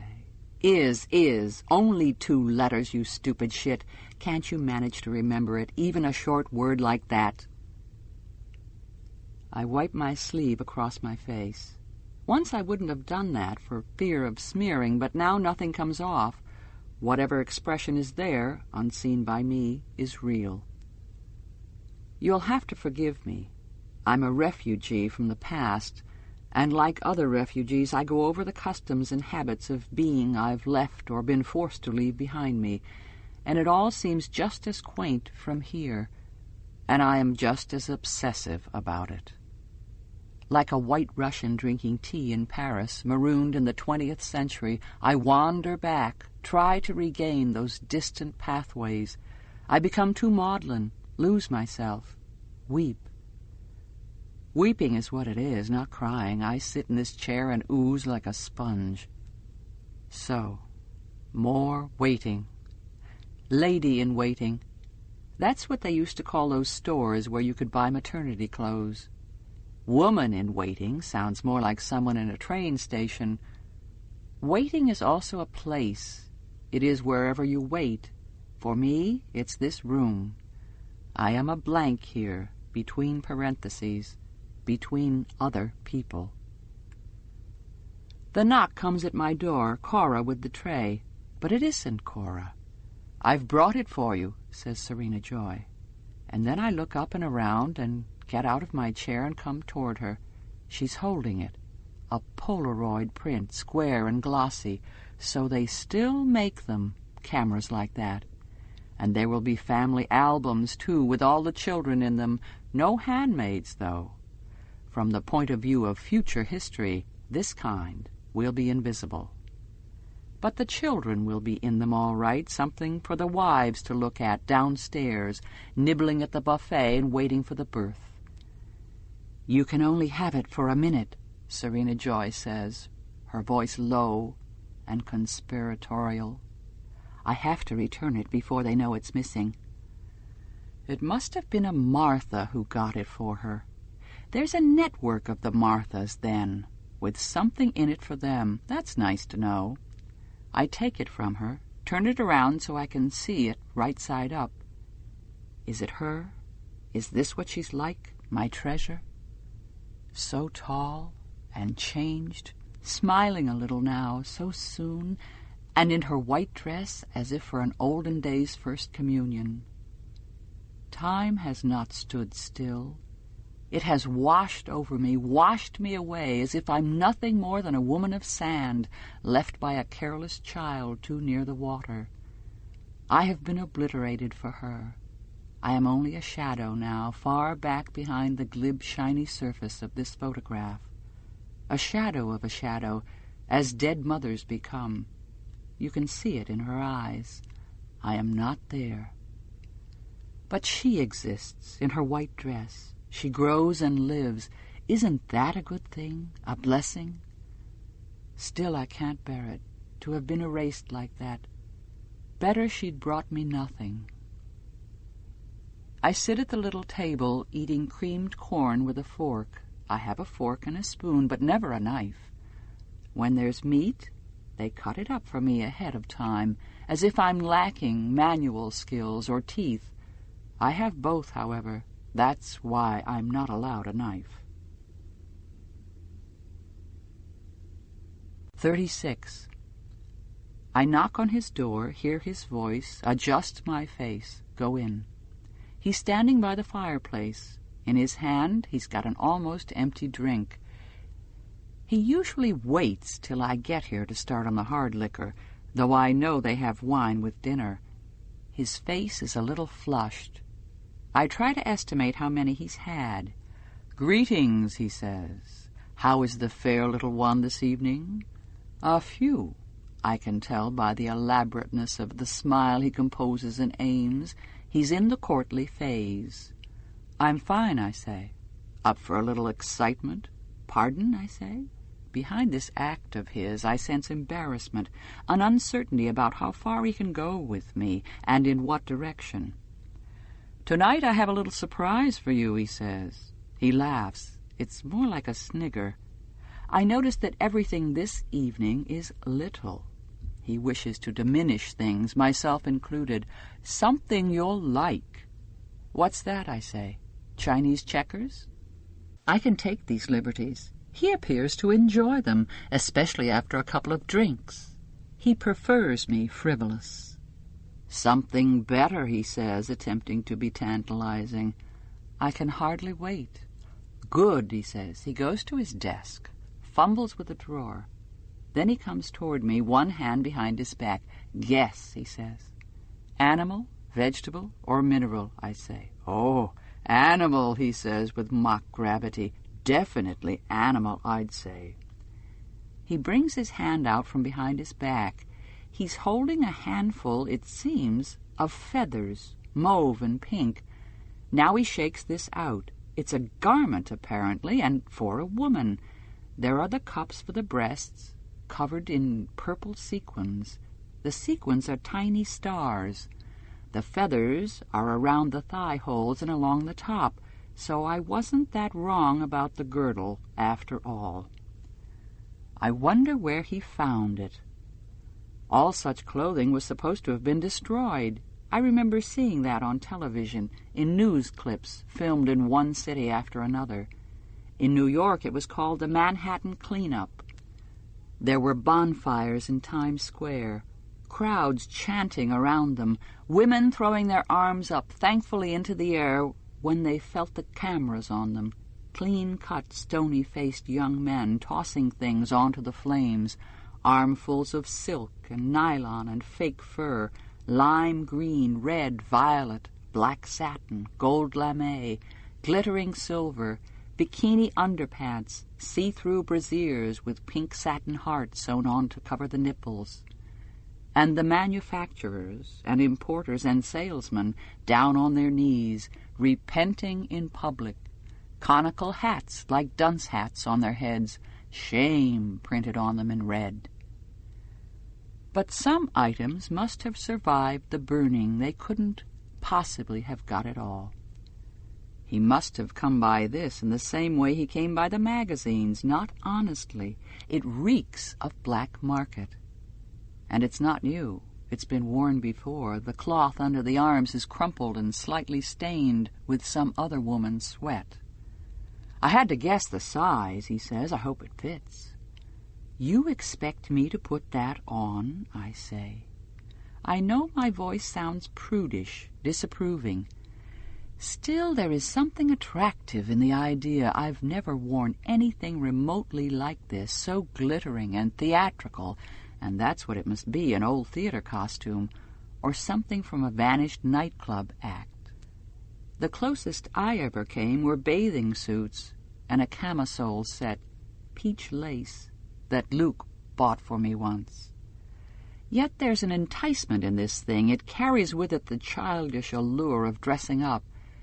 And it would be so flaunting, such a sneer at the aunts, so sinful, so free. Freedom, like everything else, is relative. Well, I say, not wishing to seem too eager, I want him to feel I'm doing him a favor. Now we may come to it, his deep-down real desire. Does he have a pony whip hidden behind the door? Will he produce boots, bend himself or me over the desk? It's a disguise, he says. You'll need to paint your face, too. I've got the stuff for it. You'll never get in without it. In where? I ask. Tonight. I'm taking you out. Out? It's an archaic phrase. Surely there is nowhere any more where a man can take a woman out. Out of here, he says. I know without being told that what he's proposing is risky for him, but especially for me. But I want to go anyway. I want anything that breaks the monotony, subverts the perceived respectable order of things. I tell him I don't want him to watch me while I put this thing on. I'm still shy in front of him about my body. He says he will turn his back and does so, and I take off my shoes and stockings and my cotton underpants and slide the feathers on under the tent of my dress. Then I take off the dress itself and slip the thin sequin straps over my shoulders. There are shoes, too, mauve ones, with absurdly high heels. Nothing quite fits. The shoes are a little too big, the waist on the costume is too tight, but it will do. There, I say, and he turns around. I feel stupid. I want to see myself in a mirror. Charming, he says. Now for the face. All he has is a lipstick, old and runny and smelling of artificial grapes, and some eyeliner and mascara. No eyeshadow, no blusher. For a moment I think I won't remember how to do any of this, and my first try with the eyeliner leaves me with a smudged black lid as if I'd been in a fight. But I wipe it off with the vegetable oil hand lotion and try again. I rub some of the lipstick along my cheekbones, blending it in. While I do this, he holds a large silver-backed hand mirror for me. I recognize it as Serena Joy's. He must have borrowed it from her room. Nothing can be done about my hair. Terrific, he says. By this time he's quite excited, as if we're dressing for a party. He goes to the cupboard and gets out a cloak with a hood. It's light blue, the color for wives. This, too, must be Serena's. Pull the hood down over your face, he says. Try not to smear the makeup. It's for getting through the checkpoints. But what about my pass, I say. Don't worry about that, he says. I've got one for you. And so we set out. We glide together through the darkening streets. The commander has hold of my right hand as if we're teenagers at the movies. I clutch the sky-blue cape tightly about me as a good wife should. Through the tunnel made by the hood, I can see the back of Nick's head. His hat is on straight. He's sitting up straight. His neck is straight. He is all very straight. His posture disapproves of me, or am I imagining it? Does he know what I've got on under this cloak? Did he procure it? And if so, does this make him angry, or lustful, or envious, or anything at all? We do have something in common. Both of us are supposed to be invisible. Both of us are functionaries. I wonder if he knows this. When he'd opened the door of the car for the commander, and, by extension, for me, I tried to catch his eye, make him look at me, but he acted as if he didn't see me. Why not? It's a soft job for him, running little errands, doing little favors, and there's no way he'd want to jeopardize it. The checkpoints are no problem. Everything goes as smoothly as the commander said it would, despite the heavy pounding, the pressure of blood in my head. Chicken shit, Maura would say. Past the second checkpoint, Nick says, "Here, sir?" And the commander says, "Yes." The car pulls over and the commander says, "Now I'll have to ask you to get down onto the floor of the car." "Down?" I say. "We have to go through the gateway," he says, as if this means something to me. I tried to ask him where we were going, but he said he wanted to surprise me. Wives aren't allowed. So I flatten myself, and the car starts up again, and for the next few minutes I see nothing. Under the cloak it's stifling hot. It's a winter cloak, not a cotton summer one, and it smells of mothballs. He must have borrowed it from storage, knowing she wouldn't notice. He has considerately moved his feet to give me room. Nevertheless, my forehead is against his shoes. I have never been this close to his shoes before. They feel hard, unwinking, like the shells of beetles, black, polished, inscrutable. They seem to have nothing to do with feet. We pass through another checkpoint. I hear the voices, impersonal, deferential, and the window rolling electrically up and down for the passes to be shown. This time he won't show mine, the one that's supposed to be mine, as I'm no longer in official existence for now. Then the car starts, and then it stops again, and the commander is helping me up. "We'll have to be fast," he says. "This is a back entrance. You should leave the cloak with Nick. On the hour as usual," he says to Nick. So this, too, is something he's done before. He helps me out of the cloak. The car door is opened. I feel air on my almost bare skin and realize I've been sweating. As I turn to shut the car door behind me, I can see Nick looking at me through the glass. He sees me now. Is it contempt I read, or indifference? Is this merely what he expected of me? We're in an alleyway behind a building, red brick and fairly modern. A bank of trash cans is set out beside the door, and there's a smell of fried chicken going bad. The commander has a key to the door, which is plain and gray and flush with the wall, and, I think, made of steel. Inside it there's a concrete block corridor lit with fluorescent overhead lights, some kind of functional tunnel. "Here," the commander says. He slips around my wrist a tag, purple, on an elastic band like the tags for airport luggage. "If anyone asks you, say you're an evening rental," he says. He takes me by the bare upper arm and steers me forward. What I want is a mirror to see if my lipstick is all right, whether the feathers are too ridiculous, too frowsy. In this light I must look lurid, though it's too late now. Idiot, says Mora. 37. We go along the corridor and through another flat gray door and along another corridor, softly lit and carpeted this time, in a mushroom color, browny pink. Doors open off it, with numbers on them, 101, 102, the way you count during a thunderstorm to see how close you are to being struck. It's a hotel, then. From behind one of the doors comes laughter, a man's and also a woman's. It's a long time since I've heard that. We emerge into a central courtyard. It's wide and also high. It goes up several stories to a skylight at the top. There's a fountain in the middle of it, a round fountain, spraying water in the shape of a dandelion gone to seed. Potted plants and trees sprout here and there. Vines hang down from the balconies.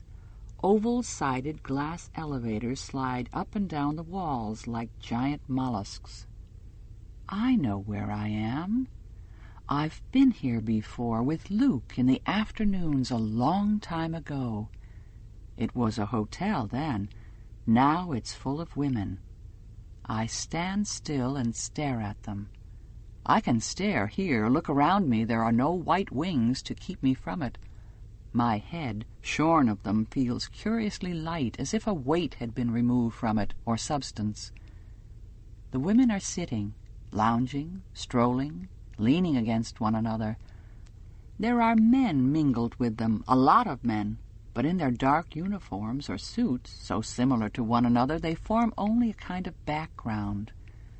The women, on the other hand, are tropical. They are dressed in all kinds of bright, festive gear.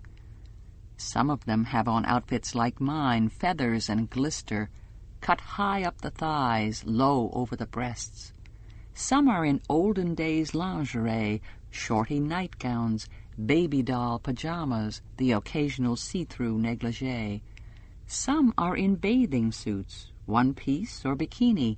One, I see, is wearing a crocheted affair with big scallop shells covering the tits. Some are in jogging shorts and sun halters, some in exercise costumes like the ones they used to show on television, body tight, with knitted pastel leg warmers.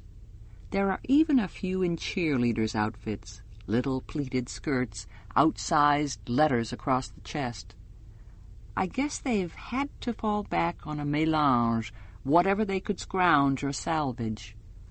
All wear makeup, and I realize how unaccustomed I've become to seeing it on women because their eyes look too big to me, too dark and shimmering, their mouths too red, too wet, blood-dipped and glistening, or, on the other hand, too clownish. At first glance, there's a cheerfulness to this scene. It's like a masquerade party. They are like oversized children, dressed up in togs they rummage from trunks. Is there joy in this? There could be. But have they chosen it? You can't tell by looking. There are a great many buttocks in this room. I am no longer used to them. It's like walking into the past, says the commander. His voice sounds pleased, delighted even, don't you think? I try to remember if the past was exactly like this. I'm not sure now. I know it contained these things, but somehow the mix is different. A movie about the past is not the same as the past. Yes, I say. What I feel is not one simple thing. Certainly I'm not dismayed by these women, not shocked by them. I recognize them as truants. The official decree denies them, denies their very existence, yet here they are. That is at least something. Don't gawk, says the commander. You'll give yourself away. Just act natural. Again he leads me forward. Another man has spotted him, has greeted him and set himself in motion towards us. The commander's grip tightens on my upper arm. Steady, he whispers. Don't lose your nerve. All you have to do, I tell myself, is keep your mouth shut and look stupid. It shouldn't be that hard. The commander does the talking for me to this man and to the others who follow him. He doesn't say much about me. He doesn't need to. He says I'm new, and they look at me and dismiss me and confer together about other things. My disguise performs its function. He retains hold of my arm, and as he talks, his spine straightens imperceptibly. His chest expands. His voice assumes more and more the sprightliness and jocularity of youth. It occurs to me he is showing off. He is showing me off to them, and they understand that. They are decorous enough. They keep their hands to themselves, but they review my breasts, my legs, as if there's no reason why they shouldn't. But also he is showing off to me. He is demonstrating to me his mastery of the world. He's breaking the rules under their noses, thumbing his nose at them, getting away with it. Perhaps he's reached that state of intoxication which power is said to inspire, the state in which you believe you are indispensable and can therefore do anything, absolutely anything you feel like, anything at all. Twice, when he thinks no one is looking, he winks at me. It's a juvenile display, the whole act, and pathetic. But it's something I understand. When he's done enough of this, he leads me away again to a puffy flowered sofa of the kind they once had in hotel lobbies. In this lobby, in fact. It's a floral design I remember. Dark blue background, pink Art Nouveau flowers. "I thought your feet might be getting tired," he says, "in those shoes." He's right about that, and I'm grateful. He sits me down and sits himself down beside me. He puts an arm around my shoulders. The fabric is raspy against my skin, so unaccustomed lately to being touched. "Well," he says, "what do you think of our little club?" I look around me again. The men are not homogeneous as I first thought. Over by the fountain there's a group of Japanese in lightish gray suits, and in the far corner there's a splash of white. Arabs, in those long bathrobes they wear, the headgear, the striped sweatbands. "It's a club," I say. "Well, that's what we call it among ourselves, the club." "I thought this kind of thing was strictly forbidden," I say. "Well, officially," he says, "but everyone's human after all." I wait for him to elaborate on this, but he doesn't, so I say, "What does that mean?" "It means you can't cheat nature," he says. "Nature demands variety for men. It stands to reason. It's part of the procreational strategy. It's nature's plan." I don't say anything, so he goes on. "Women know that instinctively. Why did they buy so many different clothes in the old days? To trick the men into thinking they were several different women, a new one each day."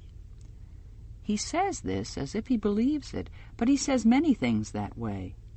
Maybe he believes it, maybe he doesn't. Or maybe he does both at the same time. Impossible to tell what he believes. "So now that we don't have different clothes," I say, "you merely have different women." This is irony, but he doesn't acknowledge it. "It solves a lot of problems," he says, without a twitch. I don't reply to this. I'm getting fed up with him. I feel like freezing on him, passing the rest of the evening in sulky wordlessness. But I can't afford that, and I know it. Whatever this is, it's still an evening out. What I'd really like to do is talk with the women, but I see scant chance of that. "Who are these people?" I ask him. "It's only for officers," he says, "from all the branches, and senior officials. And trade delegations, of course. It stimulates trade. It's a good place to meet people. You can hardly do business without it. We try to provide at least as good as they can get elsewhere. You can overhear things, too. Information. A man will sometimes tell a woman things he wouldn't tell another man." "No," I say, "I mean the women." "Oh," he says, "well, some of them are real pros, working girls," he laughs, "from the time before. They couldn't be assimilated. Anyway, most of them prefer it here." "And the others?"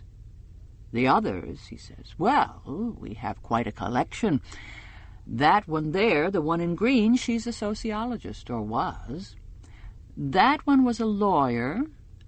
That one was in business, an executive position, some sort of fast food chain, or maybe it was hotels. I'm told you can have quite a good conversation with her, if all you feel like is talking. They prefer it here, too. Prefer it to what, I say. To the alternatives, he says. You might even prefer it yourself, to what you've got. He says this coyly. He's fishing. He wants to be complimented, and I know that the serious part of the conversation has come to an end. I don't know, I say, as if considering it. It might be hard work. You'd have to watch your weight, that's for sure, he says. They're strict about that. Gain 10 pounds, and they put you in solitary. Is he joking? Most likely, but I don't want to know. Now, he says, to get you into the spirit of the place, how about a little drink? I'm not supposed to, I say, as you know. Once won't hurt, he says. Anyway, it wouldn't look right if you didn't. No nicotine and alcohol taboos here. You see, they do have some advantages here. All right, I say. Secretly, I like the idea. I haven't had a drink for years. What'll it be, then, he says. They've got everything here, imported. Gin and tonic, I say. But weak, please. I wouldn't want to disgrace you. You won't do that, he says, grinning. He stands up then, surprisingly takes my hand and kisses it on the palm. Then he moves off, heading for the bar. He could have called over a waitress. There are some of these, in identical black miniskirts with pom-poms on their breasts, but they seem busy and hard to flag down. Then I see her. Maura. She's standing with 2 other women over near the fountain. I have to look hard again to make sure it's her. I do this in pulses, quick flickers of the eyes so no one will notice. She's dressed absurdly in a black outfit of once shiny satin that looks the worse for wear. It's strapless, wired from the inside, pushing up the breasts, but it doesn't quite fit Maura. It's too large, so that one breast is plumped out and the other one isn't. She's tugging absent-mindedly at the top, pulling it up.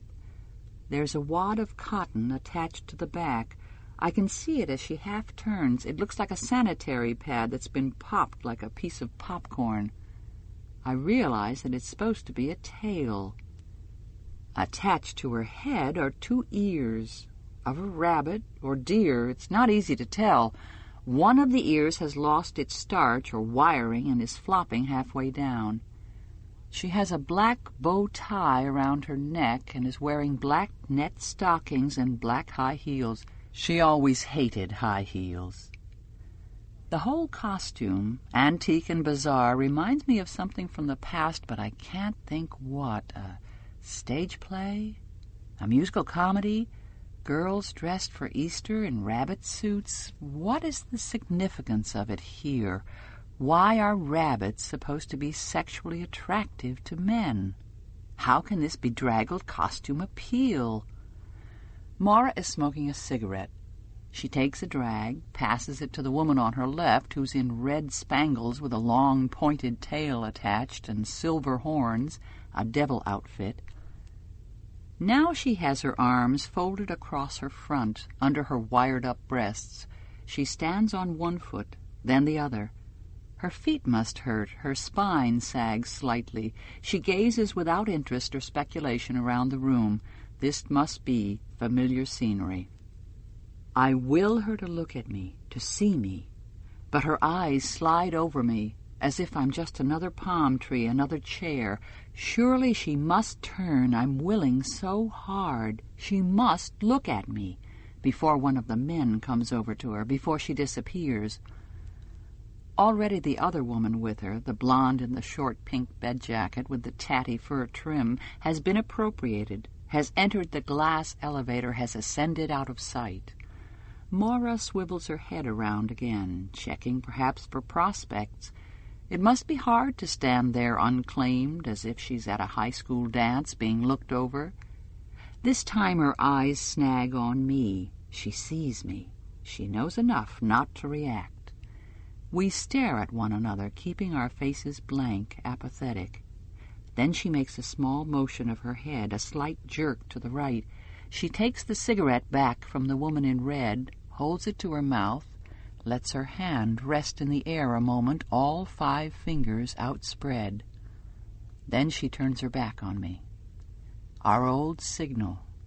I have 5 minutes to get to the women's washroom, which must be somewhere to her right. I look around, no sign of it. Nor can I risk getting up and walking anywhere without the commander. I don't know enough. I don't know the ropes. I might be challenged. A minute. 2. Maura begins to saunter off, not glancing around. She can only hope I've understood her and will follow. The commander comes back with 2 drinks. He smiles down at me, places the drinks on the long black coffee table in front of the sofa, sits. "Enjoying yourself?" he says. He wants me to. This, after all, is a treat. I smile at him. "Is there a washroom?" I say. "Of course," he says. He sips at his drink. He does not volunteer directions. I need to go to it. I am counting in my head now, seconds, not minutes. "It's over there," he nods. "What if someone stops me?" "Just show them your tag," he says. "It'll be all right. They'll know you're taken." I get up, wobble across the room. I lurch a little near the fountain, almost fall. It's the heels. Without the commander's arm to steady me, I'm off balance. Several of the men look at me with surprise, I think, rather than lust. I feel like a fool. I hold my left arm conspicuously in front of me, bent at the elbow with the tag turned outward. Nobody says anything.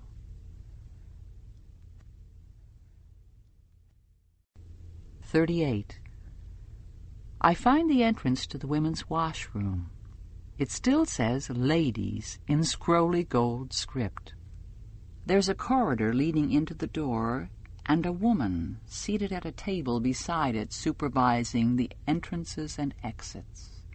She's an older woman, wearing a purple caftan and gold eyeshadow, but I can tell she is nevertheless an aunt. The cattle prod's on the table, its thong around her wrist. No nonsense here. 15 minutes, she says to me. She gives me an oblong of purple cardboard from a stack of them on the table. It's like a fitting room in the department stores of the time before. To the woman behind me, I hear her say, "You were just here." "I need to go again," the woman says. "Rest break once an hour," says the aunt. "You know the rules." The woman begins to protest in a whiny, desperate voice. I push open the door. I remember this.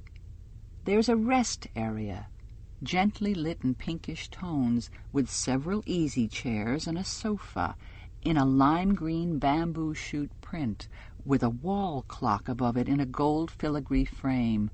Here they haven't removed the mirror. There's a long one opposite the sofa. You need to know here what you look like.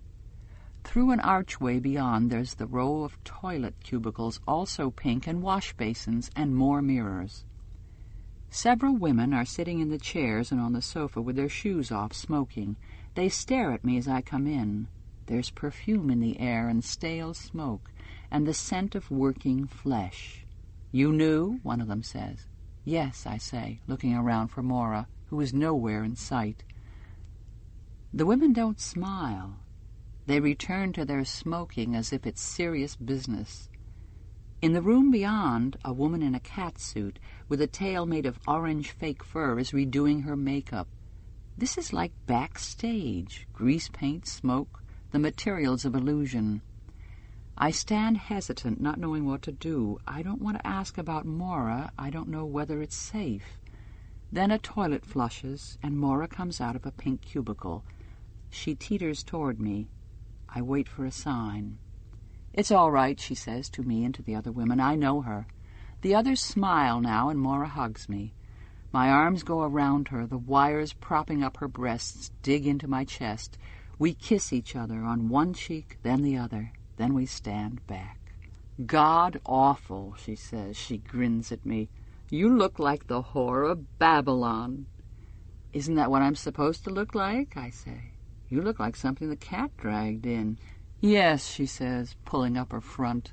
Not my style, and this thing is about to fall to shreds.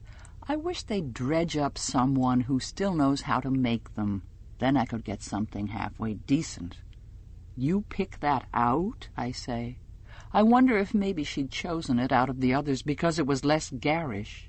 At least it's only black and white. Hell no, she says, government issue. I guess they thought it was me. I still can't believe it's her. I touch her arm again. Then I begin to cry. Don't do that, she says. Your eyes will run. Anyway, there isn't time. Shove over. This she says to the two women on the sofa. Her usual peremptory, rough-cut, slapdash manner, and as usual, she gets away with it. My break's up anyway, says one woman, who's wearing a baby blue laced-up Merry Widow and white stockings. She stands up, shakes my hand. Welcome, she says. The other woman obligingly moves over, and Maura and I sit down. The first thing we do is take off our shoes. What the hell are you doing here? Maura says.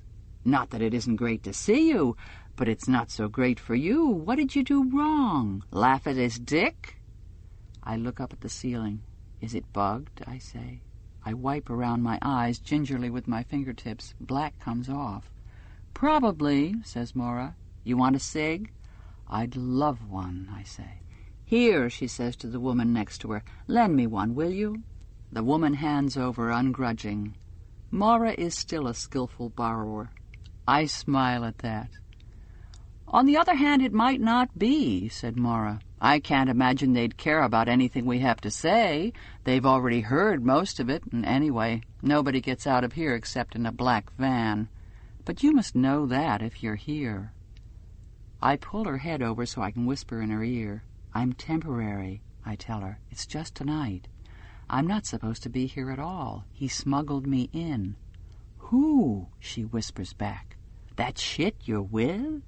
I've had him. He's the pits. He's my commander, I say. She nods. Some of them do that. They get a kick out of it. It's like screwing on the altar or something. Your gang are supposed to be such chaste vessels. They like to see you all painted up. Just another crummy power trip. This interpretation hasn't occurred to me. I apply it to the commander, but it seems too simple for him, too crude. Surely his motivations are more delicate than that. But it may only be vanity that prompts me to think so. We don't have much time left, I say. Tell me everything. Maura shrugs. What's the point, she says. But she knows there is a point, so she does. This is what she says, whispers more or less. I can't remember exactly because I had no way of writing it down. I filled it out for her as much as I can. We didn't have much time, so she just gave me the outlines. Also, she told me this in 2 sessions. We managed a second break together. I've tried to make it sound as much like her as I can. It's a way of keeping her alive. I left that old hag, Aunt Elizabeth, tied up like a Christmas turkey behind the furnace. I wanted to kill her. I really felt like it, but now I'm just as glad I didn't, or things would be a lot worse for me. I couldn't believe how easy it was to get out of the center. In that brown outfit, I just walked right through. I kept on going as if I knew where I was heading till I was out of sight. I didn't have any great plan. It wasn't an organized thing like they thought, though when they were trying to get it out of me, I made up a lot of stuff. You do that. When they use the electrodes and the other things, you don't care what you say. I kept my shoulders back and chin up and marched along trying to think of what to do next. When they busted the press, they picked up a lot of the women I knew, and I thought they'd most likely have the rest by now. I was sure they had a list. We were dumb to think we could keep it going the way we did, even underground, even when we'd moved everything out of the office and into people's cellars and back rooms. So I knew better than to try any of those houses. I had some sort of an idea of where I was in relation to the city, though I was walking along a street I couldn't remember having seen before. But I figured out from the sun where north was. Girl Scouts was some use after all. I thought I might as well head that way, see if I could find the yard or the square or anything around it. Then I would know for sure where I was. Also, I thought it would look better for me to be going towards the center of things rather than away. It would look more plausible. They'd set up more checkpoints while we were inside the center. They were all over the place. The first one scared the shit out of me. I came on it suddenly around a corner. I knew it wouldn't look right if I turned around in full view and went back, so I bluffed it through, the same as I had at the gate, putting on that frown and keeping myself stiff and pursing my lips and looking right through them as if they were festering sores. You know the way the ants look when they say the word man. It worked like a charm, and it did at the other checkpoints, too. But the insides of my head were going around like crazy. I only had so much time before they found the old bat and sent out the alarm. Soon enough, they'd be looking for me, one fake ant on foot. I tried to think of someone. I ran over and over the people I knew. At last, I tried to remember what I could about our mailing list. We'd destroyed it, of course, early on. Or we didn't destroy it. We divided it up among us, and each of us memorized a section, and then we destroyed it. We were still using the mails then, but we didn't put our logo on the envelopes anymore. It was getting far too risky. So I tried to recall my section of the list. I won't tell you the name I chose, because I don't want them to get in trouble, if they haven't already. It could be I've spilled all this stuff. It's hard to remember what you say when they're doing it. You'll say anything. I chose them because they were a married couple, and those were safer than anyone single, and especially anyone gay. Also, I remembered the designation beside their name. Q, it said, which meant Quaker. We had the religious denominations marked, where there were any, for marches. That way you could tell who might turn out to what. It was no good calling on the C's to do abortion stuff, for instance. Not that we'd done much of that lately. I remembered their address, too. We'd grilled each other on those addresses. It was important to remember them exactly, zip code and all. By this time, I'd hit Mass Ave, and I knew where I was, and I knew where they were, too. Now I was worrying about something else. When these people saw an ant coming up the walk, wouldn't they just lock the door and pretend not to be home? But I had to try it anyway. It was my only chance. I figured they weren't likely to shoot me. It was about 5 o'clock by this time. I was tired of walking, especially that ant's way like a goddamn soldier, poker up the ass, and I hadn't had anything to eat since breakfast. What I didn't know, of course, was that in those early days the ants and even the center were hardly common knowledge. It was all secret at first, behind barbed wire. There might have been objections to what they were doing even then. So although people had seen the odd ant around, they weren't really aware of what they were for. They must have thought they were some kind of army nurse. Already they'd stopped asking questions unless they had to. So these people let me in right away. It was the woman who came to the door. I told her I was doing a questionnaire. I did that so she wouldn't look surprised in case anyone was watching. As soon as I was inside the door, I took off the headgear and told them who I was. They could have phoned the police or whatever. I know I was taking a chance, but like I say, there wasn't any choice. Anyway, they didn't. They gave me some clothes, a dress of hers, and burned the ant's outfit and the pass in their furnace. They knew that had to be done right away. They didn't like having me there. That much was clear. It made them very nervous. They had 2 little kids, both under 7. I could see their point. I went to the can. What a relief that was. Bathtub full of plastic fish and so on. Then I sat upstairs in the kids' room and played with them and their plastic blocks while their parents stayed downstairs and decided what to do about me.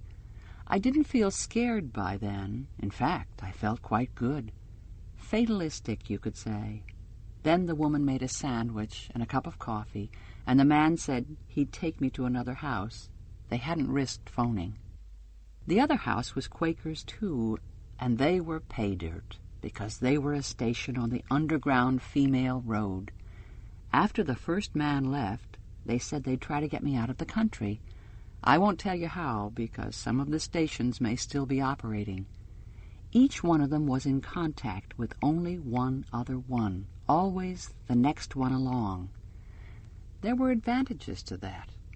It was better if you were caught, but disadvantages, too, because if one station got busted, the entire chain backed up until they could make contact with one of their couriers who could set up an alternate route. They were better organized than you'd think, though.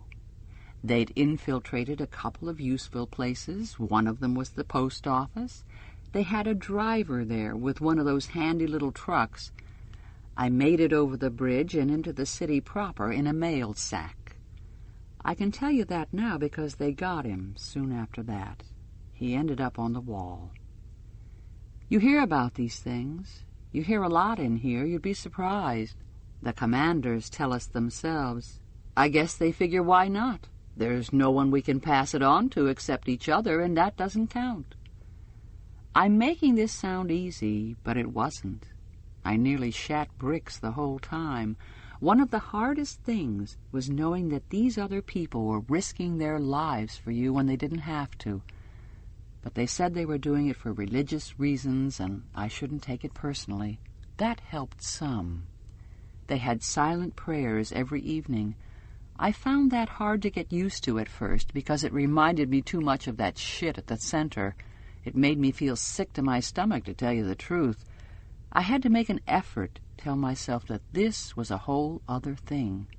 I hated it at first. But I figure it was what kept them going. They knew more or less what would happen to them if they got caught. Not in detail, but they knew. By that time, they'd started putting some of it on the TV, the trials and so forth. It was before the sectarian roundups began in earnest. As long as you said you were some sort of a Christian, and you were married, for the first time, that is, they were still leaving you pretty much alone. They were concentrating first on the others. They got them more or less under control before they started in on everybody else. I was underground, it must have been 8 or 9 months. I was taken from one safe house to another. There were more of those then. They weren't all Quakers. Some of them weren't even religious. They were just people who didn't like the way things were going. I almost made it out. They got me up as far as Salem.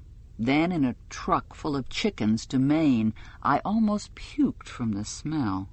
You ever thought what it'd be like to be shat on by a truckload of chickens, all of them car-sick? They were planning to get me across the border there. Not by car or truck, that was already too difficult, but by boat up the coast. I didn't know that until the actual night. They never told you the next step until right before it was happening. They were careful that way. So I don't know what happened. Maybe somebody got cold feet about it. Or maybe somebody outside got suspicious. Or maybe it was the boat. Maybe they thought the guy was out in his boat at night too much. By that time, it must have been crawling with eyes up there, and everywhere else close to the border. Whatever it was, they picked us up just as we were coming out the back door to go down to the dock. Me and the guy and his wife, too. They were an older couple in their 50s. He'd been in the lobster business back before all that happened to the shore fishing there. I don't know what became of them after that, because they took me in a separate van. I thought it might be the end for me. Or back to the center and the attentions of Aunt Lydia and her steel cable. She enjoyed that, you know. She pretended to do all that love the sinner, hate the sin stuff, but she enjoyed it. I did consider offing myself, and maybe I would have, if there'd been any way. But they had 2 of them in the back of the van with me, watching me like a hawk. Didn't say a hell of a lot, just sat and watched me in that wall-eyed way they have, so it was no go. We didn't end up at the center, though. We went somewhere else. I won't go into what happened after that. I'd rather not talk about it. All I can say is they didn't leave any marks. When that was over, they showed me a movie. Know what it was about? It was about life in the colonies. In the colonies, they spend their time cleaning up. They're very clean-minded these days. Sometimes it's just bodies after a battle. The ones in the city ghettos are the worst. They're left around longer. They get rottener. This bunch doesn't like dead bodies lying around. They're afraid of a plague or something. So the women in the colonies there do the burning. The other colonies are worse, though, the toxic dumps and the radiation spills. They figure you've got 3 years maximum at those before your nose falls off and your skin pulls away like rubber gloves. They don't bother to feed you much or give you protective clothing or anything. It's cheaper not to. Anyway, they're mostly people they want to get rid of. They say there are other colonies, not so bad, where they do agriculture, cotton and tomatoes and all that, but those weren't the ones they showed me the movie about. It's old women. I bet you've been wondering why you haven't seen too many of those around anymore, and handmaids who've screwed up their 3 chances, and incorrigibles like me, discards, all of us. They're sterile, of course. If they aren't that way to begin with, they are after they've been there for a while. When they're unsure, they do a little operation on you so there won't be any mistakes. I'd say it's about 1/4 men in the colonies, too. Not all of those gender traitors end up on the wall. All of them wear long dresses like the ones at the center, only gray. Women and the men, too, judging from the group shots. I guess it's supposed to demoralize the men having to wear a dress. Shit, it would demoralize me enough. How do you stand it? Everything considered, I like this outfit better. So after that, they said I was too dangerous to be allowed the privilege of returning to the Red Center. They said I would be a corrupting influence. I had my choice, they said, this or the colonies. Well, shit, nobody but a nun would pick the colonies. I mean, I'm not a martyr. If I'd had my tubes tied years ago, I wouldn't even have needed the operation. Nobody in here with viable ovaries either. You can see what kind of problems it would cause. So, here I am. They even give you face cream. You should figure out some way of getting in here. You'd have 3 or 4 good years before your snatch wears out and they send you to the boneyard. The food's not bad, and there's drink and drugs if you want it, and we only work nights. Maura, I said, you don't mean that. She's frightening me now, because what I hear in her voice is indifference, a lack of volition. Have they really done it to her then? Taken away something, what, that used to be so central to her? And how can I expect her to go on, with my idea of her courage, live it through, act it out, when I myself do not? I don't want her to be like me, give in, go along, save her skin. This is what it comes down to. I want gallantry from her, swashbuckling, heroism, single-handed combat, something I lack. Don't worry about me, she says. She must know some of what I'm thinking. I'm still here. You can see it's me. Anyway, look at it this way. It's not so bad. There's lots of women around. Butch paradise, you might call it. Now she's teasing, showing some energy, and I feel better. Do they let you, I say? Let? Hell, they encourage it. Know what they call this place among themselves? Jezebels. The ants figure we're all damned anyway. They've given up on us, so it doesn't matter what sort of vice we get up to. And the commanders don't give a piss what we do in our off time. Anyway, women on women sort of turns them on. What about the others, I say? Put it this way, she says. They're not too fond of men. She shrugs again. It might be resignation. Here is what I'd like to tell. I'd like to tell a story about how Maura escaped for good this time. Or if I couldn't tell that, I'd like to say she blew up Jezebel's with 50 commanders inside it. I'd like her to end with something daring and spectacular, some outrage, something that would befit her.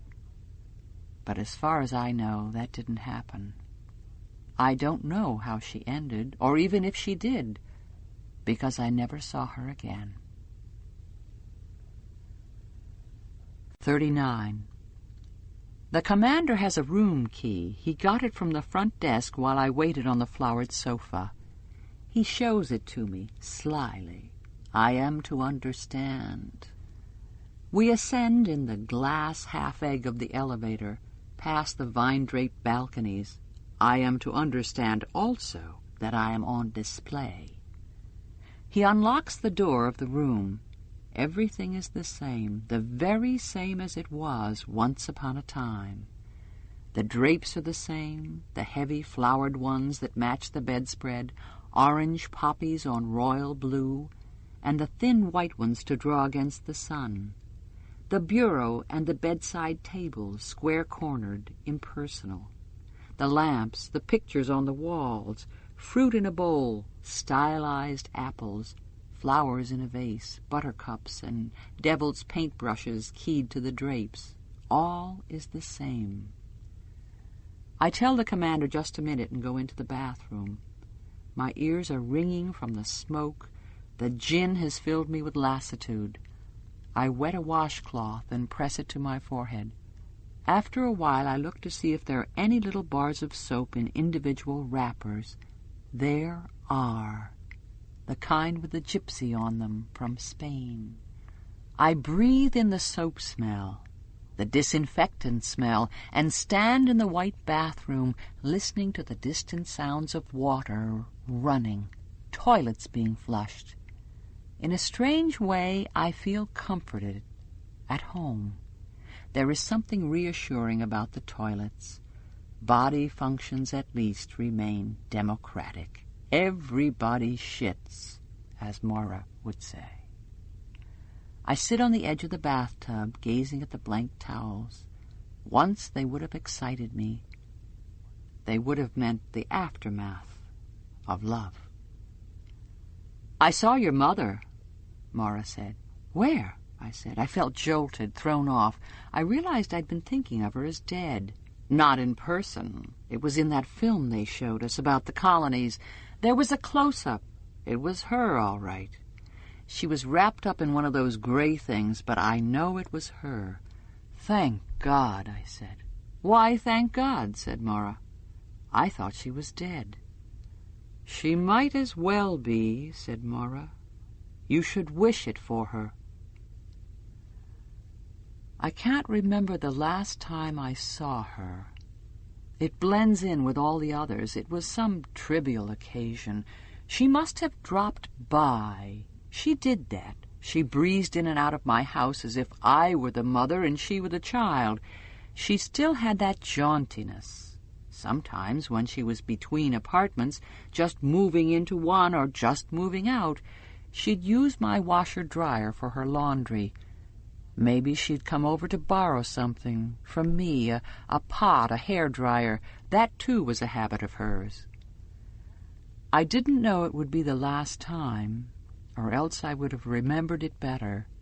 I can't even remember what we said.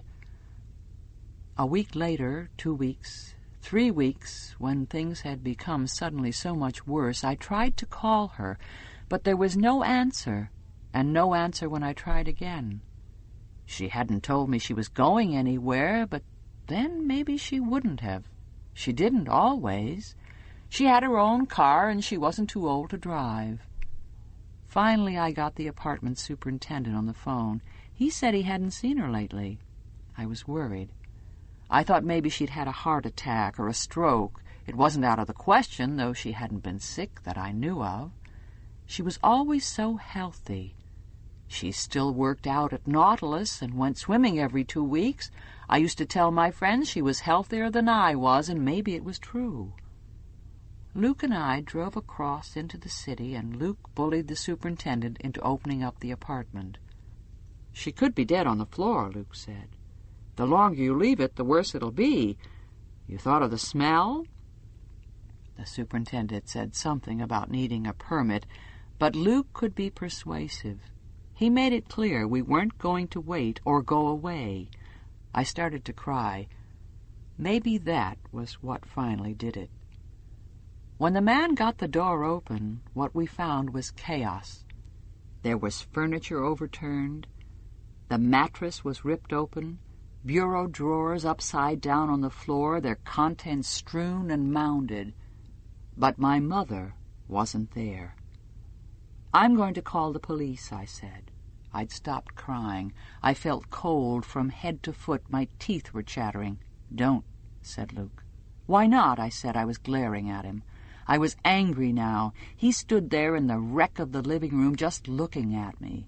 He put his hands into his pockets, one of those aimless gestures people make when they don't know what else to do. "Just don't," is what he said. "Your mother's neat," Maura would say when we were in college. Later, "She's got pizzazz." Later still, "She's cute." "She's not cute," I would say. "She's my mother." "Gee," said Maura, "you ought to see mine." I think of my mother sweeping up deadly toxins, the way they used to use up old women in Russia, sweeping dirt. Only this dirt will kill her. I can't quite believe it. Surely her cockiness, her optimism, her energy, her pizzazz will get her out of this. She will think of something. But I know this isn't true. It is just passing the buck, as children do, to mothers. I've mourned for her already, but I will do it again and again. I bring myself back to the hotel. This is where I need to be. Now, in this ample mirror under the white light, I take a look at myself. It's a good look, slow and level. I'm a wreck. The mascara has smudged again, despite Maura's repairs. The purplish lipstick has bled. Hair trails aimlessly. The molting pink feathers are tawdry as carnival dolls, and some of the starry sequins have come off. Probably they were off to begin with, and I didn't notice. I am a travesty, in bad makeup and someone else's clothes, used glitz. I wish I had a toothbrush. I could stand here and think about it, but time is passing. I must be back at the house before midnight, otherwise I'll turn into a pumpkin. Or was that the coach? Tomorrow's the ceremony, according to the calendar, so tonight Serena wants me serviced. And if I'm not there, she'll find out why, and then what? And the commander, for a change, is waiting. I can hear him pacing in the main room. Now he pauses outside the bathroom door, clears his throat, a stagey ahem. I turn on the hot tap water to signify readiness or something approaching it. I should get this over with. I wash my hands. I must beware of inertia. When I come out, he's lying down on the king-size bed with, I note, his shoes off. I lie down beside him. I don't have to be told. I would rather not, but it's good to lie down. I am so tired. Alone at last, I think. The fact is, I don't want to be alone with him, not on a bed. I'd rather have Serena there, too. I'd rather play Scrabble. But my silence does not deter him. "Tomorrow, isn't it?" he says softly. "I thought we could jump the gun." He turns toward me. "Why did you bring me here?" I say coldly. He's stroking my body now from stem, as they say, to stern. Cat stroke along the left flank, down the left leg. He stops at the foot, his fingers encircling the ankle briefly like a bracelet where the tattoo is, a braille he can read, a cattle brand. It means ownership. I remind myself that he is not an unkind man, that under other circumstances I even like him. His hand pauses. "I thought you might enjoy it for a change." He knows that isn't enough. "I guess it was a sort of experiment." That isn't enough either. "You said you wanted to know." He sits up, begins to unbutton. Will this be worse, to have him denuded of all his cloth power? He's down to the shirt, then under it, sadly, a little belly, wisps of hair. He pulls down one of my straps, slides his other hand in among the feathers, but it's no good. I lie there like a dead bird. He's not a monster, I think. I can't afford pride or aversion. There are all kinds of things that have to be discarded under the circumstances. "Maybe I should turn the lights out," says the commander, dismayed and no doubt disappointed. I see him for a moment before he does this. Without his uniform he looks smaller, older, like something being dried. The trouble is that I can't be, with him, any different from the way I usually am with him. Usually I'm inert. Surely there must be something here for us, other than this futility and bathos.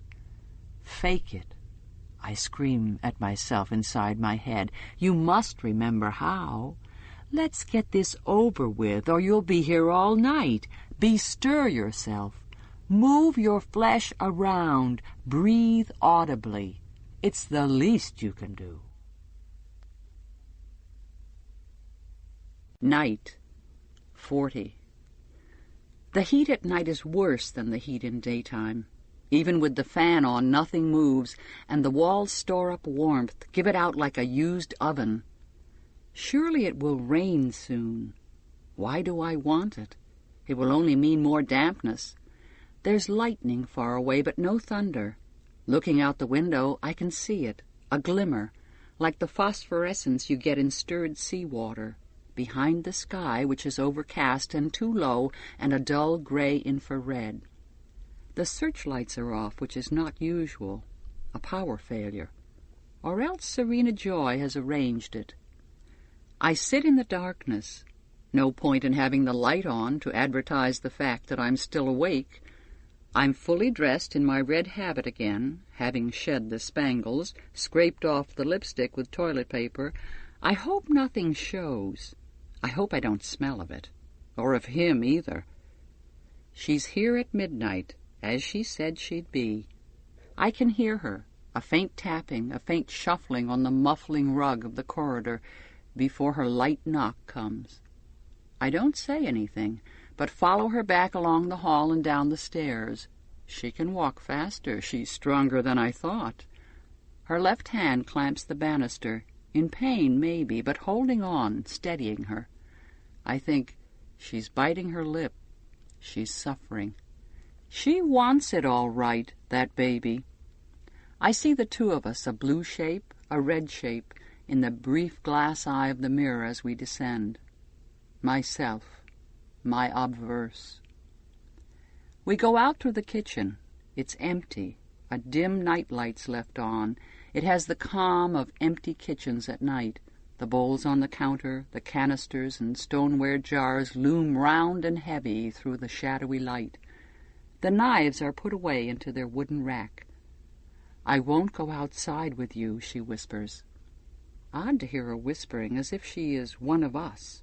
Usually wives do not lower their voices. You go out through the door and turn right. There's another door. It's open. Go up the stairs and knock. He's expecting you. No one will see you. I'll sit here. She'll wait for me then in case there's trouble. In case Cora or Rita wake up, no one knows why, come in from their room at the back of the kitchen. What will she say to them? That she couldn't sleep? That she wanted some hot milk? She'll be adroit enough to lie. Well, I can see that. The commander's in his bedroom upstairs, she says. He won't come down this late, he never does. That's what she thinks. I open the kitchen door, step out, wait a moment for vision. It's so long since I've been outside, alone, at night.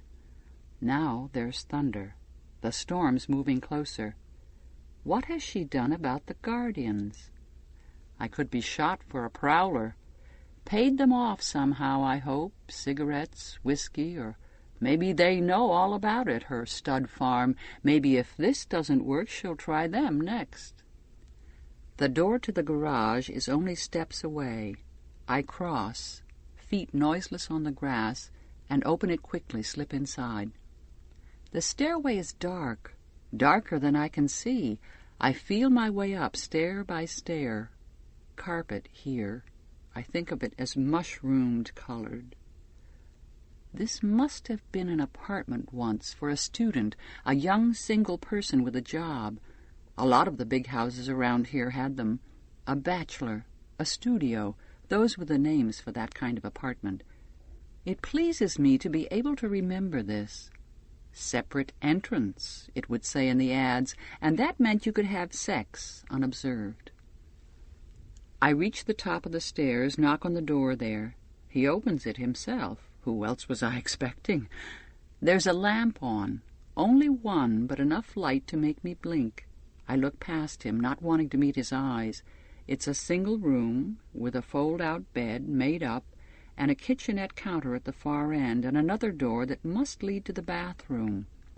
This room is stripped down, military, minimal. No pictures on the walls, no plants. He's camping out.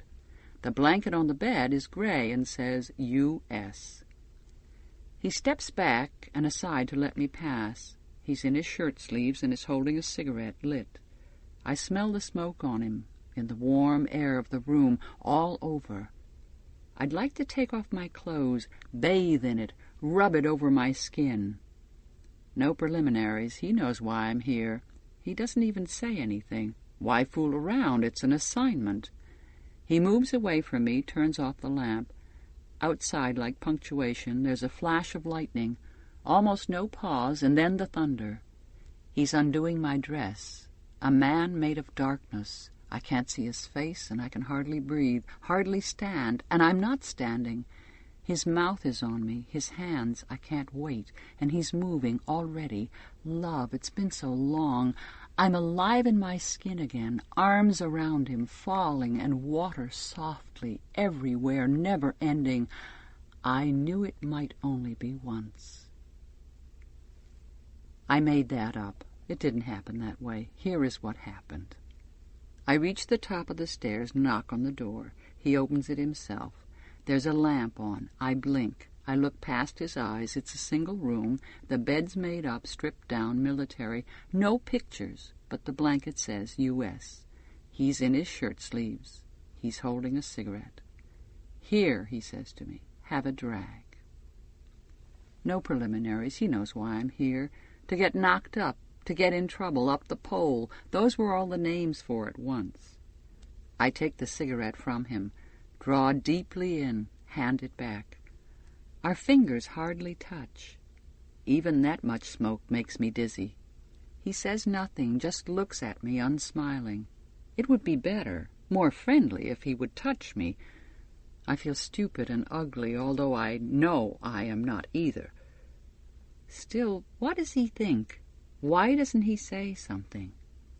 Maybe he thinks I've been slutting around at Jezebel's with the commander, or more. It annoys me that I'm even worrying about what he thinks. Let's be practical. I don't have much time, I say. This is awkward and clumsy. It isn't what I mean. I could just squirt it into a bottle and you could pour it in, he says. He doesn't smile. There's no need to be brutal, I say. Possibly he feels used. Possibly he wants something from me, some emotion, some acknowledgement that he, too, is human, is more than just a seed pod. I know it's hard for you, I try. He shrugs. I get paid, he says, punk surliness, but still makes no move. I get paid, you get laid. I rhyme in my head. So that's how we're going to do it. He didn't like the makeup, the spangles. We're going to be tough. You come here often? And what's a nice girl like me doing in a spot like this? I reply. We both smile. This is better. This is an acknowledgement that we're acting. For what else can we do in such a setup? Abstinence makes the heart grow fonder. We're quoting from late movies, from the time before. And the movies then were from a time before that. This sort of talk dates back to an era well before our own. Not even my mother talked like that, not when I knew her. Possibly nobody ever talked like that in real life. It was all a fabrication from the beginning. Still, it's amazing how easily it comes back to mind, this corny and falsely gay sexual banter. I can see now what it's for, what it was always for, to keep the core of yourself out of reach, enclosed, protected. I'm sad now. The way we're talking is infinitely sad. Faded music, faded paper flowers, worn satin, an echo of an echo, all gone away, no longer possible. Without warning, I begin to cry. At last he moves forward, puts his arms around me, strokes my back, holds me that way for comfort. Come on, he says. We haven't got much time. With his arm around my shoulders, he leads me over to the fold-out bed, lays me down. He even turns down the blanket first. He begins to unbutton, then to stroke, kisses beside my ear. No romance, he says. Okay? That would have meant something else once. Once it would have meant no strings. Now it means no heroics. It means don't risk yourself for me, if it should come to that. And so it goes. And so. I knew it might only be once. Goodbye, I thought, even at the time. Goodbye. There wasn't any thunder, though. I added that in, to cover up the sounds which I am ashamed of making. It didn't happen that way, either. I'm not sure how it happened, not exactly. All I can hope for is a reconstruction. The way love feels is always only approximate. Partway through, I thought about Serena Joy sitting down there in the kitchen, thinking, cheap, they'll spread their legs for anyone. All you need to do is give them a cigarette. And I thought afterwards, this is a betrayal. Not the thing itself, but my own response. If I knew for certain he's dead, would that make a difference? I would like to be without shame. I would like to be shameless. I would like to be ignorant. Then I would not know how ignorant I was. Salvaging. 41. I wish this story were different. I wish it were more civilized. I wish it showed me in a better light, if not happier, then at least more active, less hesitant, less distracted by trivia. I wish it had more shape. I wish it were about love or about sudden realizations important to one's life, or even about sunsets, birds, rainstorms, or snow. Maybe it is about those things in a way, but in the meantime there is so much else getting in the way, so much whispering, so much speculation about others, so much gossip that cannot be verified, so many unsaid words, so much creeping about and secrecy. And there is so much time to be endured, time heavy as fried food or thick fog, and then all at once these red events like explosions on streets otherwise decorous and matronly and somnambulant. I'm sorry there's so much pain in this story. I'm sorry it's in fragments, like a body caught in crossfire or pulled apart by force. But there is nothing I can do to change it. I've tried to put some of the good things in as well. Flowers, for instance, because where would we be without them? Nevertheless, it hurts me to tell it over again.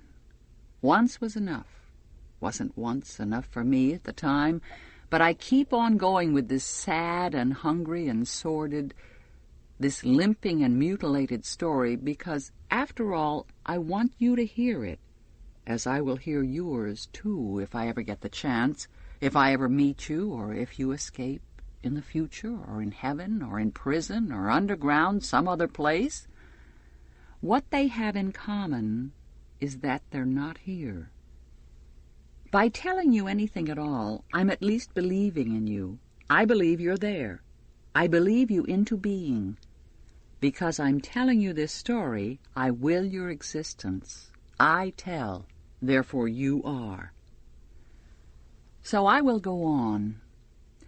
So I will myself to go on. I am coming to a part you will not like at all, because in it I do not behave well, but I will try nonetheless to leave nothing out. After all you've been through, you deserve whatever I have left, which is not much, but includes the truth. This is the story, then. I went back to Nick, time after time, on my own, without Serena knowing. It wasn't called for, there was no excuse. I did not do it for him, but for myself entirely. I didn't even think of it as giving myself to him, because what did I have to give? I did not feel munificent, but thankful each time he would let me in. He didn't have to. In order to do this, I became reckless. I took stupid chances. After being with the commander, I would go upstairs in the usual way, but then I would go along the hall and down the Martha's stairs at the back and through the kitchen. Each time, I would hear the kitchen door click shut behind me, and I would almost turn back. It sounded so metallic, like a mousetrap or a weapon, but I would not turn back. I would hurry across the few feet of illuminated lawn. The searchlights were back on again, expecting at any moment to feel the bullets rip through me, even in advance of their sound. I would make my way by touch up the dark staircase, and come to rest against the door, the thud of blood in my ears. Fear is a powerful stimulant. Then I would knock softly, a beggar's knock. Each time I would expect him to be gone, or worse, I would expect him to say I could not come in. He might say he wasn't going to break any more rules, put his neck in the noose for my sake. Or even worse, tell me he was no longer interested. His failure to do any of these things I experienced as the most incredible benevolence and luck. I told you it was bad. Here is how it goes. He opens the door. He's in his shirt sleeves, his shirt untucked, hanging loose. He's holding a toothbrush, or a cigarette, or a glass with something in it.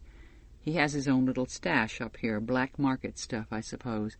He's always got something in his hand, as if he's been going about his life as usual, not expecting me, not waiting. Maybe he doesn't expect me, or wait.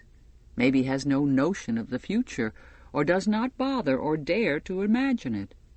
Is it too late, I say? He shakes his head no. It is understood between us now that it is never too late, but I go through the ritual politeness of asking.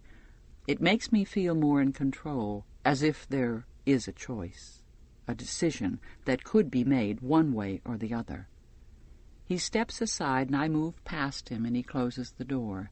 Then he crosses the room and closes the window. After that he turns out the light. There is not much talking between us any more, not at this stage. Already I am half out of my clothes. We save the talking for later. With the commander, I close my eyes, even when I'm only kissing him good night. I do not want to see him up close. But now, here, each time, I keep my eyes open.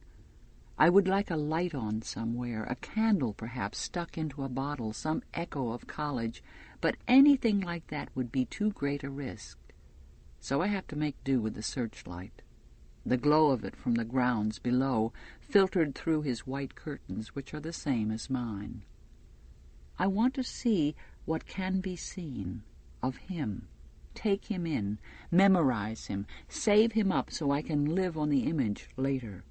The lines of his body, the texture of his flesh, the glisten of sweat on his pelt, his long, sardonic, unrevealing face. I ought to have done that with Luke, paid more attention to the details, the moles and scars, the singular creases. I didn't, and he's fading. Day by day, night by night, he recedes, and I become more faithless. For this one, I'd wear pink feathers, purple stars, if that were what he wanted, or anything else, even the tail of a rabbit. But he does not require such trimmings. We make love each time as if we know beyond the shadow of a doubt that there will never be any more for either of us, with anyone, ever. And then, when there is, that too is always a surprise, extra, a gift. Being here with him is safety. It's a cave where we huddle together while the storm goes on outside. This is a delusion, of course. This room is one of the most dangerous places I could be. If I were caught, there would be no quarter, but I'm beyond caring. And how have I come to trust him like this, which is foolhardy in itself? How can I assume I know him, or the least thing about him and what he really does? I dismiss these uneasy whispers. I talk too much. I tell him things I shouldn't. I tell him about Maura, about Avglen. Not about Luke, though. I want to tell him about the woman in my room, the one who was there before me, but I don't. I'm jealous of her. If she's been here before me, too, in this bed, I don't want to hear about it. I tell him my real name, and feel that, therefore, I am known. I act like a dunce. I should know better. I make of him an idol, a cardboard cutout. He, on the other hand, talks little. No more hedging or jokes. He barely asks questions. He seems indifferent to most of what I have to say, alive only to the possibilities of my body. Though he watches me while I'm speaking, he watches my face. Impossible to think that anyone for whom I feel such gratitude could betray me. Neither of us says the word love, not once. It would be tempting fate. It would be romance, bad luck. Today there are different flowers, drier, more defined, the flowers of high summer, daisies, black-eyed Susans, starting us on the long downward slope to fall. I see them in the gardens as I walk with Avglen, to and fro. I hardly listen to her. I no longer credit her. The things she whispers seem to me unreal. What use are they for me now? You could go to his room at night, she says. Look through his desk. There must be papers, notations. The door is locked, I murmur. We could get you a key, she says. Don't you want to know who he is, what he does? But the commander is no longer of immediate interest to me. I have to make an effort to keep my indifference toward him from showing. Keep on doing everything exactly the way you were before, Nick says. Don't change anything. Otherwise they'll know. He kisses me, watching me all the time. Promise? Don't slip up. I put his hand on my belly. It's happened, I say. I feel it has. A couple of weeks and I'll be certain. This, I know, is wishful thinking. He'll love you to death, he says. So will she. But it's yours, I say. It will be yours, really. I want it to be. We don't pursue this often. I can't, I say to Avglen. I'm too afraid. Anyway, I'd be no good at it. I'd get caught. I scarcely take the trouble to sound regretful, so lazy have I become. We could get you out, she says. We can get people out if we really have to, if they're in danger, immediate danger. The fact is that I no longer want to leave, escape, cross the border to freedom.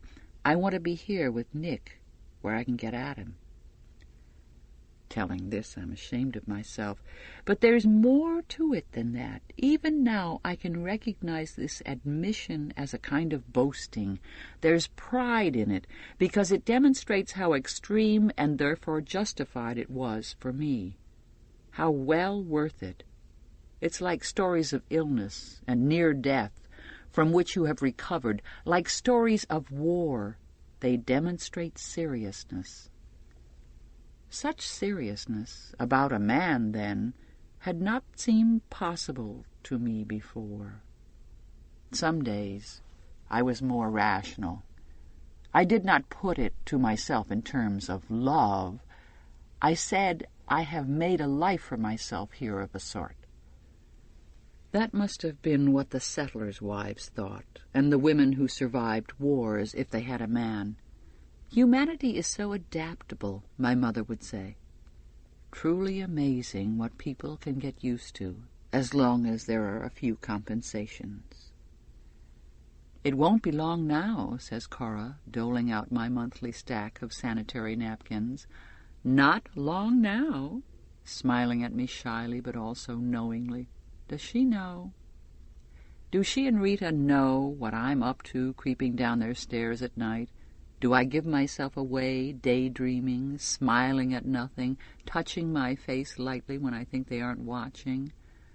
Glen is giving up on me. She whispers less, talks more about the weather. I do not feel regret about this. I feel relief. 42. The bell is tolling. We can hear it from a long way off. It's morning, and today we've had no breakfast. When we reach the main gate, we file through it 2 by 2. There's a heavy contingent of guards, special detail angels with riot gear, the helmets with the bulging dark plexiglass visors that make them look like beetles, the long clubs, the gas canister guns, in cordon around the outside of the wall.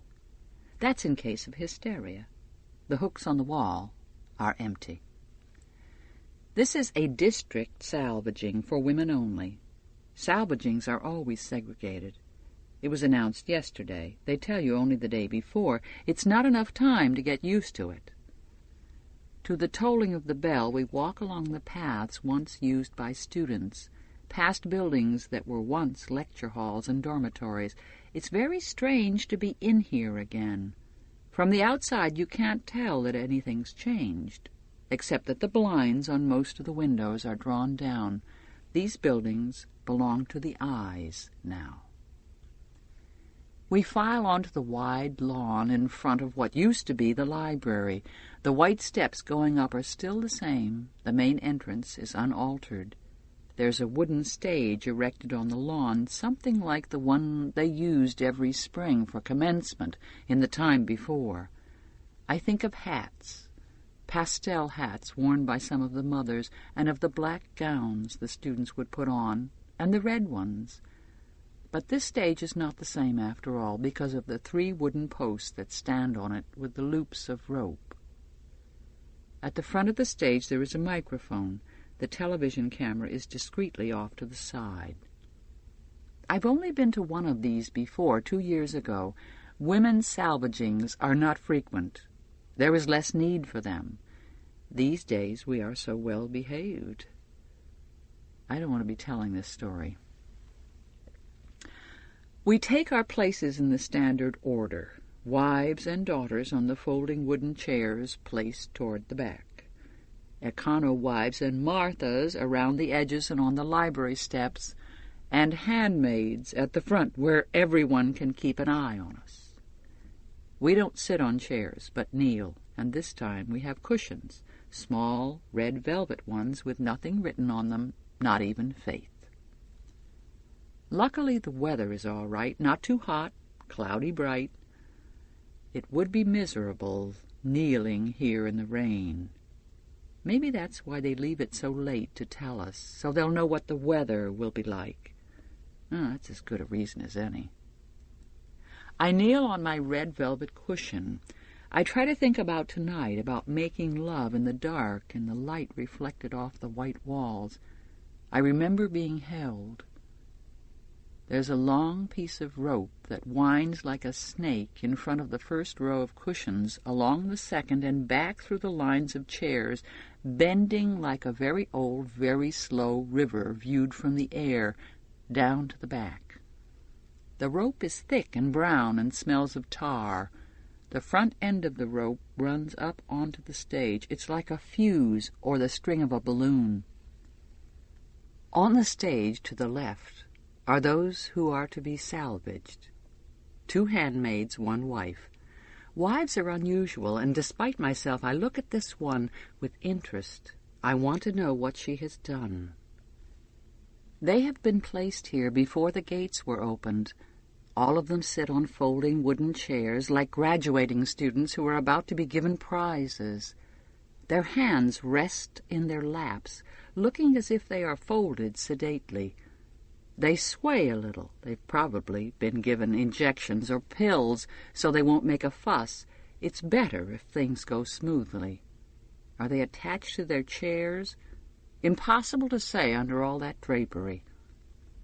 Now the official procession is approaching the stage, mounting the steps at the right. 3 women, 1 aunt in front, 2 salvagers in their black hoods and cloaks a pace behind her. Behind them are the other aunts. The whisperings among us hush. The 3 arrange themselves, turn toward us, the aunt flanked by the 2 black-robed salvagers. It's Aunt Lydia. How many years since I've seen her? I'd begun to think she existed only in my head, but here she is, a little older. I have a good view. I can see the deepening furrows, to either side of her nose, the engraved frown. Her eyes blink. She smiles nervously, peering to left and right, checking out the audience, and lifts a hand to fidget with her headdress. An odd, strangling sound comes over the PA system. She is clearing her throat. I've begun to shiver. Hatred fills my mouth like spit. The sun comes out, and the stage and its occupants light up like a Christmas creche. I can see the wrinkles under Aunt Lydia's eyes, the pallor of the seated women, the hairs on the rope in front of me on the grass, the blades of grass. There is a dandelion right in front of me, the color of an egg yolk. I feel hungry. The bell stops tolling. Aunt Lydia stands up, smooths down her skirt with both hands, and steps forward to the mic. "Good afternoon, ladies," she says, and there's an instant and ear-splitting feedback whine from the PA system. From among us, incredibly, there is laughter. It's hard not to laugh. It's the tension and the look of irritation on Aunt Lydia's face as she adjusts the sound. This is supposed to be dignified. "Good afternoon, ladies," she says again, her voice now tinny and flattened. It's ladies instead of girls because of the wives. "I'm sure we are all aware of the unfortunate circumstances that bring us all here together on this beautiful morning, when I am certain we would all rather be doing something else. At least I speak for myself. But duty is a hard task, master. Or may I say on this occasion, task mistress, and it is in the name of duty that we are here today." She goes on like this for some minutes, but I don't listen. I've heard this speech, or one like it, often enough before, the same platitudes, the same slogans, the same phrases, the torch of the future, the cradle of the race, the task before us. It's hard to believe there will not be polite clapping after this speech, and tea and cookies served on the lawn. That was the prologue, I think. Now she'll get down to it. Aunt Lydia rummages in her pocket, produces a crumpled piece of paper. This she takes an undue length of time to unfold and scan. She's rubbing our noses in it, letting us know exactly who she is, making us watch her as she silently reads, flaunting her prerogative.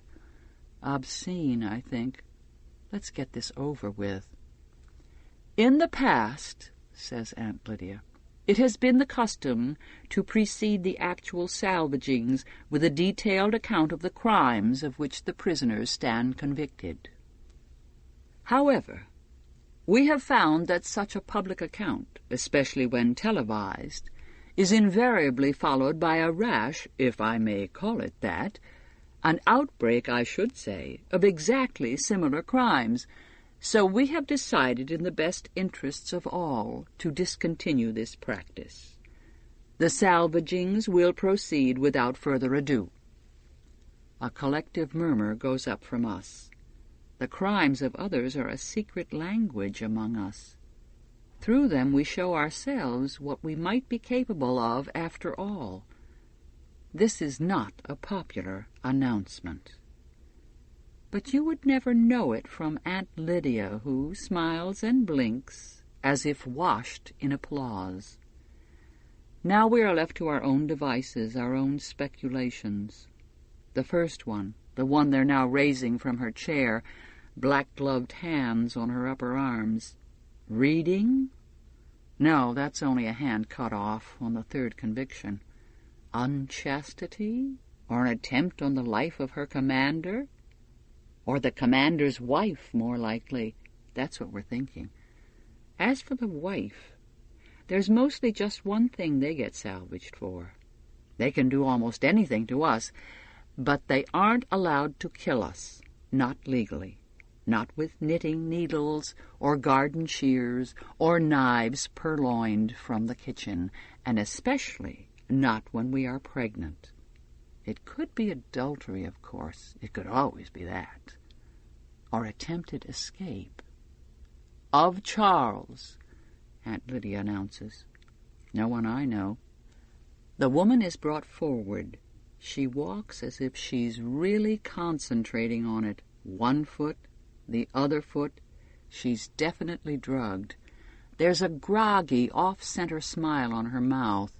One side of her face contracts, an uncoordinated wink aimed at the camera. They'll never show it, of course. This isn't live. The two salvagers tie her hands behind her back. From behind me there's a sound of retching. That's why we don't get breakfast. "Janine, most likely," Ov Glen whispers. I've seen it before. The white bag placed over the head, the woman helped up onto the high stool as if she's being helped up the steps of a bus, steadied there, the noose adjusted delicately around the neck like a vestment, the stool kicked away. I've heard the long sigh go up from around me, the sigh like air coming out of an air mattress. I've seen Aunt Lydia place her hand over the mic to stifle the other sounds coming from behind her. I've leaned forward to touch the rope in front of me, in time with the others, both hands on it, the rope hairy, sticky with tar in the hot sun, then placed my hand on my heart to show my unity with the salvagers, and my consent, and my complicity in the death of this woman. I have seen the kicking feet, and the two in black who now seize hold of them and drag downward with all their weight. I don't want to see it any more. I look at the grass instead. I describe the rope.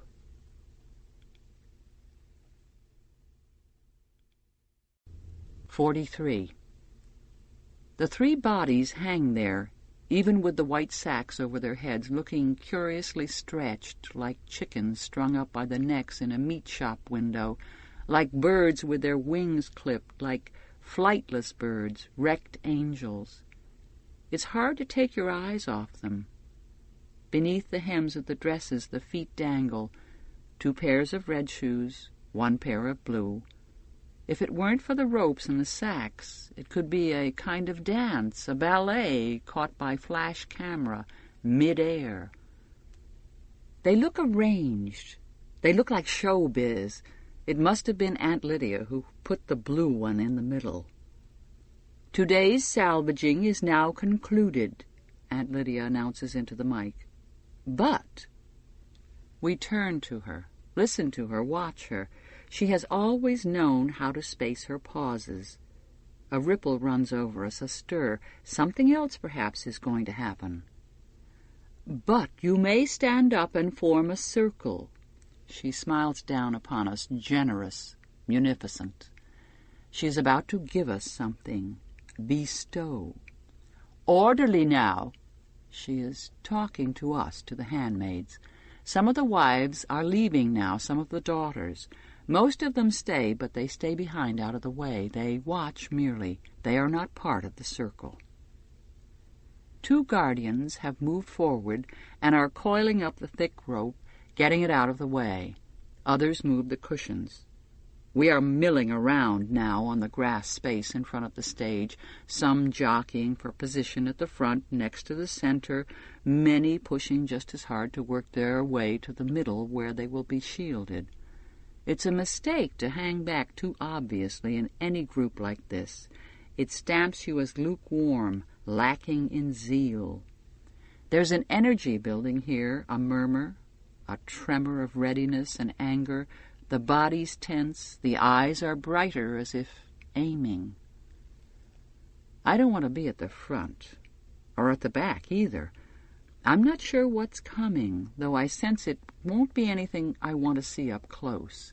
But Ovglen has hold of my arm. She tugs me with her, and now we're in the second line with only a thin hedge of bodies in front of us. I don't want to see, yet I don't want to pull back either. I've heard rumors, which I only half believed. Despite everything I already know, I say to myself, they wouldn't go that far. "You know the rules for a persecution," Aunt Lydia says. "You will wait until I blow the whistle. After that, what you do is up to you until I blow the whistle again. Understood?" A noise comes from among us, a formless assent. "Well then," says Aunt Lydia. She nods. 2 guardians, not the same ones that have taken away the rope, come forward now from behind the stage. Between them they half carry, half drag a 3rd man. He too is in a guardian's uniform, but he has no hat on, and the uniform is dirty and torn. His face is cut and bruised, deep reddish-brown bruises, and the flesh is swollen and knobby, stubbled with unshaven beard. This doesn't look like a face, but like an unknown vegetable, a mangled bulb or tuber, something that's gone wrong. Even from where I'm standing, I can smell him. He smells of shit and vomit. His hair is blonde and falls over his face. Spiky with what? Dried sweat? He looks drunk. He looks like a drunk that's been in a fight. Why have they brought a drunk in here? "This man," says Aunt Lydia, "has been convicted of rape." Her voice trembles with rage and a kind of triumph. "He was once a guardian. He has disgraced his uniform. He has abused his position of trust. His partner in viciousness has already been shot. The penalty for rape, as you know, is death. Deuteronomy 22, 23, 29. I might add that this crime involved 2 of you and took place at gunpoint. It was also brutal. I will not offend your ears with any details except to say that 1 woman was pregnant and the baby died." A sigh goes up from us. Despite myself, I feel my hands clench. It is too much, this violation. The baby, too, after what we go through. It's true, there is a bloodlust. I want to tear, gouge, rend. We jostle forward. Our heads turn from side to side. Our nostrils flare, sniffing death. We look at one another, seeing the hatred. Shooting was too good. The man's head swivels groggily around. Has he even heard her? Aunt Lydia waits a moment. Then she gives a little smile and raises her whistle to her lips. We hear it, shrill and silver, an echo from a volleyball game of long ago. The 2 guardians let go of the 3rd man's arms and step back. He staggers. Is he drugged? And falls to his knees. His eyes are shriveled up inside the puffy flesh of his face, as if the light is too bright for him. They've kept him in darkness.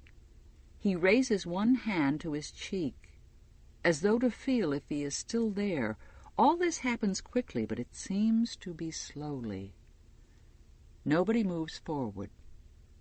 The women are looking at him with horror, as if he's a half-dead rat dragging itself across a kitchen floor. He's squinting around at us, the circle of red women. One corner of his mouth moves up. Incredible. A smile? I try to look inside him, inside the trashed face, see what he must really look like. I think he's about 30. It isn't Luke. But it could have been, I know that. It could be Nick. I know that whatever he's done, I can't touch him. He says something. It comes out thick, as if his throat is bruised, his tongue huge in his mouth, but I hear it anyway. He says, "I didn't." There's a surge forward, like a crowd at a rock concert in the former time when the doors opened, that urgency coming like a wave through us. The air is bright with adrenaline. We are permitted anything, and this is freedom, in my body also. I'm reeling, red spreads everywhere, but before that tide of cloth and bodies hits him, Avglen is shoving through the women in front of us, propelling herself with her elbows, left, right, and running toward him. She pushes him down, sideways, then kicks his head viciously 1, 2, 3 times. Sharp, painful jabs with the foot, well aimed. Now there are sounds, gasps, a low noise like growling, yells, and the red bodies tumble forward, and I can no longer see. He's obscured by arms, fists, feet. A high scream comes from somewhere, like a horse in terror. I keep back, try to stay on my feet. Something hits me from behind. I stagger. When I regain my balance and look around, I see the wives and daughters leaning forward in their chairs, the aunts on the platform gazing down with interest. They must have a better view from up there. He has become an it. Avglen is back beside me. Her face is tight, expressionless. "I saw what you did," I say to her. Now I'm beginning to feel again shock, outrage, nausea, barbarism. "Why did you do that? You? I thought you—" "Don't look at me," she says. "They're watching. I don't care," I say. My voice is rising. I can't help it. "Get control of yourself," she says. She pretends to brush me off, my arm and shoulder, bringing her face close to my ear. "Don't be stupid. He wasn't a rapist at all. He was a political. He was one of ours. I knocked him out, put him out of his misery. Don't you know what they're doing to him?" One of ours, I think. A guardian. It seems impossible. Aunt Lydia blows her whistle again, but they don't stop at once. The 2 guardians move in, pulling them off from what's left. Some lie on the grass where they've been hit or kicked by accident. Some have fainted. They straggle away in 2s and 3s or by themselves. They seem dazed. "You will find your partners and reform your line," Aunt Lydia says into the mic. Few pay attention to her. A woman comes toward us, walking as if she's feeling her way with her feet in the dark. Janine. There's a smear of blood across her cheek, and more of it on the white of her headdress. She's smiling, a bright, diminutive smile. Her eyes have come loose. "Hi there," she says. "How are you doing?" She's holding something tightly in her right hand. It's a clump of blonde hair. She gives a small giggle. "Janine," I say. But she's let go totally now. She's in free fall. She's in withdrawal. "You have a nice day," she says, and walks on past us toward the gate. I look after her. Easy out is what I think. I don't even feel sorry for her, although I should. I feel angry. I'm not proud of myself for this, or for any of it. But then, That's the point. My hands smell of warm tar. I want to go back to the house and up to the bathroom and scrub with the harsh soap and the pumice to get every trace of this smell off my skin. The smell makes me feel sick. But also, I'm hungry. This is monstrous, but nevertheless it's true. Death makes me hungry. Maybe it's because I've been emptied. Or maybe it's the body's way of seeing to it that I remain alive, continue to repeat its bedrock prayer. I am, I am. I am still. I want to go to bed, make love right now. I think of the word relish. I could eat a horse. 44. Things are back to normal. How can I call this normal? But compared with this morning, it is normal. For lunch, there was a cheese sandwich on brown bread, a glass of milk, celery sticks, canned pears, a schoolchild's lunch. I ate everything up, not quickly, but reveling in the taste, the flavors lush on my tongue. Now I'm going shopping the same as usual. I even look forward to it. There's a certain consolation to be taken from routine. I go out the back door along the path. Nick is washing the car, his hat on sideways. He doesn't look at me. We avoid looking at each other these days. Surely we'd give something away by it, even out here in the open with no one to see. I wait at the corner for Ovglen. She's late. At last I see her coming, a red and white shape of cloth like a kite, walking at the steady pace we've all learned to keep. I see her and notice nothing at first. Then, as she comes nearer, I think that there must be something wrong with her. She looks wrong. She's altered in some indefinable way. She's not injured, she's not limping. It's as if she has shrunk. Then, when she's nearer still, I see what it is. She isn't Ovglen. She's the same height but thinner, and her face is beige, not pink. She comes up to me, stops. "Blessed be the fruit," she says, straight-faced, straight-laced. "May the Lord open," I reply. I try not to show surprise. "You must be Ovfred," she says. I say yes, and we begin our walk. Now what, I think? My head is churning. This is not good news. What has become of her? How do I find out without showing too much concern? We aren't supposed to form friendships, loyalties among one another. I try to remember how much time Ovglen has to go at her present posting. "We've been sent good weather," I say, which I receive with joy, the voice placid, flat, unrevealing. We pass the first checkpoint without saying anything further. She is taciturn, but so am I.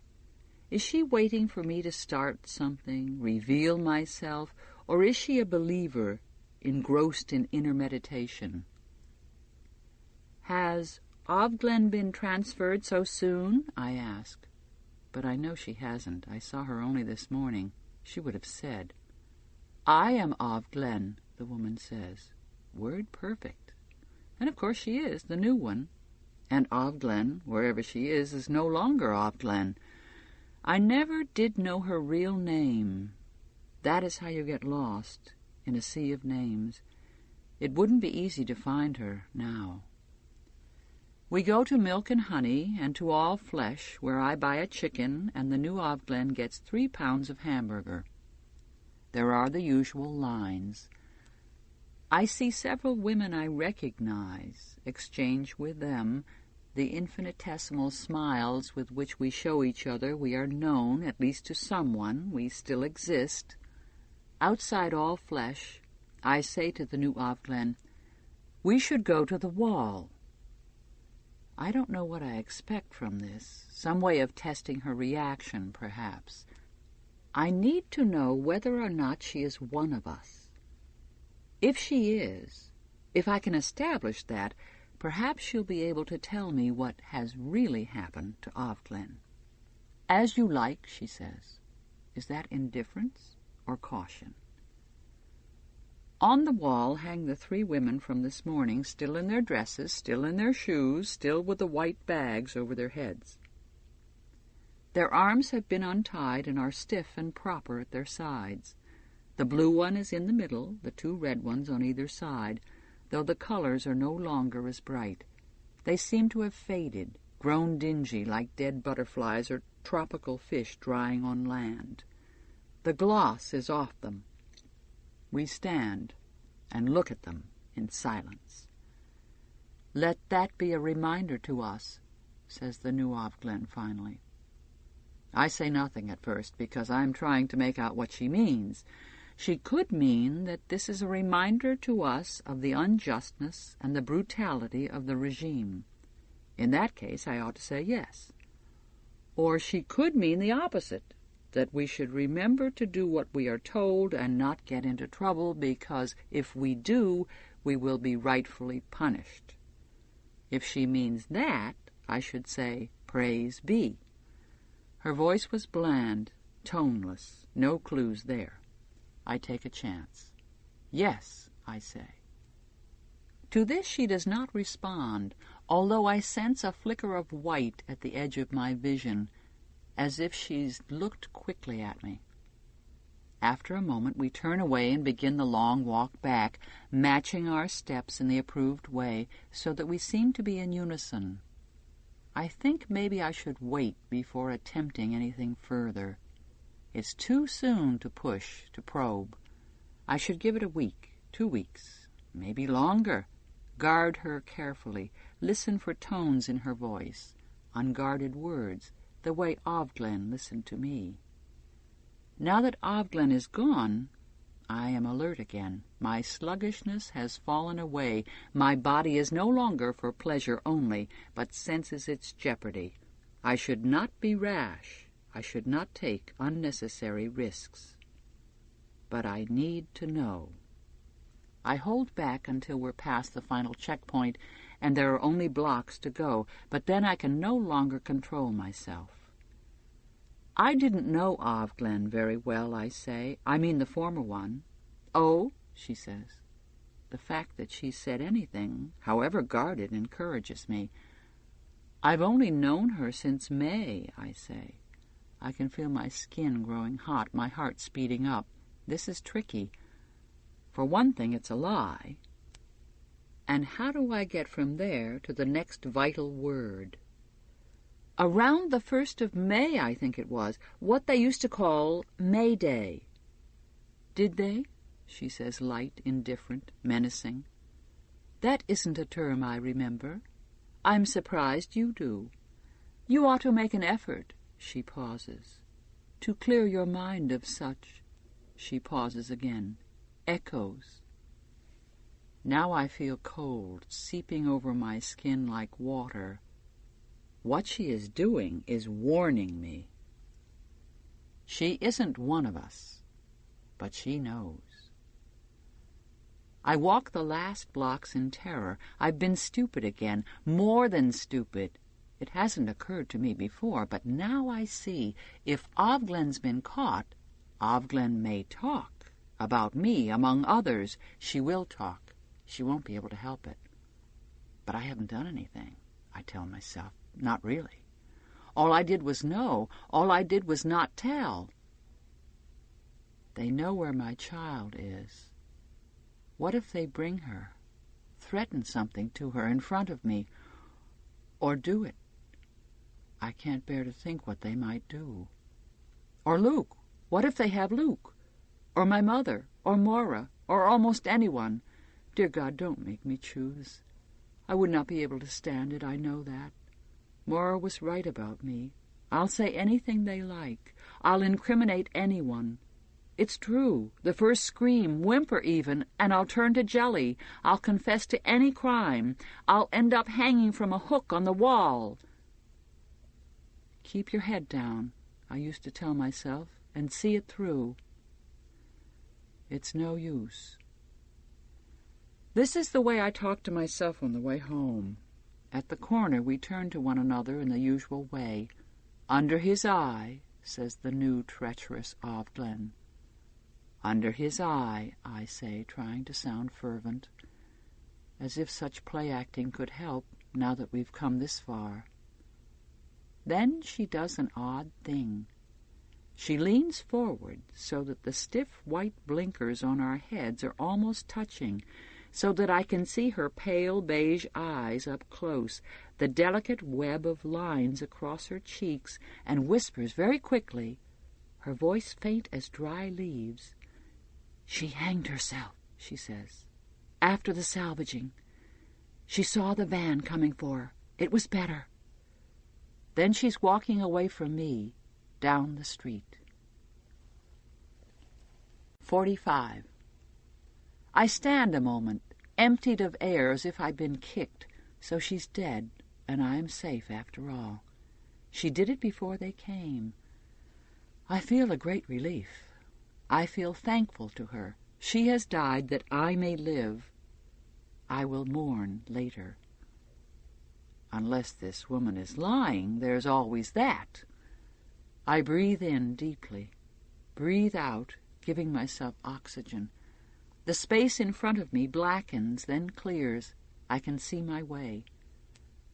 I turn, open the gate, keeping my hand on it a moment to steady myself, walk in. Nick is there, still washing the car, whistling a little. He seems very far away. Dear God, I think, I will do anything you like. Now that you've let me off, I'll obliterate myself, if that's what you really want. I'll empty myself truly, become a chalice. I'll give up Nick. I'll forget about the others. I'll stop complaining. I'll accept my lot. I'll sacrifice. I'll repent. I'll abdicate. I'll renounce. I know this can't be right, but I think it anyway. Everything they taught us at the Red Center, everything I've resisted comes flooding in. I don't want pain. I don't want to be a dancer, my feet in the air, my head a faceless oblong of white cloth. I don't want to be a doll hung up on a wall. I don't want to be a wingless angel. I want to keep on living in any form. I resign my body freely to the uses of others. They can do what they like with me. I am abject. I feel, for the first time, their true power.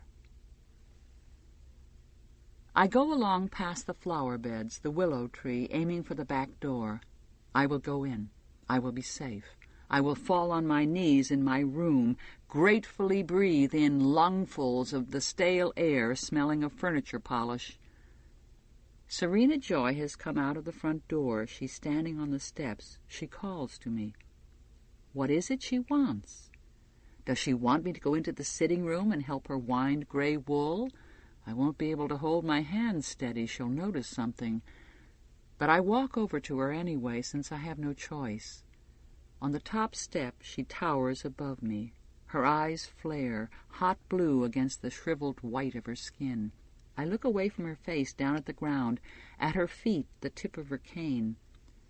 I trusted you, she says. I tried to help you. Still I don't look up at her. Guilt pervades me. I've been found out, but for what? For which of my many sins am I accused? The only way to find out is to keep silent. To start excusing myself now for this or that would be a blunder. I could give away something she hasn't even guessed. It might be nothing. It might be the match hidden in my bed. I hang my head. Well, she says, nothing to say for yourself? I look up at her. About what? I manage to stammer. As soon as it's out, it sounds impudent. Look, she says. She brings her free hand from behind her back. It's her cloak she's holding, the winter one. There was lipstick on it, she says. How could you be so vulgar? I told him. She drops the cloak. She's holding something else, her hand all bone. She throws that down as well. The purple sequins fall, slithering down over the step like snakeskin, glittering in the sunlight. "Behind my back," she says. "You could have left me something." Does she love him after all? She raises her cane. I think she's going to hit me, but she doesn't. "Pick up that disgusting thing and get to your room, just like the other one. A slut. You'll end up the same." I stoop, gather. Behind my back, Nick has stopped whistling. I want to turn, run to him, throw my arms around him. This would be foolish. There is nothing he can do to help. He too would drown. I walk to the back door, into the kitchen, set down my basket, go upstairs. I am orderly and calm. Night, 46. I sit in my room at the window, waiting. In my lap is a handful of crumpled stars. This could be the last time I have to wait, but I don't know what I'm waiting for. "What are you waiting for?" they used to say. That meant hurry up. No answer was expected, for what are you waiting is a different question, and I have no answer for that one either. Yet it isn't waiting exactly. It's more like a form of suspension, without suspense. At last there is no time. I am in disgrace, which is the opposite of grace. I ought to feel worse about it, but I feel serene, at peace, pervaded with indifference. Don't let the bastards grind you down. I repeat this to myself, but it conveys nothing. You might as well say, don't let there be air, or don't be. I suppose you could say that. There's nobody in the garden. I wonder if it will rain. Outside the light is fading. It's reddish already. Soon it will be dark. Right now it's darker. That didn't take long. There are a number of things I could do. I could set fire to the house, for instance. I could bundle up some of my clothes in the sheets and strike my one hidden match. If it didn't catch, that would be that. But if it did, there would at least be an event, a signal of some kind to mark my exit, a few flames easily put out. In the meantime, I could let loose clouds of smoke and die by suffocation. I could tear my bedsheet into strips and twist it into a rope of sorts and tie one end to the leg of my bed and try to break the window, which is shatterproof. I could go to the commander, fall on the floor, my hair disheveled, as they say, grab him around the knees, confess, weep, implore. Nolite te bastardes carborundarum, I could say. Not a prayer. I visualize his shoes, black, well-shined, impenetrable, keeping their own counsel. Instead, I could noose the bedsheet round my neck, hook myself up in the closet, throw my weight forward, choke myself off. I could hide behind the door, wait until she comes, hobbles along the hall, bearing whatever sentence, penance, punishment, jump out at her, knock her down, kick her sharply and accurately in the head, to put her out of her misery, and myself as well. To put her out of our misery. It would save time. I could walk at a steady pace down the stairs and out the front door and along the street, trying to look as if I knew where I was going and see how far I could get. Red is so visible. I could go to Nick's room, over the garage, as we have done before. I could wonder whether or not he would let me in, give me shelter, now that the need is real. I consider these things idly. Each one of them seems the same size as all the others. Not one seems preferable. Fatigue is here, in my body, in my legs and eyes. That is what gets you in the end. Faith is only a word embroidered. I look out at the dusk and think about its being a winter, the snow falling gently, effortlessly, covering everything in soft crystal, the mist of moonlight before a rain blurring the outlines, obliterating color. Freezing to death is painless, they say, after the first chill. You lie back in the snow like an angel made by children and go to sleep. Behind me I feel her presence, my ancestress, my double, turning in mid-air under the chandelier, in her costume of stars and feathers, a bird stopped in flight, a woman made into an angel, waiting to be found. By me this time. How could I have believed I was alone in here? There were always two of us. Get it over, she says. I'm tired of this melodrama. I'm tired of keeping silent. There's no one you can protect. Your life has value to no one. I want it finished. As I'm standing up, I hear the black van. I hear it before I see it. Blended with the twilight, it appears out of its own sound, like a solidification, a clotting of the night. It turns into the driveway, stops. I can just make out the white eye, the two wings. The paint must be phosphorescent. Two men detach themselves from the shape of it, come up the front steps, ring the bell. I hear the bell toll. Ding-dong, like the ghost of a cosmetics woman down in the hall. Worse is coming, then. I've been wasting my time. I should have taken things into my own hands while I had the chance. I should have stolen a knife from the kitchen, found some way to the sewing scissors. There were the garden shears, the knitting needles. The world is full of weapons if you're looking for them. I should have paid attention. But it's too late to think about that now. Already their feet are on the dusty rose carpeting of the stairs, a heavy, muted tread, pulse in the forehead. My back's to the window. I expect a stranger. But it's Nick who pushes open the door, flicks on the light. I can't place that unless he's one of them. There was always that possibility.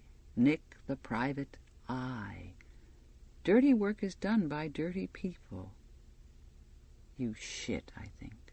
I open my mouth to say it, but he comes over close to me, whispers, "It's all right.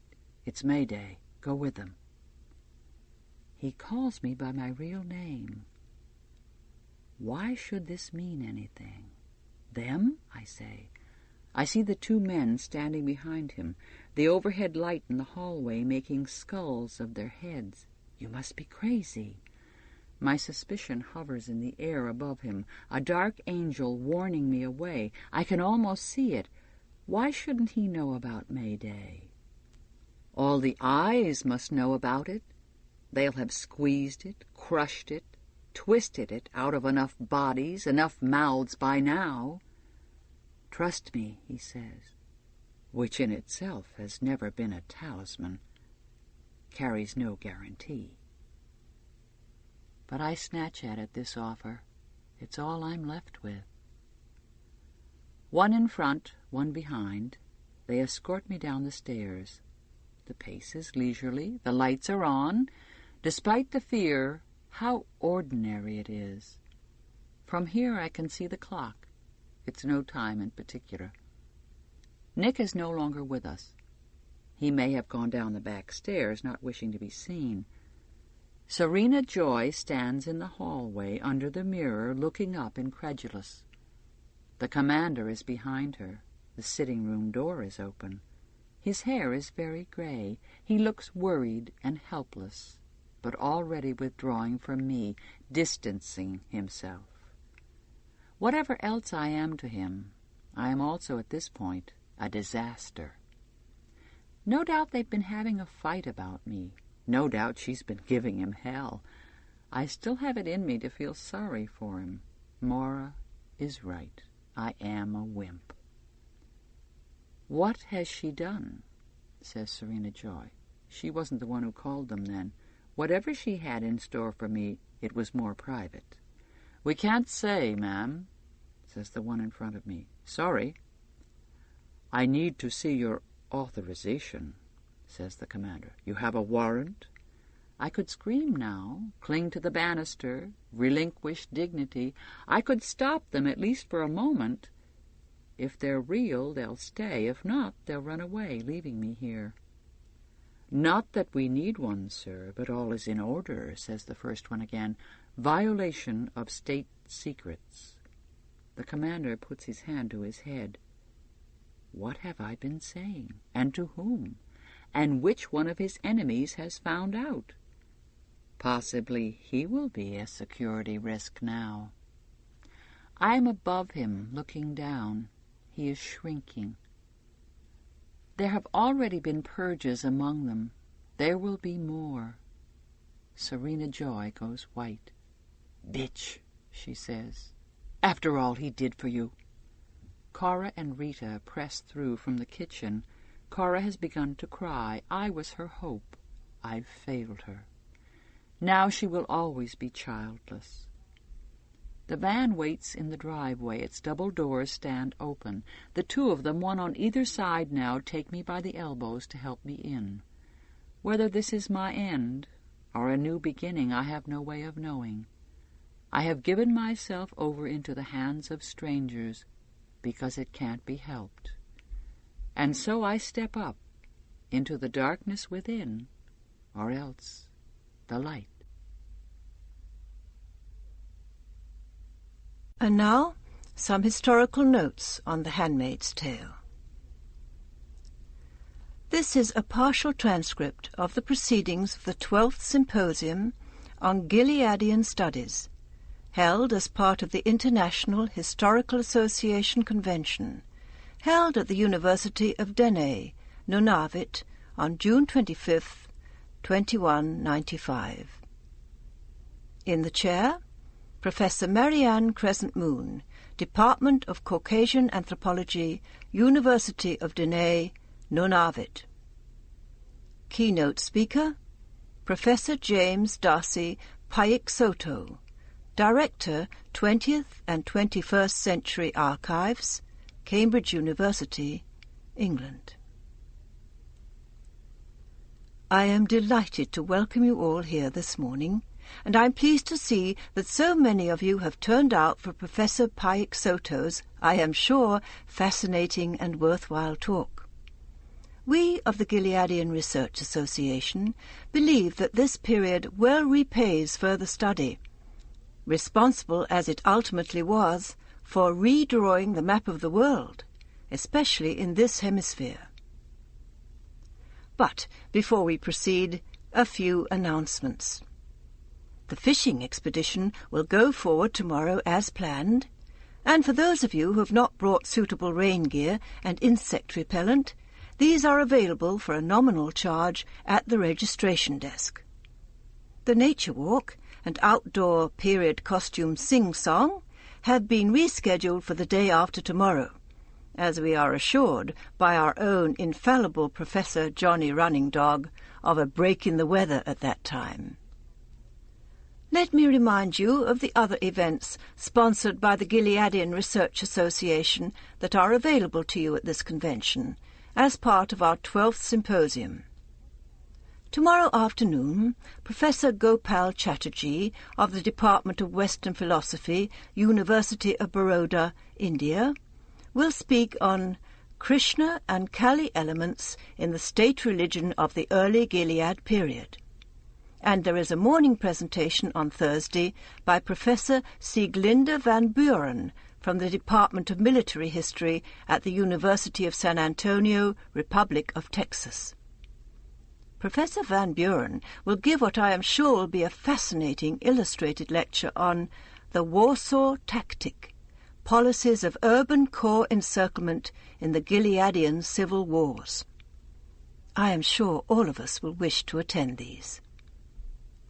I must also remind our keynote speaker, although I am sure it is not necessary, to keep within his time period, as we wish to leave space for questions, and I expect none of us wants to miss lunch, as happened yesterday. Professor Pike Soto scarcely needs any introduction, as he is well known to all of us, if not personally, then through his extensive publications. These include Sumptuary Laws Through the Ages, an analysis of documents, and the well-known study Iran and Gilead, two late 20th century monotheocracies as seen through diaries.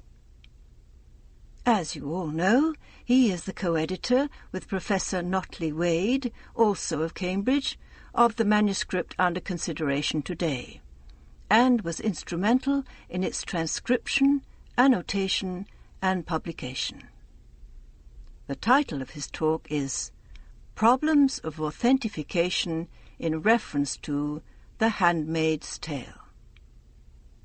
Professor Pike Soto. Thank you. I am sure we all enjoyed our charming Arctic char last night at dinner, and now we are enjoying an equally charming Arctic chair. I use the word enjoy in two distinct senses, precluding, of course, the obsolete third. But let me be serious. I wish, as the title of my little chat implies, to consider some of the problems associated with the soi-disant manuscript, which is well known to all of you by now, and which goes by the title of The Handmaid's Tale. I say soi-disant because what we have before us is not the item in its original form. Strictly speaking, it was not a manuscript at all when first discovered, and bore no title.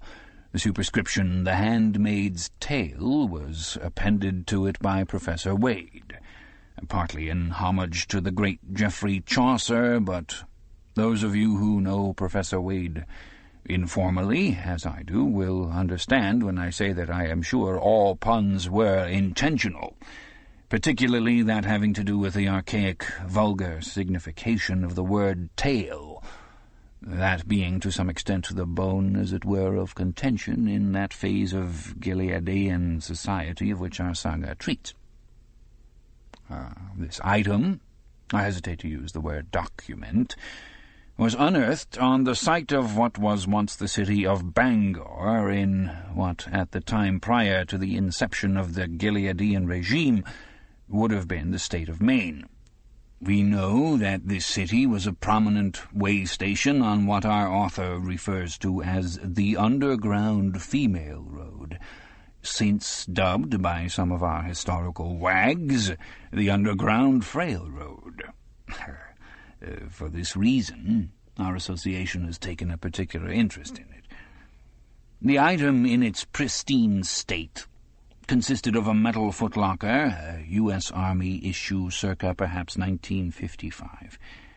This fact of itself need have no significance, as it is known that such footlockers were frequently sold as army surplus and must therefore have been widespread. Within this footlocker, which was sealed with tape of the kind once used on packages to be sent by post, were approximately 30 tape cassettes, of the type that became obsolete sometime in the 80s or 90s with the advent of the compact disc. I remind you that this was not the first such discovery. You are doubtless familiar, for instance, with the item known as the A.B. Memoirs, located in a garage in a suburb of Seattle, and with the Diary of P., excavated by accident during the erection of a new meeting house in the vicinity of what was once Syracuse, New York. Professor Wade and I were very excited by this new discovery. Luckily, we had, several years before, with the aid of our excellent resident antiquarian technician, reconstructed a machine capable of playing such tapes, and we immediately set about the painstaking work of transcription. There were some 30 tapes in the collection altogether, with varying proportions of music to spoken word. In general, each tape begins with 2 or 3 songs, as camouflage, no doubt. Then the music is broken off, and the speaking voice takes over. The voice is a woman's, and according to our voice print experts, the same one throughout. The labels on the cassettes were authentic period labels, dating, of course, from some time before the inception of the early Gilead era, as all such secular music was banned under the regime. There were, for instance, 4 tapes entitled Elvis Presley's Golden Years, 3 of Folk Songs of Lithuania, 3 of Boy George Takes It Off, and 2 of Mantovani's Mellow Strings, as well as some titles that sported a mere single tape each. Twisted Sister at Carnegie Hall is one of which I am particularly fond. Although the labels were authentic, they were not always appended to the tape with the corresponding songs. In addition, the tapes were arranged in no particular order, being loose at the bottom of the locker, nor were they numbered. Thus it was up to Professor Wade and myself to arrange the blocks of speech in the order in which they appeared to go. But, as I have said elsewhere, all such arrangements are based on some guesswork and are to be regarded as approximate, pending further research.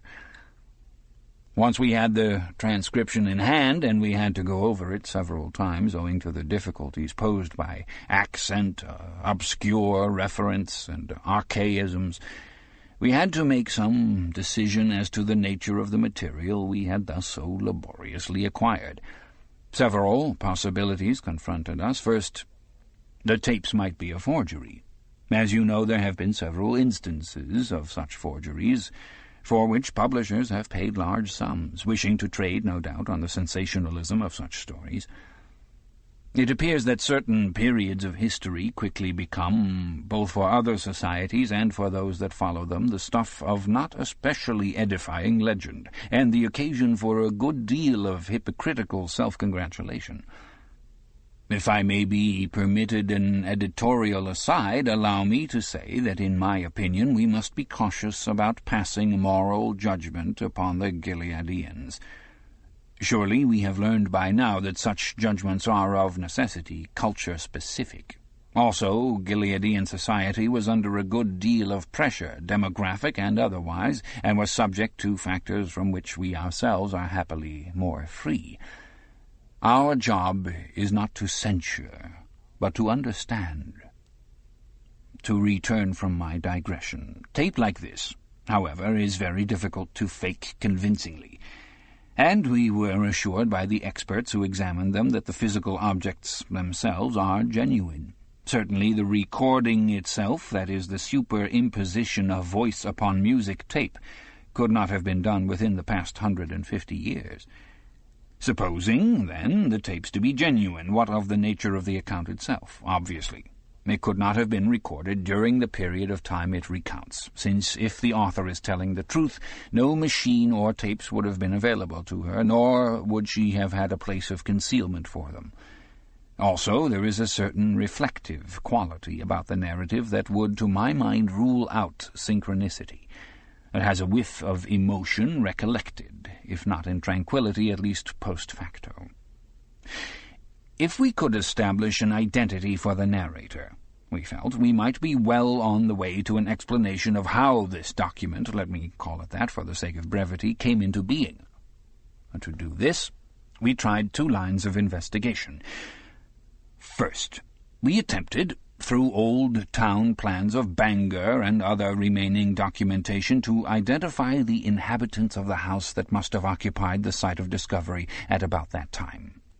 Possibly, we reasoned, this house may have been a safe house on the underground female road during our period, and our author may have been kept hidden in, for instance, the attic or cellar there for some weeks or months during which she would have had the opportunity to make the recordings. Of course, there was nothing to rule out the possibility that the tapes had been moved to the site in question after they had been made. We hoped to be able to trace and locate the descendants of the hypothetical occupants whom we hoped might lead us to other material, diaries, perhaps, or even family anecdotes passed down through the generations. Unfortunately, this trail led nowhere. Possibly these people, if they had indeed been a link in the underground chain, had been discovered and arrested, in which case any documentation referring to them would have been destroyed. So we pursued a second line of attack. We searched records of the period, trying to correlate known historical personages with the individuals who appear in our author's account. The surviving records of the time are spotty, as the Gileadian regime was in the habit of wiping its own computers and destroying printouts after various purges and internal upheavals. But some printouts remain. Some, indeed, were smuggled to England for propaganda use by the various Save the Women societies, of which there were many in the British Isles at that time. We held out no hope of tracing the narrator herself directly. It was clear from internal evidence that she was among the first wave of women recruited for reproductive purposes and allotted to those who both required such services and could lay claim to them through their position in the elite. The regime created an instant pool of such women by the simple tactic of declaring all second marriages and non-marital liaisons adulterous, arresting the female partners, and on the grounds that they were morally unfit, confiscating the children they already had, who were adopted by childless couples of the upper echelons who were eager for progeny by any means. In the middle period, this policy was extended to cover all marriages not contracted within the state church. Men highly placed in the regime were thus able to pick and choose among women who had demonstrated their reproductive fitness by having produced one or more healthy children, a desirable characteristic in an age of plummeting Caucasian birth rates, a phenomenon observable not only in Gilead, but in most northern Caucasian societies of the time. The reasons for this decline are not altogether clear to us. Some of the failure to reproduce can undoubtedly be traced to the widespread availability of birth control of various kinds, including abortion, in the immediate pre-Gilead period. Some infertility, then, was willed, which may account for the differing statistics among Caucasians and non-Caucasians. But the rest was not. Need I remind you that this was the age of the R-strain syphilis and also of the infamous AIDS epidemic, which, once they spread to the population at large, eliminated many young sexually active people from the reproductive pool. Stillbirths, miscarriages, and genetic deformities were widespread and on the increase, and this trend has been linked to the various nuclear plant accidents, shutdowns, and incidents of sabotage that characterized the period, as well as to leakages from chemical and biological warfare stockpiles and toxic waste disposal sites, of which there were many thousands, both legal and illegal. In some instances, these materials were simply dumped into the sewage system, and to the uncontrolled use of chemical insecticides, herbicides, and other sprays. But whatever the causes, the effects were noticeable, and the Gilead regime was not the only one to react to them at the time. Romania, for instance, had anticipated Gilead in the 80s by banning all forms of birth control, imposing compulsory pregnancy tests on the female population, and linking promotion and wage increases to fertility. The need for what I may call birth services was already recognized in the pre-Gilead period, where it was being inadequately met by artificial insemination, fertility clinics, and the use of surrogate mothers who were hired for the purpose. Gilead outlawed the first two as irreligious, but legitimized and enforced the third, which was considered to have biblical precedence. They thus replaced the serial polygamy common in the pre-Gilead period with the older form of simultaneous polygamy practiced both in early Old Testament times and in the former state of Utah in the 19th century. As we know from the study of history, no new system can impose itself upon a previous one without incorporating many of the elements to be found in the latter, as witness the pagan elements in medieval Christianity and the evolution of the Russian KGB from the Tsarist secret service that preceded it. And Gilead was no exception to this rule. Its racist policies, for instance, were firmly rooted in the pre-Gilead period, and racist fears provided some of the emotional fuel that allowed the Gilead takeover to succeed as well as it did. Our author, then, was one of many, and must be seen within the broad outlines of the moment in history of which she was a part. But what else do we know about her, apart from her age, some physical characteristics that could be anyone's, and her place of residence? Not very much. She appears to have been an educated woman, insofar as a graduate of any North American college of the time may be said to have been educated. But the woods, as you say, were full of these, so that is no help. She does not see fit to supply us with her original name, and indeed all official records of it would have been destroyed upon her entry into the Rachel and Leah Re-Education Center. Of Fred gives no clue, since, like of Glen and of Warren, it was a patronymic, composed of the possessive preposition and the first name of the gentleman in question. Such names were taken by these women upon their entry into a connection with the household of a specific commander, and relinquished by them upon leaving it. The other names in the document are equally useless for the purposes of identification and authentication. Luke and Nick drew blanks, as did Maura and Janine. There is a high probability that these were, in any case, pseudonyms, adopted to protect these individuals should the tapes be discovered. If so, this would substantiate our view that the tapes were made inside the borders of Gilead rather than outside, to be smuggled back for use by the Mayday underground. Elimination of the above possibilities left us with one remaining. If we could identify the elusive commander, we felt, at least some progress would have been made. We argued that such a highly placed individual had probably been a participant in the first of the top-secret Sons of Jacob think tanks, at which the philosophy and social structure of Gilead were hammered out. These were organized shortly after the recognition of the superpower arms stalemate and the signing of the Classified Spheres of Influence Accord, which left the superpowers free to deal unhampered by interference with the growing number of rebellions within their own empires. The official records of the Sons of Jacob meetings were destroyed after the Middle Period Great Purge, which discredited and liquidated a number of the original architects of Gilead, but we have access to some information through the diary kept in cipher by Wilfred Limpkin, one of the sociobiologists present. As we know, the sociobiological theory of natural polygamy was used as a scientific justification for some of the odder practices of the regime, just as Darwinism was used by earlier ideologies. From the Limpkin material, we know that there are two possible candidates, that is, two whose names incorporate the element Fred: Frederick R. Waterford and B. Frederick Judd. No photographs survive of either, although Limpkin describes the latter as a stuffed shirt and, I quote, "somebody for whom foreplay is what you do on a golf course." Limpkin himself did not long survive the inception of Gilead, and we have his diary only because he foresaw his own end and placed it with his sister-in-law in Calgary. Waterford and Judd both have characteristics that recommend them to us. Waterford possessed a background in market research, and was, according to Limpkin, responsible for the design of the female costumes and for the suggestion that the handmaids wear red, which he seems to have borrowed from the uniforms of German prisoners of war in Canadian POW camps of the Second World War era. He seems to have been the originator of the term partisecution, which he lifted from an exercise program popular sometime in the last third of the century. The collective rape ceremony, however, was suggested by an English village custom of the 17th century. Salvaging may have been his too, although by the time of Gilead's inception it had spread from its origin in the Philippines to become a general term for the elimination of one's political enemies. As I have said elsewhere, there was little that was truly original with or indigenous to Gilead. Its genius was synthesis. Judd, on the other hand, seems to have been less interested in packaging and more concerned with tactics.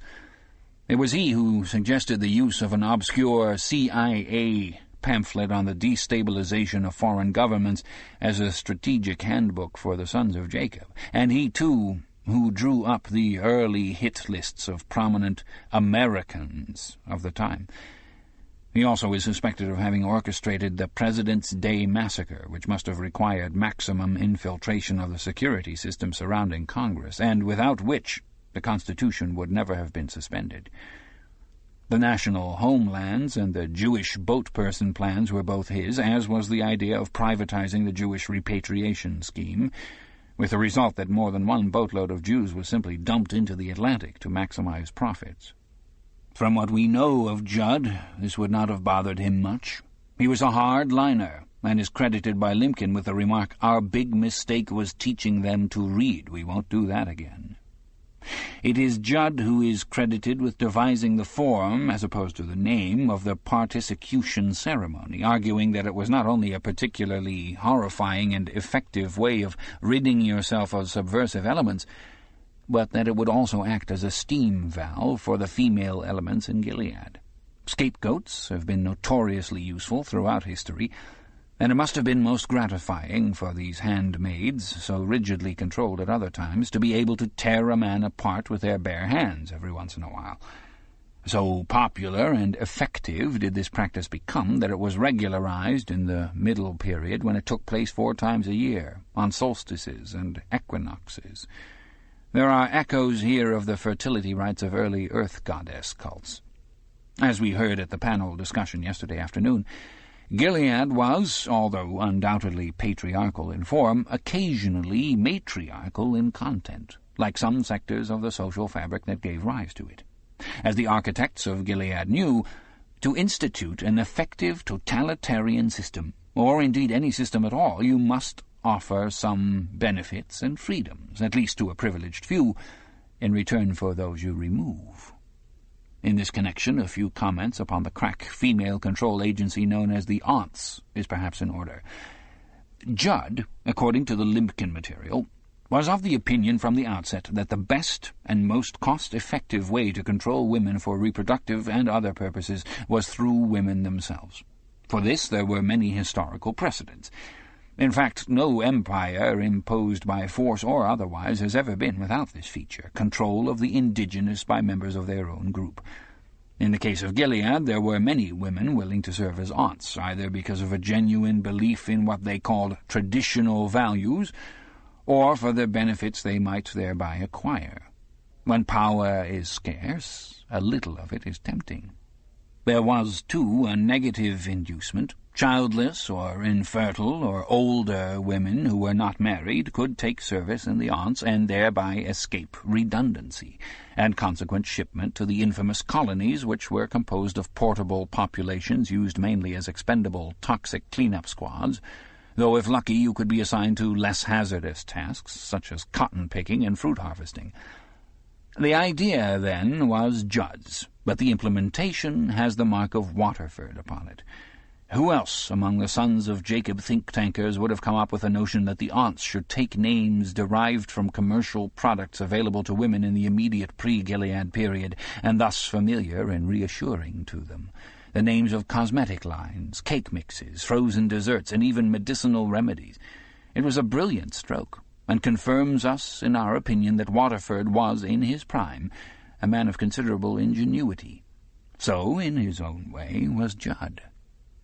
Both of these gentlemen were known to have been childless, and thus eligible for a succession of handmaids.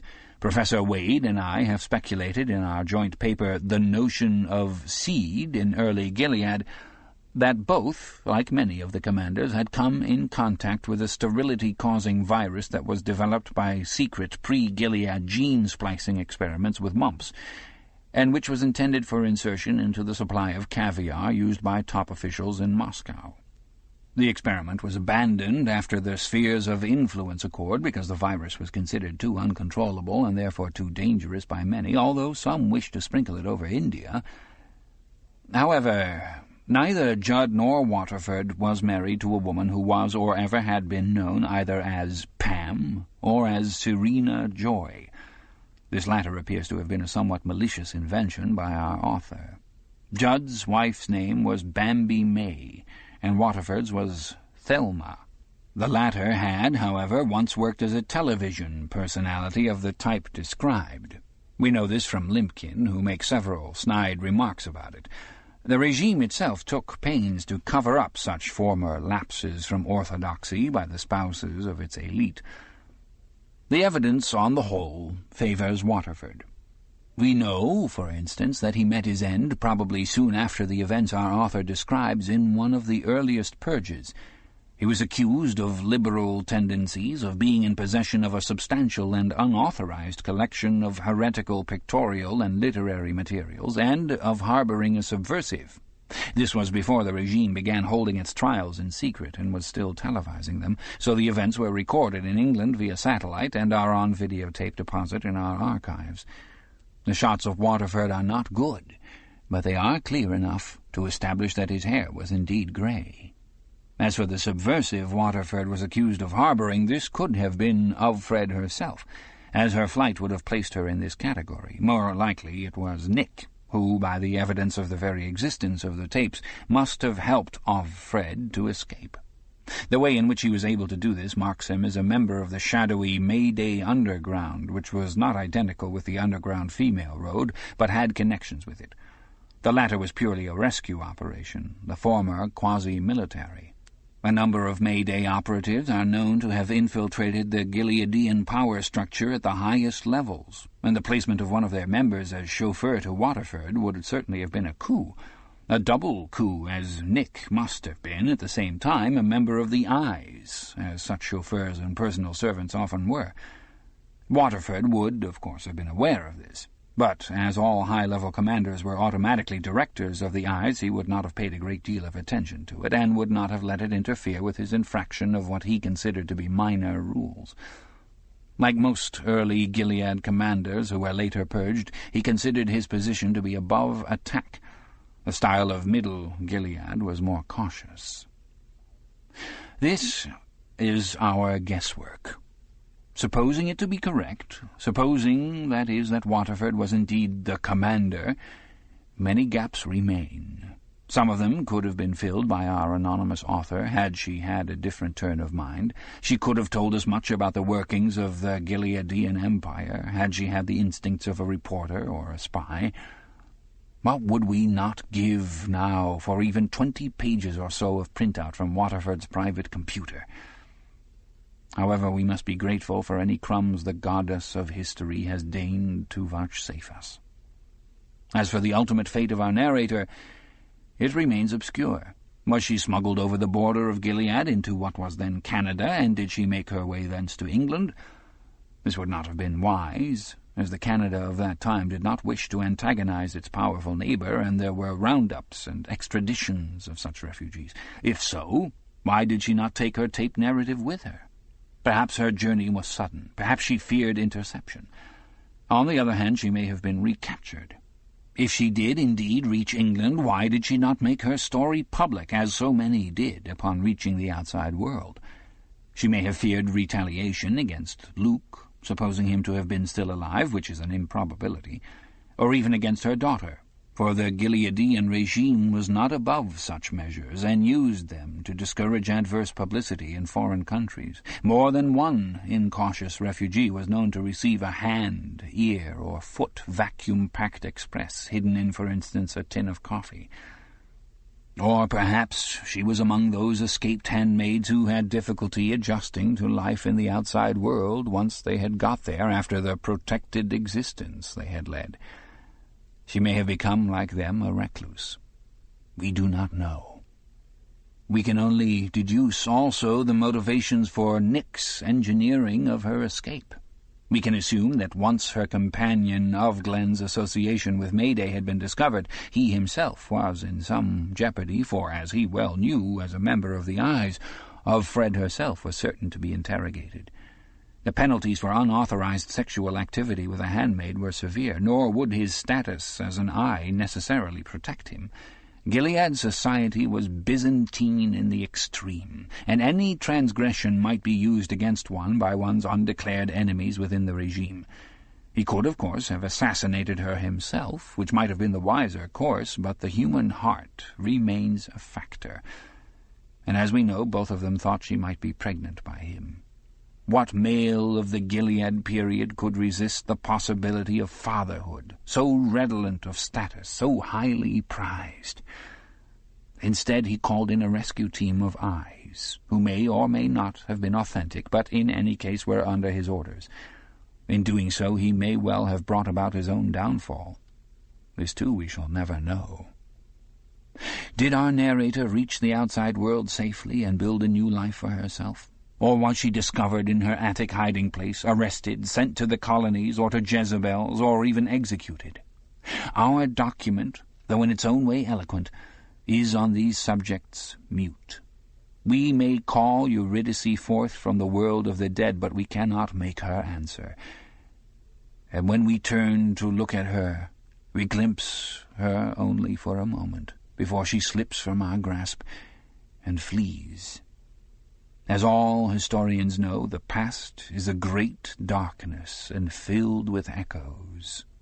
Voices may reach us from it, but what they say to us is imbued with the obscurity of the matrix out of which they come, and try as we may, we cannot always decipher them precisely in the clearer light of our own day.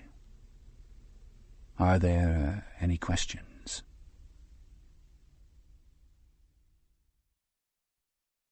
The end. You've been listening to The Handmaid's Tale by Margaret Atwood, narrated by Betty Harris. If you've enjoyed this book and this performance, Recorded Books recommends another title by Margaret Atwood, The Robber Bride, narrated by Barbara Caruso. Tony is a military historian who speaks backwards. The wayfish Caris works in a store that sells crystals. Roz is a successful financier. The three of them, it would seem, have nothing in common, but an iron thread binds them together.